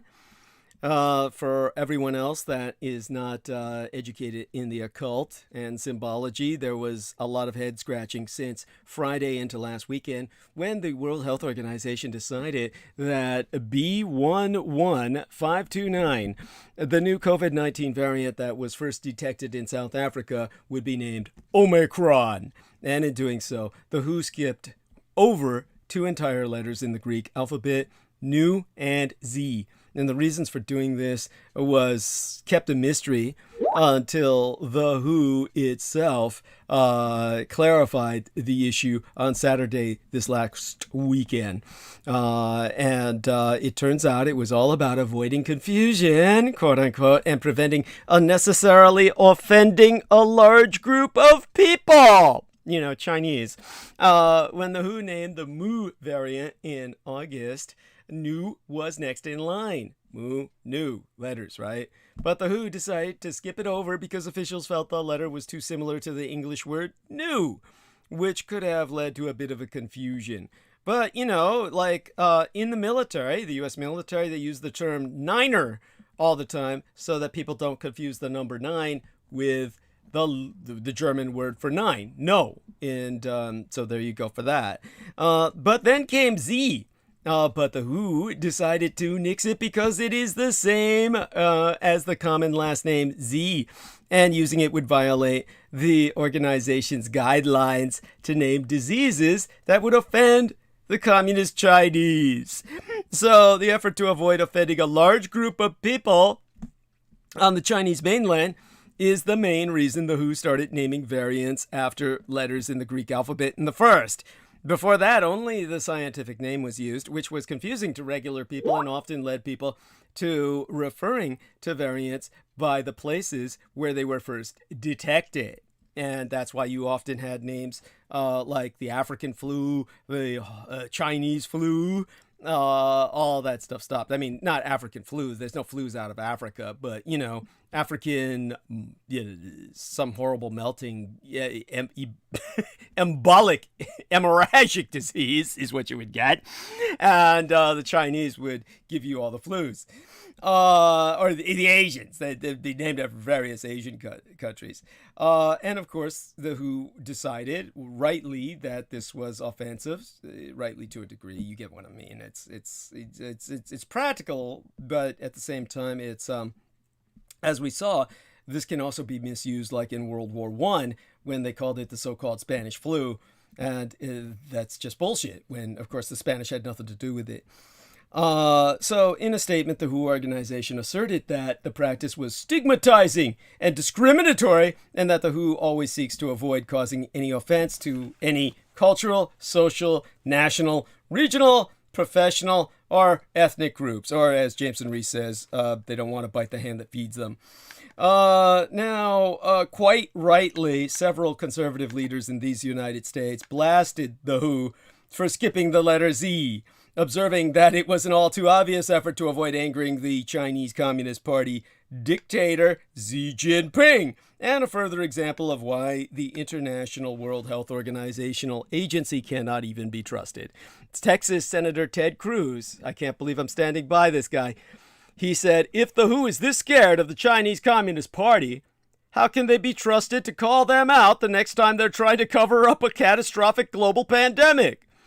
Yeah, well, there you go, Ted. He and I standing shoulder to shoulder. As a matter of fact, I'm between the two of these guys with my hands on either one of their shoulders. I can't believe this shit. The other one being Donald Trump Jr., who basically tweeted that as far as he was concerned, the original will always be the Z variant. Now, the World Health Organization has become Communist China's coronavirus accomplice. And Beijing is pushing to become a public health superpower. It's quickly found a willing international accomplice, a partner in crime. And while the novel coronavirus, COVID-19, is changing our world, the Communist Chinese Empire is trying to do the same. And already you've got this serious strategic rival of the United States with considerable international clout, and it's moving into a new field of battle, a new battle space, health. And after the initial denials and cover-ups, Red China successfully contained the COVID-19 outbreak, in propaganda terms at least, but not before it exported countless cases to the rest of the world, infecting the rest of us. And today, despite the falsehoods it initially passed on, which played a critical role in delaying global response, now it's trying to leverage its reputed success story into a stronger position on international health bodies. I mean, talk about gall. What the Jews would call chutzpah. Most critically, Beijing succeeded from the start in steering the World Health Organization, the WHO, which both receives its funding from China and is dependent on the regime of the Chinese Communist Party at every level.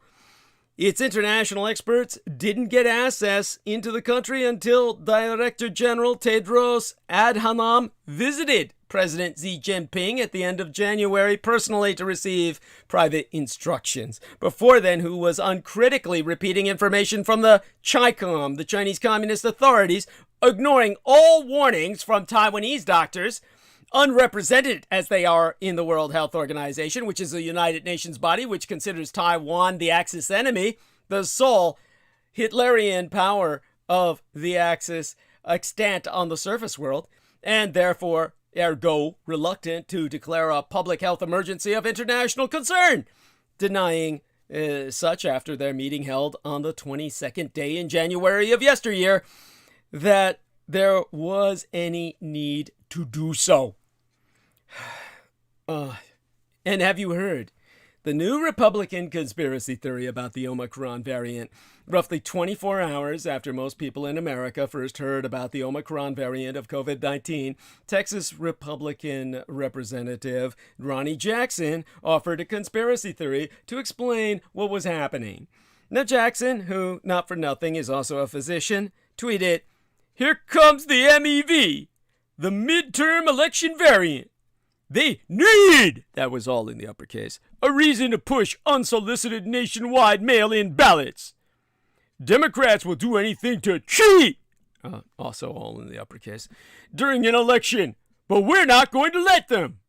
And then there was, from Fox News personality Pete Hegseth, "Count on a variant about every October, every 2 years." Now, the idea here is clear. The emergence of Omicron is a political gambit by Democrats designed to aid them at the ballot box. That is, in a single word, lunacy. Start here. Variations of COVID-19 don't follow the laws of politics. The Omicron variant, of which we still know very little beyond the fact that it has a number of mutations from the past cycles of the disease, appears to have originated in southern Africa, or so we've been told. As our man Jameson Reese has said, that may not even be the case. But if it is, southern Africa, last time I checked, is not the political base of Democrats, albeit Republicans would insist it is. Regardless, I'm pretty sure those countries aren't thinking about how this will impact vote by mail in the United States in the 2022 election. Then there's this. The rise of Omicron and the fear it has already engendered among the public is, without question, terrible politics for incumbent President Joseph Biden. Biden ran on a single message: competence aimed at reducing the prevalence of this virus.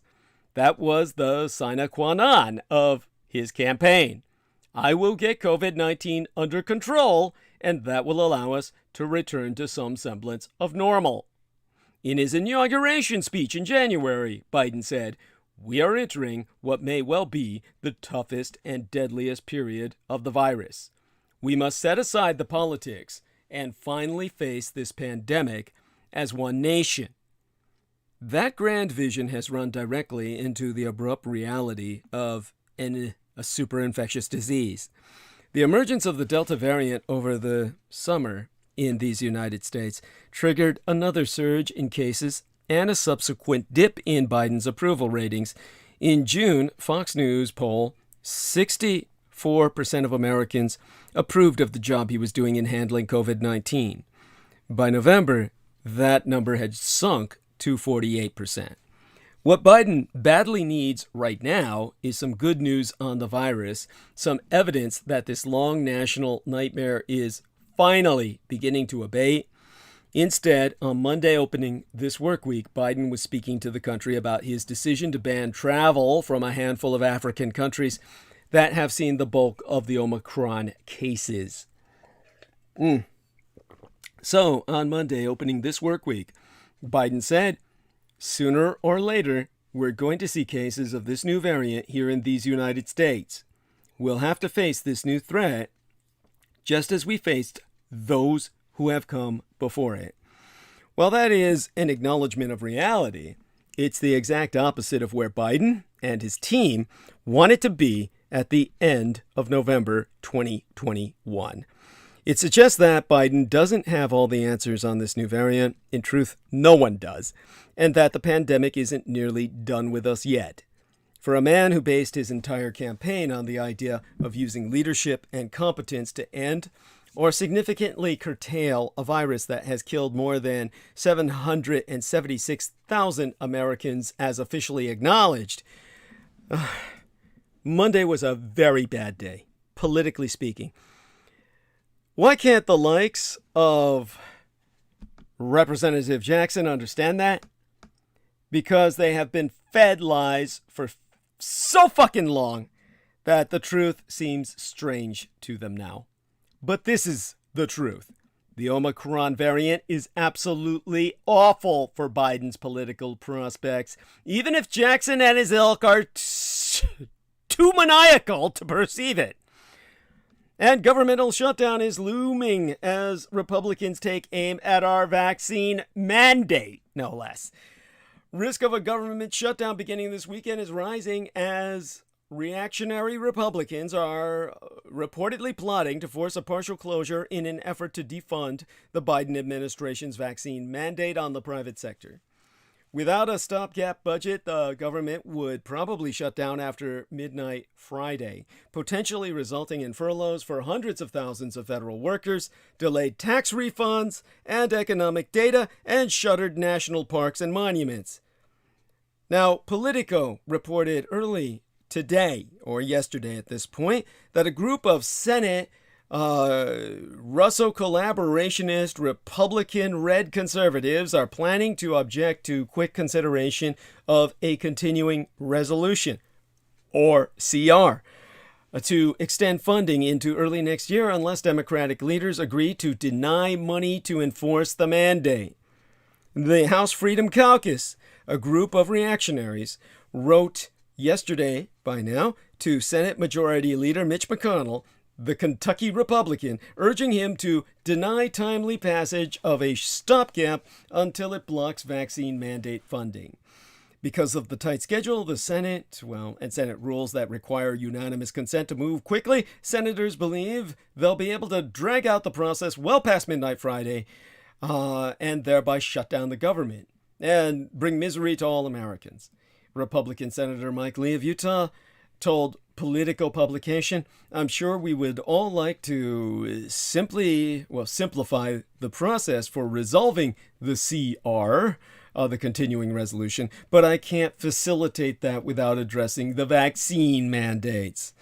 Now, McConnell predicted the day before yesterday, or the day before that by now, Tuesday, there would not be a shutdown. The House of Representatives had been expected to vote as early as Wednesday on a stopgap budget, but a top Democrat reportedly said a vote won't happen, or certainly didn't happen the last time I checked, amid a disagreement with McConnell over a funding date. So the latest COVID-19 related brawl, political brawl, not one dealing with public health, came as Dr. Anthony Fauci, President Joe Biden's top medical advisor, said the United States has its first confirmed case of the Omicron variant of the coronavirus that causes COVID-19. So stocks took a dramatic turn lower after Fauci spoke. The Dow Jones Industrial Average, the DJIA, down 1.34%, was recently up about 42 points, recovering some lost ground. And that reminds me of how Congress got it together to pass historic infrastructure spending, or at least I thought it had. It was another thing for Democrats to celebrate because, in case you didn't hear, Democrats and Republicans briefly called a truce in their no-holds-barred war against cooperation to pass a historic $1.2 trillion United States dollar infrastructure bill. So that transformational package touches on nearly every piece of our aging infrastructure holding our country together, including $550 billion United States dollars in new funding for roads, bridges, broadband internet, and more efficient delivery of utilities. The bill also represents public validation for Joe Biden's dreams of bipartisan collaboration, which many in the Democratic Party considered out of touch and wishful thinking in an era of record-high political tribalism. If Democrats can find their voices and sell the bipartisan plan's offerings to voters who will be immediately helped by them, they will enter a bruising 2022 midterm election cycle with a positive results-driven message. Now, Congress provided the raw materials for that campaign. Now Democrats will need to package Biden's big reforms into a narrative more compelling than dryly reciting the bill's big top-line spending numbers. Here's what you need to know. The U.S. Central Bank could reduce its support for the economy sooner than expected. The Federal Reserve Chair, Jerome Powell, told Congress that the risk of higher inflation had increased. Now, where's the U.S. government getting all the money it's spending on the coronavirus crisis anyway? Well, you see, the U.S. government and its counterparts all over the world are spending trillions of dollars in response to the COVID-19 crisis, borrowing trillions of dollars to do so. Now, in terms to answering the kinds of questions I've been hearing, like where is all the money the U.S. is spending coming from? Well, there's at least three places or three sources that come to my mind. Savings. The world has been and still appears to be awash in savings. One big reason interest rates on U.S. Treasury debt and debt of many foreign governments were so low before COVID-19 hit. And this suggests that there is ample room to increase borrowing now at a relatively low cost. Now, there's also been portfolio shifts into U.S. Treasury debt. People and institutions with savings are particularly eager to invest the money in U.S. Treasury debt right now. At times of crisis, institutions, individuals, and foreign governments often prefer the safety of treasuries instead of putting their money into the stock market, corporate bonds, or real estate. Exemplify, billions of dollars have moved from money market mutual funds that invest in corporate short-term IOUs to money market funds that invest solely in U.S. government debt. This makes it easier for the U.S. Treasury to borrow more without being forced to pay much higher interest rates. And then, of course, there are the central banks. The Federal Reserve can and does create money, and it can and does use that money to buy government bonds. That's what the Fed did during the Great Recession of 2007 through 2009, and that's what it is doing now. To be precise, the Fed isn't giving money directly to the Treasury. The Fed is, in effect, buying government IOUs, or Treasury bonds, from private investors or foreign governments who have lent money to the Treasury. But of course, the more the Fed buys, the lower the interest rates that the government has to pay on new borrowing, and the more the U.S. Treasury can borrow overall without pushing up that interest rate. So, of course, you would logically ask if that means the U.S. government can spend an unlimited amount of money. Well, no. There's only so much the government can borrow without raising interest rates and crowding out private investment. That would hurt economic growth. But with interest rates at historic lows, inflation adjusted, or real interest rates are actually negative, there is a lot of room to increase borrowing without having to worry too much right now about impairing private investment. This is especially true now when investment demand is likely to be very low in the face of the uncertain economic outlook associated with the pandemic. Even if interest rates rise in response to the huge increase in borrowing by governments around the world, though this is by no means certain, rates are likely to remain quite low by historic standards. There may, however, be political constraints on how much the government can increase its debt and how much government debt the Fed can buy. The Fed drew criticism for its bond buying during the Great Recession, though it hasn't during the coronavirus crisis yet. At some point, if central banks create too much money, they will produce an increase in inflation. Too many dollars chasing too few goods. Or they will have to raise interest rates to slow the economy to restrain inflation. We're not yet at that point. Okay, this all sounds a little too good to be true, right? The Fed can simply keep printing money, buying government bonds, and the government can spend as much as it wants and protect the economy from damage done by the virus? No. For all its power, our Federal Reserve cannot do much to compensate for damage done to the economy's production and consumption of goods and services during the epidemic. The restaurant meals that aren't being provided, the trips that aren't being taken, the cars that aren't being built. Some hit to output, our gross domestic product, is inevitable if we are to safeguard public health. Beyond taking action to minimize the severity of the epidemic by boosting testing and hospital capacity, the government can provide financial help to people during the crisis so that they can pay basic expenses like food, rent, and utilities. Now, this helps not only ensure that people don't go hungry or become homeless, it also means that they can come out of this crisis with money in their bank accounts and their credit ratings unimpaired. In other words, once it is safe to start shopping and traveling again, consumers will have the means to do so. If they don't, temporary problems associated with lower demand during the crisis will translate into lower demand well even after the virus ebbs. Another role for government is to keep businesses on life support for a few months so they don't go bankrupt and we can more easily restart the economy when the virus recedes. In other words, to limit the long-term damage to our economy's productive capacity. A few bankruptcies would be manageable. Mass bankruptcies would not be. Sure, new businesses will sprout, but it takes time to hire workers and find suppliers and creditors to get a new business running. The federal debt was large by historical standards before the coronavirus crisis. So the question now is whether or not it's a problem that's going to get a lot bigger. Even before the COVID-19 crisis, the federal debt, measured against the size of the economy, was more than twice what it was before the Great Recession, when 80% of gross domestic product versus 35% at the end of 2007, and larger than at any time in U.S. history except immediately after World War II. The pandemic and the federal response to it will add substantially to our debt.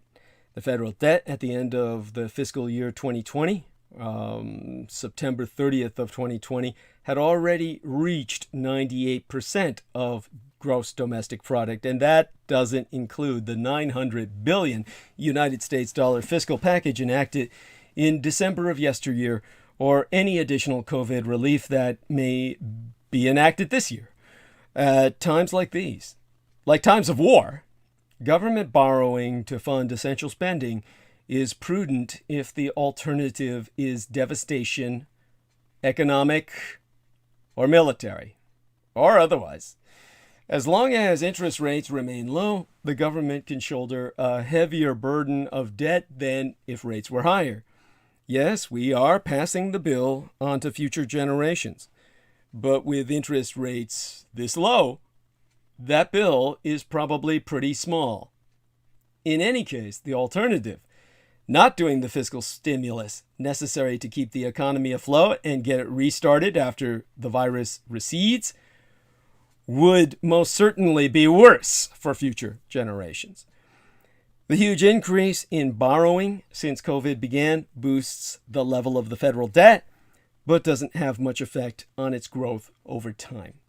The decline in interest rates since the beginning of the pandemic means that net interest payments as a share of GDP, or gross domestic product, are actually projected to be lower over the next 12 years than they were projected to be before the pandemic, despite the much higher debt. And even though the debt to GDP ratio has more than doubled since the late 1980s and early 1990s, interest payments over the next decade are projected to be a smaller share of GDP than they were back then.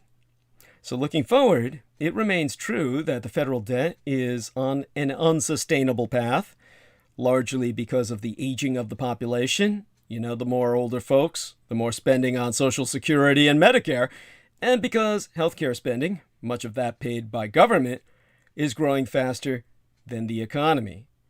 We'll have to deal with the rising federal debt eventually, but not now. The problem with the U.S. economy is there are too many poor people. I mean, are you in the top 1%, 5%, or even 10% of the American income and wealth scale? If you are, congratulations on being rich and economically successful. Good for you, too, for not being a big part of our current economic challenges. You're protected from the headwinds affecting the other 90% of your fellow citizens. You know, it's easy to hate the rich for all that they have and all that you don't. But as a person whose son married a wealthy man, I am obligated to tell you that the rich are not the problem. Most of the rich were rich 10 years ago and have simply become richer because the rich are good at being rich. They buy expensive houses, cars, planes, and other toys. They hire people and create some jobs, but not enough to have a discernible impact in an economy the size of the United States. A few Americans have been able to enter that top tier, but not nearly enough. Since the financial crisis of 2008, the Federal Reserve and federal government have engineered economic rescue efforts consisting of large deficit spending and liquidity injections totaling trillions of dollars. This drenching downpour of cash successfully staved off economic collapse and deeper financial tragedies. The government gets high marks for disaster aversion. But while the deficit spending and interest rate suppression kept the ship afloat, the ship of state, they didn't do much to get the ship of state moving very well, or improve the lots of the steerage passengers and the crew. Yes, the first class passengers are fine. We're fine. And have almost fucking always been fine. They have all been assigned a lifeboat. But the ship of state has not been safely steered clear from all those fucking icebergs. The U.S. economy is the largest in the world, and nearly 70% of it is driven by consumer spending. Billionaires are a fraction of the top 1%, and they literally cannot spend all their money. There is so much money in so few hands at the very top that they simply cannot spend enough of it to make a difference to an economy as large as the American empires. The problem is that the poor and middle class don't have enough money. If your economy depends on consumer spending, the consumer needs some money to spend. If your consumer economy is to increase, the consumers need to have more money to spend, right? I mean, you would think it'd be logical enough. The government's approach that saved our economy has created a surge in asset prices that has made rich people richer, but hasn't done jack shit for the average American family. So, how many mistakes can the Federal Reserve even make? History will not judge Jerome Powell's Federal Reserve kindly for its many policy mistakes, especially if those mistakes lead to a boom-bust cycle of inflationary growth followed by a nasty economic recession next year. Among the most basic mistakes that the Federal Reserve is making is to ignore Milton Friedman's fundamental teaching that monetary policy operates with long and variable lags. A corollary of this teaching is that if the Fed waits for actual signs of inflation to emerge before it starts to tighten monetary policy, it will have waited too long to avoid inflation expectations from becoming entrenched.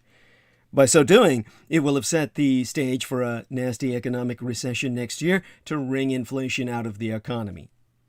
This makes it all the more difficult to understand the Fed's reluctance to begin tapering its aggressive bond buying program or thinking about an early interest rate hike.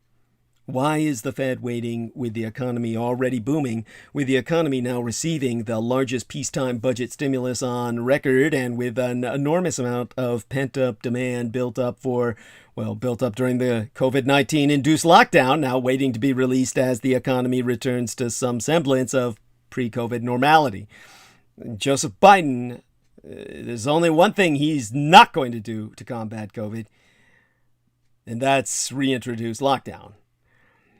So those factors constitute a potent cocktail that will likely lead the economy to overheat by year's end.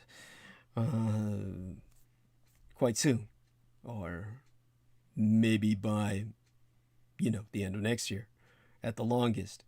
Another classic policy mistake that the Powell Fed is making is to allow monetary policy conditions to loosen at a time that the economy is getting a record boost from the budget, all that COVID-related pent-up demand, like I said, and allowing that loosening by keeping these interest rates unchanged, even while inflation is rising, and by encouraging, as I said, the equity and housing market to continue to boom with its aggressive bond buying program. By keeping interest rates unchanged at a time that the Fed itself has boosted its 2021 inflation forecast, their forecast from 1.8% at the start of the year to 3.4% at present, the Fed is allowing inflation-adjusted interest rates to become meaningfully negative. That encourages both households and firms to borrow and spend. Similarly, the Fed is boosting demand by its bond buying actions that have the effect of increasing equity and housing wealth. The Fed's own economic models suggest that as household wealth increases, so does its spending. That's the last thing one needs at a time that the economy risks overheating. Another dangerous policy mistake that the Fed is making is to add to the present equity and housing market bubbles by still buying $120 billion a month in U.S. Treasury bonds and mortgage-backed securities. This has already led to a situation where U.S. equity valuations are now more than twice their long-term average and at a lofty level seen only once before in the past 100 years. It has also led to a situation in which today's U.S. housing prices adjusted for inflation are above their 2006 level on the eve of the American housing market bust. In combination, these policy mistakes bode ill for next year's U.S. economic outlook. By choosing to delay monetary policy action now to nip inflation in the bud, the Fed is inviting economic overheating by year's end and the consequent unanchoring of inflationary expectations. At the same time, by continuing to add to the equity and housing market bubbles, the Fed is setting us up for another painful equity and housing market bust when the Fed is eventually forced to slam on the monetary policy brakes to fulfill its inflation mandate. The Fed faces difficult policy choices, but by its decision not to change policy at a time of growing signs of consumer price and asset price inflation, the Fed heightens the risk that we will experience another painful boom-bust cycle next year. So by the fourth quarter of 2019, there were encouraging signs. The year before yesteryear, unemployment was below 4%. There were more job openings than people seeking jobs. When employers compete to get workers, they have to pay more for them. Wage gains, while inflationary, are a crucial step in getting more money into the hands of a larger number of Americans, because this additional money in more pockets creates demand for more stuff and requires increased manufacturing and hiring and results in economic expansion. This is a great formula for economic renaissance. But this hasn't happened. It hasn't happened because Milton Friedman was wrong. That brings us to the inflation problem.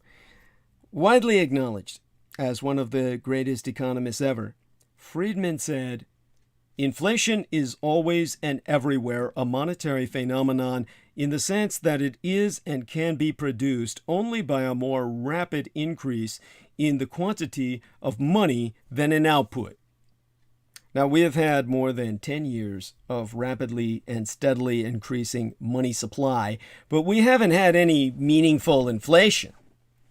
Therefore, Dietrich's addendum to Friedman, I can't believe I just said that, is that unless the increase of money leads to an increase in demand, there is no inflation, or for that matter, significant economic growth. The government's monetary and fiscal programs that saved the economy from collapse are precisely those that led to the ever-increasing wealth gap. The middle class and poor are stuck and struggling while the wealthy become wealthier. Now, the popular political response is to blame and tax the rich. It appeals to the great American paradox of dreaming to be rich while simultaneously hating everyone who already is. But, again, as someone whose son has married into wealth, I am obligated to educate you in the reality that the rich are not the problem, and it's not their fault. This is government policy that began on a good path, accomplished meaningful and important goals, and lost its way. The policy is the problem, and that's what needs to change. Most of the money that has been spent just this year resulted in temporary relief for those who received it, and very little in terms of sustained or long-term effect. The relief was needed, but without ongoing stimulus to spur growth, the impacts faded quickly. Had a portion of the government funding been spent on repairing all of the bridges and highways in these United States, people would have been hired by the hundreds of thousands. Concrete, steel, and other materials would have been purchased, and those resulting structures would have increased commerce and added to economic growth. The same can be said for longer-term investments such as energy infrastructure, education, and research and development. I'm not arguing against relief. I'm arguing that stimulus doesn't spur long-term growth. Well, stimulus that doesn't spur long-term growth isn't stimulus at all. Politicians on both sides of the aisle need to better understand what is keeping this ship of state afloat versus what will get it moving again out of the iceberg flows. The poor and middle class are the crux of the American economic dilemma, and until we are able to sustainably increase their lot, our economy will continue to suffer. Taxing the rich may feel good, but it will not raise enough money to dent this economic ill. I'm not arguing against higher taxes for the rich, but I'm looking at the numbers. Taxes on the wealthy could certainly be higher. Taxing the rich will provide more funds to pay for the government and to pay for interest on the government's debt. But unless those monies are deployed such that they can create jobs and growth, the problem of the trapped poor and middle class will remain unchanged and may yet worsen. Until employment and wages increase, the American economy will remain at best bogged down and at worst digging a deeper hole for all of us, our children and our grandchildren. The basic economic misunderstanding that's screwing up the coronavirus response is that Congress is having trouble embracing its own power. Economic action by the United States government comes in two flavors: fiscal policy and monetary policy. The first encompasses the taxing and spending decisions by Congress and the president. The second is basically whatever the Federal Reserve does. This division is taken as a natural fact by mainstream economists and policymakers, but it's actually pretty fucking arbitrary, and it sows confusion about what the U.S. government's economic powers actually are. As a former Department of Research librarian, I can tell you it's a lot more than you know. With the coronavirus crisis barreling down upon us, that confusion has proven to be a major impediment, both to practical action and to public trust that the government isn't simply bailing out wealthy elites. Last year, for instance, the Federal Reserve announced an emergency offering of $1.5 trillion United States dollars in cheap loans to the financial system to keep the markets from seizing up under the strain of the coronal viral panic. That move has already been overshadowed by subsequent events, but it set off a momentary mini firestorm at the time. Populists on the left asked why, when demands for ambitious progressive policies are stymied in Congress by questions of how to pay for it, the Fed can just snap its fingers and create $1.5 trillion US dollars to offer up to Wall Street traders. Then more centrist and wonky commentators protested that this was apples and oranges. It was loans, not a bailout, and not the same as cash spending at all. So which side was right? Well, they both were. The Congress and the Treasury Department, which handles fiscal policy, and the Federal Reserve, which handles monetary policy, are all part of the U.S. government. And the U.S. government has a unique power. It creates United States dollars. But how these two setups inject that money into our economy is quite different. Fiscal policy is a straightforward transfer. The government spends the money on contractors, on welfare benefits, on social security checks, etc. Other people and businesses get the money, and that's that. The central bank, on the other hand, being a bank, loans money into the economy or facilitates loans, mostly by buying treasury bonds from banks and other actors in the financial system. And loans, unlike transfers, eventually have to be paid back with interest. But the Fed is also different from any private bank.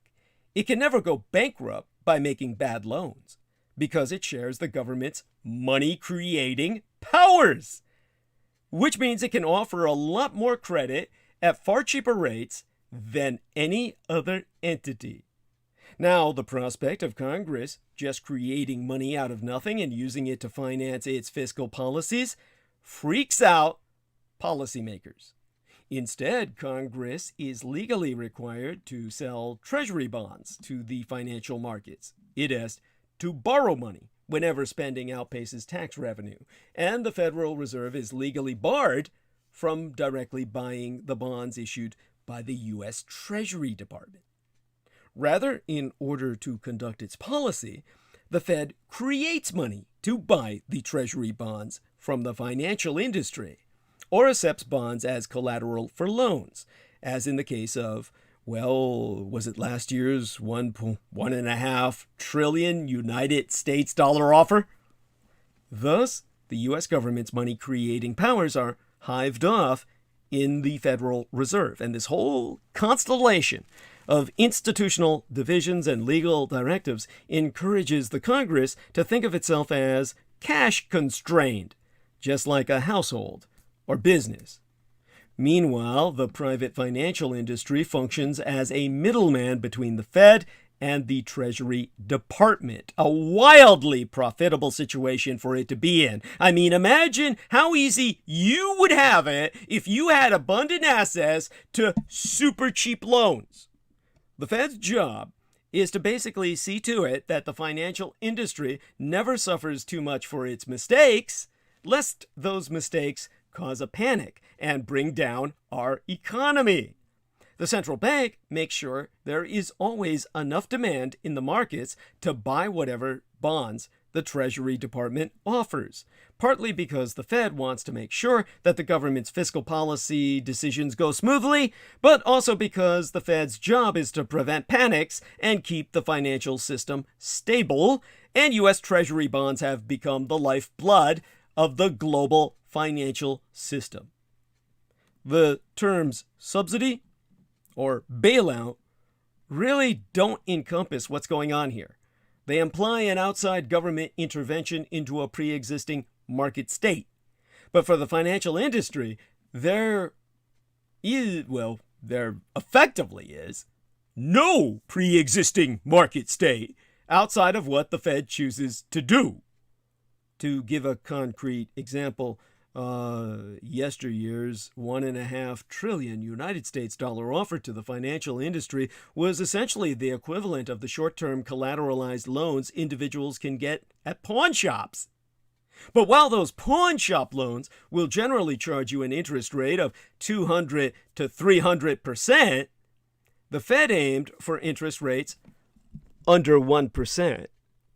Individual Americans and regular businesses do not get accounts at the Fed.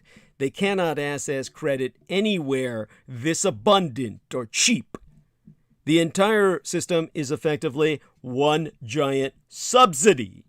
The central bank must make sure private banks and financial firms enjoy smooth sailing because it must make sure the government and society continue to function. That is certainly a worthwhile goal, but because the Fed is limited to certain tools, its efforts to help the public good inevitably shower their most immediate benefits on those private banks and firms, who get to make gargantuan profits for filthy rich shareholders while essentially operating as private adjuncts to a public system. Meanwhile, fiscal policy controlled by Congress is what is designed to help regular Americans and smaller companies, as it can drop money directly into people's pockets without the need for it to be paid back. But because of the institutional divide between fiscal and monetary policy, Congress does not seem to understand its own powers. As mentioned, the Fed works with the financial markets to finance treasury bonds. Thus, in truth, Congress can deficit spend to its heart's content so long as inflation doesn't get out of control. But Congress and elected officials don't seem to realize any of this. As a result, the fiscal policy response to the coronavirus has been hamstrung by debates over where to get the money. A bill to increase paid sick leave has been gutted, and House Speaker Nancy Pelosi, a Democratress from my own Golden, California, reportedly nixed the idea of universal cash transfers to help people through the crisis because she viewed congressional spending as a scarce resource that shouldn't be wasted on millionaires. Indeed, Pelosi has been fixated on reducing deficits since taking back power in the House. And President Joe Biden even said that former President Trump's deficit-financed tax cuts had already eaten a lot of the fiscal seed corn we need to fight the coronavirus crisis. You know, the latter is just bad economics. Recessions, by definition, open up the economic space to absorb new money creation without inflation. Granted, at this point, the sheer scale of the crisis seems to have temporarily quieted Congress's deficit fears. But we're also in a bizarre situation in which the Democrats, because they genuinely believe in fiscal responsibility, have allowed the more cynical Russo collaborationist red Republican insurgency to get to their left in terms of welfare aid to regular Americans. To sum up, the very design of our economic policy-making institutions, the fiscal monetary split, has created a perverse situation. The portion of our policy-making toolkit that most directly benefits the financial industry can respond at enormous speed and scale in emergencies. The Fed is a technocratic agency staffed by appointed officials one step removed from the deliberations of Congress. It suffers little oversight or bureaucratic slowdown because what the Fed does is seen as mysterious and non-political. At the same time, Congress's fiscal policy, the tool that gets aid directly to you and I and all the other non-financial elites, is bogged down in politics and the economically irrational fear of deficits, stumbling over itself to provide the same kind of help that the Fed can dish out at a moment's notice. And the only reason the government does this absurd dance is because everyone is terrified of admitting that our United States Congress can create money ex nihilo, as God created the universe, out of nothing. It's a setup that virtually guarantees outcomes, well, economic outcomes, tilted to benefit the wealthy and powerful in good times and bad. It's a setup that cannot help but inspire ever-growing cynicism and distrust in the population at large. And it won't be fixed until either Congress figures out what its powers actually are, or until we redesign the entire system from the ground up. Because managing the economy is more than the Fed can do. The stock markets have been driven not by capitalist supply and demand, but by investor reactions to mostly misguided governmental calculations. What happens when the task is more complicated, such as managing the entire national economy?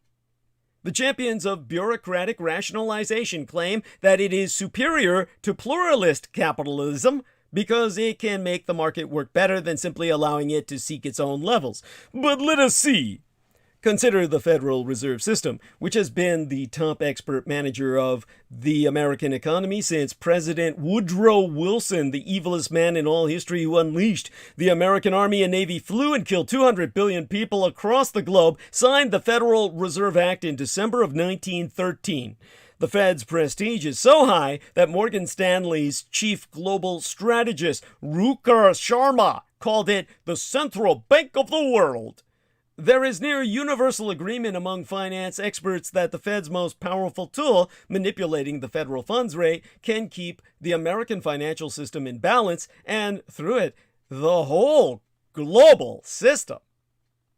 When Janet Yellen became as chairwoman in 2016, after 8 years of tepid economic growth, she aimed to reassure a nervous investor class that her agency was firmly in control. Yellen announced that the Fed did not need to resort to that ultimate rate tool, but would,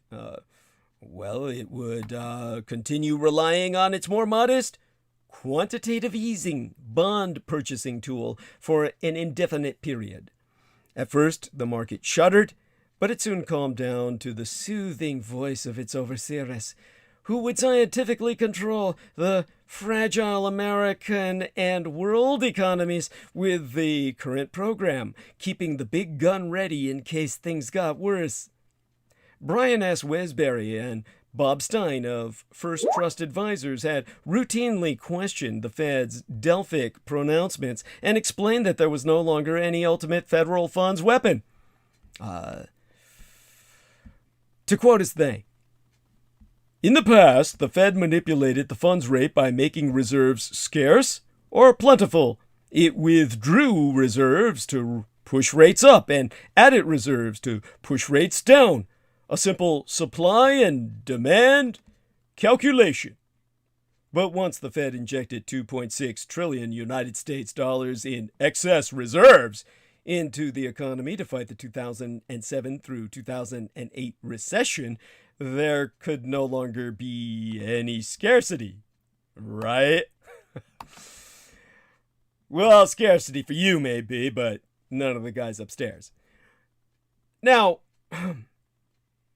as the man I quoted, those two jokers, the so-called experts, I mean, they're good at what they do. Brian S. Wesbury and Bob Stein, the First Trust Advisors, they're professionals. They get paid to analyze in their own right, their own field. And they said, as long as banks have excess reserves, they do not need to borrow reserves from other banks to meet their reserve requirements.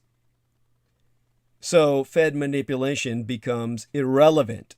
The federal funds rate was an anachronism by their own logic of those two guys I'm sourcing. All the Fed can do, the First Trust analysts later noted, is create or destroy bank reserves by buying or selling bonds to or from banks.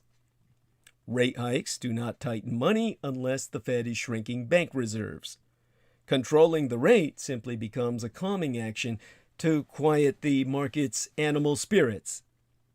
To quote as the two guys I source, Wesbury and Stein, "The Federal Reserve has convinced itself, and many others, that it has ultimate control over the economy. But it does not." Sharma agreed. The guy I cited earlier with the South Asian as fuck name.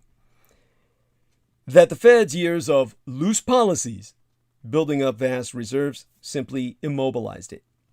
While the Fed eventually did start reducing assets, its proposals were vague, small-bored, and based on current conditions and pragmatic corrections rather than any comprehensive plan. Sharma's research, it demonstrated that the stock market was no longer being driven by private market trading, but was following political signals from the fucking Fed. Sharma proved that while finding out, or rather exposing, that the S&P 500, the Standard & Poor's, had gained 699 points since January of 2008, but 422 of those points came on the 70 Fed announcement days. This was a new form of over-rationalized capitalism. Between 1960 and 1980, Fed announcements had little market effect, and between 1980 and 2007, the year my late and sainted sire, the man who raised and guided me, Chief Petty Officer George Joseph Dietrich of the United States Navy, retired. Between 1980 and that year that he was thanatized, 2007, those Fed announcements had only half as much influence as they would subsequently. When 60% of stock market gains have come on dates that the Fed made a policy announcement, the stock markets have been driven not by any capitalist supply and demand, but by investor reactions to mostly misguided governmental calculations. Earlier in 2014, the Bank for International Settlements, the BIS, observed that it once appeared that economic science had conquered the business cycle. We were going to see the end of the business cycle after the Great Depression. There had been inflationary recessions in the 1970s and 80s, but long expansionist runs from 1961 to 1969 and from 1991 to 2001 were what we saw instead.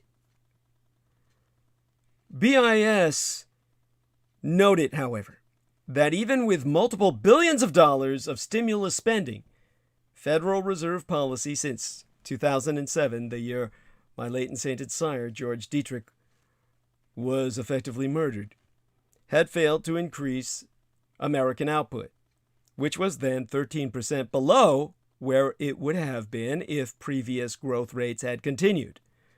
The pattern was similar in other capitalist countries. Output was 19% below earlier projections in Great Britain, 12% below in the Fifth French Republic, and 3% below in Germania. In fact, analysts had ignored the fact that bank and treasury stimulus did not work in the 1930s, 1970s, or 1980s either. By 2014, the idea that central banks could actually control economies was seriously in question. As early as the financial crisis of 2007 through 2008, it seemed clear that those in charge at Treasury and the Fed were operating by the seat of their pants every day, without any guiding plan whatsoever, in the face of enormous market complexity. Indeed, all three top managers of the crisis, Ben Bernanke, Timothy Geithner, and Henry Paulson, would later essentially admit as much in their book on the subject entitled Firefighting. As the title suggests, they conceded that they had simply been putting out fires on the spot, with no comprehensive, rationalized plan to direct our markets. Casey B. Mulligan, a professor of economics at the University of Chicago, argued that the unintended effects of firefighting based on instinct might even have made things worse. He maintained that the incentives to work, earn, and recover had been reduced by the stimulus programs, the 6-year emergency assistance for the long-term unemployed, the expansion of the food stamp program, the mortgage assistance programs, and all the like. The result was the lowest labor force participation rate in 30 years and a historically slow recovery. By 2020, the former head of the Fed's Research and Statistics section, David Wilcox, conceded that long-term interest rates are already too low by historical standards for the Fed's other tools to be fully capable of delivering the punch that will be needed to meet the next recession. Economists from the San Francisco Fed and the University of California looked at the all-funds rate increases in these United States, United Germany, the Empire of Japan, and Great Britain between 1955 and 2018, and concluded that economies are actually driven by factors outside policymakers' control. In the face of the 2020 coronavirus work shutdowns, the Fed was encouraged by almost all experts to take bold action on the funds rate to stimulate the economy. It then took what the media called its most dramatic action since 2008, followed the very next day by the largest drop in stock prices to that date. Greg Ip, the chief economics commentator for the Wall Street Journal, wrote, "The Federal Reserve is now effectively spent." That only left the Fed offering more loans to private businesses, which was actually a more appropriate central bank function. The other major response was a $2 trillion United States dollar plus. $2 trillion plus tax and change stimulus in March of yesteryear that had positive aspects, but no serious economist could still believe that this historically high spending, swelling the already massive debt, could actually revive the economy even if people were able to go back to work. Now, Michael Ashton, who until recently limited his public-facing activity to a Twitter feed that mainly dissected the monthly CPI reports, has been preparing for inflation for almost 20 years. In the early aughts, the zeros of our decade, the 2000s, he was a derivatives trader at Barclays Capital in New York when he was tapped to build a business around inflation swaps, contracts that let traders bet on, well, the rise in consumer prices, effectively. And that's why he was looking at monthly consumer price index reports, or consumer policy index reports, the pricing index. Now, Ashton says his measured outlook irritated his bosses at Barclays, who viewed it as an impediment to drumming up business. He thought it didn't matter. Inflation was an ever-present risk, and he was inventing ways to insure against it, and low inflation made it cheap to do so. Until recently, he expected inflation to be low and stable. After decades of modest growth in consumer prices, investors had stopped worrying about it much at all. Until recently, until now. Correctly so, in the case of not worrying until now, because in recent years, the U.S. Consumer Price Index has often grown below 2% annually.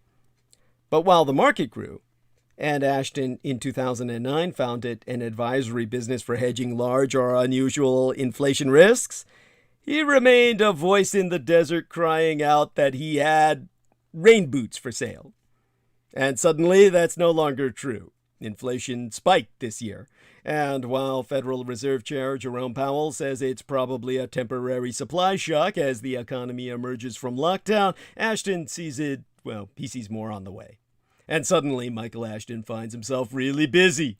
And he says business is booming. New customers include two private equity firms that he says are very concerned about the effect inflation has on portfolio companies. He's launching a fund for wealthy and institutional investors to track the monthly change in the U.S. Consumer Price Index via a combination of inflation-protected bonds, whose principal value is adjusted to changes in the CPI, and futures linked to energy, the Japanese yen, and an index of home prices. Now, its objective is inflation education for an investing population that has had the luxury of ignoring it for a long time. While people under 40 have barely experienced it, inflation, as our expert on this says, it's the risk that every investor is born with, and if you do nothing to address that inflation risk, you have it until the day you die. So it's up there with death and taxes. And Michael Ashton was one of the few people really looking at it, while emphasizing that the difficulty in making his argument is that most people banging the same drum now are conspiracy theorists. He calls it the crazy train. It doesn't take long to find the corners of the internet dedicated to the proposition that the government has been intentionally understating inflation by a wide margin for half a century. But even outside those fevered quarters, there's plenty of debate about what causes inflation, and Michael Ashton admits his own views are distinctly non-mainstream, meaning he's a monetarist, or someone who believes that inflation is mainly a consequence of too much money in the system, rather than overheated economic growth or other factors. You know, that idea once held tremendous sway, but in recent years it has fallen out of favor with economists and central bankers. The Fed under Alan Greenspan finally stopped targeting money supply growth in the year 2000, the first year of our third Christian millennium, because he'd said it was no longer a reliable indicator of financial conditions in the economy. With the Fed's M2 money supply index having increased about 33% since February of 2020, roughly 5 times faster than the economy, we may be about to find out if monetarism can make a comeback. A counterpoint is that even though the Fed's pandemic recovery efforts have created more money by some measures, the velocity of those dollars, how often they change hands in a given period of time, is still low. If people and businesses are hanging on to their money, there's less pressure on prices. Now, Omar Sharif, president of the research company Inflation Insights, attests that for the past 18 months, we haven't seen any of the pass-through from increased money supply to increased lending and spending. And the inflation skeptic, Lacey Hunt, chief economist at Hosington Investment Management Company, predicts velocity will keep falling because of rising debt levels, dampening growth. To Michael Ashton, the appeal of monetarism is that it keeps things relatively simple. He became a convert after a couple of years of constant tinkering with inflation models that used economic growth inputs. And to quote his T, I stepped back and said, if you have to keep re-parameterizing the model, it probably means there's something wrong with the fundamental theory. So a monetarist view of the past several decades is that there's been a virtuous cycle in which lower inflation led to lower interest rates, which in turn is what actually caused the lower velocity, because people were in less of a hurry to invest their cash, since low interest rates also mean lower returns, leading Ashton himself to conclude that the Fed's recent stimulus efforts risk reversing that cycle. While the Fed assumes it can eventually bring inflation under control by raising rates, Michael Ashton calculates that this may instead goose velocity by making people less willing to hold cash. Ashton thinks it's possible sustained higher inflation will not come to pass, but he qualifies that he has about 70% confidence in his forecast. His broader point is that people should be mindful of inflation risk even when they think it's low. After all, with 10-year Treasury notes, a benchmark for safe long-term investments, yielding just 1.3%, even a fairly modest amount of inflation can erode the value of savings over time. For retail investors looking for a simple hedge, Ashton points to Series 1 savings bonds from the U.S. Treasury, which pay a rate linked to inflation and in his own words are, ergo, a rare good deal from the government. But with all this talk of money, you've heard me bashing crypto, and yet my manageress, the lovely Selena Khan, swears by it. What does crypto tell us about our dysfunctional monetary order?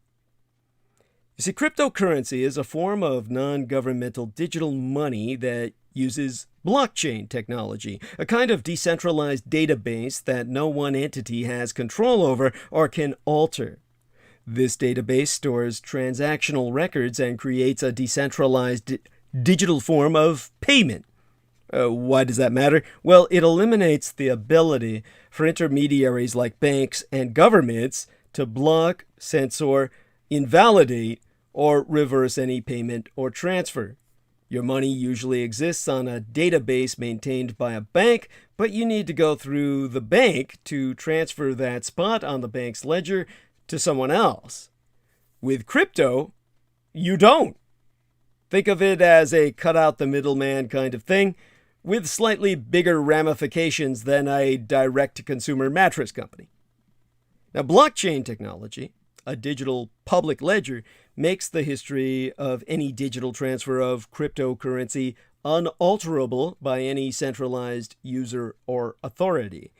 Entries on the ledger and the addresses they're associated with are transparent and traceable, resulting in a peer-to-peer network of financial interactions. The information is all out there, but as pseudonymous, anonymous, under a false name rather than anonymous, pseudonymous. So, while you're not sure who's doing what, you are aware that things are happening. This all creates an open, transparent, and totally trustless system. Trustless in this case doesn't mean no trust, although many people have completely lost trust in the current financial system, but rather not needing to trust each other at all and every human participant in the system. Instead, crypto relies on code. Cryptocurrency ultimately means your access to currency is determined by your ability to get online, not by what a bank or government allows. You notice the money we print in the United States says, "In God we trust." In crypto, it would be "In code we trust." And it allows immediate access to digital currency and for anyone and everyone with access to software and hardware necessary to hold crypto, like digital wallets and an internet connection. You still need an on-ramp to crypto, some way to gain access in the first. This is almost always fiat currency, and often it requires some way of touching the financial system to access facets like money order cash.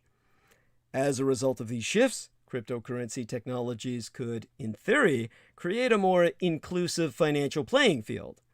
This, in turn, could eliminate inefficiencies in our current economic structures. Now, inflationary breakouts have a way of concentrating people's minds about anything related to money. People start looking to invest in assets that they hope will maintain or increase value as their money's purchasing power declines. Property, stocks, and shares, inflation index bonds, and even works of art get snapped up as large swaths of the public seek to reduce their cash holdings. One effect of the current inflationary spike is that it has sparked considerable interest in cryptocurrencies such as Bitcoin. While many smart people are baffled by how cryptocurrencies work, including myself to a degree, their unfamiliarity does not stop them from asking whether they might turn out to be an inflationary hedge. Boosters of Bitcoin claim that it offers better protection than gold, partly because Bitcoin has a finite supply of 21 million units. Now, skeptics as myself, however, have argued that the often drastic fluctuations in Bitcoin's value indicate that it is, at best, an unreliable safeguard against the depreciating value of national currencies. We'll likely need to endure an extended period of inflation to discover who is ultimately right. But in many ways, the more important discussion concerns how crypto fits into long-standing critiques of our present monetary system of central banking. Cryptocurrencies are not, after all, issued as legal tender by any state monetary authority. Grounded on dispersed private networks that utilize blockchain technology, they also deploy state-of-the-art cryptography to ensure privacy. That is how cryptocurrencies are inoculated, or so the theory goest, from government efforts to play inflationary games with the economy. This, in turn, points to some of the deeper reasons underlying crypto's emergence.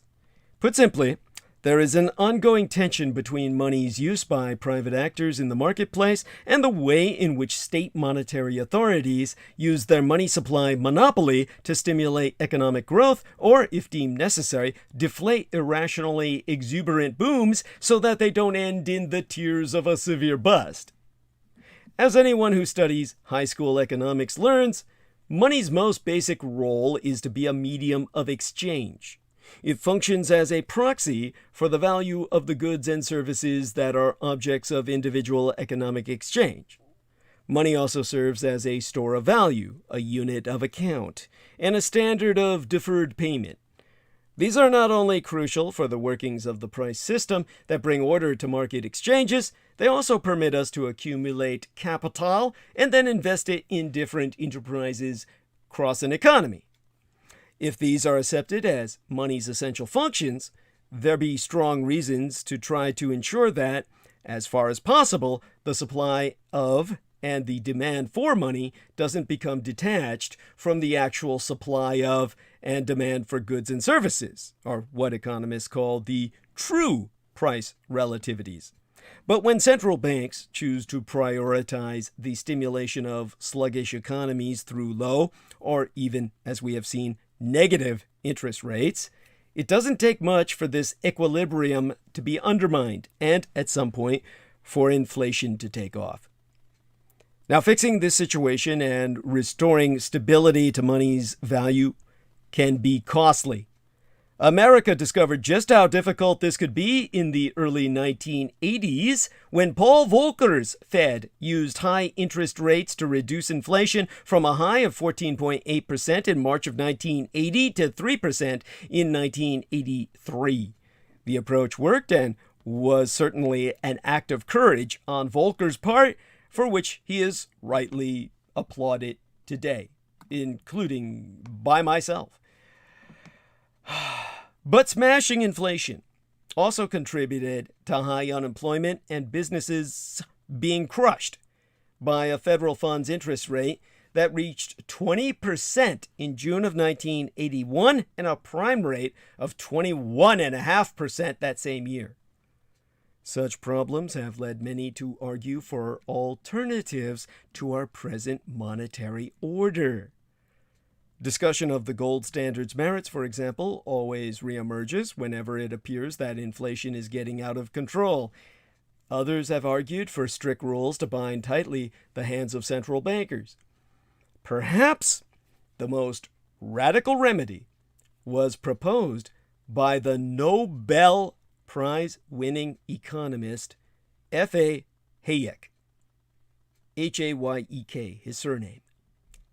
In 1976, Hayek famously argued in his Denationalization of Money for ending the state's monopoly of the money supply by allowing banks to issue private currencies that would compete with one another.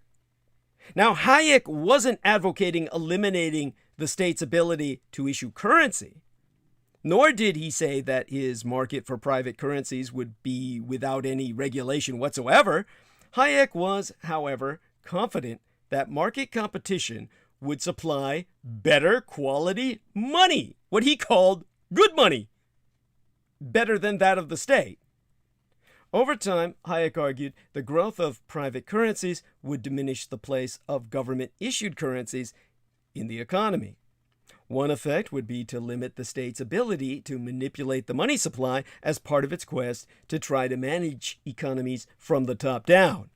Now, this mattered because Hayek considered the efforts of central banks to guess the optimal interest rate for multi-trillion-dollar economies in 2, 12, or 18 months' time to be quixotic, even hubristic as an exercise. Such guesses, so Hayek believed, couldn't help but disrupt the economy's natural corrections to its cyclical ups and downs.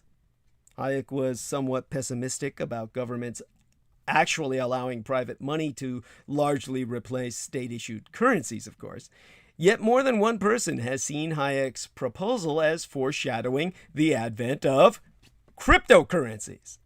Moreover, for all the technological differences between the 1970s and now, Hayek's envisaged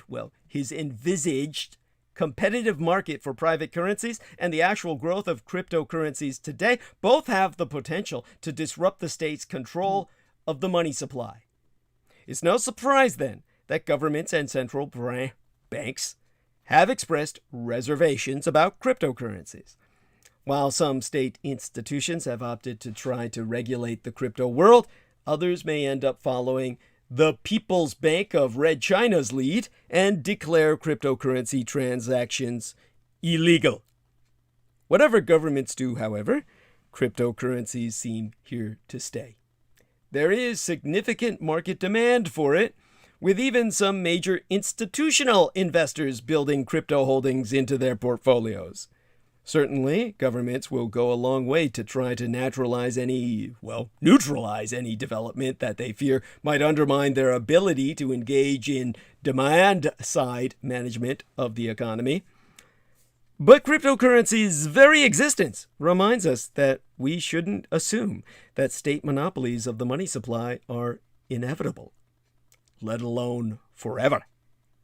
And during an inflationary period that many believe has been induced by central banks' ineffectually using their money supply monopoly as a means for perpetual crisis management, it's good to know that perhaps private money options need not be the stuff of fantasy. But from that back to the judiciary. Senate Democrats are repairing Mitch McConnell's Russo collaborationist red Republican insurgent-packed judiciary. Senate Republicans packed a record number of hard-right conservative jurists onto the federal bench during Mitch McConnell's, that Republican from Kentucky's, tenure as Senate Majority Leader. Lefty pundits, well, including your yours truly, urged Democrats to follow the McConnell playbook by rapidly accelerating the pace of judicial confirmations ahead of a possible 2022 red wave election cycle. To the surprise of many progressives, the Biden administration agreed, putting Democrats on pace to appoint federal judges even faster than Donald Trump or any other president. Part of Biden's seat-filling success comes from continuing the Trump-era tradition of largely ignoring the objections of senators from the states in which judges are being nominated. But that isn't the only reason. Biden has also made it a priority to fill the 108 Article 3 vacancies currently spread across the judiciary by nominating a record number of candidates and fast-tracking almost every single one. The end result will be a judiciary still tilted to the right, but pulled back significantly from its far-right Trumpist extremes. That is something for Democrats to truly celebrate. Republican obstruction is doing an excellent job of slowing down overdue national change, but that doesn't mean Democrats are empty-handed in this season of giving thanks. Even if the Congress-focused Beltway media rarely look beyond the East Coast, Democrats can raise a banner of thanks and celebration for rolling out signature victories in Washington and across the country. But the right-wing war on state courts, fueled by the desire to suppress the vote and find end runs around the popular will, has Republicans across the country working to deform the state judiciary. I mean, state courts! Of all the institutions of American government, they might receive the least attention relative to their impact on day-to-day life. State courts are where most criminal trials are held, most civil lawsuits are filed, and most of the legal business of American society is actually conducted. They range from the hyper-specialized water courts of the American West to the Delaware Court of Chancery, which quirkily decides an outsized share of corporate law cases for most of our country's largest fucking companies. Believe it or not. Over the years, many states have experimented with reforming these courts in various ways. Some have experimented with nonpartisan elections for judges. Others rely on impartial commissions to select nominees. But an increasing number of state lawmakers, almost always Republicans, are pushing back and pushing the envelope. The result is an unambiguous effort to make state courts less independent and more partisan than they have ever been. Montana Governor Greg Gianforte is the latest in a long line of Republicans attempting to remake the state judicial system into something less independent and more partisan, signing a bill in March that abolished an independent commission that nominates judges for seats on state district courts and the Montana Supreme Court. The new law transfers that power to the governor, who can now fill any vacancies, subject to approval by the state Senate. The Great Falls Tribune reported that Lieutenant Governor Kristen Juras had criticized the commission because some members had donated to Democratic candidates. Gianforte himself also framed the change in the rhetoric more often seen in federal judicial battles. In a statement, he said, "When judicial vacancies occur, I will appoint well-qualified judges who will protect and uphold the Constitution and who will interpret laws, not make them from the bench. I am committed to appointing judges transparently, providing for robust public input, and ensuring judges have a diversity of legal background and subject matter expertise." And the Montana law isn't an isolated maneuver. The Brennan Center for Justice has found that in 2020, lawmakers in 17 states had introduced nearly 100 bills that would diminish the role or independence of state courts. Some state legislatures introduced measures that would increase partisan influence in the judicial selection process. Lawmakers in Alabama and Colorado introduced bills that would constrain judges' discretion on death penalty cases and religious freedom disputes, respectively. Other bills sought to change how elected judges run for office and introduce incentives for them to get more partisan. Almost all of these bills are coming from Republican lawmakers who are frustrated by the direction of their state courts. Perhaps the best example comes from Pennsylvania. Thanks to a 2019 ruling by the Supreme Court, federal courts can no longer hear cases that seek to overturn legislative maps for partisan gerrymandering. But some state courts have since filled the void. A few years ago, the Pennsylvania Supreme Court struck down the state's congressional map, which was so gerrymandered toward Republicans that Democrats would regularly win roughly half of the statewide vote while only capturing roughly 1/3 of all the seats. The state high court then drew a new map to be used until the redistricting process begins again later this year. Pennsylvania Republicans responded to the ruling by looking for ways to assert their influence over the state courts. Donald Trump's harsh criticism of Pennsylvania and its state Supreme Court during the legal battles surrounding the 2020 election has only added fuel to the fire.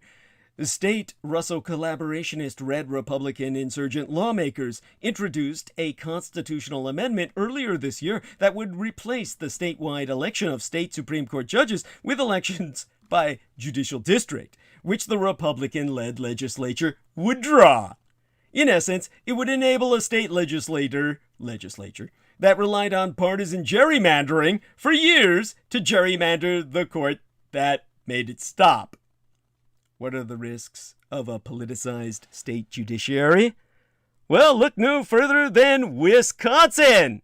From Kenosha to Waukesha, where a flood of campaign spending in judicial elections transformed the state's widely respected Supreme Court into a theater for partisan brawling. Last year alone saw the Badger State get bogged down in unusually bitter disputes driven by its state Supreme Court over COVID-19 restrictions and state election practices. In Florida, state Russo collaborationist Red Republican insurgent lawmakers are so confident that Governor Ron DeSantis' latest choices for the Florida Supreme Court will overrule all precedents that hindered Russo collaborationist Red Republican insurgent policy goals that they have begun passing laws that outright contradict those precedents. Why have these moves against state courts' independence gained so much ground in recent years? First, and most simply, Russo collaborationist Red Republican insurgent state lawmakers have the means to make them. State constitutions are easier to revise and alter than their federal counterpart. The federal courts, and especially the Supreme Court, enjoy a level of social and cultural support that makes it hard for Congress to impose even mild structural changes. Note, for instance, that there has not been a new federal judgeship created since 1990. As for opportunity, many red-leaning states are now effectively one-party rule, especially after the last few election cycles. And when it comes to motive, few are more powerful than the desire to implement long-standing reactionary policy goals. State courts, like their federal counterparts, play a significant role in influencing how America is governed. As I noted in 2018, state constitutions and state courts could provide an alternative means to achieve liberal policy goals now that reactionaries are firmly entrenched throughout the federal judiciary. More recently, the appeals Daniel Nikanian, good Armenian name, highlighted a ruling by Washington's state Supreme Court on drug possession laws to show that potential. If courts can play that role for liberal causes, reactionaries have a vested interest in hindering and influencing them. The good news is that these right-wing efforts largely haven't succeeded so far. The Brennan Center's report on bills introduced in 2020 noted that only one of them ever actually became its law. Some managed to make it to committee hearings or a floor vote, but most of the proposals died a quiet death. Earlier this year, the attempt in Pennsylvania to gerrymander its state courts also fell apart. That's a good sign for the integrity and independence of state judiciaries, but it's still easy to see which way the trend in changing state judiciaries is going, and harder to see where it might end. Our war now is for judicial independence. And the Rittenhouse case put the spotlight on the election of judges that threatened that. Voters tend to pay little attention to the elections that put most state judges into office.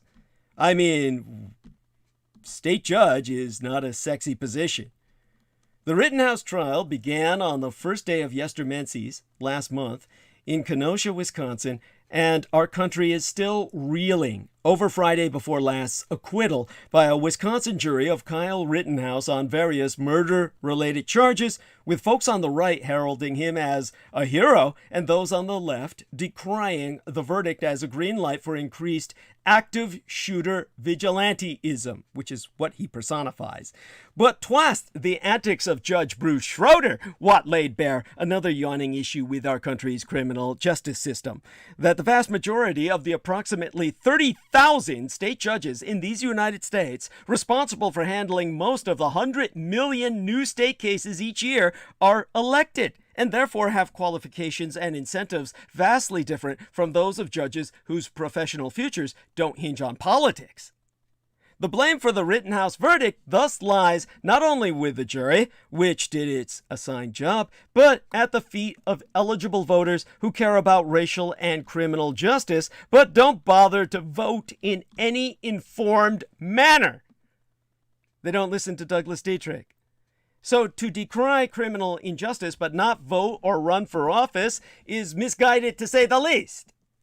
Many jobs as judges, prosecutors, and sheriffs are up for fucking grabs each and every electoral cycle, not to mention legislators who might use their authority to alter the laws of self-defense and open carry in the first. Judge Schroeder, at 75 years of age, is the longest-serving trial judge in Wisconsin. He was first appointed to the position in 1983, while I was taking a GED to get out of vocational school. In Wisconsin, as in many states, judicial vacancies due to retirements or deaths are filled by appointment. And Schroeder has won all 7 of his subsequent campaigns to be returned to the bench by the electorate. In the April 2020 election, he ran unopposed. No one ran against him. And since there was no one else to vote for, he garnered 98.7% of the vote because he was entertaining. Nearly as many people in Kenosha County voted for Schroeder as voted in that day's primaries for Joe Biden and Donald Trump combined.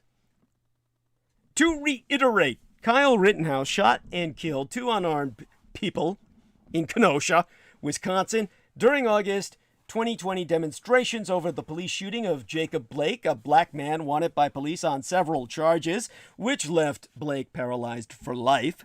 During the subsequent protests, the 17-year-old Rittenhouse shot and killed Joseph Rosenbaum, who is seen on the video chasing Rittenhouse and tossing a plastic bag filled with toiletries at him, his last possession on this planet, and Anthony Huber, who was armed and dangerous with a skateboard.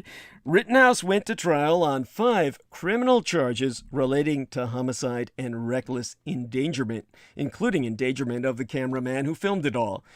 Although Rittenhouse wielded an AR-15 without a permit, the judge tossed out an unlawful weapons possession charged against him, as well as a violation of curfew charge. One salient problem in the case from a legal perspective involves the disconnect between self-defense and open carry laws in Wisconsin. Dominic Black, the friend who purchased the gun for Rittenhouse, who is not black but white, because Rittenhouse himself was too young to buy the firearm, still faces criminal charges by the side. Rittenhouse argued, with evident success, that the 2 victims reached for his semi-automatic rifle, causing him to act in self-defense by a twitchy finger that pulled the trigger, by fatally shooting the very same semi-automatic rifle into them at point-blank range.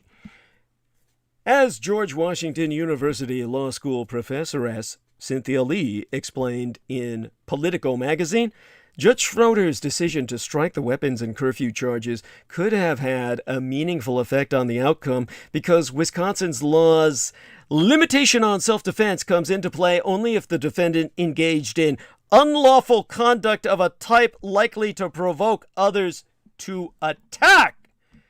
Well, if the AR-15 was not unlawful, self-defense became more legally palatable to the jury. But making such rulings is what judges are for. Schroeder had a reputation for being no-nonsense, but approachable, a storyteller who focuses a lot on lunch, his own words. During the Rittenhouse trial, however, Schroeder exhibited a range of oddities disturbing to court watchers, including refusing to allow the use of the word victim, instead authorizing more inflammatory terms like arsonist, rioter, and looter regarding Rosenbaum and Huber, if the evidence supported it. Making an off-color joke about lunch. I hope the Asian food isn't coming. Isn't on one of those boats along Long Beach Harbor. Ho ho ho! White man so funny I slapped my knee. Allowing the jury to hear the song God Bless the USA by Lee Greenwood, which has become a Russo collaborationist Red Republican insurgent anthem during the Trump years on his cell phone ringtone, screaming at the prosecutor over apparent misconduct, albeit outside the presence of the jury, asking if anyone in the courtroom was a veteran on Veterans Day, then asking everyone to give a defense expert witness a round of applause for his service in the military. Confusedly questioning the reliability of drone video evidence based on his understanding of the pinch-to-zoom feature on his cell phone, and doing an awkward and embarrassing demo with his own phone to illustrate, which then showed everybody that he was accessing porn thereon. Well, imagine that. Now we know what he was doing with his hands when they were behind the desk. They were underneath his robe. At any rate, I explained in terrifying technical detail within my latest transmission before tonight's exactly why his concern over that particular technical detail was so inane and incredibly insipid.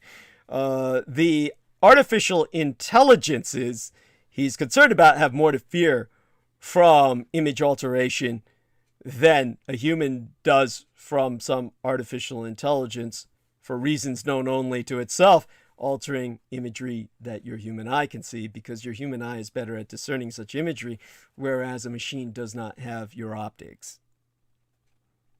Other things that Schroeder did, well, he engaged in ad-libbing additions to the otherwise confusing written jury instructions and allowing jurors to take the written version home. And finally, having the young Kyle Rittenhouse himself pick the jury from a bingo-style tumbler in the presence of the jury itself, which, as I said, was brought to him by his own defense attorneys who folded the names that they wanted rejected, selected to be rejected, all black. Now, for practicing courtroom attorneys, such idiosyncrasies are hardly unique to Judge Schroeder, nor are they unique to elected judges. Federal judges, who are nominated by the president or confirmed by the Senate, and who serve for life absent impeachment for misconduct, can be similarly capricious. But most people don't see this side of the judicial system, not so baldly and blatantly. I use baldly as a entendre against Judge Schroeder, get it? Pun intended. The selection of state and local judges varies significantly by state, but scholars explain that, across the board, elected judges face strong re-election incentives, including fundraising pressures. By contrast, appointed judges tend to be selected with homogeneous preferences that reflect the diversity of the populace. This stands to reason. Elected judges must worry about how voters will perceive their rulings, else they lose their jobs. The sober judicial role of calling balls and strikes based solely on the facts and the law is distorted by political bias and professional longevity. The removal of a state-level judge is also extremely rare, so elections fucking matter. Schroeder's performance came as a surprise to many, especially after the relatively impressive competence and professionalism of the Hennepin County Judge Peter Cahill, who also serves in an elected position, in the Minneapolis trial of Derek Chauvin for the murder of George Floyd, which ended in conviction. It's impossible to know as to whether Schroeder's behavior affected the jury's findings about the case. Because Rittenhouse was acquitted, there's no basis for appeal, so the trial record is not subject to any possible appellate review. Yet perhaps a silver lining in the Rittenhouse matter is that some Americans will wake up even more brightly to the urgency of voting in America and realize that virtually any and every troubling issue traces back to the ballot box right now, including criminal justice. That's important because Republicans want to continue their corrupt destruction of democracy for 10 more years. Wisconsin Republicans, the state in which Schroeder thrives, are working to discredit the bipartisan system they created to run elections in the state after President Joe Biden narrowly won yesteryear's presidential race, making the political battleground the latest front in the national push by the Russo collaborationist Red Republican insurgency to exert even more and ever more control over our elections. Today, yesterday, or the day before at this point, brought a flurry of election-related developments in that state, with both the Wisconsin Elections Commission and a partisan legislative panel dissecting the 2020 presidential election. At the same time, Republican lawmakers are continuing to attack the state's well-regarded election administratress in a pressure campaign to have her resign, an apparent attempt to install a Russo collaborationist Red Republican insurgent partisan in the position ahead of next year's midterm elections. More than a year after the 2020 presidential election, former President Donald Trump and his allies continue to push his false claims that the Democrats stole a second term from him. This is manifested in costly and timely partisan election reviews in a handful of states, as well as new laws pushed by Republicans adding restrictions to mail voting, which was hugely popular amid the pandemic and embraced by voters of both parties. Current and former election officials also have warned that the unrelenting attempts to discredit Biden's win have led to an erosion of public confidence in elections and threats of physical violence against election workers. They worry that the long-time election officials will be driven from their jobs, creating a vacuum of experience that in some cases will be filled by partisan actors. In every one of those cases, Republican. As Peter Moon has said, it doesn't matter who votes, it matters who counts those votes. And in Wisconsin, elections are overseen by a bipartisan elections commission comprised of an equal number of Republicans and Democrats. The commission administratress is a nonpartisan position currently held by Megan Wolfe, a 10-year veteran of the agency and its predecessor. Wolfe has she was appointed directoress by the commission in 2019 and confirmed unanimously by the Republican-controlled Senate for a term ending in the middle of 2023. When efforts to overturn Trump's loss in Wisconsin failed through lawsuits and recounts, Republicans repositioned their attacks to the commission and against Wolfe. At least 10 Republican lawmakers have called for the resignations of her or one or more commissioners. If Wolfe were to resign, the Republican-controlled Senate would likely name her successor. That person plays a significant role in determining what guidance is issued to the state's more than 1,800 local election clerks who actually run elections. It's no surprise Republican legislators want to perpetuate for 10 more years the corruptly gerrymandered legislative and congressional Wisconsin voting districts they themselves created a decade ago, but it's absurd. The governor and the legislature are required by law to draw new voting districts every 10 years to reflect population changes after every census. And population's not all that's changed dramatically in state and national politics over the past decade. The racist Tea Party election of 2010, an anti-government white backlash to the 2008 election of Barack Obama, America's first African-American president, elected extreme right-wing Republicans in Wisconsin and many other states. Wisconsin's reputation as politically progressive was transformed overnight with the election of Scott Walker as governor and Ron Johnson as U.S. Senator. 10 years later, raucous Tea Party rallies waving racist slogans and caricatures of Obama as an African witch doctor have grown into lawless mob violence against American democracy itself. An unethical TV celebrity seized the dark undercurrent of racial hatred in the Republican cult to win election as the first openly white supremacist president in modern history. All about mob violence. Donald Trump's single term began with mob violence by notorious Klansmen and neo-Nazi cultists in the streets of Charlottesville, Virginia in 2017. It ended with another violent white supremacist mob attack January 6th on our American Capitol, bludgeoning police senseless and threatening to murder all the members of Congress and Trump's own vice president. After those deadly riots, Trump praised supporters who participated as very fine people and very special. Yeah, like Special Olympics. Or U.S. Army Special Forces, which is just the same as those Special Olympics. The largest voter turnout in history defeated Donald Trump after 4 years. But Republicans continue passing voter suppression laws and gerrymandering elections to disenfranchise voters in 2021, just as they did in 2011, the year my late and sainted Cyrus, my womb matron, my mother died, whose birthday is the next time I'm transmitting to you on December 5th, this Sunday. Now, gerrymandering requires packing and cracking Democrats into the fewest possible voting districts, while scattering others into so many different districts that they will always remain a powerless minority. Sophisticated computer algorithms can draw voting maps producing lopsided majorities for Republicans, even when more votes are cast for Democrats. Talk about your expert system.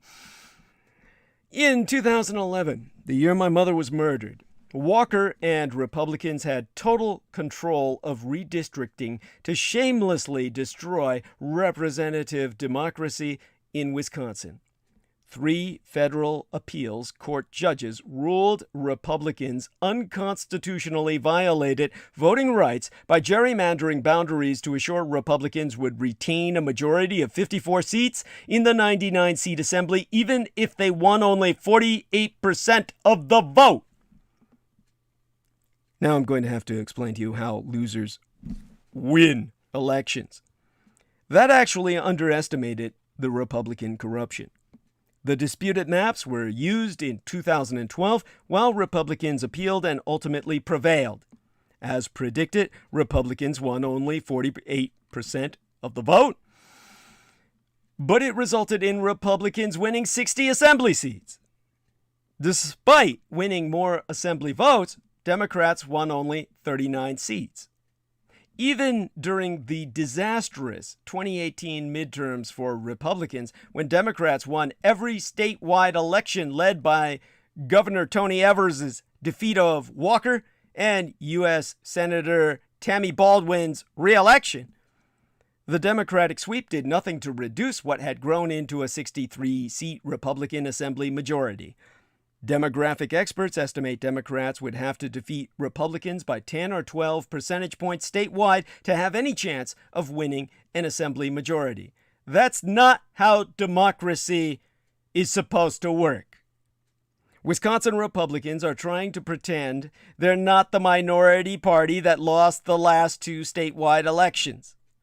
It's long past time to replace a dishonest voting map created 10 years ago that never truthfully reflected the choices of Wisconsin voters for the legislature or Congress. The only thing worse than 10 years of corrupt Republican gerrymandering would be 20 years of corrupt Republican gerrymandering until 2031. Fortunately, Walker's now gone. Evers can veto corrupt Republican gerrymandering that renders the choices of Democratic voters meaningless. Evers already has vetoed a barrage of new voting restrictions by Republicans desperate to join their party's national free-for-all assault to destroy voting rights and American democracy itself. Evers told the New York Times, "I've learned to play goalie in this job." Evers is on the ballot next year, and should he lose, Republicans will have a clear path to make widespread electoral changes before the 2024 elections and put Donald Trump back in power. They say corruption is completely legal, or rather, their bought judges do. Because unfortunately, what happens next in a standoff between Evers and the legislature isn't clear. Trump's perversion of the Supreme Court was obvious in 2019 when Chief Justice John Roberts, eagerly joined by Trump appointees Neil Gorsuch and Brett Kavanaugh, ruling federal courts should play no role in outlawing corrupt gerrymandering. Roberts wrote, "The fact that such gerrymandering is incompatible with democratic principles does not mean the solution lies with the federal judiciary." You get that? Corrupt gerrymandering violates the principles of democracy, but federal courts should not do anything about it. State Republicans are already trying to block federal lawsuits on redistricting and refer political disputes to the partisan Wisconsin Supreme Court, which almost always backs the Republican legislature against Evers. Even if cases remain in the federal courts, Trump and Mitch McConnell's Republican Senate rushed confirmation of nearly 250 federal fucking judges, many woefully unqualified. The dangerous new Trump cultic majority on the Supreme Court is growing more ominous every day. After watching Trump's destruction of the Republican Party, no one in America should ever take democracy's survival for granted. Because the Supreme Court's conservatives have laid the groundwork for the devastation to come. In many ways, the 2020 term at the Supreme Court followed the progression of the coronavirus. There were different phases and stages, distinct strains and variants. There was death and grief and new life and rebirth. And through it all, there was gaslighting and denial. Until about a few months ago, we heard a lot of media stories of a confounding and unpredictable court with improbable lineups and unlikely bedfellows. And sure, there has been a lot of that. But this year saw a change in narrative with the thunking down of 2 cases that seemed to poke at the very fabric of democracy itself. A 1-2 punch that took aim at Section 2 of the Voting Rights Act and the ability to challenge election laws that burden racial minorities and seemingly opened the floodgate to unaccountable and untraceable dark money flooding into a system that is already drowning in it. It almost defies comprehension that a Supreme Court that devoted so much energy all year long to appearing removed from partisan politics chose the very last day of the term to let us know that when the rubber hits the road, partisan politics is all that fucking matters. It's hard to find a metric to measure which story holds up. Was it a 3-3-3 count?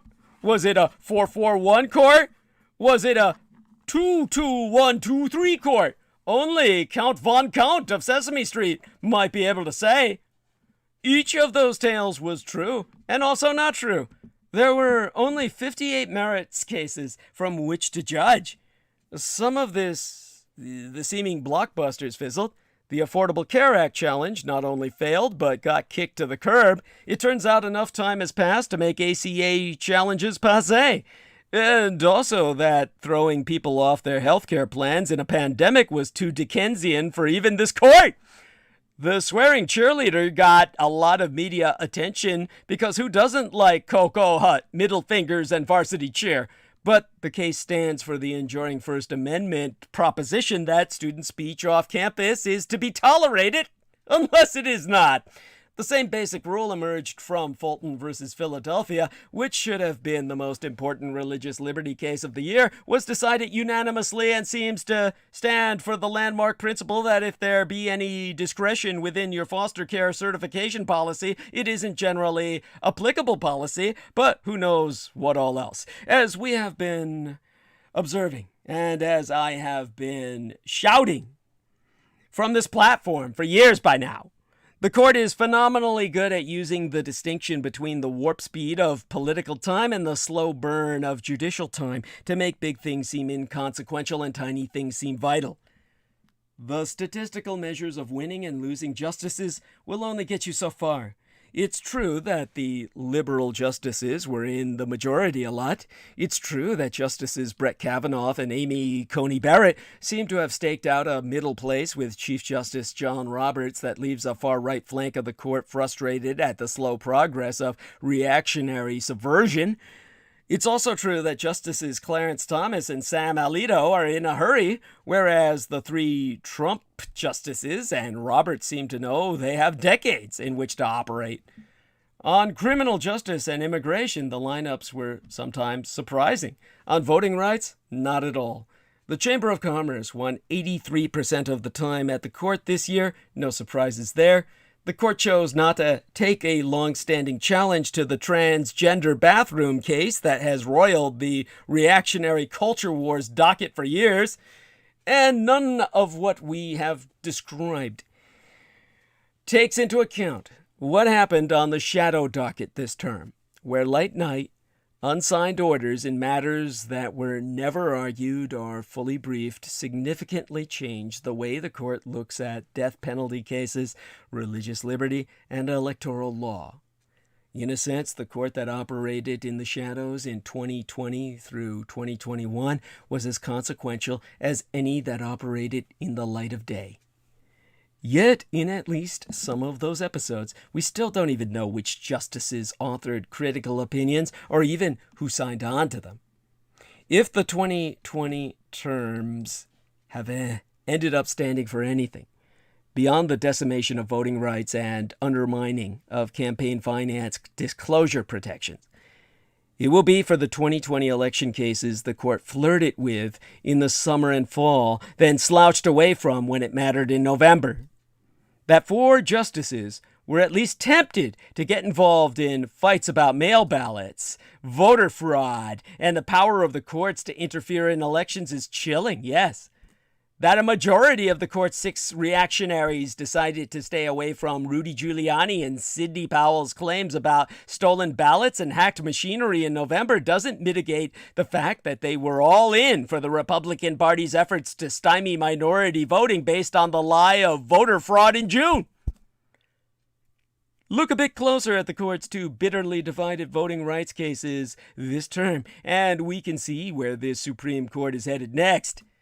Back in October, before Barrett joined the bench, the justices split 4-4 over the Pennsylvania Supreme Court's modest extension of the deadline for mail ballots. At the time, it was easy to see what the 4 hardcore reactionaries were teeing up: a post-election Bush versus Gore-style case in which the Supreme Court handed itself the power to nullify thousands of legal ballots.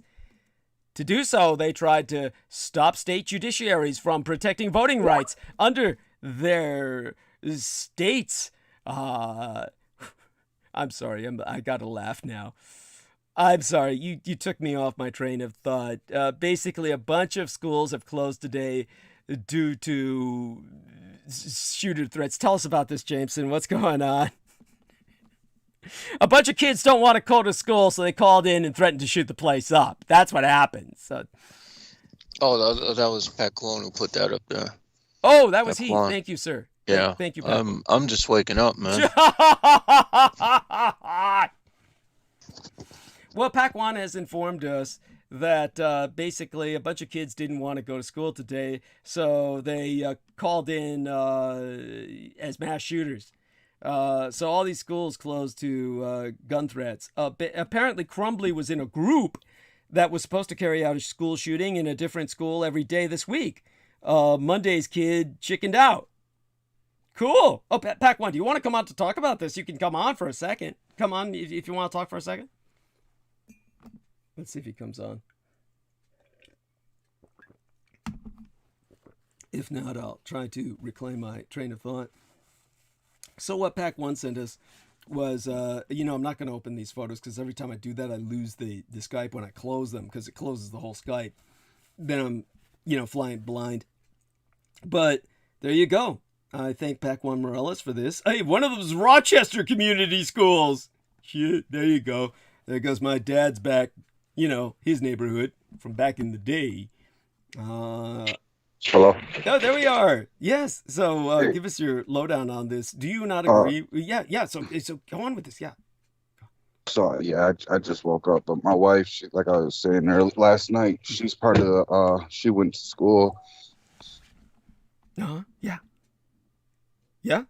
Yeah. You there?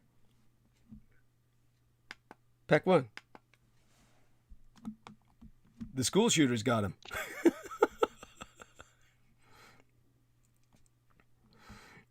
Yeah, well, so Pat, hello? Yeah, there you go. Go on. Hello? Yeah, okay. Yeah. So my wife was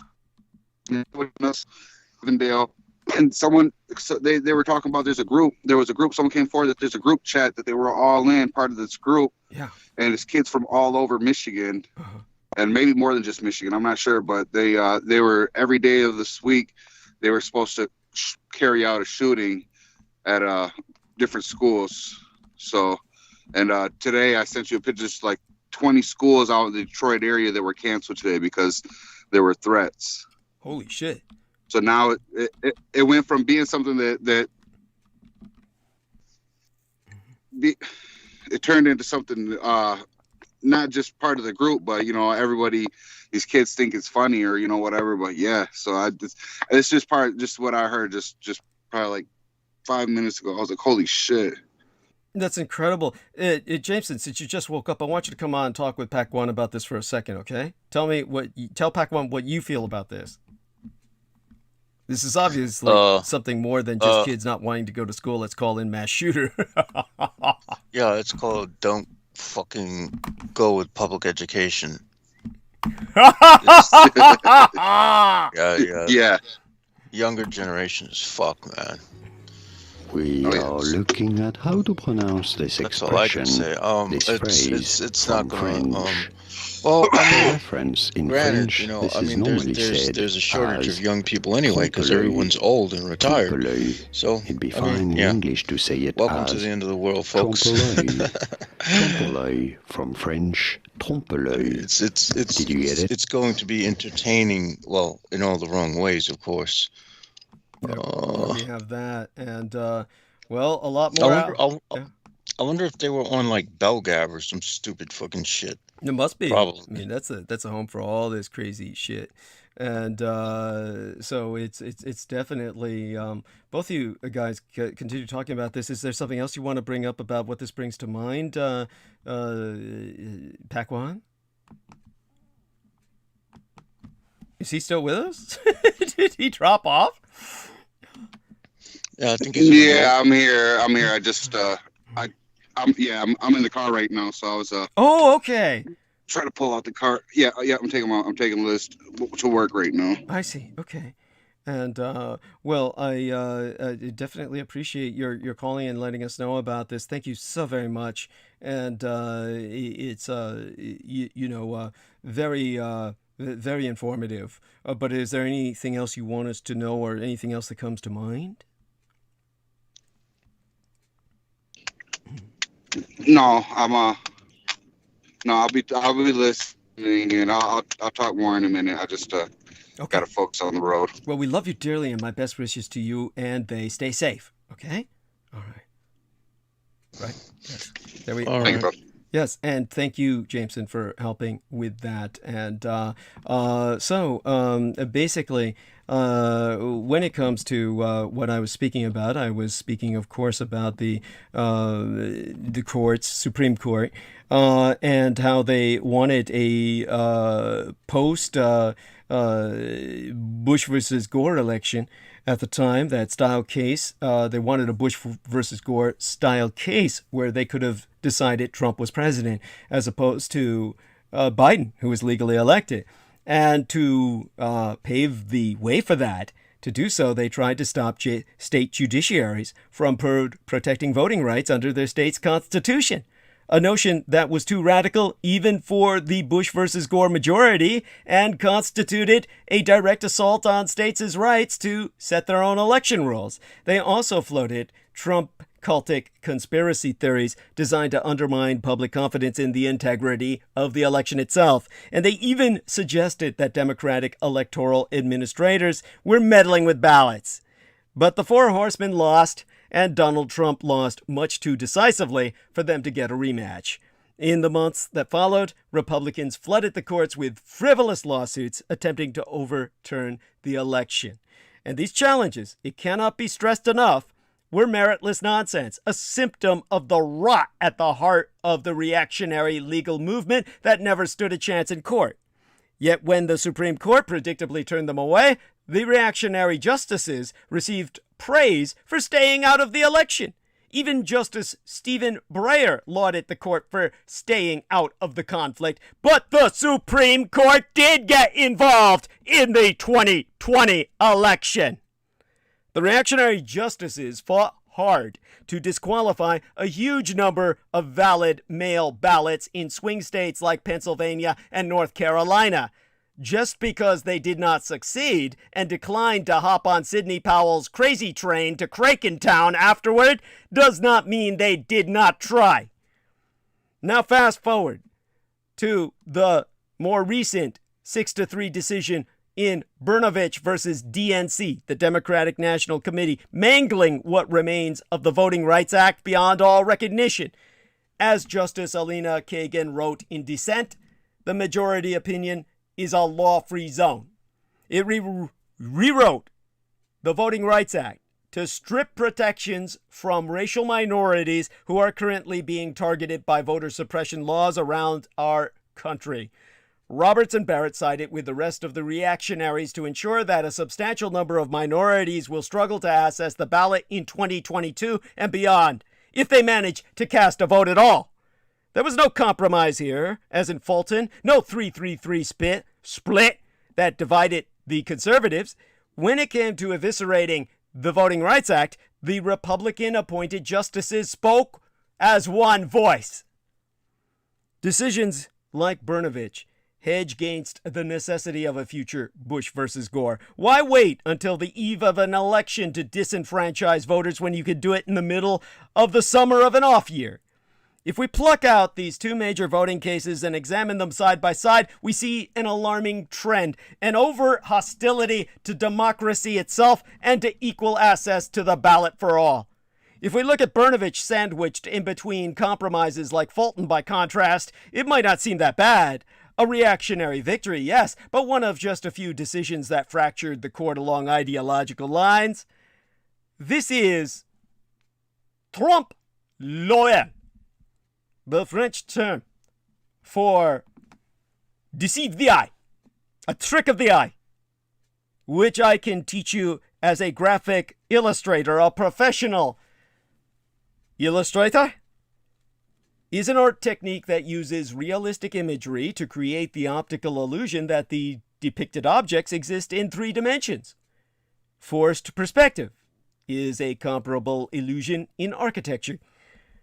So, trompe l'oeil is the technique of, well, the representation of an object with such verisimilitude as to deceive the viewer into thinking it reality. An art technique that, well, I think you get the general message.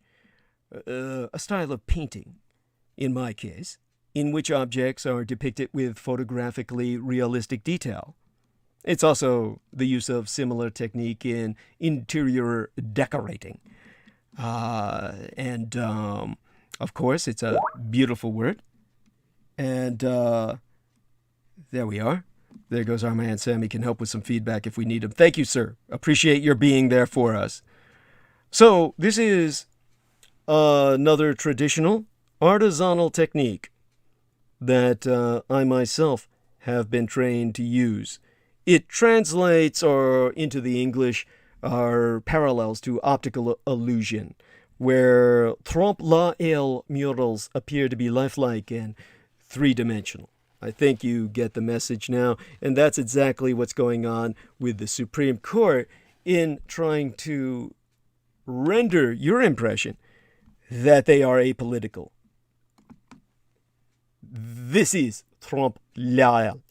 The rush of opinions at the end of the term can diminish the impact of a disaster like Brnovich, but single out the cases that really matter, the ones that affect Americans' ability to govern themselves, and the court doesn't look so unpredictable or nonpartisan. It looks a lot like what Democrats feared the most when Kavanaugh and Barrett replaced their more liberal predecessors. It looks, in short, like an ultra-reactionary Supreme Court that has taken aim at the one right preservative of all other rights: a right to vote. Roberts, Kavanaugh, Barrett, and sometimes Gorsuch played the long game. They may each serve on the bench for decades yet to come. This term, they began to set the table. But apart from Brnovich, the cases were but appetizers. The main course will arrive in the coming years. It was always silly to expect a monumental shift during Barrett's first 8 months on the bench. She may well hold this seat well into the 2050s. And by going big in cases that undermine democracy, she and her reactionary co-conspirators have bought themselves more time to dismantle the other remnants of progressive jurisprudence. We're already crying about Roe v. Wade. Now, in the hour and a half remaining, we go from the judiciary to jurisprudence. Criminal justice reform, something we can celebrate for Democrats, is winning in the states. Despite largely falling off Democrats' national agenda over the summer, criminal justice and prosecutorial reform has remained one of state and local Democrats' most effective campaign issues. And despite some embarrassing electoral setbacks earlier this month in Virginia, last month by now, progressive prosecutors have largely succeeded in running and winning in closely divided red and blue states.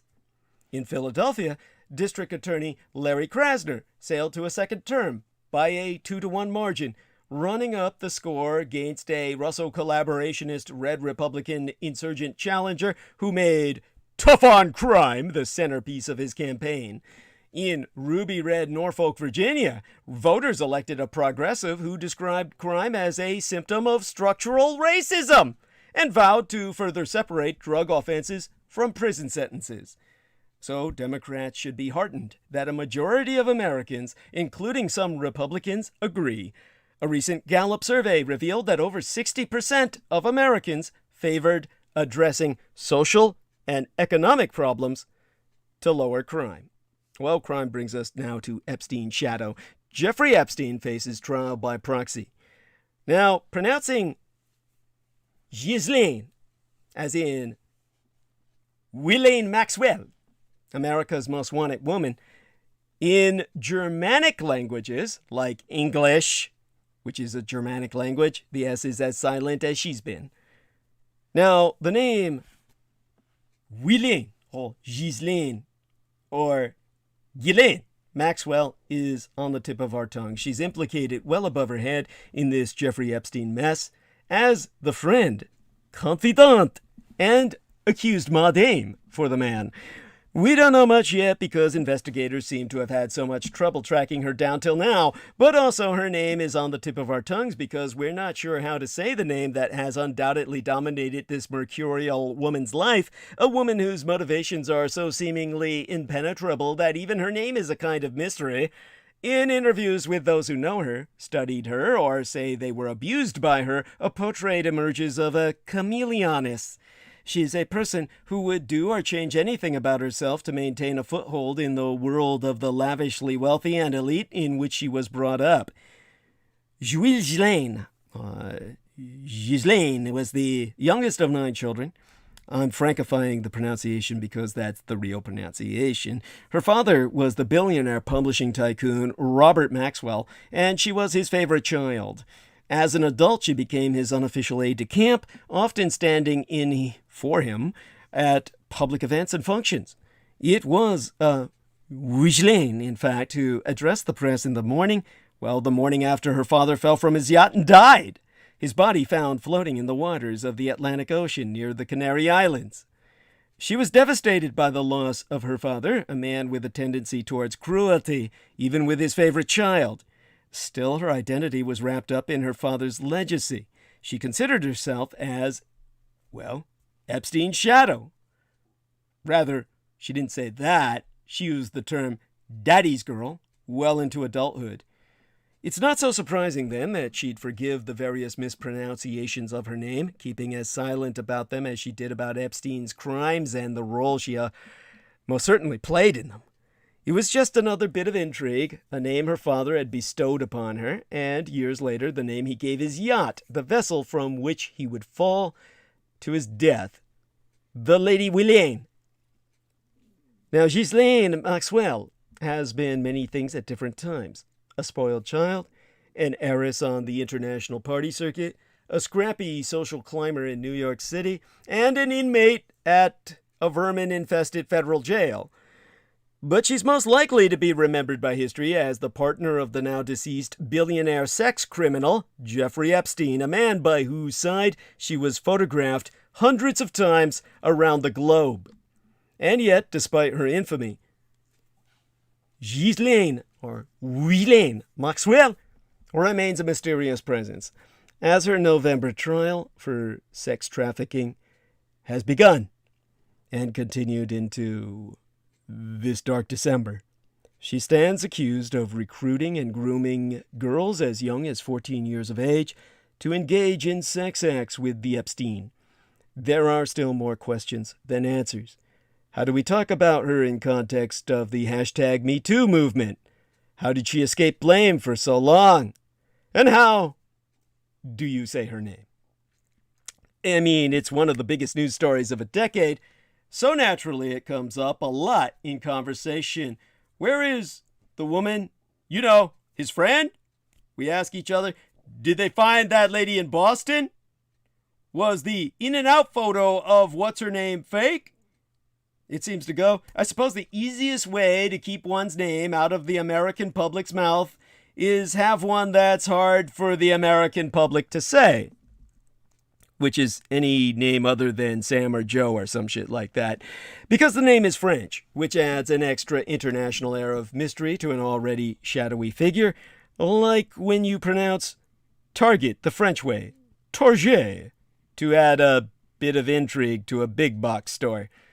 In France, Ghislaine is pronounced the French way too, as you may have suspected. Indeed, the very name Ghislaine is of French origin, and in that language is pronounced with a soft G, like in the words général or magique, or a hard and audible S like sac or sorry, and a hard A like gate or aim. The phonetically French result is Ghislaine.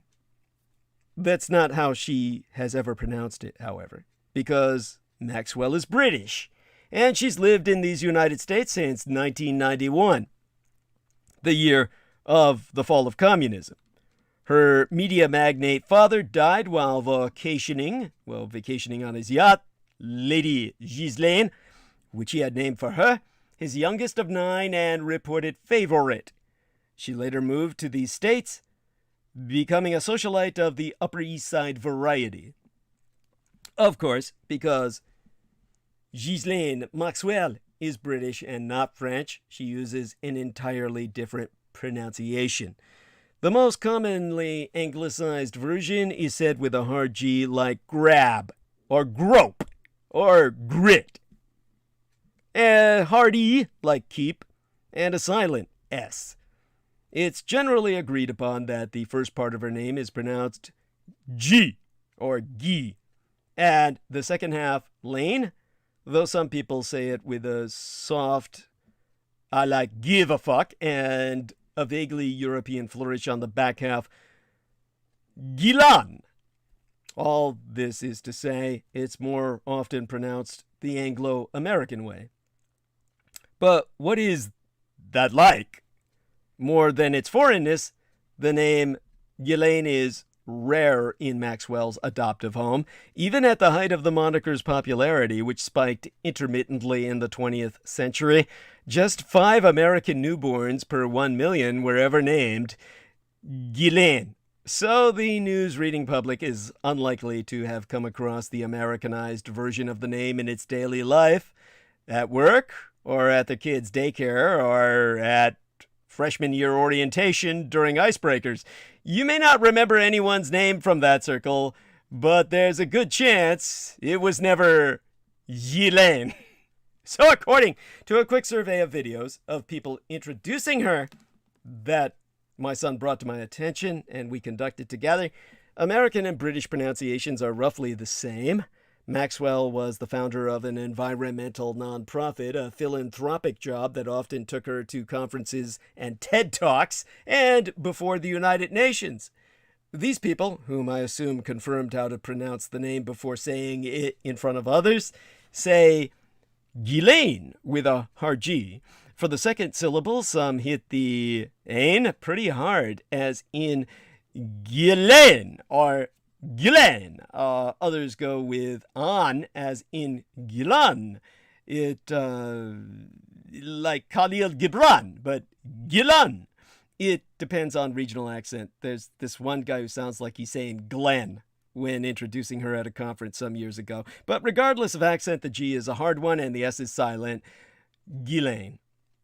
So that is one knowable thing about this cryptic person, and even it doesn't feel entirely firm, much like our sense of herself.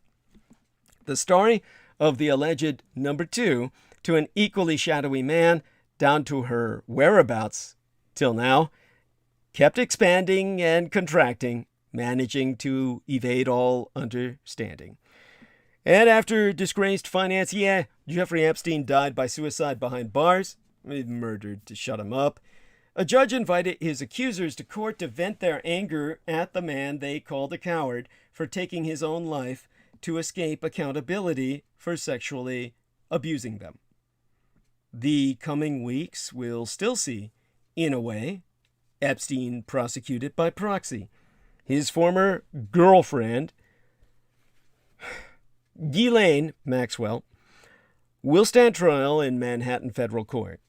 Some of his accusers, identified in court by pseudonyms or first names, will get a chance to play a key role as government witnesses.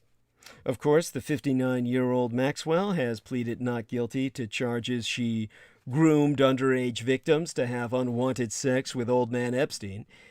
She was made to wear shackles coming and going from the courtroom, accentuating the severity of these allegations, although the restraints were gone at a hearing last week, and I don't believe ever returned. The questioning of jurors by Judge Allison J. Nathan began the first full week of yestermenses as a pool of over 600 potential jurors was whittled down to 12, and 6 alternates, just before opening statements started the 29th day in November in Maxwell's highly anticipated trial. Now Epstein, who died at the age of 66 by whatever means, was arrested on multiple sex trafficking charges in New York in 2019. His attorneys contended the charges violated a 2008 non-prosecution deal with federal prosecutors in Miami that secretly ended a federal sex abuse probe involving at least 100 teenage girls. After pleading guilty to state charges in Florida instead, he spent 13 months in jail and paid settlements to victims. The New York case took a shocking turn when Epstein killed himself while awaiting trial 2 years ago. After his death, prosecutors turned their sights on Maxwell. The wealthy, Oxford-educated British socialite was the daughter of British publishing magnate Robert Maxwell, who died in 1991 after falling off his yacht, so named the Lady Ghislaine, near the Canary Islands. While facing allegations, he'd illegally looted his business's pension funds. Behind the scenes of a lavish lifestyle, prosecutors confirmed that Maxwell seized the role of satisfying Epstein's proclivity for luring young victims into sexualized massages. They planned to show jurors a picture of Maxwell and Epstein swimming nude together to illustrate their intimate partnership. The trial's drama will revolve around testimony from 4 women who confirm they and others were victimized as teens from 1994 to 2004 at Epstein's estate in Palm Beach, Florida, his posh Manhattan townhouse, and at other residences in Santa Fe, New Mexico, and London. Prosecutors testify that there's evidence Maxwell knew that the victims, including a 14-year-old, were below the age of consent and arranged a travel for some between Epstein's homes. Defense attorneys are still trying to reduce or eliminate the testimony of one of the 4 because she was 17 at the time in a jurisdiction where that wasn't legally underage. And prosecutors, yestermensis, well, month before last by now, asked the judge to let them reveal to the jury statements Epstein made to an employee about Maxwell's involvement with procuring underage girls. The indictment said Maxwell would try to normalize sexual abuse for a minor victim by, among other things, discussing sexual topics, undressing in front of the victim, being present when a minor victim was undressed, and or being present for sex acts involving the minor victim and Epstein. All these girls have testified Maxwell has participated in these sexual acts quite intimately and aggressively. No need for any of this runaround. The Epstein and Maxwell cases have fueled a cottage industry of podcasts and documentaries like Netflix's Jeffrey Epstein, Filthy Rich, as well as conspiracy theories and conjecture. Reports that investigators seized Maxwell's address books have sparked speculation that the trial could explore Epstein's connections to Prince Andrew, former President William Jefferson Clinton, and former O.J. Simpson attorney Alan Dershowitz, who defended Jewish slavery, rather the Jewish enslavement of Chinese in the Commonwealth of the Marianas Islands. But the judge has made clear there will be no name dropping at trial, saying only certain pages of an address book, showing a section naming the alleged victims under the heading massage will come into evidence. And she blocked prosecutors' attempts to introduce emails they said would show Maxwell tried to select woman for other men, saying she was using her access to women as a form of social currency with other influential men with whom she sought to ingratiate herself. Epstein's name, however, is expected to come up frequently, and Maxwell's attorneys have complained that Maxwell has already suffered from the negative publicity surrounding him. A questionnaire used to screen potential jurors inquired whether they had ever posted anything or an opinion about Maxwell or Epstein on social media. The defense has signaled it wants to portray Maxwell as a victim. In a recent court filing, her attorney said Jeffrey Epstein was a brilliant man who was flawed by enduring personality traits familiar to psychiatrists. Like many people who achieve great power and wealth, Jeffrey Epstein exploited the halo effect to surround himself with people who would serve his needs. Now, Nathan has 4 times rejected Maxwell's bail requests, noting the ease with which the holder of the U.S., French, and British citizenships would use, or rather exploit, her wealth and global connections to flee. The judge also questioned Maxwell's integrity, saying that she told authorities after her July 2020 arrest that she possessed around $3.5 million United States dollars in assets, when she later admitted controlling $22.5 million United States dollars with her husband. In a letter to Nathan, month before last by now, defense representatives Bobby Sternheim and her client is eager for her day in court, their statement, and contending Maxwell's been punished for Epstein's suicide by guards who shine a light into her cell every 15 minutes and treat her harshly. Barristeress Sternheim has repeatedly complained about Maxwell's jail connections, asserting in writ that Maxwell looks forward to her trial and to walking out of the courthouse uncuffed and unshackled following her acquittal. At a hearing last year where Maxwell was denied bail, some Epstein accusers made clear they believed she was equally culpable. One called Maxwell a sexual predator who groomed and abused me and countless other children and young women. Or rather, countless other young women and children, is what she said. In a statement read aloud by a prosecutor, another said, "Without Ghislaine, Jeffrey could not have done what he did." Ghislaine Maxwell's trial opened with her attorney diving straight into the muck. The defense attorney, Bobby Sternheim, quickly got to work discrediting accusers. So on Monday morning, opening this work week, the media throng assembled to cover day 1 of the Ghislaine Maxwell trial outside the Thurgood Marshall Federal Courthouse in Lower Manhattan. Print reporters, newsletter writers, podcasters, television crews all coalesced into the strangely glamorous frenzy that seems to accompany the launch of every high-profile criminal proceeding. I've seen it all before. It always starts this way, in mystery and frisson. And it always ends in the quotidian squalor that is the reality of crime. When Michael Jackson's trial for child sexual abuse charges was getting underway, the media revved up to cover the bizarre trial of an eccentric global superstar. And then the trial began. And we all met a dim, lonely drunk who liked to show porno mags to little boys. I, myself, vicariously entered the Whitey Bulger trial, expecting to observe a criminal mastermind with a wry flair for drama.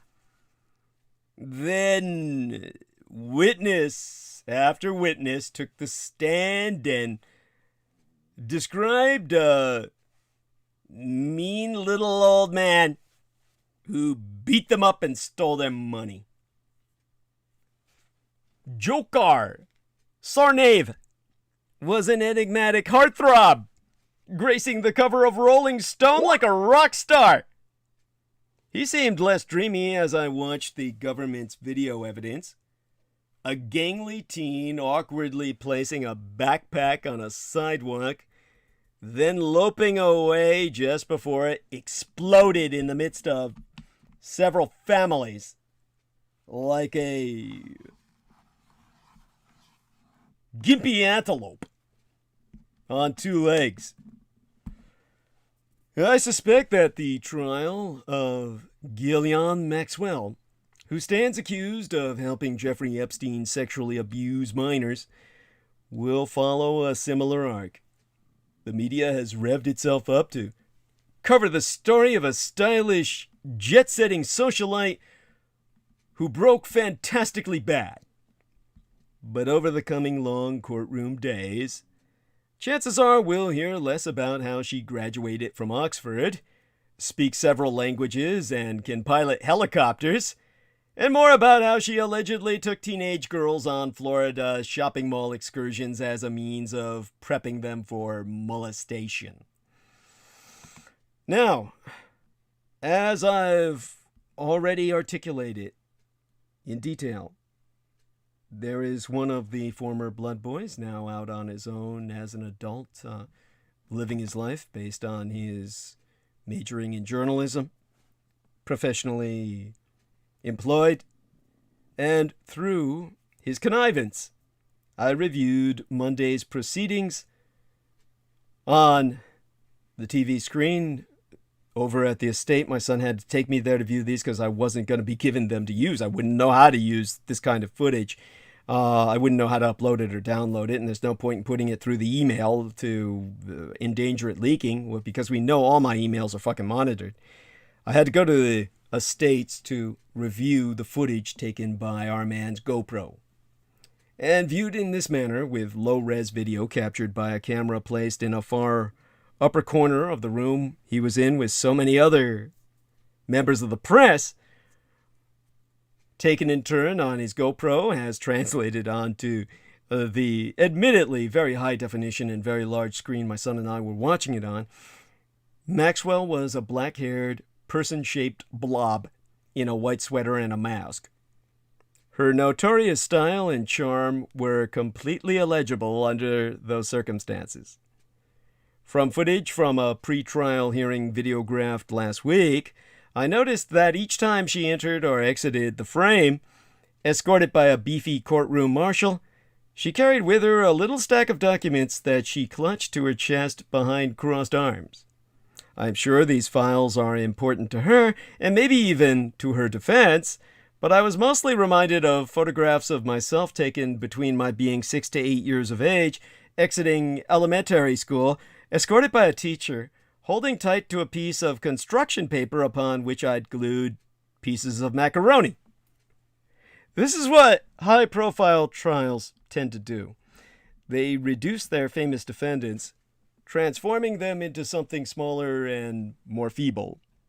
Of course, as far as Ghislaine Maxwell's future is concerned, the audience that matters isn't the one watching her on TV via the closed-circuit feeds.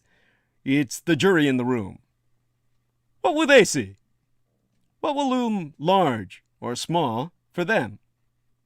The government presented a somber and straightforward opening statement. Prosecutoress Laura Pomerantz simply said, "The defendant was trafficking kids for sex.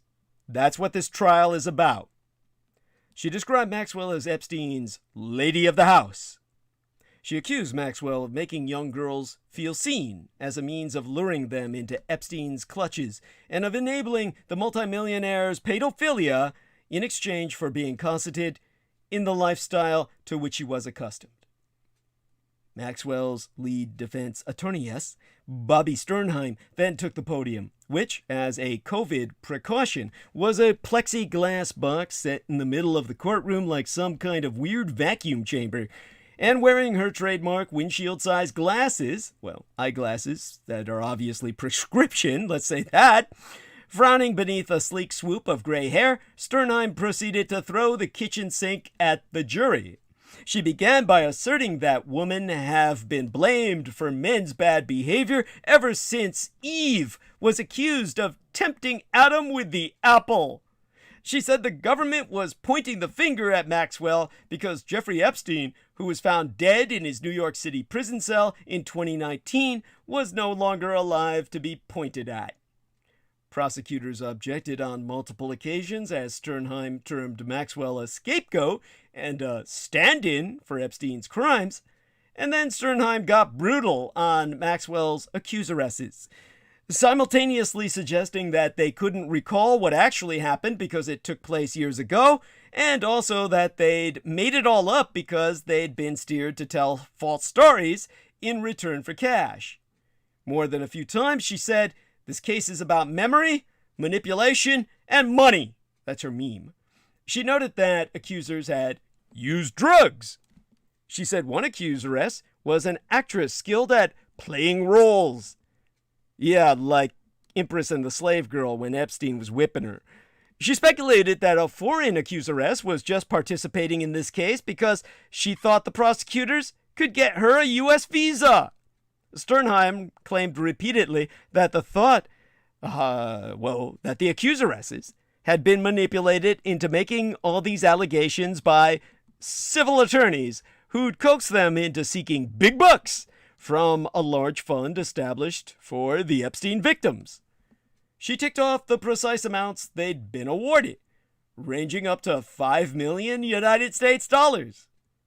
Sternheim acknowledged that Maxwell lived a comfortable lifestyle as Epstein's chic consort, but took care to remind the jury that luxurious indulgences are not crimes. She minimized Epstein's private jets as simply a Hamptons jitney in the air, and a slightly elevated form of commuting. You know, his workaday life and all that, 9 to 5, what a grind. Man like that with his nose to the grindstone needed some relief. She minimized... I mean, this was so sleazy. She also mentioned, in a moment that no doubt perked the ears of every journalist watching, that there were famous people on those flights. Those famous people's ears are probably now also perked. No names were dropped, and because of the judge's demand, perhaps they never will be. But this stray mention of the luminaries aboard Epstein's flights became all the more intriguing when, immediately after opening statements, the government's first witness turned out to be Epstein's longtime pilot, the man who flew the fabled Lolita Express. The trial adjourned for the day before he had time to say anything notable.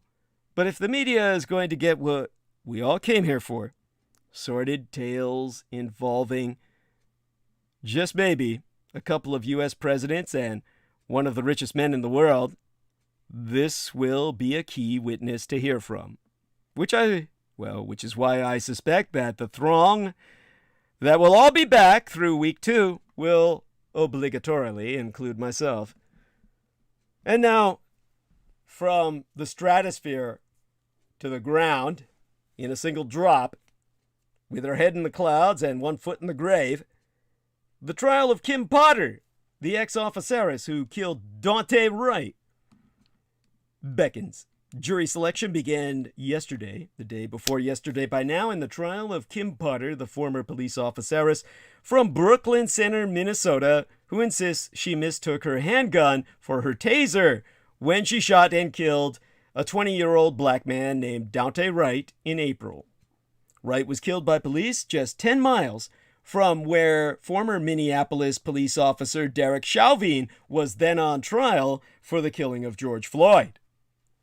Wright's death, one of more than 260 fatal police shootings that had already been perpetrated this year alone by then, is yet another reminder of how quickly any police interaction can turn deadly, particularly for Black Americans. Wright was stopped by police Sunday afternoon, in April, on a Sunday afternoon, a leisurely Sunday drive.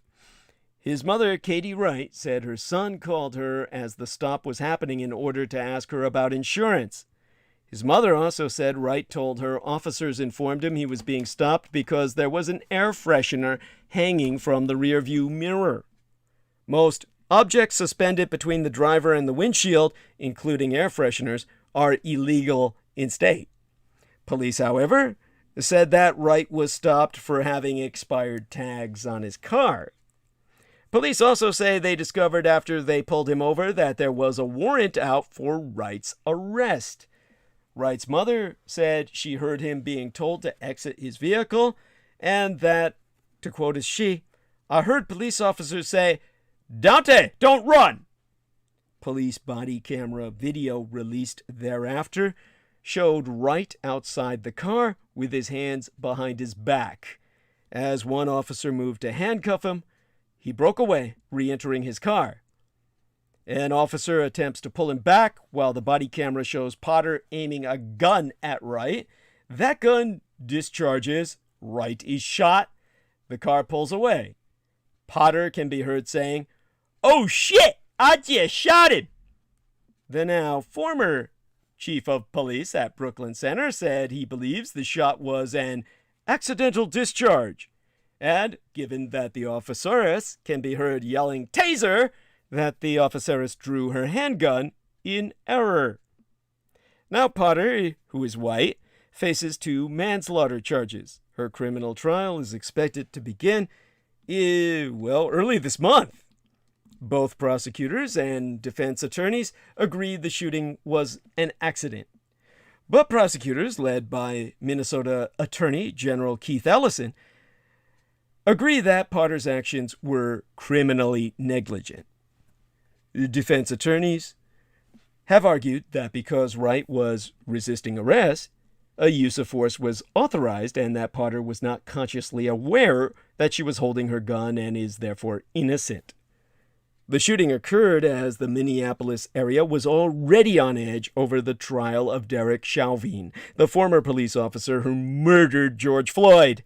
His trial was then taking place about 10 miles away, and after Wright's killing, days of protests roiled Brooklyn Center, a diverse inner-ring suburb just across the city border from Minneapolis. As University of Arkansas law professor Jordan Blair Woods wrote in the Michigan Law Review, police, like many black Americans, are taught to view stops as dangerous, not to those being stopped, but to themselves. To quote us therefrom, police academies regularly show officer trainees videos of the most extreme cases of violence against officers during routine traffic stops in order to stress that mundane police work can quickly turn into a deadly situation if they become complacent on the scene or hesitate to use force. But in a review of Florida's traffic stop data from 2005 through to 2014, Woods proved this mindset to be completely unnecessary.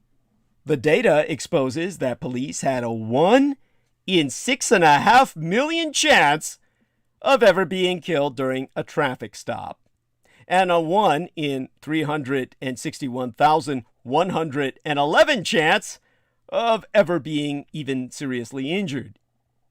Overall, 98% of stops saw 0 or only minor injury to officers. Citizens' chances of surviving a routine stop with police don't seem to be quite as good. A 2019 study by Shay Streeter, currently a postdoctoral fellow at the University of Michigan, found that in 2015, about 11% of police killings happened at traffic and pedestrian stops nationwide. Complicating the matters for black individuals is that they appear to be stopped more often than white people. In some localities, by a large margin.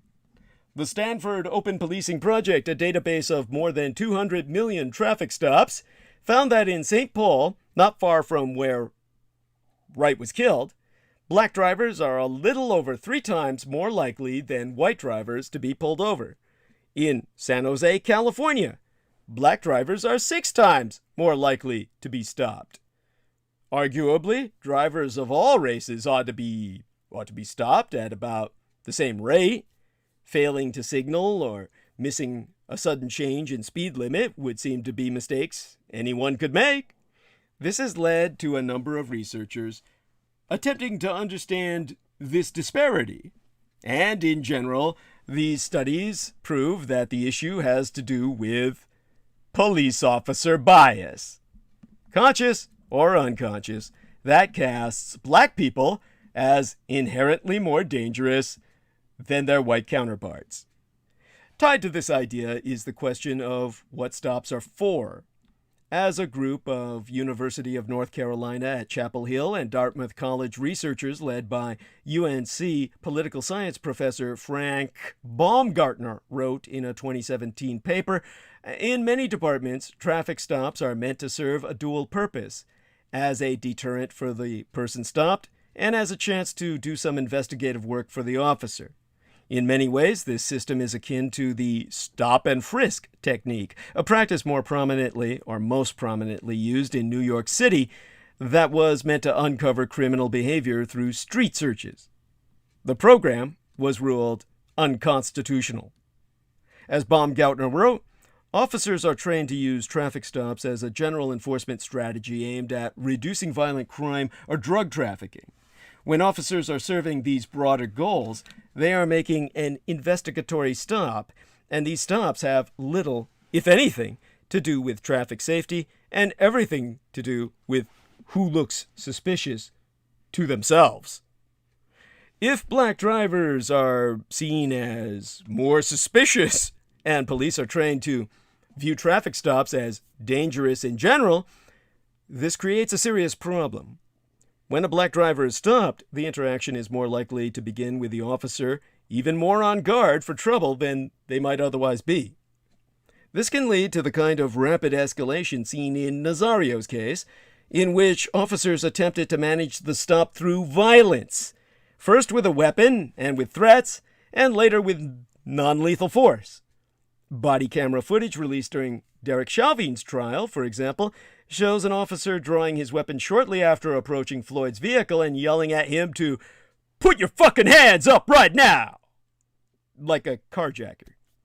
All of this puts black drivers in mortal danger of their very lives. Law enforcement representatives have argued that stops are necessary. In 2019, Kevin Lawrence, the Texas Municipal Police Association's executive director, told the Pew Charitable Trust, "We find drugs, evidence of other crimes. It's a very valuable tool." But those discoveries are rare. Nationally, about 4% of stops resulted in arrests in 2015. That's according to the Bureau of Justice statistics. This has a number of activists and elected officials questioning whether the risks traffic stops pose to drivers, particularly black drivers, are worth such a small number of busts. Berkeley, California, for instance, recently approved of a plan to prohibit officers from conducting traffic stops for violations that have nothing to do with safety. Oakland has a similar policy in place. Other places, including Montgomery County, Maryland, and Cambridge, Massachusetts, have contemplated such measures as my greater San Francisco Bay Area Metroplex region as well. San Francisco, well, we're the leading edge. Avant, and Washington, D.C., our national capital, stripped its police department of some of its authority to regulate traffic laws, empowering its transportation department to do enforcement instead. New York's general attorney has recommended New York City make a similar change.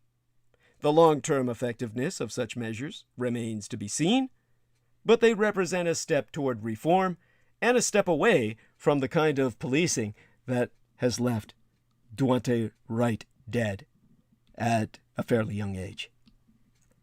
Now, the actor Jussie Smollett's criminal trial is beginning after years of delay. The former Empire star faces charges of filing false reports to police and costing Chicago hundreds of thousands of dollars in a probe of his probable hoax attack. Now, in the less of an hour we have remaining, actor Jussie Smollett's criminal trial on charges from his allegedly staging a hate crime against himself began Monday, or is set to begin next Monday. We're in the middle of it right now, the jury selection and all that good shit. After 3 years of delays and an investigation into the district attorney's handling of the case. Now, since I've reviewed part of the trial, it's begun. But the trial itself is not so important like it was with MEMqədAY Maxwell. Rather, it's what's behind it and its context. Mr. Smollett, in late January of the year before yesteryear, claimed 2 men assaulted him while yelling racist, anti-gay, and pro-Donald Trump slogans. He also alleged they hit him and tied a noose around his neck. Investigators soon alleged that he had fabricated the event. And as the ex-Empire actor Jussie Smollett's trial started Monday, opening this work week, in which we are the middle of, his defense attorney, Nenye Uche, a real black African man by background, rejected prosecutors' allegation that he staged a homophobic and racist attack in Chicago after the television studio where he worked didn't take hate mail he had received seriously. Mr. Uche, attorney at law, assumes the stance that the two black brothers from Africa, as well, Ambimbola and Olabinyo Osundairo, attacked Smollett in January of the year before yesteryear because they didn't like him, and that a $3,500 check the actor paid the man was for training so he could prepare for an upcoming music video, not as payment for staging a hate crime, as prosecutors allege. Uche also suggests a third attacker was indeed involved, and told jurors there is not a shred of physical and forensic evidence linking Smollett to the crime prosecutors allege. Mr. Uche concluded his opening argument with a single sentence. Jussie Smollett is a real victim of a real crime. That's an African accent for you. Believe me, I get it. I mean, I hit it because I was in Africa. Now, in the Jussie Smollett case, we don't know what's true, but we know what's real. Regardless of the shifting story around the actor's claims, violence against the black, alternative lifestyles, LGBTQIA+ community is constant, and it's horrifying. So we weren't fools to believe Jussie Smollett, although in truth I never did.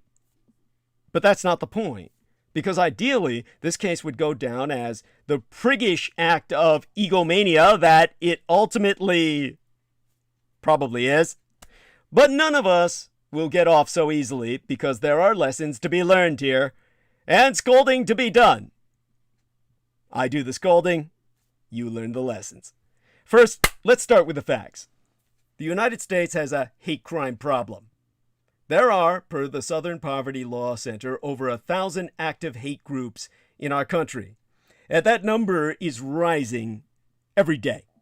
And so is the bigoted violence they perpetrate.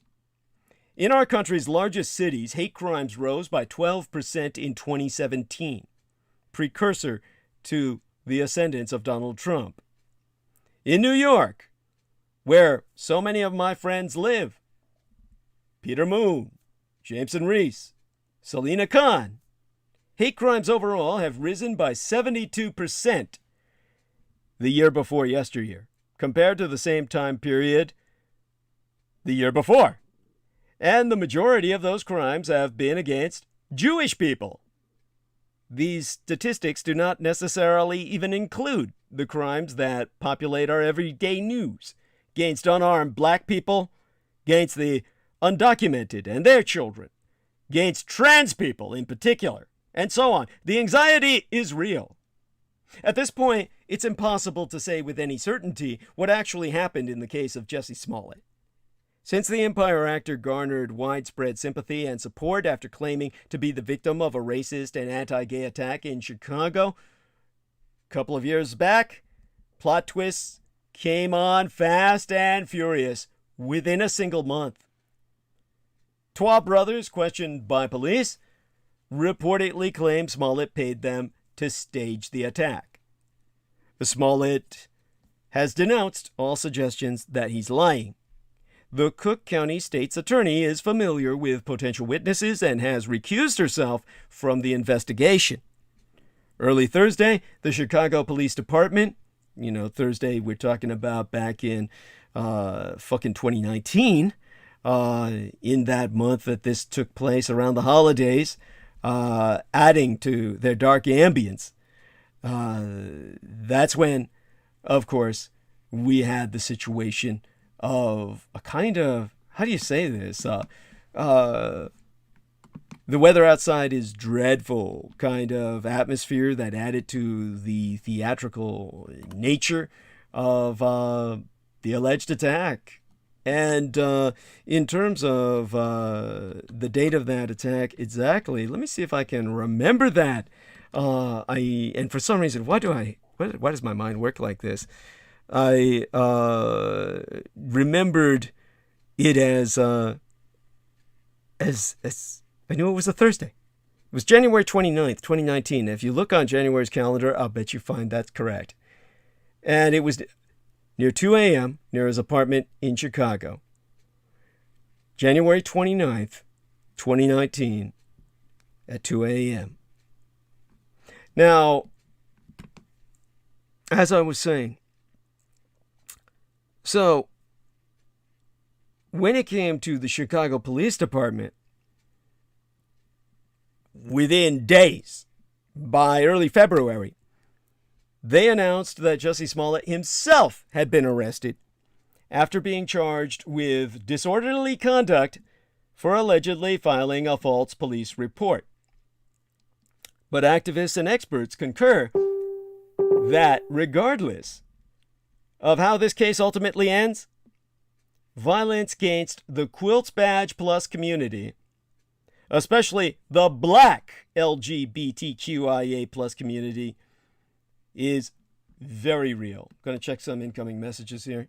All right, that's nothing important. But, of course, what we can do is educate you all once again, if you're new, as listeners, to the acronym that I prefer to LGBTQIA+, because, you know, that's ever important. You really should familiarize yourself with that and spread it around because it needs to be fucking spread. It's infinitely better.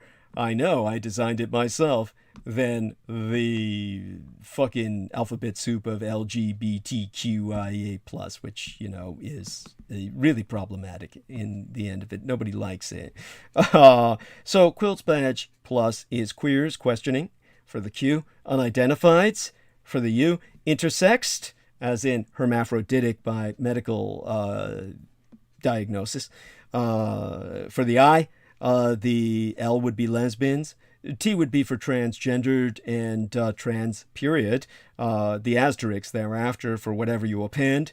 The other T would be for transitioning or transsexuals, which is different from transgendered and is actually not very often used.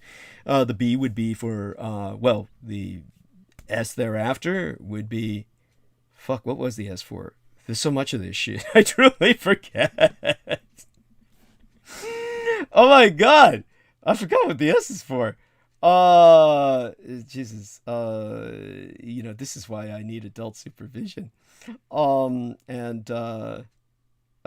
it's obviously for sexuality.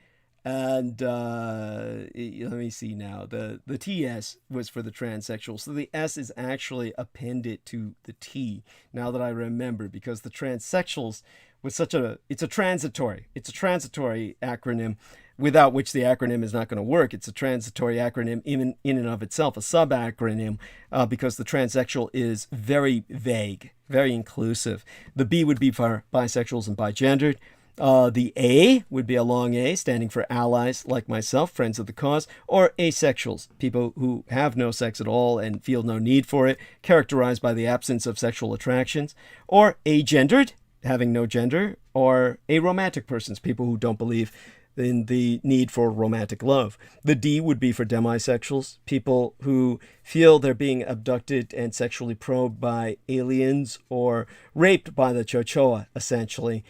People feeling that they're suffering jinn or diabolic attack like incubi or succubi, sex with the gods or fallen angels, so to speak. The G would be for gays. By the way, from what I just said, it may sound like a psychosis to you, and it may well be, but the D is important because demisexuals believe what they're experiencing, and it does leave physical marks and scars. These may be self-afflicted, or psychologically, the impact may be so powerful of what they're experiencing they manifest, but nevertheless, it's a very real phenomenon in and of itself.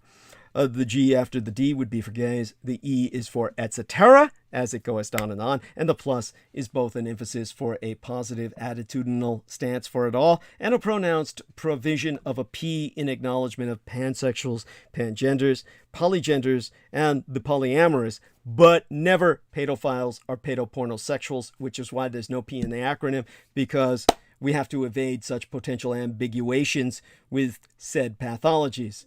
That's what necessitates the employment of a plus symbol in place of the all too easily misconstrued letter P. So hopefully the Quilts Badge Plus acronym now makes sense to you, and you help to popularize it. At any rate, back to where we are in terms of my train of thought. When I talk about all of these crimes against these extraordinarily vulnerable minorities, that confluence of vulnerabilities is the backdrop against which the Smollett case needs to be understood as playing out, because this community has yet to have its own #MeToo revolution. Now, I've provided my own basis for what that #revolution will be, which is the interpretation of people such as myself as pathological murderers or psychotic serial killers, when, as I said myself, it's more of a case where what I do professionally.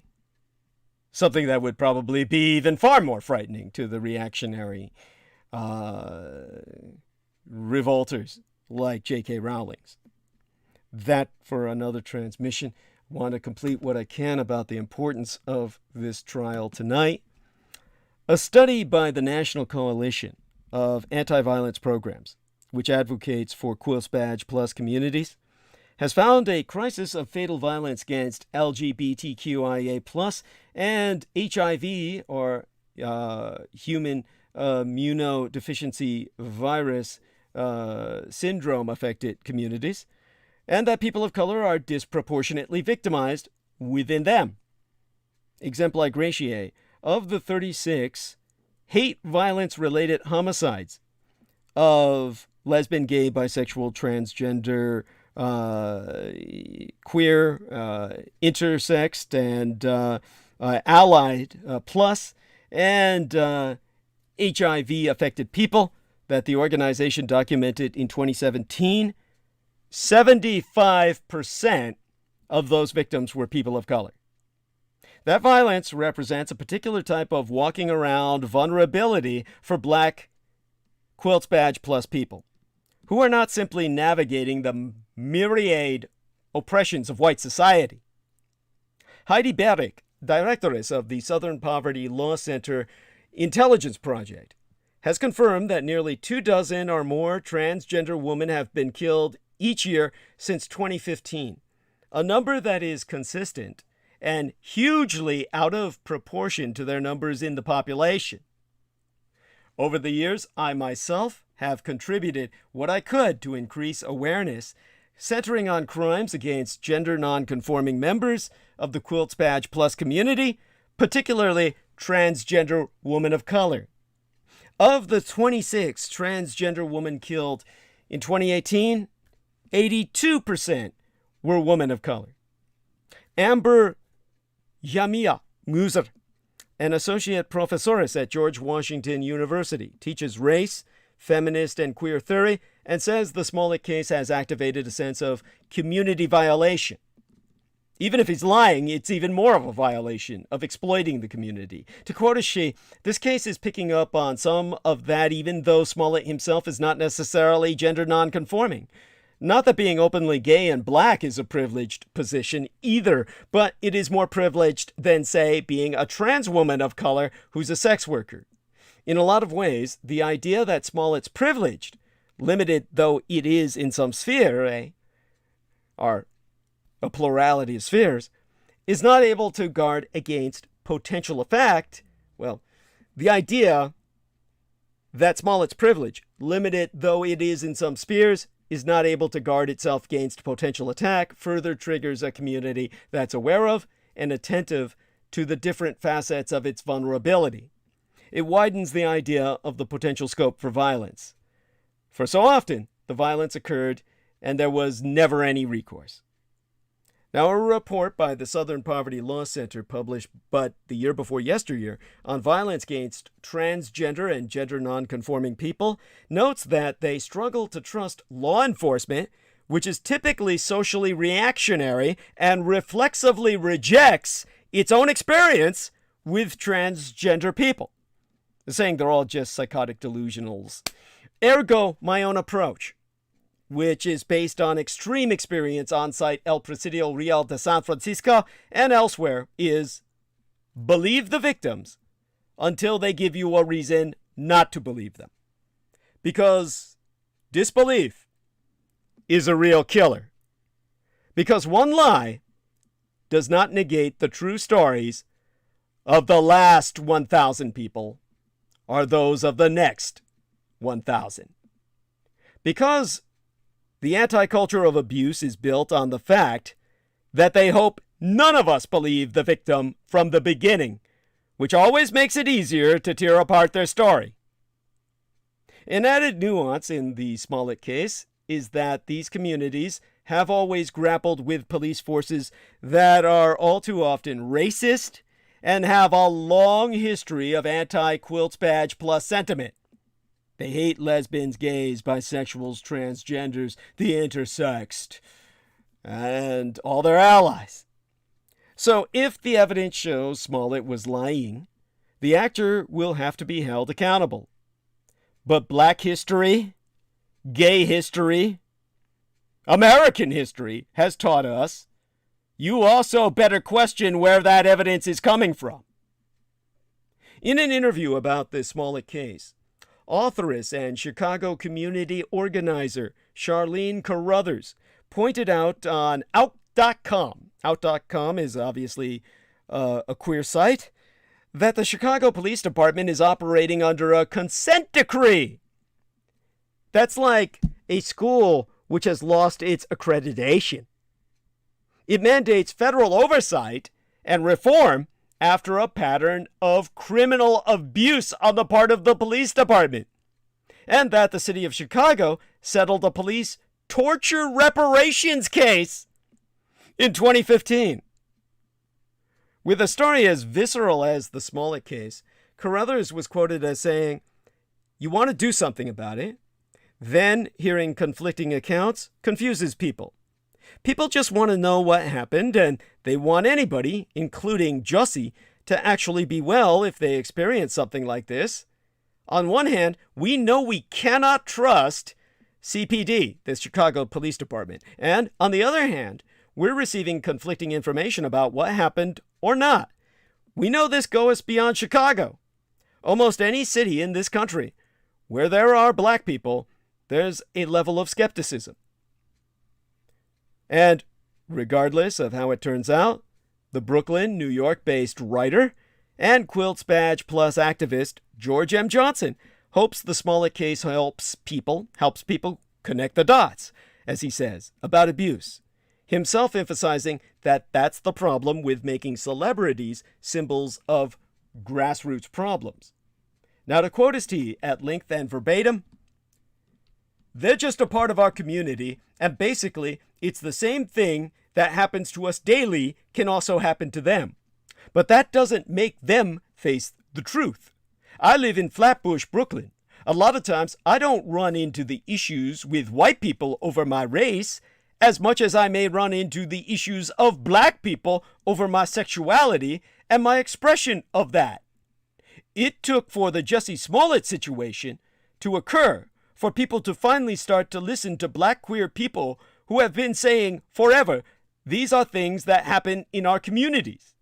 I want people to stop living in this vacuum of the issue. And I also want people to stop acting like, should the Jussie Smollett situation turn out that it's a scheme or a hoax, oh, that sets us back 100 years. But that doesn't set us back at all. People weren't believing us before this anyway, right? There's a reason that your mother didn't believe when your uncle was touching you. There's a reason that nobody believes you said this pastor was doing things to you. There's a reason that all of those things are connected to this type of story, right? We wouldn't have believed Martin Luther King Jr. if he said that the FBI was trying to get him to commit suicide, or the Tuskegee experiment, and Henrietta Lacks's cells being stolen, and her family being robbed all these generations. Why is it when it's a ridiculous truth that a black person is speaking, they're not believed? When all the truths with the way we've been abused in this country have been ridiculous. Connect the goddamn dots. Those are perfect words. I could not have done better myself for such a difficult situation. So, that brings us to the lesson of the Jussie Smollett case. Allegedly fraudulent reports support a narrative that many wish to believe. In 1880, Johnson Chestnut Whitaker, one of the earliest black cadets at West Point, was found bound, gagged, and unconscious in his room. He had been slashed with a knife. Pages of his Bible were found torn and strewn around the room. Whitaker had been ostracized by white students, who now insisted that he made the whole thing up. The school decided that a threatening letter Whitaker had received matched his own handwriting, and that he had fabricated the entire incident to make West Point look bad. Black papers, such as the People's Advocate, called the West Point report partisan, unjust, and flagrantly prejudiced, and stood by Whitaker. But as the historian Heather Cox Richardson wrote in her work entitled The Death of Reconstruction, white newspapers, Democratic and Republican alike, attacked Whitaker, describing him as a clumsy trickster and deceitful rogue, guilty of a mad criminal act. The America of the 1880s did not lack for examples of racist violence. The end of Reconstruction 3 years earlier had come with steel and fire. White terrorist groups aligned with the Democratic Party in those days violently suppressed the black vote to regain control of southern state governments. The Whitaker incident came at the beginning of the lynching era, the period from 1880 to 1950, when more than 5,000 people were murdered in a campaign of racist terrorism that stained this nation with blood forever. Yet the Whitaker incident seemed to confirm the emerging bipartisan political consensus among white Democrats and Republicans that, in Cox's words, not content with equality, African Americans were deliberately exploiting popular sympathy to win extraordinary concessions so that they would never have to work for their own success. The allegations that Whitaker staged the attack against himself fit the narrative that every white American, North and South, wanted to believe. That despite the emerging Jim Crow regime in the South, the nation had done all it could for the freedmen, and that any further difficulties were the result of black Americans' own considerable shortcomings. Most white Americans at the time simply did not believe that black people were equal to white people, and the Whitaker case provided them with a story that helped reinforce those beliefs. Now, I thought of the Whitaker case when Chicago police charged the actor Jussie Smollett with staging a hate crime against himself in January of the year before yesteryear by now. Following weeks during which Smollett claimed to be the victim of racist and homophobic violence, an act that drew expressions of sympathy from all over the world, citing evidence ranging from phone records to a check for $3,500, Chi-Town police said Smollett paid two Nigerian brothers, Abimbola and Olabinjo Osundairo, to orchestrate the incident as a PR stunt. In public relations, Smollett maintains his innocence. The Osun Dairos have told police that Smollett hired them to stage the attack. As hoaxes go, this one appears remarkable for its brazen stupidity, its recklessness, and the voluminous trail of evidence left for the police to find. The Chicago police, however, have a record of dishonesty and violent racial discrimination that has crippled their ability to solve any serious crimes. Yet the evidence they claim to possess would conclusively prove that Smollett staged the assault. You know, it's almost as if they staged the assault against him, which is not necessarily inconceivable. And then picked up all their own evidence for it. Smollett's decision to accuse supporters of the president of being responsible for the attack turned the situation from volatile to explosive, with reactionaries insisting early on that the attack was a hoax, for that reason alone. And in January, President Donald Trump himself, January of 2 years ago by now, Donald Trump singled out Smollett on Twitter, saying, "What about MAGA and the tens of millions of people you insulted with your racist and dangerous comments?" The president's rebuke, or the executive rebuke, the presidential rebuke of Smollett for falsely claiming to be the victim of a politically motivated crime is somewhat puzzling. The president himself has made such false claims over and over again since taking office, and Smollett does not have the power of the federal government at his command.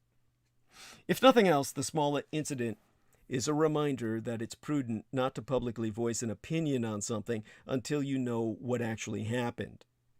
For the right, the Smollett incident has become yet another example of how Trump cultists are unfairly maligned and persecuted as racist, and proof that the left fabricates all examples of discrimination to elicit public sympathy. Others fear that Smollett's actions will make life difficult for real victims of violence, increasing public skepticism toward those who have survived harrowing trauma or discouraging genuine victims from ever coming forward. Hoaxes such as the Tawana Brawley incident in 1987 seem to linger even longer in the American imagination than all the real incidents of racial violence combined. The reason why has everything to do with politics. The speed of the Trump-era news cycle can obscure the extent of the politically motivated racist violence that has convulsed our nation in the past 4 years. The president himself, former president by now, has encouraged his supporters to engage in political violence and praised a congressman for assaulting a reporter. In October of that very year, Jussie Smollett was attacked. Cesar Sayoc sent bombs in the mail to Trump's critics and political enemies. That same month, Kentucky police said Gregory Bush gunned down 2 elderly black Americans at a Kroger store after unsuccessfully attempting to break into a black church. Then Robert Bauer, a white nationalist, angry over the Central American migrant caravan that Trump had made a focus of his midterm campaign, gunned down 11 Jews in the worst incident of Judeophobic violence in American history. Then, closing the opening month of the year before yesteryear, federal authorities quietly announced that they had arrested Christopher Paul Hassan, whom they described as a white nationalist Coast Guard lieutenant who had planned a mass killing aimed at liberal targets. Terrorism deaths were higher in 2018 than in all but 3 years since 1970. And the perpetrator in every single fatal attack had incontrovertible ties to white nationalism.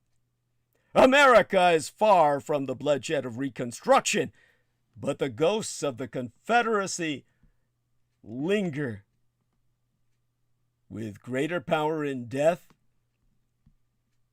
than they even held in life.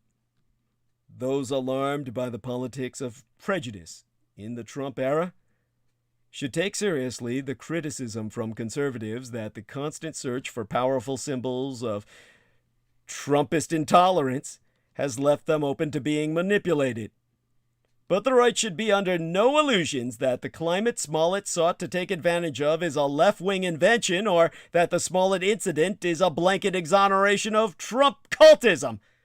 What's striking about Smollett, a harsh critic of the president, using a falsehood to exploit racial and cultural divisions for personal gain, with no regard for how it would affect others, is how positively Trumpian it all is.